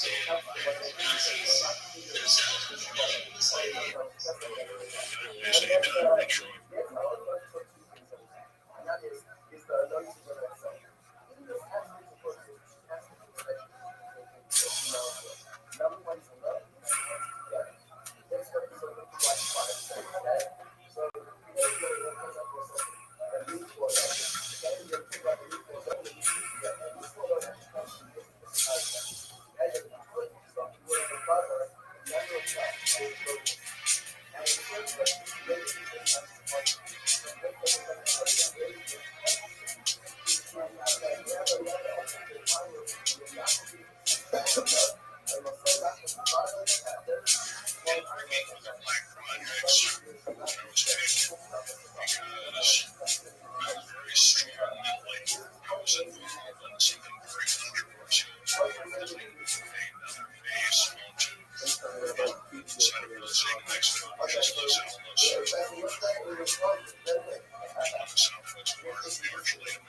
In the Arrow, Black Sierra, and some local subdivisions of England.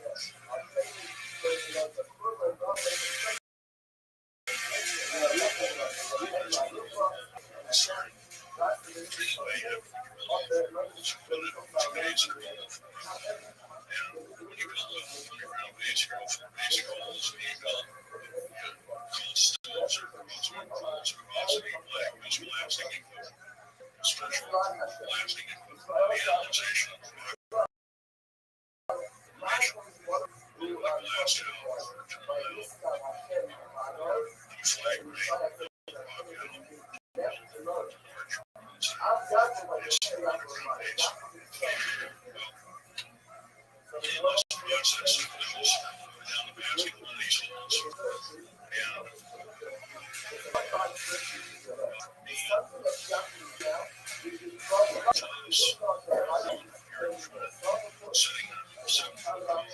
alien ray, stench of garbage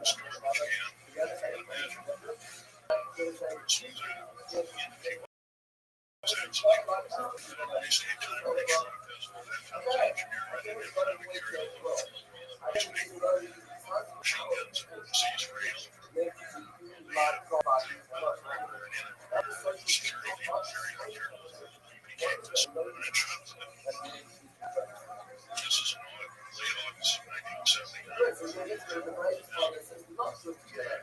Regular schools, it's like a space environment. It's not the easiest thing to do. And start shooting. I killed two yesterday.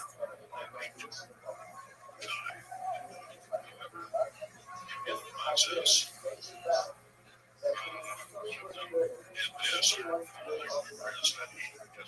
his hand in front of his chest. And the next thing I know, this was being hit me and this like a fish. And my finger took it off me.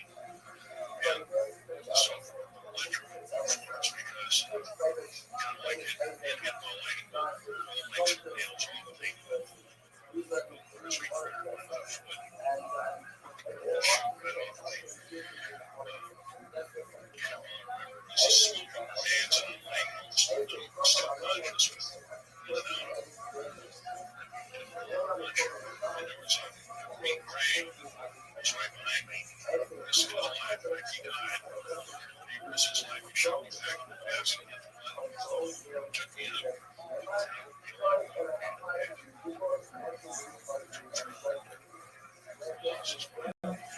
66 secrets, sages, blackberries, crack, truths, lots of relax against the cover. Our United States government lied, did not tell us anything about the alien threat.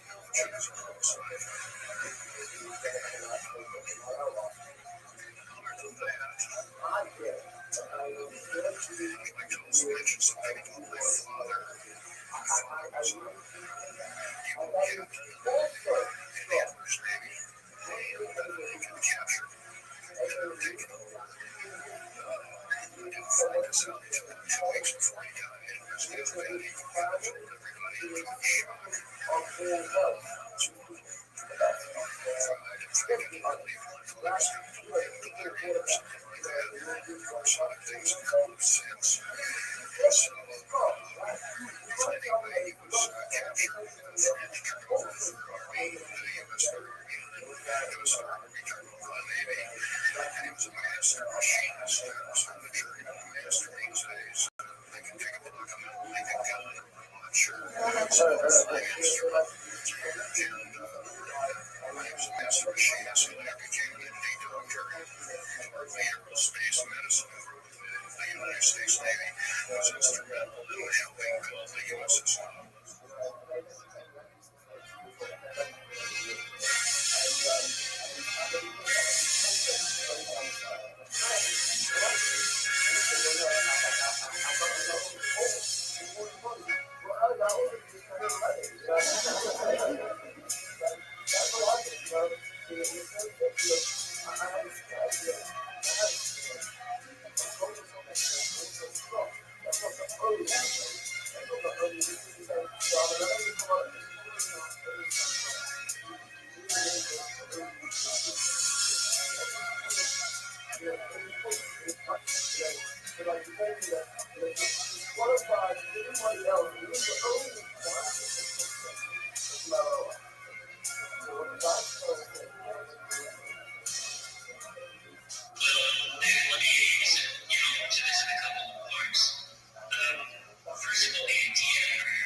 Construction workers, while building the foundation for several houses, accidentally discovered a mysterious underground sanctuary dating to 2500 BC called the Hypogeum.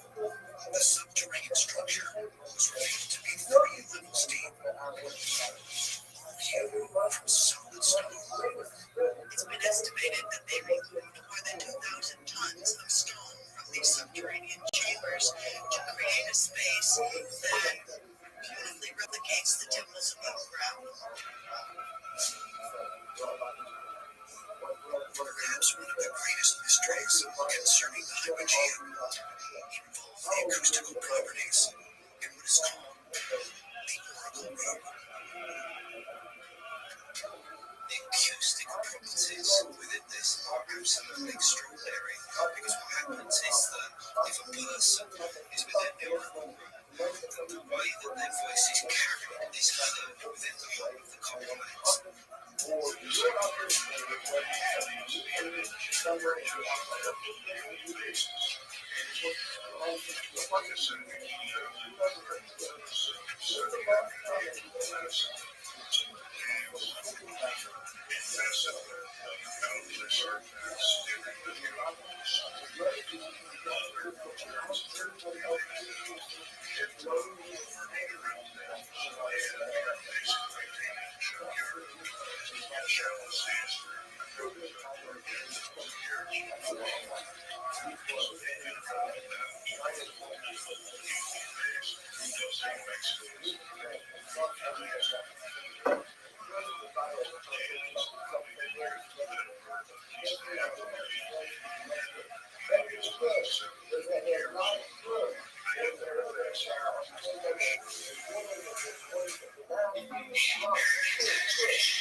years, the site has seen the construction of more modern structures. In 1963, a simple home renovation in the town of Terricoyo led to an extraordinary discovery when a cave was opened, revealing a passageway to an underground city thousands of years old and more than 280 feet deep. I've been there on multiple occasions, and it's incredible because there's 13 stories that go deep into the ground with ventilation shafts and 15,000 little shafts that bring air to even the deepest of levels. Critically, the number of rooms found could hold over 20,000 men, women, and children. There was even evidence of religious centers, storerooms, wine presses, and stables for livestock. Odarkoyo would have been a massive undertaking for anyone, even in modern times. A lot of equipment, but in those days it would have been stupendous. Equal to the pyramids. Terricoyo, because of the softness of the stone, you had to be very careful that you provided enough killer strength to support the floors above, otherwise you'd have catastrophic cave-ins. Surprisingly, there's no evidence of any catastrophic cave-ins, so they were really extremely clever and knew their material. Talking deep antiquity, it is mind-boggling to understand how they could have done this. Perhaps they had help from some other civilization. Just to build this massive underground city, this force drove them to live underground. Why would people want to live deep underground in these weird caverns like that? It seems kind of scary.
Good morning, colleagues. Now, I know you're busy. It's the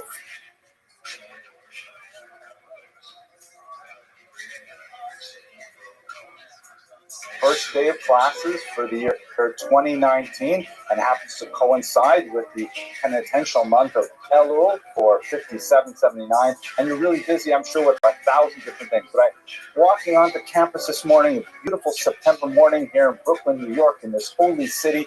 And of course, all throughout Victoria University, students will be beginning classes for a new academic year, hoping to greet their future cheerfully and with great promise. So I couldn't resist. I have to share with you just a short message, hopefully to inspire you and to share with you the excitement I feel as we begin this great new enterprise of a new academic year.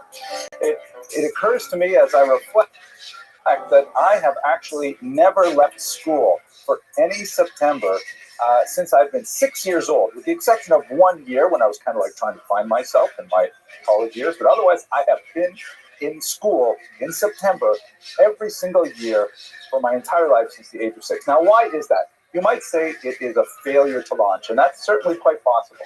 But the fact is, I love school.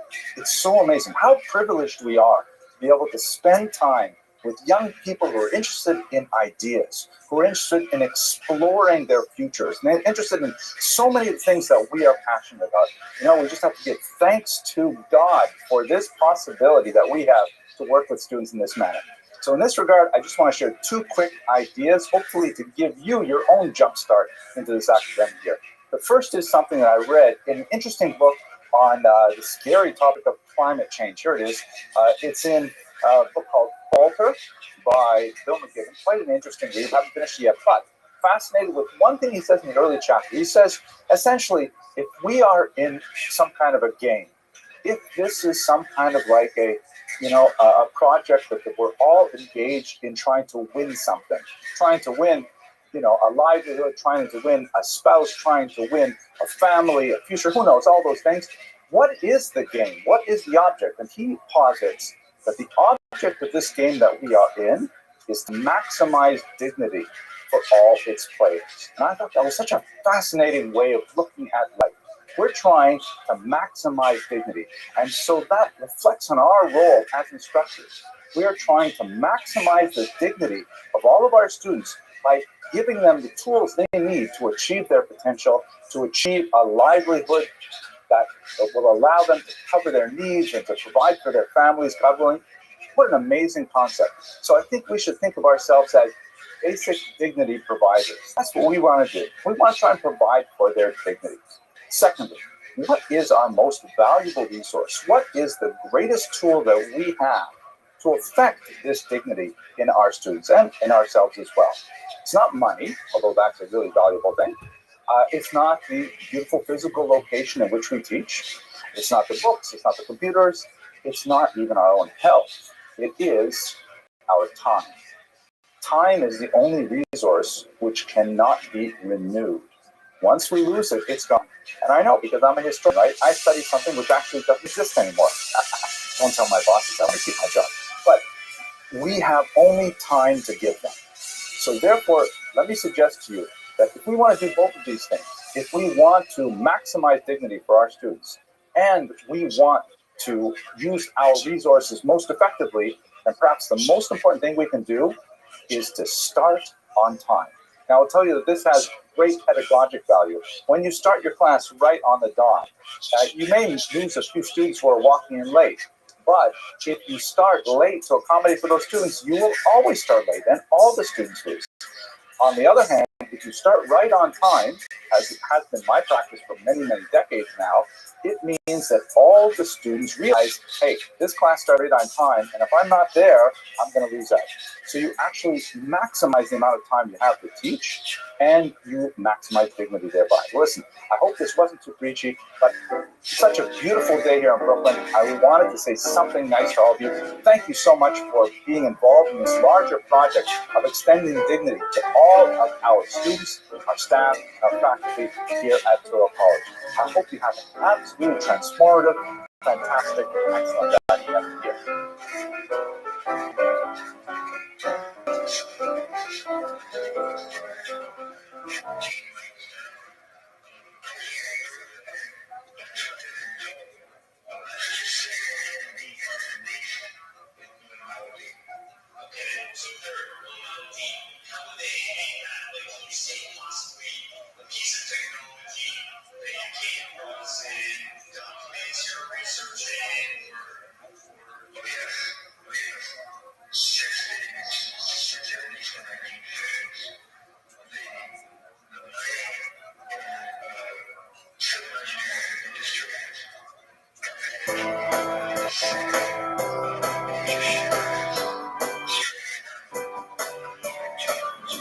Maimonides was one of the most amazing thinkers that the Jewish people has ever produced in over 3,000 years of history. He was a brilliant halachist, someone who knew Jewish law extremely well. He was a popular leader who provided counsel and support to Jews in far-flung regions all across the Middle East. He was an extremely talented physician, and of course, he was a brilliant philosopher. I'd like to take a couple of minutes and just talk a little bit about the course of his life and his literary works, and then we'll focus in on the book we will be studying in this short series, The Laws of Tshuva, or The Laws of Repentance, which is one section of his magnum opus, the Mishnah Torah. So Maimonides was born in 1135 in Spain, and his family was forced to flee from an Almohad persecution when the atmosphere there began to sour for Jews. He spent many years wandering across the coast of North Africa. Briefly lived in Israel before they finally lived in France. During the course of his wanderings, he picked up much training. He was educated in Tunisia, for example, and he spent quite a bit of time studying medicine. This served him in good stead because after the death of his father, and particularly after the premature death of his brother, who was supporting the family in a shipwreck, the young Maimonides had to turn to a career in order to step up and provide for his family. He ended up becoming a physician, and of course, his career was stellar in nature. He ended up becoming the physician to the Grand Vizier of Egypt himself. According to some sources, he even served in Saladin's court and was sought after by Richard the Lionheart as a physician. He wrote very widely on medical topics, primarily in Arabic. Everything from mental depression to hemorrhoids were treated by Maimonides. Very big treatise on asthma, for example, and he was widely sought after as a master physician. Our context, however, is his Jewish work, and in that area we should consider two particular kinds of books, both of which really come together in the Laws of Tshuva. First of all, Maimonides is famous, perhaps in the non-Jewish, the broader non-Jewish world, as the author of great philosophical works. The premier among them is The Guide for the Perplexed, which is essentially a overview of Judaism and a defense of Judaism for those Jews who were especially attracted by Arabic philosophy, which was in its heyday in the 12th century and which borrowed freely from many earlier Greek models. And Maimonides aptly described a philosophical position for Judaism which made it a highly competitive ideology with some of the other intellectual trends that were drawing away the young Jewish minds of his time. Another segment of his work, a very large segment, is his popular works, written in Hebrew quite often, which are very accessible, not written in highfalutin philosophical language for the most part. And the latest of those is his Mishnah Torah. The Mishnah Torah is essentially a repetition of the Torah. And what he meant by that title was that he took all of the laws which were represented in the Bible, in the Mishnah, in the Midrash, and especially in the Talmud, laws which were spread out across a massive corpus of rabbinic literature, and he organized them into a logical Western fashion in this massive 14-volume work.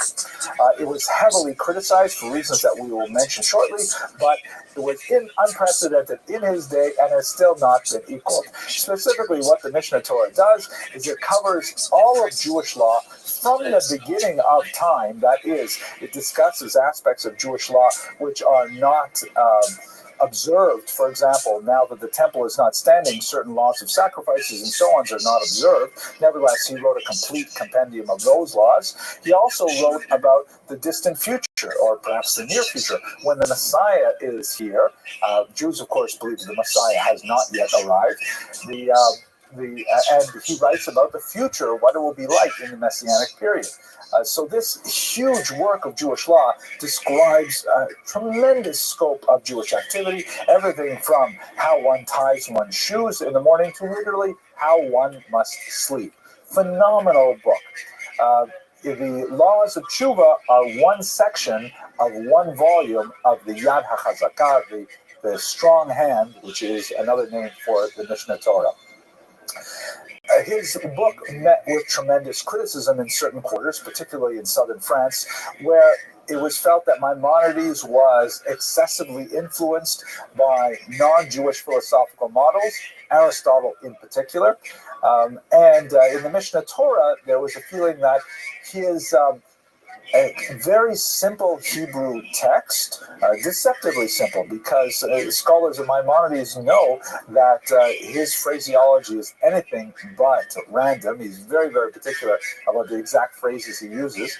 But this very accessible text did not have a great amount of scholarly support to it, meaning he did not provide references to where he derived his conclusions. And many scholars felt that without providing these footnotes, so to speak, he was behaving in a haughty manner and not allowing the text to be analyzed by great scholars.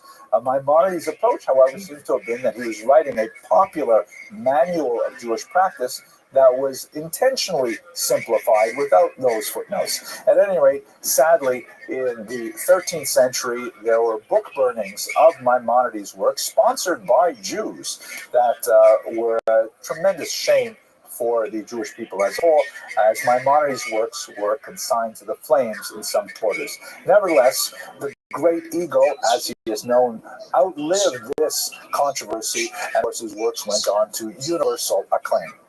Now let's focus specifically on the book that we'll be discussing over the next few videos, the laws of tshuva. So basically, tshuva is a Hebrew term meaning it's derived from the root lashuv, to return, to go back, to respond. It refers always to a reflexive kind of motion. As Rabbi Soloveitchik puts it in one of his essays, it refers always to a return back to center, back to home. Tshuva in English is probably best translated in this context as repentance, and in his characteristic style, Maimonides essentially takes what seems to be a very inward kind of act. Repentance seems to be something that is inside us and nonverbal and easy to express, but he fleshes it out in 10 very explicit chapters. How exactly do tshuva? How exactly does one repent? How exactly does one get back to center in one's life. Fascinating psychological analysis, theological profundity, and the deeply moving work that I hope you will enjoy. So, because the laws of Tshuva touch on so many other topics, philosophical nature, this has especially important work, discussion of Jewish philosophy, hence borrowing from many of the things that he will write about in books like The Guide for the Perplexed. For example, one of the strong motivating factors for Tshuva is the world to come. One hopes that one will rectify one's wrongs in this world so that in the next world one may live with lots of Chinese food, for example. And so the laws of Tshuva also has discussion of what is the world to come. What is paradise in Jewish philosophy? It's not all so simple, and we will, God willing, discuss it as we move through the series. So the book, The Laws of course, there's the other side.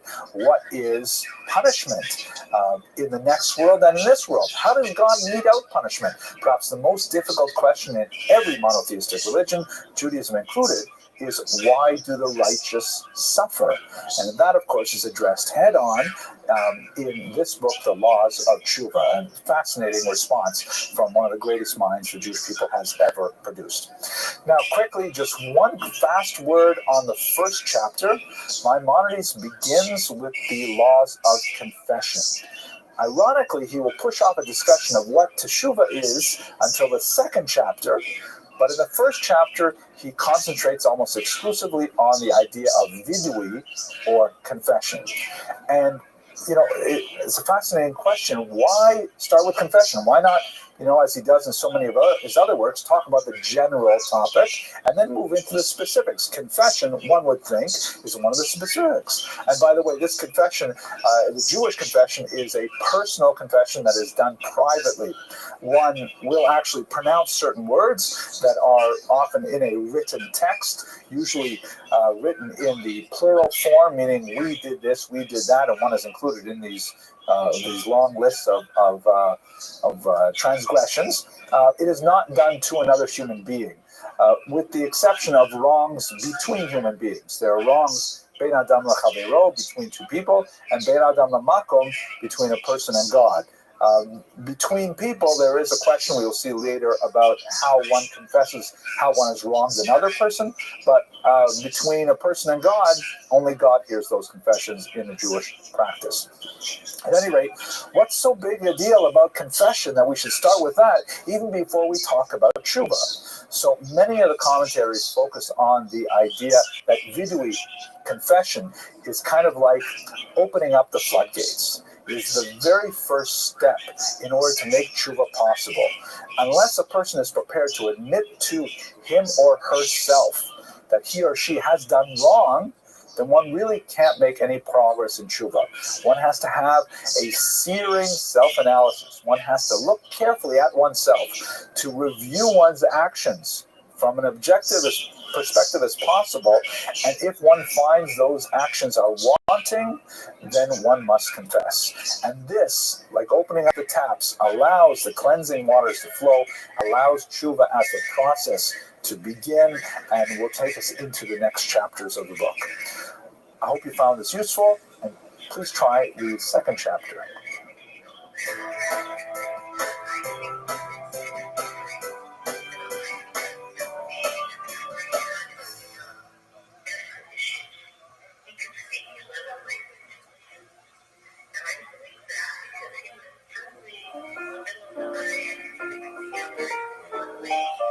Hello, I'm glad you're back for the second chapter of Maimonides' Laws of Tshuva.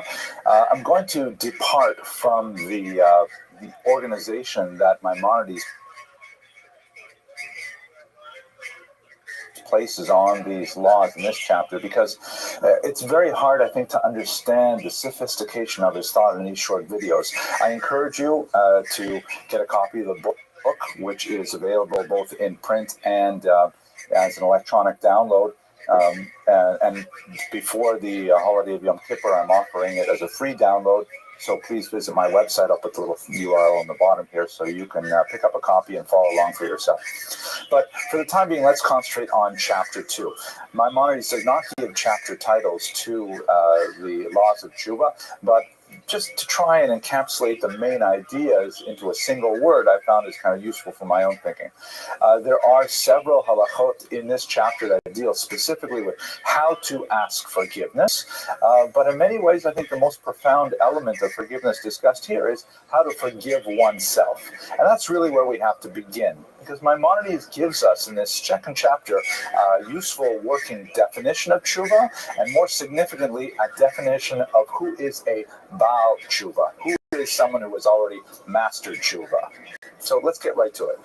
First of all, what is tshuva? I don't like to translate that into repentance because the word repentance is really very narrow in the English translation. In Hebrew, tshuva means returning to center, returning home, a response. It means coming back to who you really are and who you really think you want to be. It's an aspirational kind of statement to be a Baal tshuva, someone who is a master of tshuva. So Maimonides gets at this in a roundabout way, but towards the middle of the chapter, you can see that there are really three classic elements to tshuva. The first is charata, or regret. The second is vidui, or confession. And the third is azivat hachet, the abandonment of sin. These three elements are basic to any of the approaches to tshuva that we will see among the Rishonim, those generations of scholars around Maimonides' time in Jewish thought. It is interesting to note that many of them expand significantly on several areas. For example, Rabbeinu Yonah, rough contemporary of Maimonides, lists 20 different levels of regret. Just regret alone has 20 different expressions, which is pretty depressing. So Maimonides kind of glides over that and concentrates on the other aspects of it. But once again, the basic three elements are regret. You regret what you did. You confess what you did, and this confession, again, is a private confession. It's one that a person makes only between him or herself and God. Some exceptions, if they wronged another person, you'll have to see inside the book to see what those exceptions are. And then finally, azivat hachet, the abandonment of the sin. Maimonides begins the chapter, however, with some definitions, and he doesn't define teshuva right away. In fact, we're not really going to get to that until chapter 7. But what he does define is someone who has mastered teshuva, who is a Baal teshuva. And he uses two distinct terms. The first is the one I'm using loosely, Baal teshuva, the master teshuva, and the other is the Baal teshuva gemura, the complete master of tshuva. What's the distinction between the two of them? A complete master of tshuva, and this is really the litmus test for tshuva, is if a person finds him or herself in exactly the same situation that they once did the wrong thing, and they nevertheless overcome the temptation, that is a Baal teshuva gemura. That's a complete Baal teshuva. So let's say, for example, I'm walking by a non-kosher Chinese restaurant, and I'm overwhelmed with a desire to have some mushu something or other, and I succumb. But then after reading, law and things like that, then I go back and I pass that same round in my pocket, and I have the same amount of time available, and yet I decide to keep walking, and I get some kosher sushi instead. Then I am a Baal teshuva gemura, a complete Baal teshuva. If only it were so easy. The problem is, and it's an existential problem really, is that you can never be exactly in the same kind of situation twice. Like the pre-Socratic said, you can never step in the same river twice. There are too many variables. Let's say I had a different kind of feeling that morning, or let's say, for example, I hadn't had mushu in a long, long time, and so I had an especially stronger desire for it.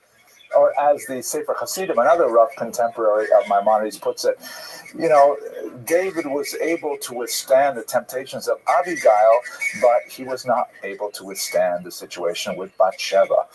You never know how things are going to be different. And so therefore, one is always kind of in a state of sort of dynamic suspense. will I succeed to overcome the same temptation if the variables are however slightly altered? So that's the second category. The Baal Tshuva Gemura, the complete Baal Tshuva, is the one who is in exactly the same situation and overcomes temptation. We never really know if we're going to be there, so the best we can hope for is to be a simple Baal Tshuva, and that's someone who has completely decided in one's heart that one will not succumb to temptation again in the same way. And Maimonides writes that only God, the knower of all secrets, really knows if a person has reached that level, but that's ultimately what we have to strive for, is to become a Baal Tshuva, at least to decide completely on our heart, to resolve in our heart, never to repeat that harmful behavior pattern again. Now, Maimonides offers some concrete definitions as to what do these Baalei Tshuva do? What does a Baal Tshuva do with his time? What are the strategies that he employs or she employs in order to get to that exalted state? And this will be fleshed out throughout the entire book. But there are 5 that he mentions up front here, the 5 distinct kind of behavior patterns that a Baal Tshuva engages in. Now let's just quickly go over them. The first one is the Baal Tshuva engages in prayer. You know, the Yetzer Hara, the desire to do evil, about whom we will have much more to say in a later chapter, the Yetzer Hara is always finding new ways to tempt us. And the only way we can really succeed is with help from a supernatural source. And as a result, prayer is really an essential aspect of tshuva. Secondly, whereas prayer is all about, reaching upward for help, what kind of child are we if we're always asking for help for our parents, but when our siblings need help, we have nothing to say to them? So charity is the second thing that a Baal Tshuva engages in. A Baal Tshuva is always generous with his or her resources, whether they are time or money or even listening ability. That's what a Baal Tshuva does, is he or she is sensitive to those around him or her. The third element is an acute sense of avoidance of temptation. The Baal Tshuva knows how weak he or she is, and therefore he or she will seek to avoid those kind of scenarios in which he or she has been tempted in the past. So there's kind of a caution about where one walks. Fourthly, the Baal Tshuva changes his or her name. And there's a lot of interesting discussion here. I've put some of it in the book. But changing one's name, some people understand this quite literally. Changing the way people refer to you is a way of saying, I am not the same person who did those things. That's more complicated for these short videos. I suggest you look in the book for discussion there. And finally, changing one's place. Going to a place where people don't necessarily know you as well, because that engenders humility, where you can't rely on the same kind of support network that you always had, and you have to look to yourself to try and bring yourself back from that initial downfall. So those are 5 basic behaviors of the Baal Tshuva that are discussed here. And notice that all of these are linked to the concept of forgiveness once again.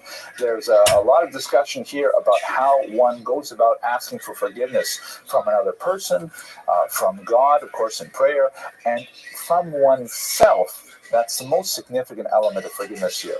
We have to understand that we are weak. We are going to make mistakes.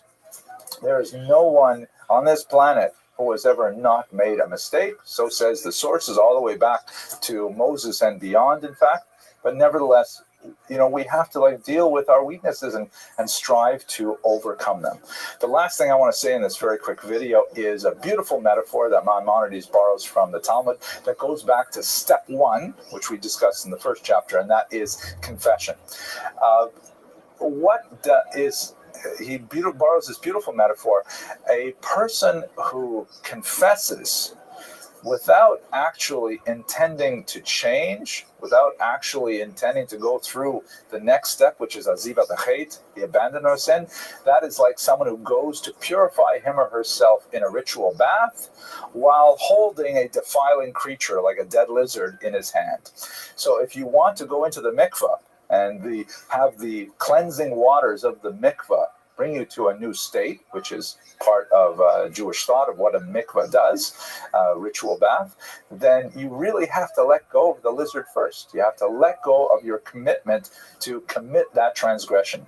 If you are still holding on to the desire for that mushu pork, you're just never going to get clean coming out of the mikvah. So that's about it for chapter 2 and a quick run through. I hope you found it useful, and please join me for chapter 3.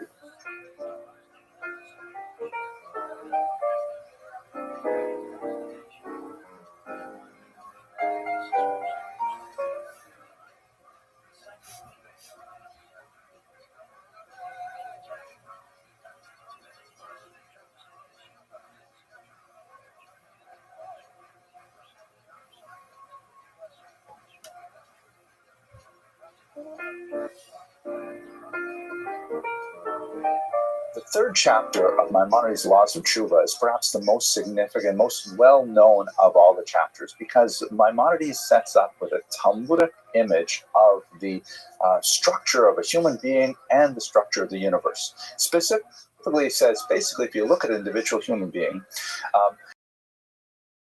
whatever righteous deeds that person has performed accrue to the merit, and whatever negative or harmful deeds that person has performed accrue to his demerits. And on Rosh Hashanah, the day of judgment in the Jewish calendar, every single human being is marched before God, and God looks at the balance of their good deeds and their positive aspects and their negative aspects, and he does what appears to be a simple mathematical calculation. Those who have a majority of good deeds are called tzaddikim, the righteous. Those who have a majority of bad deeds are called rishoyim, or the wicked. And those who are apparently 50-50 are called beinonim, or intermediates. Now, he also clarifies that, some individual good deeds may carry a tremendous amount of weight, even though they're only done one time place. They're still extremely important. Knock out many of the negative deeds that applied over a long period of time. Basically, there are those three structures: the completely righteous, the completely wicked, and the intermediates, the beinonim. Then he goes on to say that on the positive side, in the Book of Life, this is clear to anyone who studied anything, the high holidays, and down for the coming year. And those who are on the negative side are unfortunately not written in the Book of Life, and their decree is sealed for what is going to happen them negatively in the coming year. And those who are in the middle, they're kind of like hanging in abeyance until Yom Kippur. Hence, we have the 10 days of Tshuva, the 10 days of repentance between Rosh Hashanah and Yom Kippur.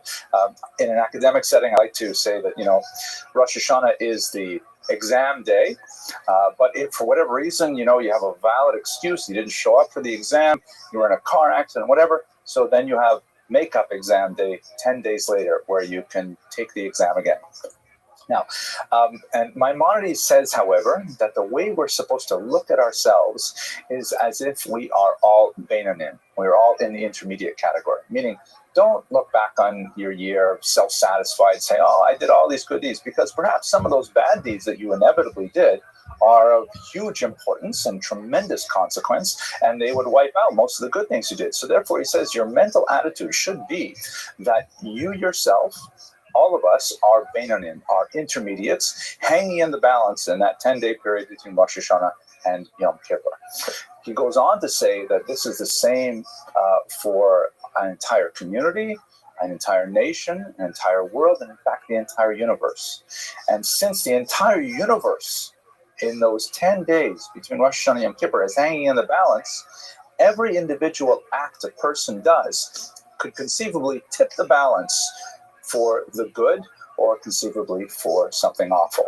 And that's what charges the so-called Yomim Noraim, the days. They're often translated as the high holy days, but really the word Norah means like terrible, in the sense of terrifying. So the days of terror, the days of fear, those 10 days, they're really crucial, because that's when we're going to seal the fate of the universe for the coming year. It's a really big deal. He ties this into the shofar. The shofar is extremely important because it is a cry of alarm. It's a call to war in ancient culture. And it's a very simple instrument that's capable of a huge range of sounds, from wailing to angry shrill blast to a cry of anger to a protest. It's all kinds of things, but basically the Maimonides says that the shofar says, wake up, pay attention. This is really the important part of the year where you have to make it or break it for the coming year. It's a very powerful section of the laws of tshuva that I think helps focus my thought into the high holidays. Now, there's a lot more to say in this chapter, but I just want to point out one other detail that I think is personally worth the entire price of admission to these classes. He says one great thing that's very, very important for me. He says, if you ever do a positive deed and then it doesn't work out for you, let's say you do some favor for another person and then that person betrays you. It's happened to me. I'm sure it's happened to you, where you do something nice and then you turn around and someone spits in your face. So if you regret having done the good deed in the first place, Maimonides, you lose all the merit of that good deed. So a friend of mine, a colleague from back, I described this in the book, by the way, she was on a Friday afternoon to deliver a Shabbos meal to a family that need. And she put all the food in the car, and she got out and she was over to this other family, came to a stop sign, but she made a rolling stop right in front of a peace officer, of course. And she was pulled over and she got a big ticket for running through a stop sign and so on. And afterwards she was saying, man, if only I hadn't been delivering that food to that family, then I would never have been in that situation. I would never have rolled through the stop sign. But the Maimonides would say, as I shared with her then, and she was grateful, that no, you can't have that attitude. You should only feel good about the fact that you are delivering food to a needy family. You should only feel good about the fact that you helped another family in need. You can feel badly about your driving. You can feel badly about, the policeman. You can feel badly about all kinds of things, but do not feel badly about a good deed. Because if you feel badly about it, you lose all the credit for those good deeds that conceivably could tip the balance of you and the world to the negative, God forbid. So therefore, it's important that when you do a good deed, even if it doesn't turn out, when you do a mitzvah, even if it turns out and slaps you in the face, still feel good about the fact that you did the right thing. That is an incredibly easy way to gain a lot of merits as we go into the high holiday season. Thank you for watching.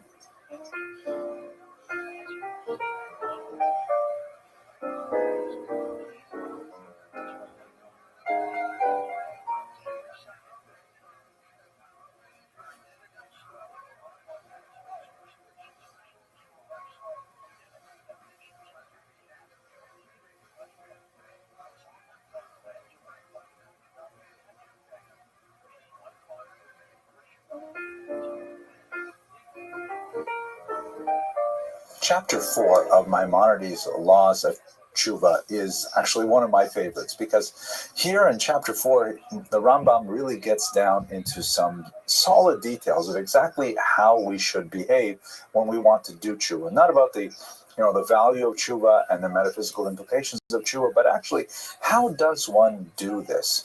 And there's a tremendous amount to discuss. I'm just going to focus on a couple of things that I find particularly meaningful. It seems that a lot of what the Rambam concentrates on in this chapter is about, things that get out of control. Like, for example, when you say something negative about an entire community or a large group of people, and then you realize, oh my gosh, I shouldn't have said that.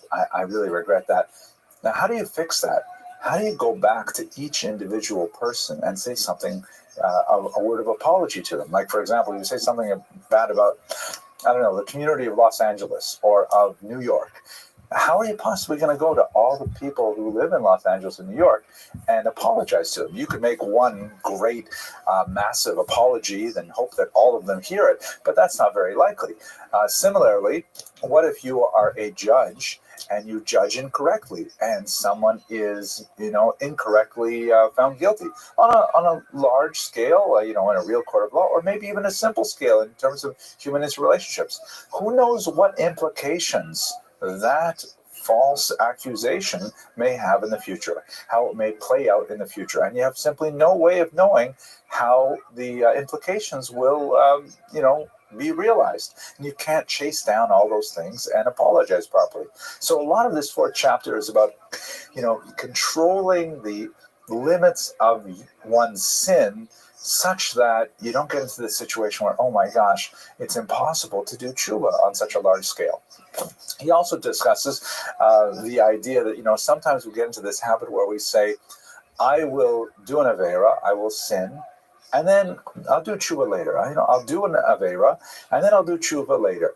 Like, it's okay. I don't feel bad about it now. I really want to do this thing, so I'll repent later. It'll be okay. And the Rambam says that is, in fact, an impediment to doing tshuva, because you're going to have to do tshuva for having that attitude. Similarly, what if one has this attitude of, well, I'm going to do the wrong thing now, but don't worry, it's coming up to Yom Kippur, and on Yom Kippur I'll do tshuva for it then. Yom Kippur will take care of it. This kind of attitude is definitely not helpful to tshuva, and that's on the front end of the Avera. That's on the side where, I could avoid doing this thing wrong to begin with. The Rambam also concentrates in chapter 4 on various types of behaviors that close oneself off to the possibility of tshuva. For example, maligning one's teachers, or laughing at people of authority, or refusing to accept rebuke. All these kinds of attitudes are very caustic and have a negative, very deleterious effect on one's ability to do tshuva in the future. And finally, my favorite section is when the Rambam draws our attention to a series of behaviors that we might not take very seriously as being sinful. But in fact, it is that lack of sensitivity that is in itself an impediment to tshuva. Let me read to you, for example, a few of them. I really like these. Okay, for example, in the fourth halakha of this chapter, he goes through a list of 5 things that, these are common behaviors that people just don't take seriously. They don't think that they're really negative behaviors. And, we could spend a lot of time talking about each of them. But let's just look at the last 2. One who honors oneself through the downfall of another, saying that it is no sin because the other person is not present and will not hear and be embarrassed. Instead, one merely praises one's own good deeds and intelligence in contrast to the deeds and intelligence of the other person, with the intent that people should notice who deserves honor and who deserves disdain. Right now, this is like something we all do. We all kind of look at it. Other people say, oh, I'm way better than that person. But that is something that blocks us from tshuva. It prevents us from being spiritually sensitive enough to be open to the possibility of change that teshuva represents. Finally, one who suspects the innocent, saying that this is no sin. What did I do to him? Did I do anything other than suspect him? Perhaps he did something wrong. Perhaps he didn't. One does not realize that it is a great sin to consider a decent person to be a sinner. Meaning, when we look down on other people, even if we don't say anything, even if we don't voice our thoughts whatsoever, that in itself is an act of pushing ourselves up at the expense of another, and that is just a roadblock to tshuva. By elevating ourselves at the expense of another, even if it's something we do completely internally, that itself is a kind of personal feel-good measure that is ultimately a roadblock to tshuva. We have to see ourselves even in the behavior of those who do wrong, and understand that, under certain circumstances, that can be the same kind of fault that we have. That sort of attitude, that sort of openness to the reality of the possibility of failure is the kind of healthy attitude that, according to Maimonides, allows for appropriate tshuva. It's a really complicated chapter, I think quite fascinating, quite insightful, but it requires deep meditation. Anyways, thank you for listening, and I hope you'll check out the next chapter. So instant pickles, I have some more questions now. Amazing. It's fun to just sit back and watch someone do comedy for a little bit. I like your style. You're so different than everybody else. Did you work on cruise ships for a bit out of Florida? No, that was a big lie. Hello. I suppose you are here because you want to watch another Jewish history video, and I'm really grateful. Did you notice that? A few. I try to stay away from them. They're fucking weird.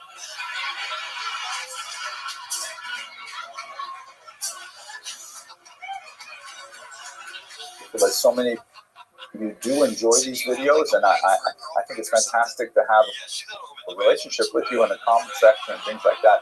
But I want to talk to you about something different today. If you've only been following me for a while, you may be surprised because I only really talk about this once a year. But basically, it is my annual revision and republication of a book that's very dear to me, my translation and commentary on Maimonides' Laws of Repentance. So the story behind this book, I think, is kind of cool. About a dozen years ago, I started reading Maimonides' Laws of Repentance around this time of year in order to prepare myself for Rosh Hashanah and Yom Kippur, my holidays. This is the season of, world and personal introspection and self-development, and I like using Maimonides' amazing text as a sort of springboard for my own sort of self-evaluation. What am I going to do with myself for the next year? That sort of grew into a translation project, which I put online. It turned out to be, kind of popular. I was surprised. And then every year I come back to it. I reread Maimonides. I reread my translation and my notes. I significantly revise them. I say to myself something, well, I cannot believe I actually thought that a year ago. Now I know something so much better, and I'm worried about next year. But at any rate, I do this every year. It's something that I very much. Here, I created 40 small videos that through the 40 days of repentance that begins with Rosh Chodesh Elul, which is the month before Rosh Hashanah, all the way through Yom Kippur. And I'm going to give you a link here where if you want to watch those videos, you can find them on YouTube on a separate channel because they're not history videos. I didn't want to miss them out with these ones. And I also have a Facebook page where I posted all of them there as well. The text is there, especially in the Facebook department. So, everything is free and open and available to everybody. If you want to get a copy of the book itself, I'll put some links in the little notes at the bottom where it can be found, of course, in regular online bookstores in particular. Anyways, that's it. I'm really excited about this project. I love doing it every year. Some of you have found it very meaningful, and I'm just really grateful to be able to share this wisdom of Maimonides with you. Thank you very much for watching, and we'll get back to the regular programming of history videos right now. But boy, do they get pissed when I take off my hat and say, hey, will you hold my hair? There was some good news in this whole situation. But me, I'm not homophobic or racist. Right? Wow, offender. My goodness. That was the worst tragedy in Texas in the last 5 decades.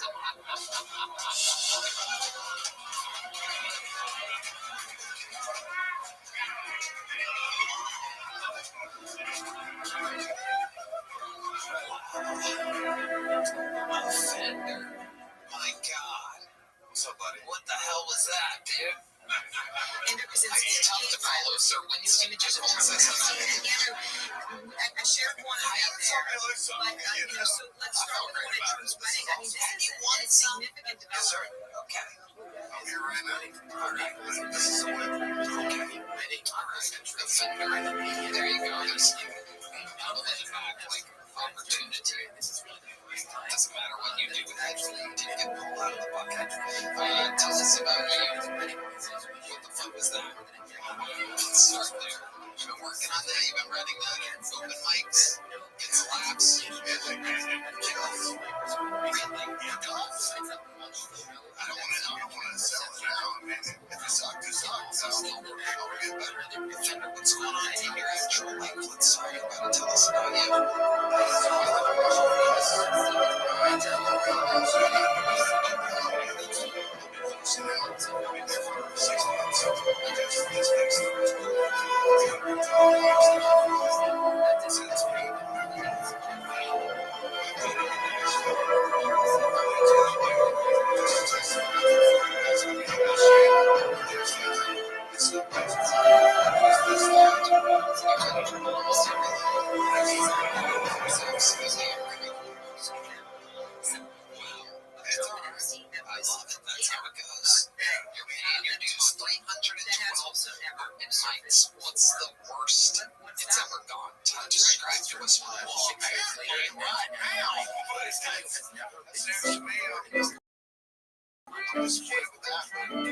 You know, the Hebrew month of Elul, which usually occurs in the late summer.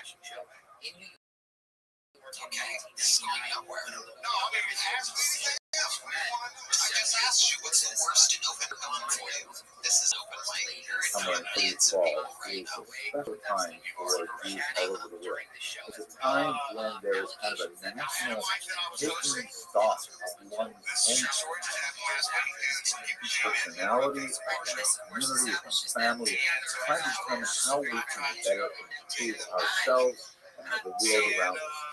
This is the period, of course, which leads up to the high holidays, and the word that encapsulates everything that's going on in the month of Elul is in Hebrew, teshuvah, which means essentially repentance, but the root of the word really comes to a sense of returning, to come back, to return to center, to return to home, to try and determine what are our core priorities in life, and then look at our life around us and see how far we have strayed from it. So the month of Elul is really a great kind of spring cleansing of the soul. Of course, we do it in fall, but we also have a spring cleansing before Passover, too, so don't worry about that. And there's something really special associated with Elul that I'd like to talk to you about. Specifically, that's the work of Moses Maimonides. This is one of the great towering figures of medieval Jewish thought, and he casts a long shadow well into our own days today. And he wrote a very important book called The Laws of Repentance, Hilchot Teshuvah. It is a section in his magnum opus, the Mishnah Torah. I'll tell you a little bit more about that in a second.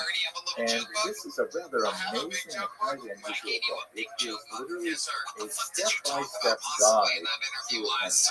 How does one repent? That's a really unusual kind of thing. And my humble opinion, I'm pretty sure he wrote the first comprehensive legal guide, a pragmatic guide to repentance ever in the history of any religious tradition. I could be wrong. Please look at the comment section. People are very fond of pointing out when I make a mistake, so you may find something there. At any rate, why this book is so important to me is because I, for many, many years, have been studying it every Elul. Like many Jews around the world, we turn to Maimonides as a source of inspiration at this time of year. And about a decade ago, I decided that I would put more effort into it, and I wrote a translation of it. There are very serviceable, strong translations already out there, but it was my own personal devotion, working it through line by line. And what ended up happening is I shared this translation with some of my friends, and they kind of liked it. And around this time, there were some new self-publishing options available on the internet. And I said, why not? I'll put it online. So I created an online version of it that turned out to be rather popular. As you can see here, this is the original version that I published in 2012, and it's a great investment. You can get used copies now for $919. So there we go.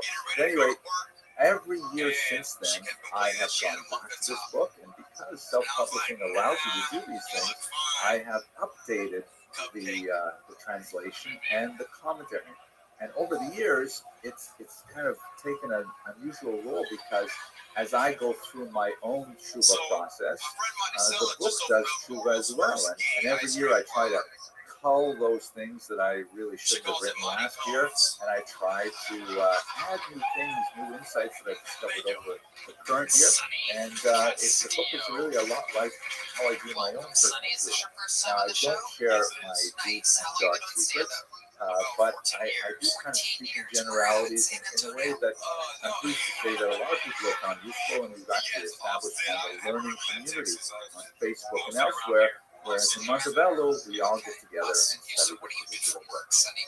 This book is dedicated to my late father, and he was a person who really appreciated personal growth, so I'm very glad to be associated with this. Okay, well, let's spend a couple of minutes talking about who was Maimonides, what did he write, and then try to place this particular book within the larger context of his scholarship.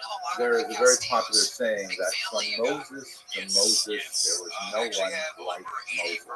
And that's obviously comparing Moses of the biblical period to Moses of the medieval period, our Moses Maimonides. His Hebrew name is Moshe ben Maimon, Moses the son of Maimon, and then when you add that little suffix at the end, it becomes Maimonides, meaning son of Maimon.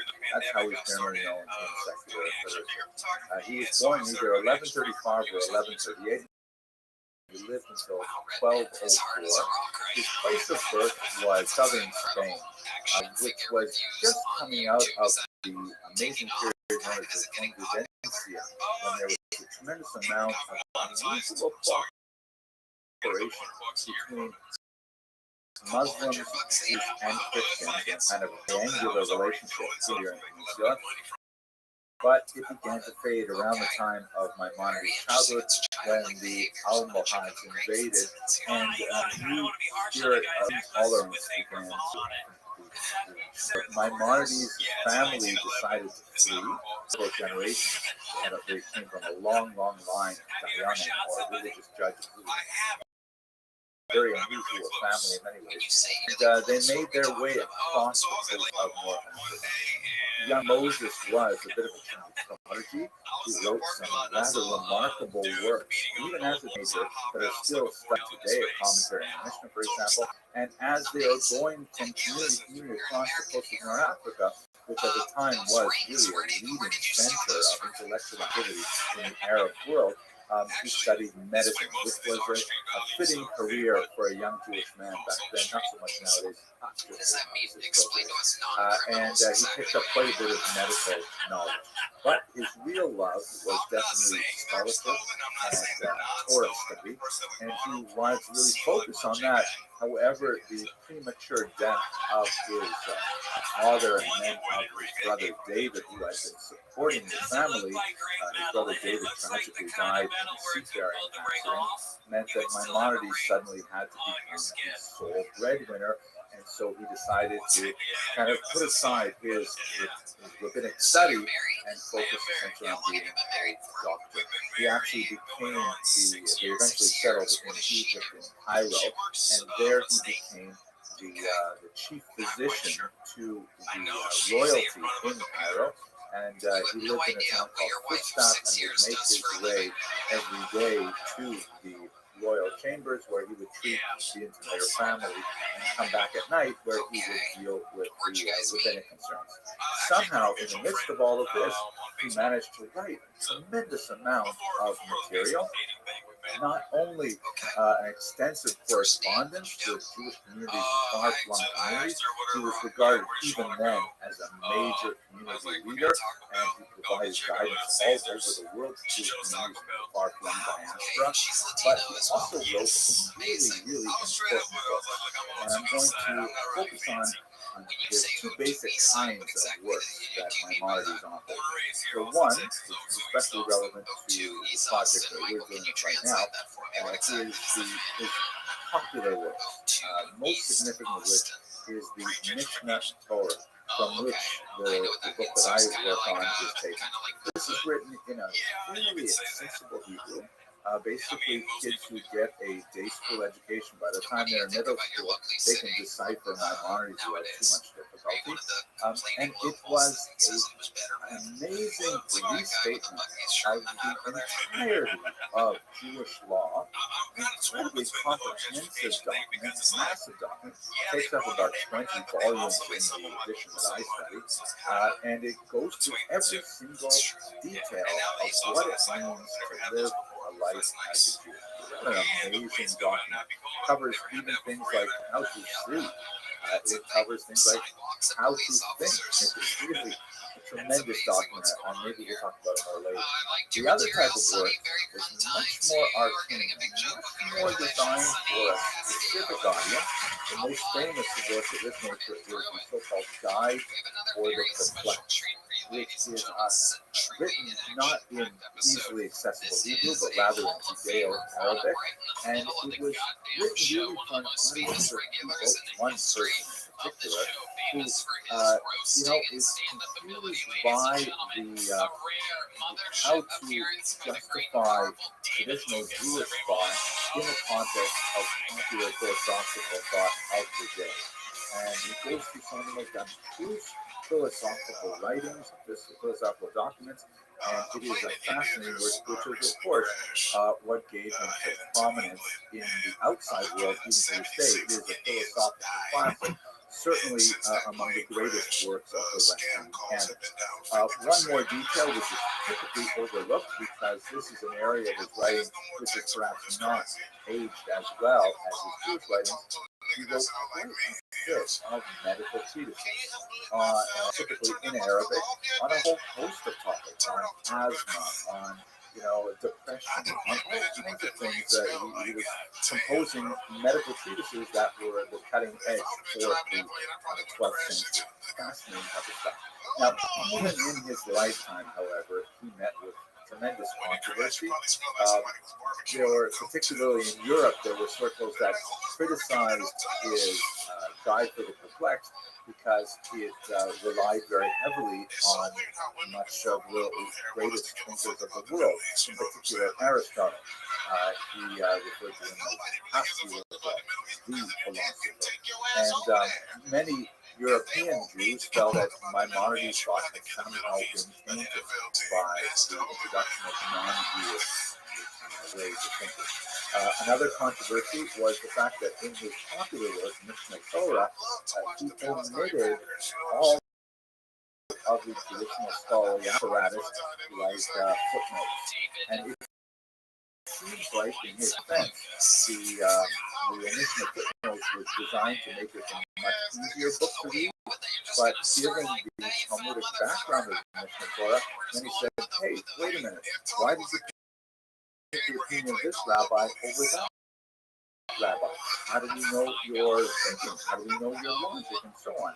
All of these omitted from the Mishnah Torah. However, later commentators, including the great Rabbi Yosef Karo, the author of the Shulchan Aruch, the Code of Jewish Law, filled in that lecture by writing commentaries themselves. And when one studies the Mishnah Torah, one sees a tremendous sophistication of thought, which is somehow boiled down very spare and limited Hebrew, and that in itself is a work of understated genius that long students of Maimonides have written. So that's kind of like the start of his great writing, most of which is working full-time as a doctor. So this is all by way of introduction to the book that I'd like to spend more time talking about in this video and others, specifically Maimonides on Cuba, which is this book over the years. It was written kind of like bigger and bigger as I had stuff to say, but I took out all of the boring stuff.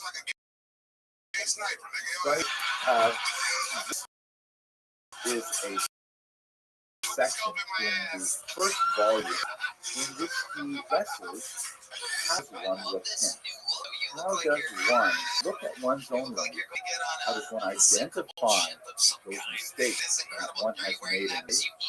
How does one rectify? How does one apologize to those one has hurt? How does one change one's own character? How does one, how does one express the harm one inflicted on others, especially those we love? These are the kinds of things that are dealt with in this book. It changes my life every year that I go through. The next video in this series will start actually into the nuts and bolts of how to look. I will point out that this year is something special because since I review it usually around springtime, this was, of course, in the context of the great coronavirus pandemic. So this year's commentary was deeply influenced by the unusual experience we're all having on a global level of dealing with the coronavirus pandemic and what it means for children. I've had kind of fun by adding in lots of sections with this little kind of coronavirus icon, which indicates that these are thoughts that came to me while we were going through the challenges of coronavirus. Let me just say two things that are really special about the book. There are many, many special things. First is that I believe, in my limited knowledge of Eastern and Western traditions, this is the first comprehensive treatment of repentance in any spiritual tradition. Specifically, this is part of a legal sense, meaning how does one do this? How does one not do this? It's not kind of like an inspirational text, like, oh, think this thought and you repent. It's really, okay, go to this person, apologize, they don't accept your apology, then you have to do this next step, then you have to do this third step, and so on. It's actually like a, as they say, where the rubber hit road, this is actually how to improve yourself. It is like maybe the first serious self-help book in the Western tradition, to be sure. I don't know. People will write in the comments about that. The other thing is that it's much more than just how to repent, how to do truth. Because if you want to really get into this properly, done, you have to talk about a lot of ancillary issues. You have to talk about, like, for example, free will versus predeterminism. How does one repent if one's life is already fated? Maybe we're not fated. What is free will? What is choice? When should we consider ourselves blameworthy for our actions and when not? Furthermore, what's the consequence? I mean, besides the obvious kind of health benefits, feeling good about yourself, why not just get away with whatever you can?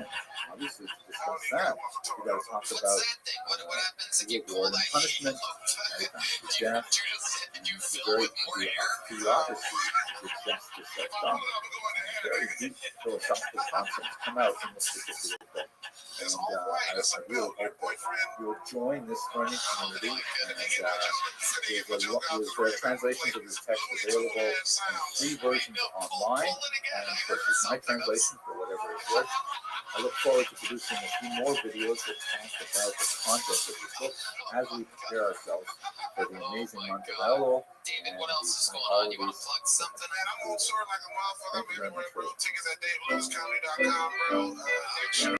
Red lobsters all around the country.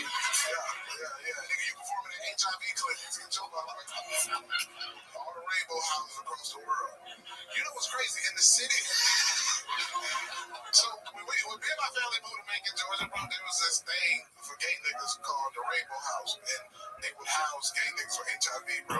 And do you know one time somebody I'd like to talk to that place to try to do something? You know the word I want to demonetize y'all. R rhymes with rake. Oh, okay. So a crackhead went in there trying to rape an HIV person. About Maimonides on Shuvah, specifically looking at the work of the great Moses Maimonides and his contributions to world thought. We're going to specifically hone in on aspects of his thought that are especially relevant to the season we are in. Moses Maimonides. The goal of today's presentation is to talk a little bit about Maimonides and get some sense of his life and work, because it is Erev Rosh Chodesh Elul, that is the eve of the new month of Elul, which in the Jewish tradition is an extremely important month because this is the month leading up to the high holidays, to Rosh Hashanah and Yom Kippur. And so during the month of Elul, Jews around the world for centuries engage in searing self-analysis and self-reflection and try to determine, how could we make ourselves better individually, in terms of our families, in terms of our communities. What could we do to become better people, better citizens of this globe? And especially in this particular time when we are coping with the tremendous challenges of the pandemic and the economic repercussions of the illness that is sweeping across the globe, this is a time when it is especially useful for us to reflect on what Maimonides has to teach us. Who was Maimonides anyway? So the name Maimonides is actually Greek in origin. Ides means son of, and this suffix is is used to represent a lot of different medieval figures. Nachmanides means the son of Nachman. Gersonides means the son of Gershom, and so on. And so Maimonides really refers to his father's name, Maimon. Rabbi Moshe ben Maimon, or Moshe the son of Maimon, is where we get Maimonides. And he lived there's some dispute over his actual birthday. It's either 1135 or 1138, but he passed away in 1204. He's known generally as the Great Eagle because of his tremendous contributions to Jewish intellectual history and really to world intellectual history. He's regarded as a philosopher of phenomenal influence on Western thought, and we're going to look at that in greater detail in a minute. Right. So he was born in Spain at a very special time in Spanish Jewish history. This is the end of what's commonly known as La Convivencia, the period of coexistence. Now, it has been argued that it's a little bit exaggerated, that it really wasn't complete coexistence, but there's no question that for about 300 to 400 years, there was an unusual calm in relations between Christians, Muslims, and Jews in the Iberian Peninsula. There are a lot of different reasons for this that are political and economic and cultural in nature, but there's no question that this happened to be a period of incredible creativity, an explosion of spiritual and literary activity among the Jews of Spain. They were given unusual political powers, or they earned unusual political powers. You had, for example, the amazing Shmuel ibn Nagrela, a Talmudic scholar who also was a poet of considerable renown, and get this, he was the general of a Muslim army for 16 years. I mean, how is that possible that you can have someone who actually writes Talmudic commentaries and poetry and is a general for 16 years as a Jew, very proud Jew, leading Muslim soldiers? This is the kind of thing you don't see too often in Jewish history. And he's just one example. We have so many people who achieved tremendous things during the Convivencia. Yehuda Levi, a little bit towards the end of this period, the great Chastai ibn Shaprut, I already mentioned Shmuel HaNagid. Incredible people who did fantastic things. The Rambam was born right at the very end of this period when there was a downturn, specifically because of the invasion of the Almohads. This is a much more intolerant group of Muslims who wanted to crack down on the kind of freedoms that had been granted to Muslims, to Jews during this period, Christians as well. And so, unfortunately, Maimonides, while he was still a child, he had to flee with his family and leave the Iberian Peninsula and make their way across North Africa. He essentially begins to study in Tunis in particular, and the trade that he picks up is medicine. It was even in his teens when he completed his first major work, which is still studied to this day, his commentary on the Mishnah, an incredible work of scholarship that is remarkably mature for really someone who was just a teenager when it was completed. So he moved on from there to Egypt. And in Egypt, he returned to full-time Torah study while still a very young man. And he relied with his family together on the earning power of his older brother David. His father had passed away at this point. Unfortunately, while he was still a young man, David died in a tragic seafaring incident where his ship was lost at sea. Maimonides mourned the loss of his brother for the rest of his life. And he's very truly dependent on him only financially, but also he was very close with David. At any rate, this meant that the family and his family were now in penury because they had lost their fortune at sea as well. And so Maimonides put out his shingle and he became a medical doctor. He ended up reaching really the heights of medical fame at that time, and he was actually hired by the vizier of Egypt, the the highest ranking here in the Egyptian government, to be his personal position and that of his family. He actually lived in a town called Fustat, which is Cairo. We know this in his own personal correspondence. When he describes his typical, and he would get up incredibly and would have to ride his donkey to Cairo, like I take the Long Island Railroad, Lahabdil, and he would go in and he would spend his whole day treating the family and nobility and royalty in Cairo, and then he would come back at night and he would be met with a whole lineup of people who had all different kinds of religious questions to ask, and he had to make judgments, he had to dayan and so on, and he had a really incredible workload in front of him. So that's basically what he did. He was like a superstar doctor, and I should mention also that he did not let his scholarship as a physician slip either.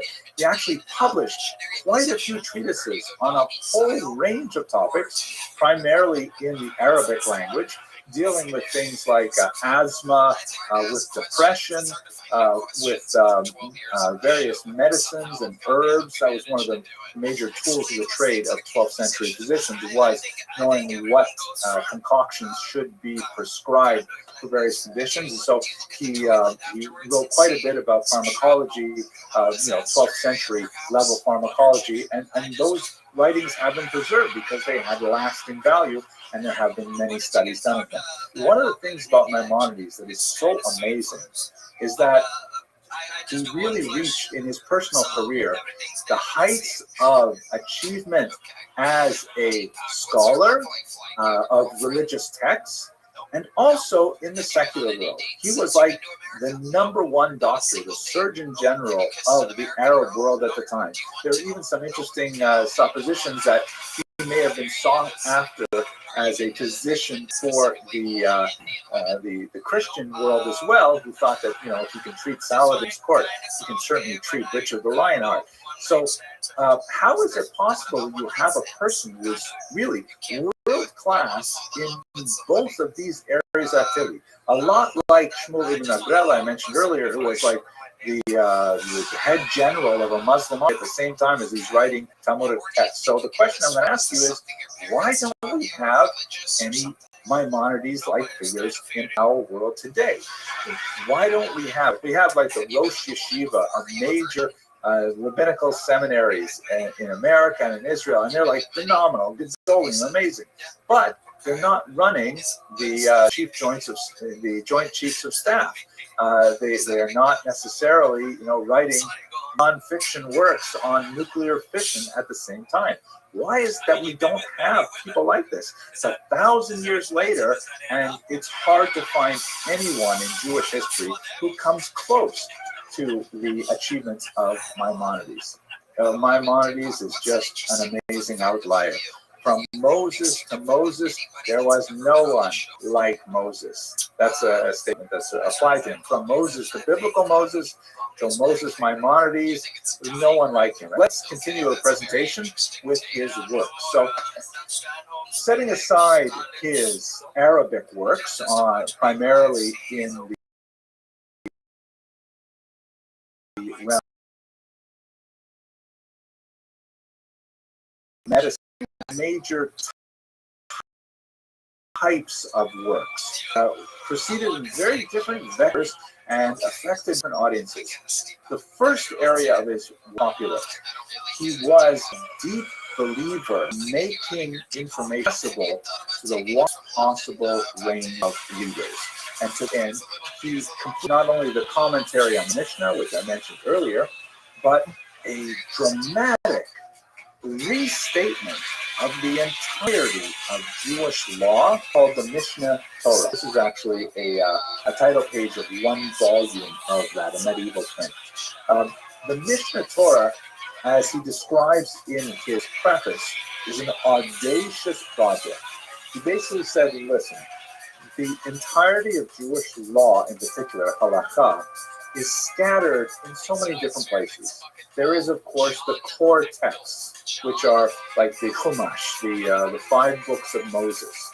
And Then there is the oral Torah, which is normally expressed in the Mishnah and later amplified and expanded and clarified in the Talmud. The Talmud is monstrous. It's huge. It's much bigger than the Chumash. And furthermore, the organizational system that animates the discussion in the Talmud is really quite alienating for someone who has not already invested significant number of years and effort in its mastery. Because the Talmud is only loosely organized around topics. It's not at all like a typical Western book of thought, because it doesn't proceed, for example, from general topics to specific.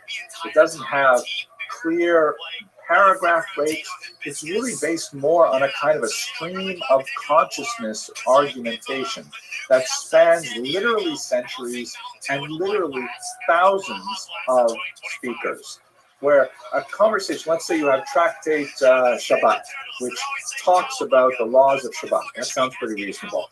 But you start talking about the laws of Shabbat, and in the context, because there's many rabbis speaking one to each other in this context, in the context of speaking about the laws of Shabbat, you happen to mention carrying a barrel from one room to another on Shabbat, and someone says, oh, barrels, you know, they make a certain kind of barrel in Greece that's very heavy, you couldn't possibly lift it, and someone says, oh, I've seen those barrels in Greece. You know what else they have in Greece? They have these amazing haircuts in Greece. And they say, haircuts? What kind of haircuts are amazing? And then you end up on this tangent upon a tangent talking about haircuts when you're supposed to be talking about Shabbos. What's going on here? So in order to and eventually the Talmud will say something like Gufa, and you get back on the point and you go back to the discussion of carrying things on Shabbat. So it's very hard to find any specific law in the Talmud unless you literally know the entire Talmud. It's kind of like looking up, if you, some of you on the call might be closer to my age, where you remember like phone books, you know, these were kind of like big printed books. Books, by the way, are like kind of like printouts that you get from a printer, but they're bound on one side, so they're easy to carry. If you can remember this thing called a phone book, right, where everyone's cell phone number before they is actually printed there, and it's all in alphabetical order. You want to know how to call someone, you open up the book, you look up their name, and you call them. Well, can you imagine, right, if it was only loosely alphabetized? You had most A's in the first section, but some of them could be in the D or the F or the M section. You wouldn't know. You would have to literally read the entire phone book to know where you might find a given phone book. The Talmud is organized like this, and it makes it wonderful and amazing to study, and you know, highly vibrant. But it's crazy if you just want to look to the law, but whether or not kosher or whether or not it's derelict on Shabbat and things like that. So what he said was, in the Mishnah Torah, which literally means the repetition of the Torah, I'm going to go over all the laws through every single bit of Jewish to restate it in an organized style, but it really is Greek style of systemization. So that all the laws of Shabbat will be in one section that deals with the law of Shabbat. And I'll break down that section. So these are all the laws about carrying on Shabbat. These are the laws about haircuts on Shabbat. These are the laws about everything. And you'll be able to actually look up things very quickly. That's why I call it the Mishnah Torah. Now, in order to simplify it, because it was written intended for a larger audience, he wrote it in very basic Hebrew. It's kind of like middle school level Hebrew. If you have a child who's studying in middle school, they should be able to make their way through much of the Mishnah Torah. But he omitted all footnotes. He kept it very straightforward. And even when there was a dispute in the Talmud between two or more rabbis over what is the practice, and it's not clearly resolved in the Talmud, Maimonides took a position that if the law follows Rabbi X and not Rabbi Y, and simply recorded it that way in his Mishnah Torah. This got him into trouble, as I will mention in just a second. So he wrote works like this that were hugely influential. This is really what's called a code of Jewish law, really influenced later codes. like the Torah and the famous Shulchan Aruch, the set table that was written several centuries later. But one really important thing I got to mention about this that distinguishes him not only from being one of the very first people to attempt anything like this, certainly not of this scope and size, he also ruled on every possible aspect of the human condition, meaning later codes of Jewish law were much more modest in scope. They only dealt, for example, with the laws that apply to the post-era, because there's a lot of laws about, how to offer sacrifices and a lot of agricultural laws and things like that that would not apply necessarily when Jews are living in the diaspora. So they're much smaller and much more focused in nature. Maimonides ruled about everything. He ruled about the time when the Jews still had their temple and lived in the land of Israel. He ruled about the times of the Messiah. What would happen when the Messiah came? The other later codes generally didn't go into this in great detail, if at all. He ruled on all kinds of matters of personal opinion.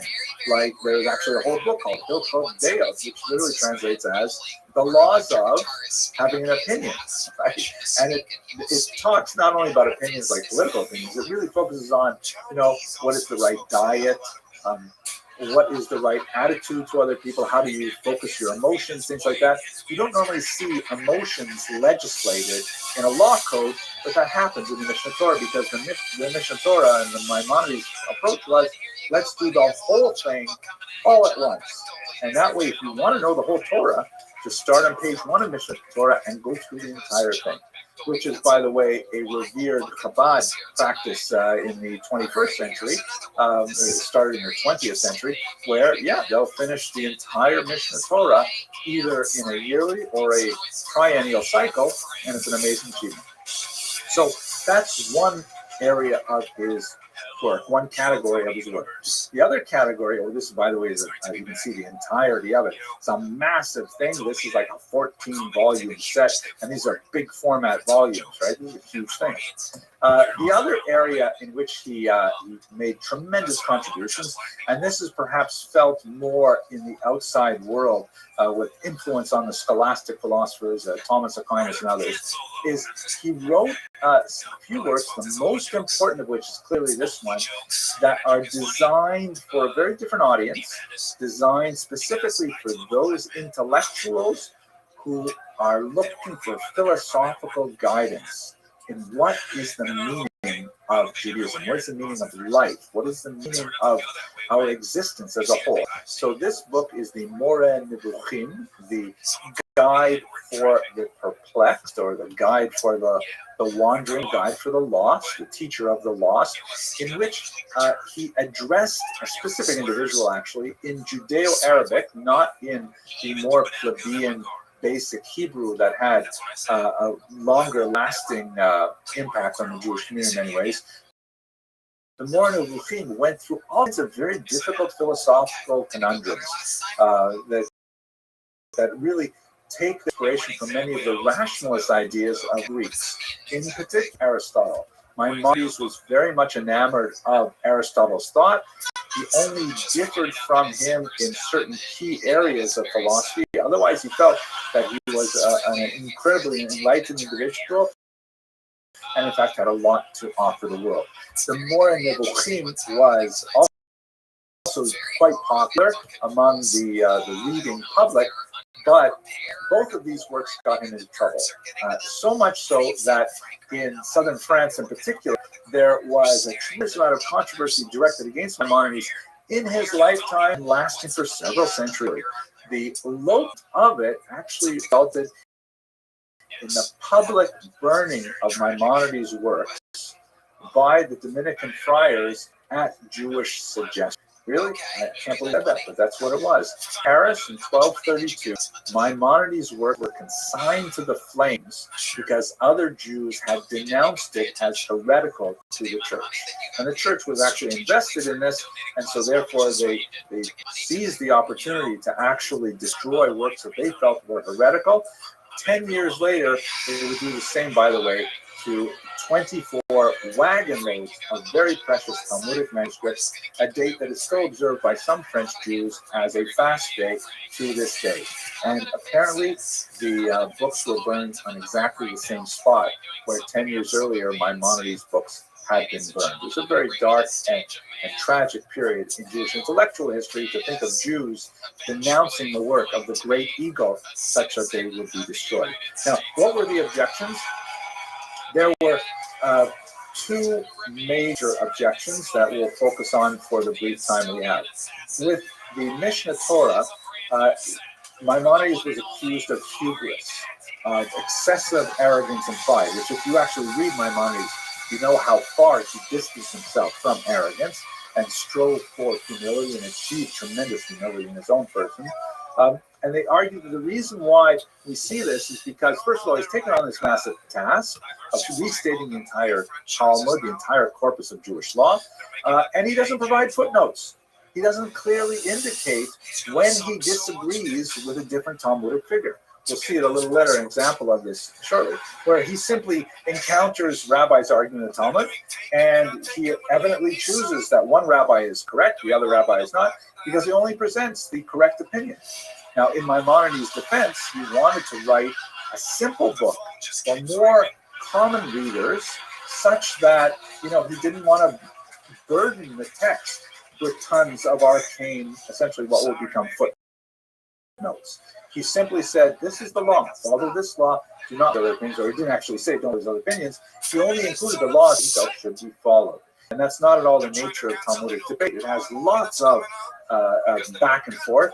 And in a sense, it was kind of like an attack on the entire rabbinical industry, because he said, you know what, I'm sure you guys are enjoying your Talmudic arguments in the yeshiva, and they're wonderful, and I love them too. But you know what? People need a guide, and so therefore I'm just going to write all of the laws down here, which laws we follow, and I'll leave it like that.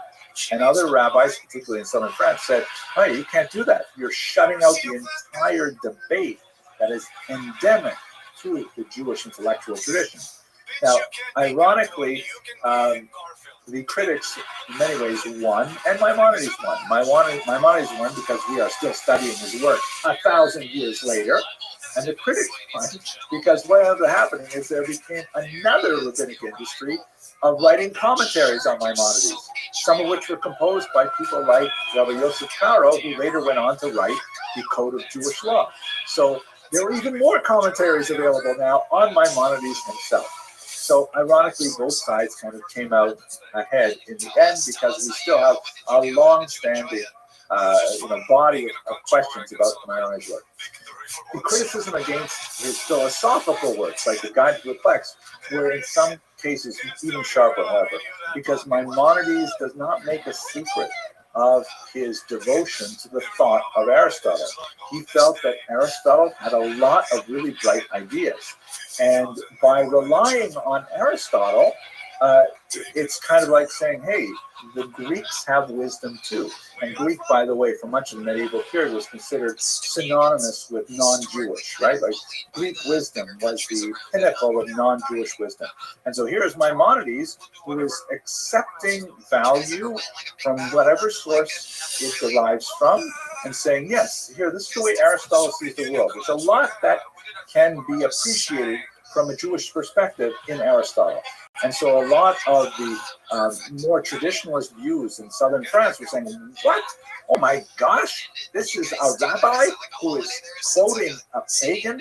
This can't be. We've got to, chuck it over the board, or as we find later, actually burn Maimonides. Maimonides' reliance on Aristotle, or his willingness to borrow from Aristotle, would of course be later replicated by many non-Jewish thinkers who read Maimonides and said, wow, really smart. We should spend a lot more time studying Aristotle, and so on. So those are two reasons why he got into quite a bit of controversy. It lasted for several hundred years. How are you? The Morin Regime is still considered a tremendous classic. Yo, 1,000 years after its composition. Can you hear me? Let's actually look at some of Maimonides' work. Hello? And I want to tell you a little bit about why this is so personal for me. Those call, I saw the list of who signed up, and I appreciate you being here. You know that I have been involved for about a decade in a long-standing project at this time of year precisely to be engaged in Maimonides on Teshuvah. Over the years, we've set actually a learning community that has a couple of thousand members in a few different platforms who've been learning with me every year. So pleased to have so many people study with me. What exactly do we, those of you for whom this is new? One of the sections of Maimonides' Mishnah Torah is really a very special work. It's his Hilchot Teshuvah, his laws of repentance. And so 2 years ago, I, maybe a little longer, personal act of an attempt to repent of my own failings, I translated that into English. There are very serviceable and useful translations already available. They're available for free online at Chabad.org, a very good translation available there. But I thought, you know what, I'm going to work through it myself for my own purposes. And I shared the translation with a few friends. A few friends liked it. So a couple of years later, I said, you know what, I'm just going to put it online. And this grew and grew and grew until where we are right now. Here, this is the 2020 edition of this book, which is pictured on the left. Maimonides on Teshuvah, The Ways of Repentance, where I essentially translated it and I offer a pretty chunky commentary afterwards. This year, oh, and by the way, this is not by the way, really central to this is dedicated to my father, who's pictured here in the center of your screen, who passed away 6 years ago, and the book is dedicated to his memory. And I know, because the kind of person he was, he really enjoyed introspection, reflection, and self-improvement, and that's why I associate him so powerfully with the words of Maimonides. Anyway, this year is quite special because I go through the commentary again every year, and I revise it and revamp it. And this year, because of the coronavirus, it was an incredibly productive period of thought for me, and I'm hoping to share some of those ideas with you. If you look at the bottom of the book cover featured on the left, you see it says here, the 8th edition, the commentary revised during the onset of the coronavirus pandemic. We should all be rescued from this terrible disease as soon as possible. Okay, so what I'd like to do now is let's actually learn some materials together, okay? And let's go straight into the text here. I encourage you, of course, to join our learning communities. All of this is not the commentary, but the translation is already all online, and I have, I think, about 75 videos of varying length over the years that address this, and I encourage you to go to the Maimonides Facebook group or the YouTube channel and participate. So here's the very beginning of Maimonides on Teshuvah, and I just included the English part. These are the words of Maimonides himself.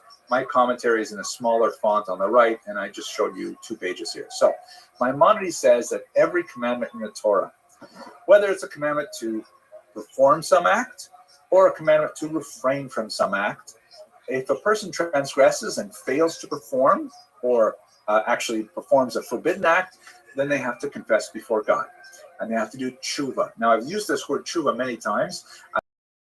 I get a feeling that almost all of you are very well familiar with this term because so many of you are familiar with the Ram, but what teshuvah basically means, I translate it as repentance, but that's not a good translation.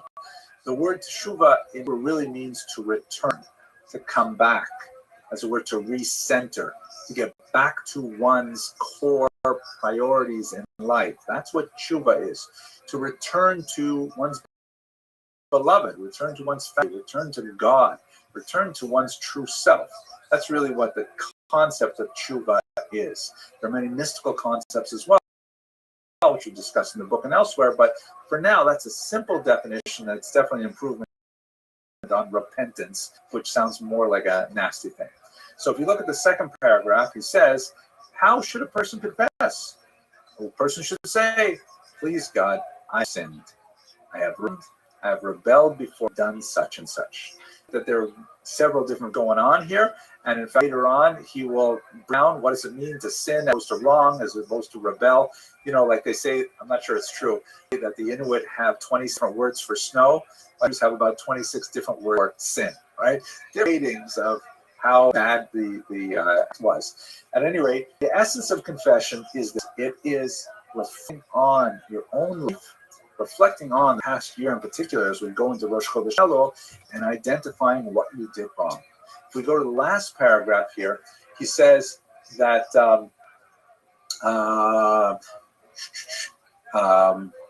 no, actually, let's go to the end of the first paragraph. This is the essence of confession, and anyone who expands on such a confession, going into greater detail, deserves praise. The exact same phrase, by the way, used in the Haggadah when you're talking about the Exodus from Egypt. The more you talk about the details, the more praise you receive. So in the case of confession here, the other end of the Jewish calendar, from Passover now to the high holidays, the more you can actually get specific. Only between you and God. This is not like a Catholic confession to another human being. It's a confession to God and to yourself, focusing on how did I do last year. That is step one of tshuva, just knowing what you're dealing with. And this is the psychological act of self, I don't want to say self-immolation, but at least self-examination, and rigorous. Put yourself in the crucible of your own history and try to imagine, did I do this right? Did I do this wrong? Did I treat that person correctly? That's really what's going on here. Now, look at the last paragraph here. The Rambam, he says, furthermore, anyone who harms another person, physically or financially, so in other words, we're talking about a transgression that's not between you and God, between you and yourself. But if you harm someone else, if you harm their financial status, if you harm their property, if you harm their emotional state, if you offend them, then you can do all the tshuva in the world for yourself. You have to make amends. Right? He continues, even though he may repay what he owes, you can, give money back to that person. In fact, later on, the Rambam will say, unless you take care of that, you're not walking into Rosh Hashanah with a clean slate. Hashem, as the Lord God says, well, I see you've done confession, very nice, but you still owe $10 to your neighbor. You didn't pay him back for that. But even when you've got that done, if you haven't confessed it, if you haven't articulated it to yourself, you haven't made any progress, and tshuva will be held back. So you really have to go through this process first and foremost. That's the beginning of the laws of tshuva. And I think one of the most amazing things about this book, and why you don't have anything like it in the later codes, is because Maimonides will now go through step by step. Does one do tshuva? Repent? How does one apologize? How does one make amends? You do it if the person is away, if you don't know who that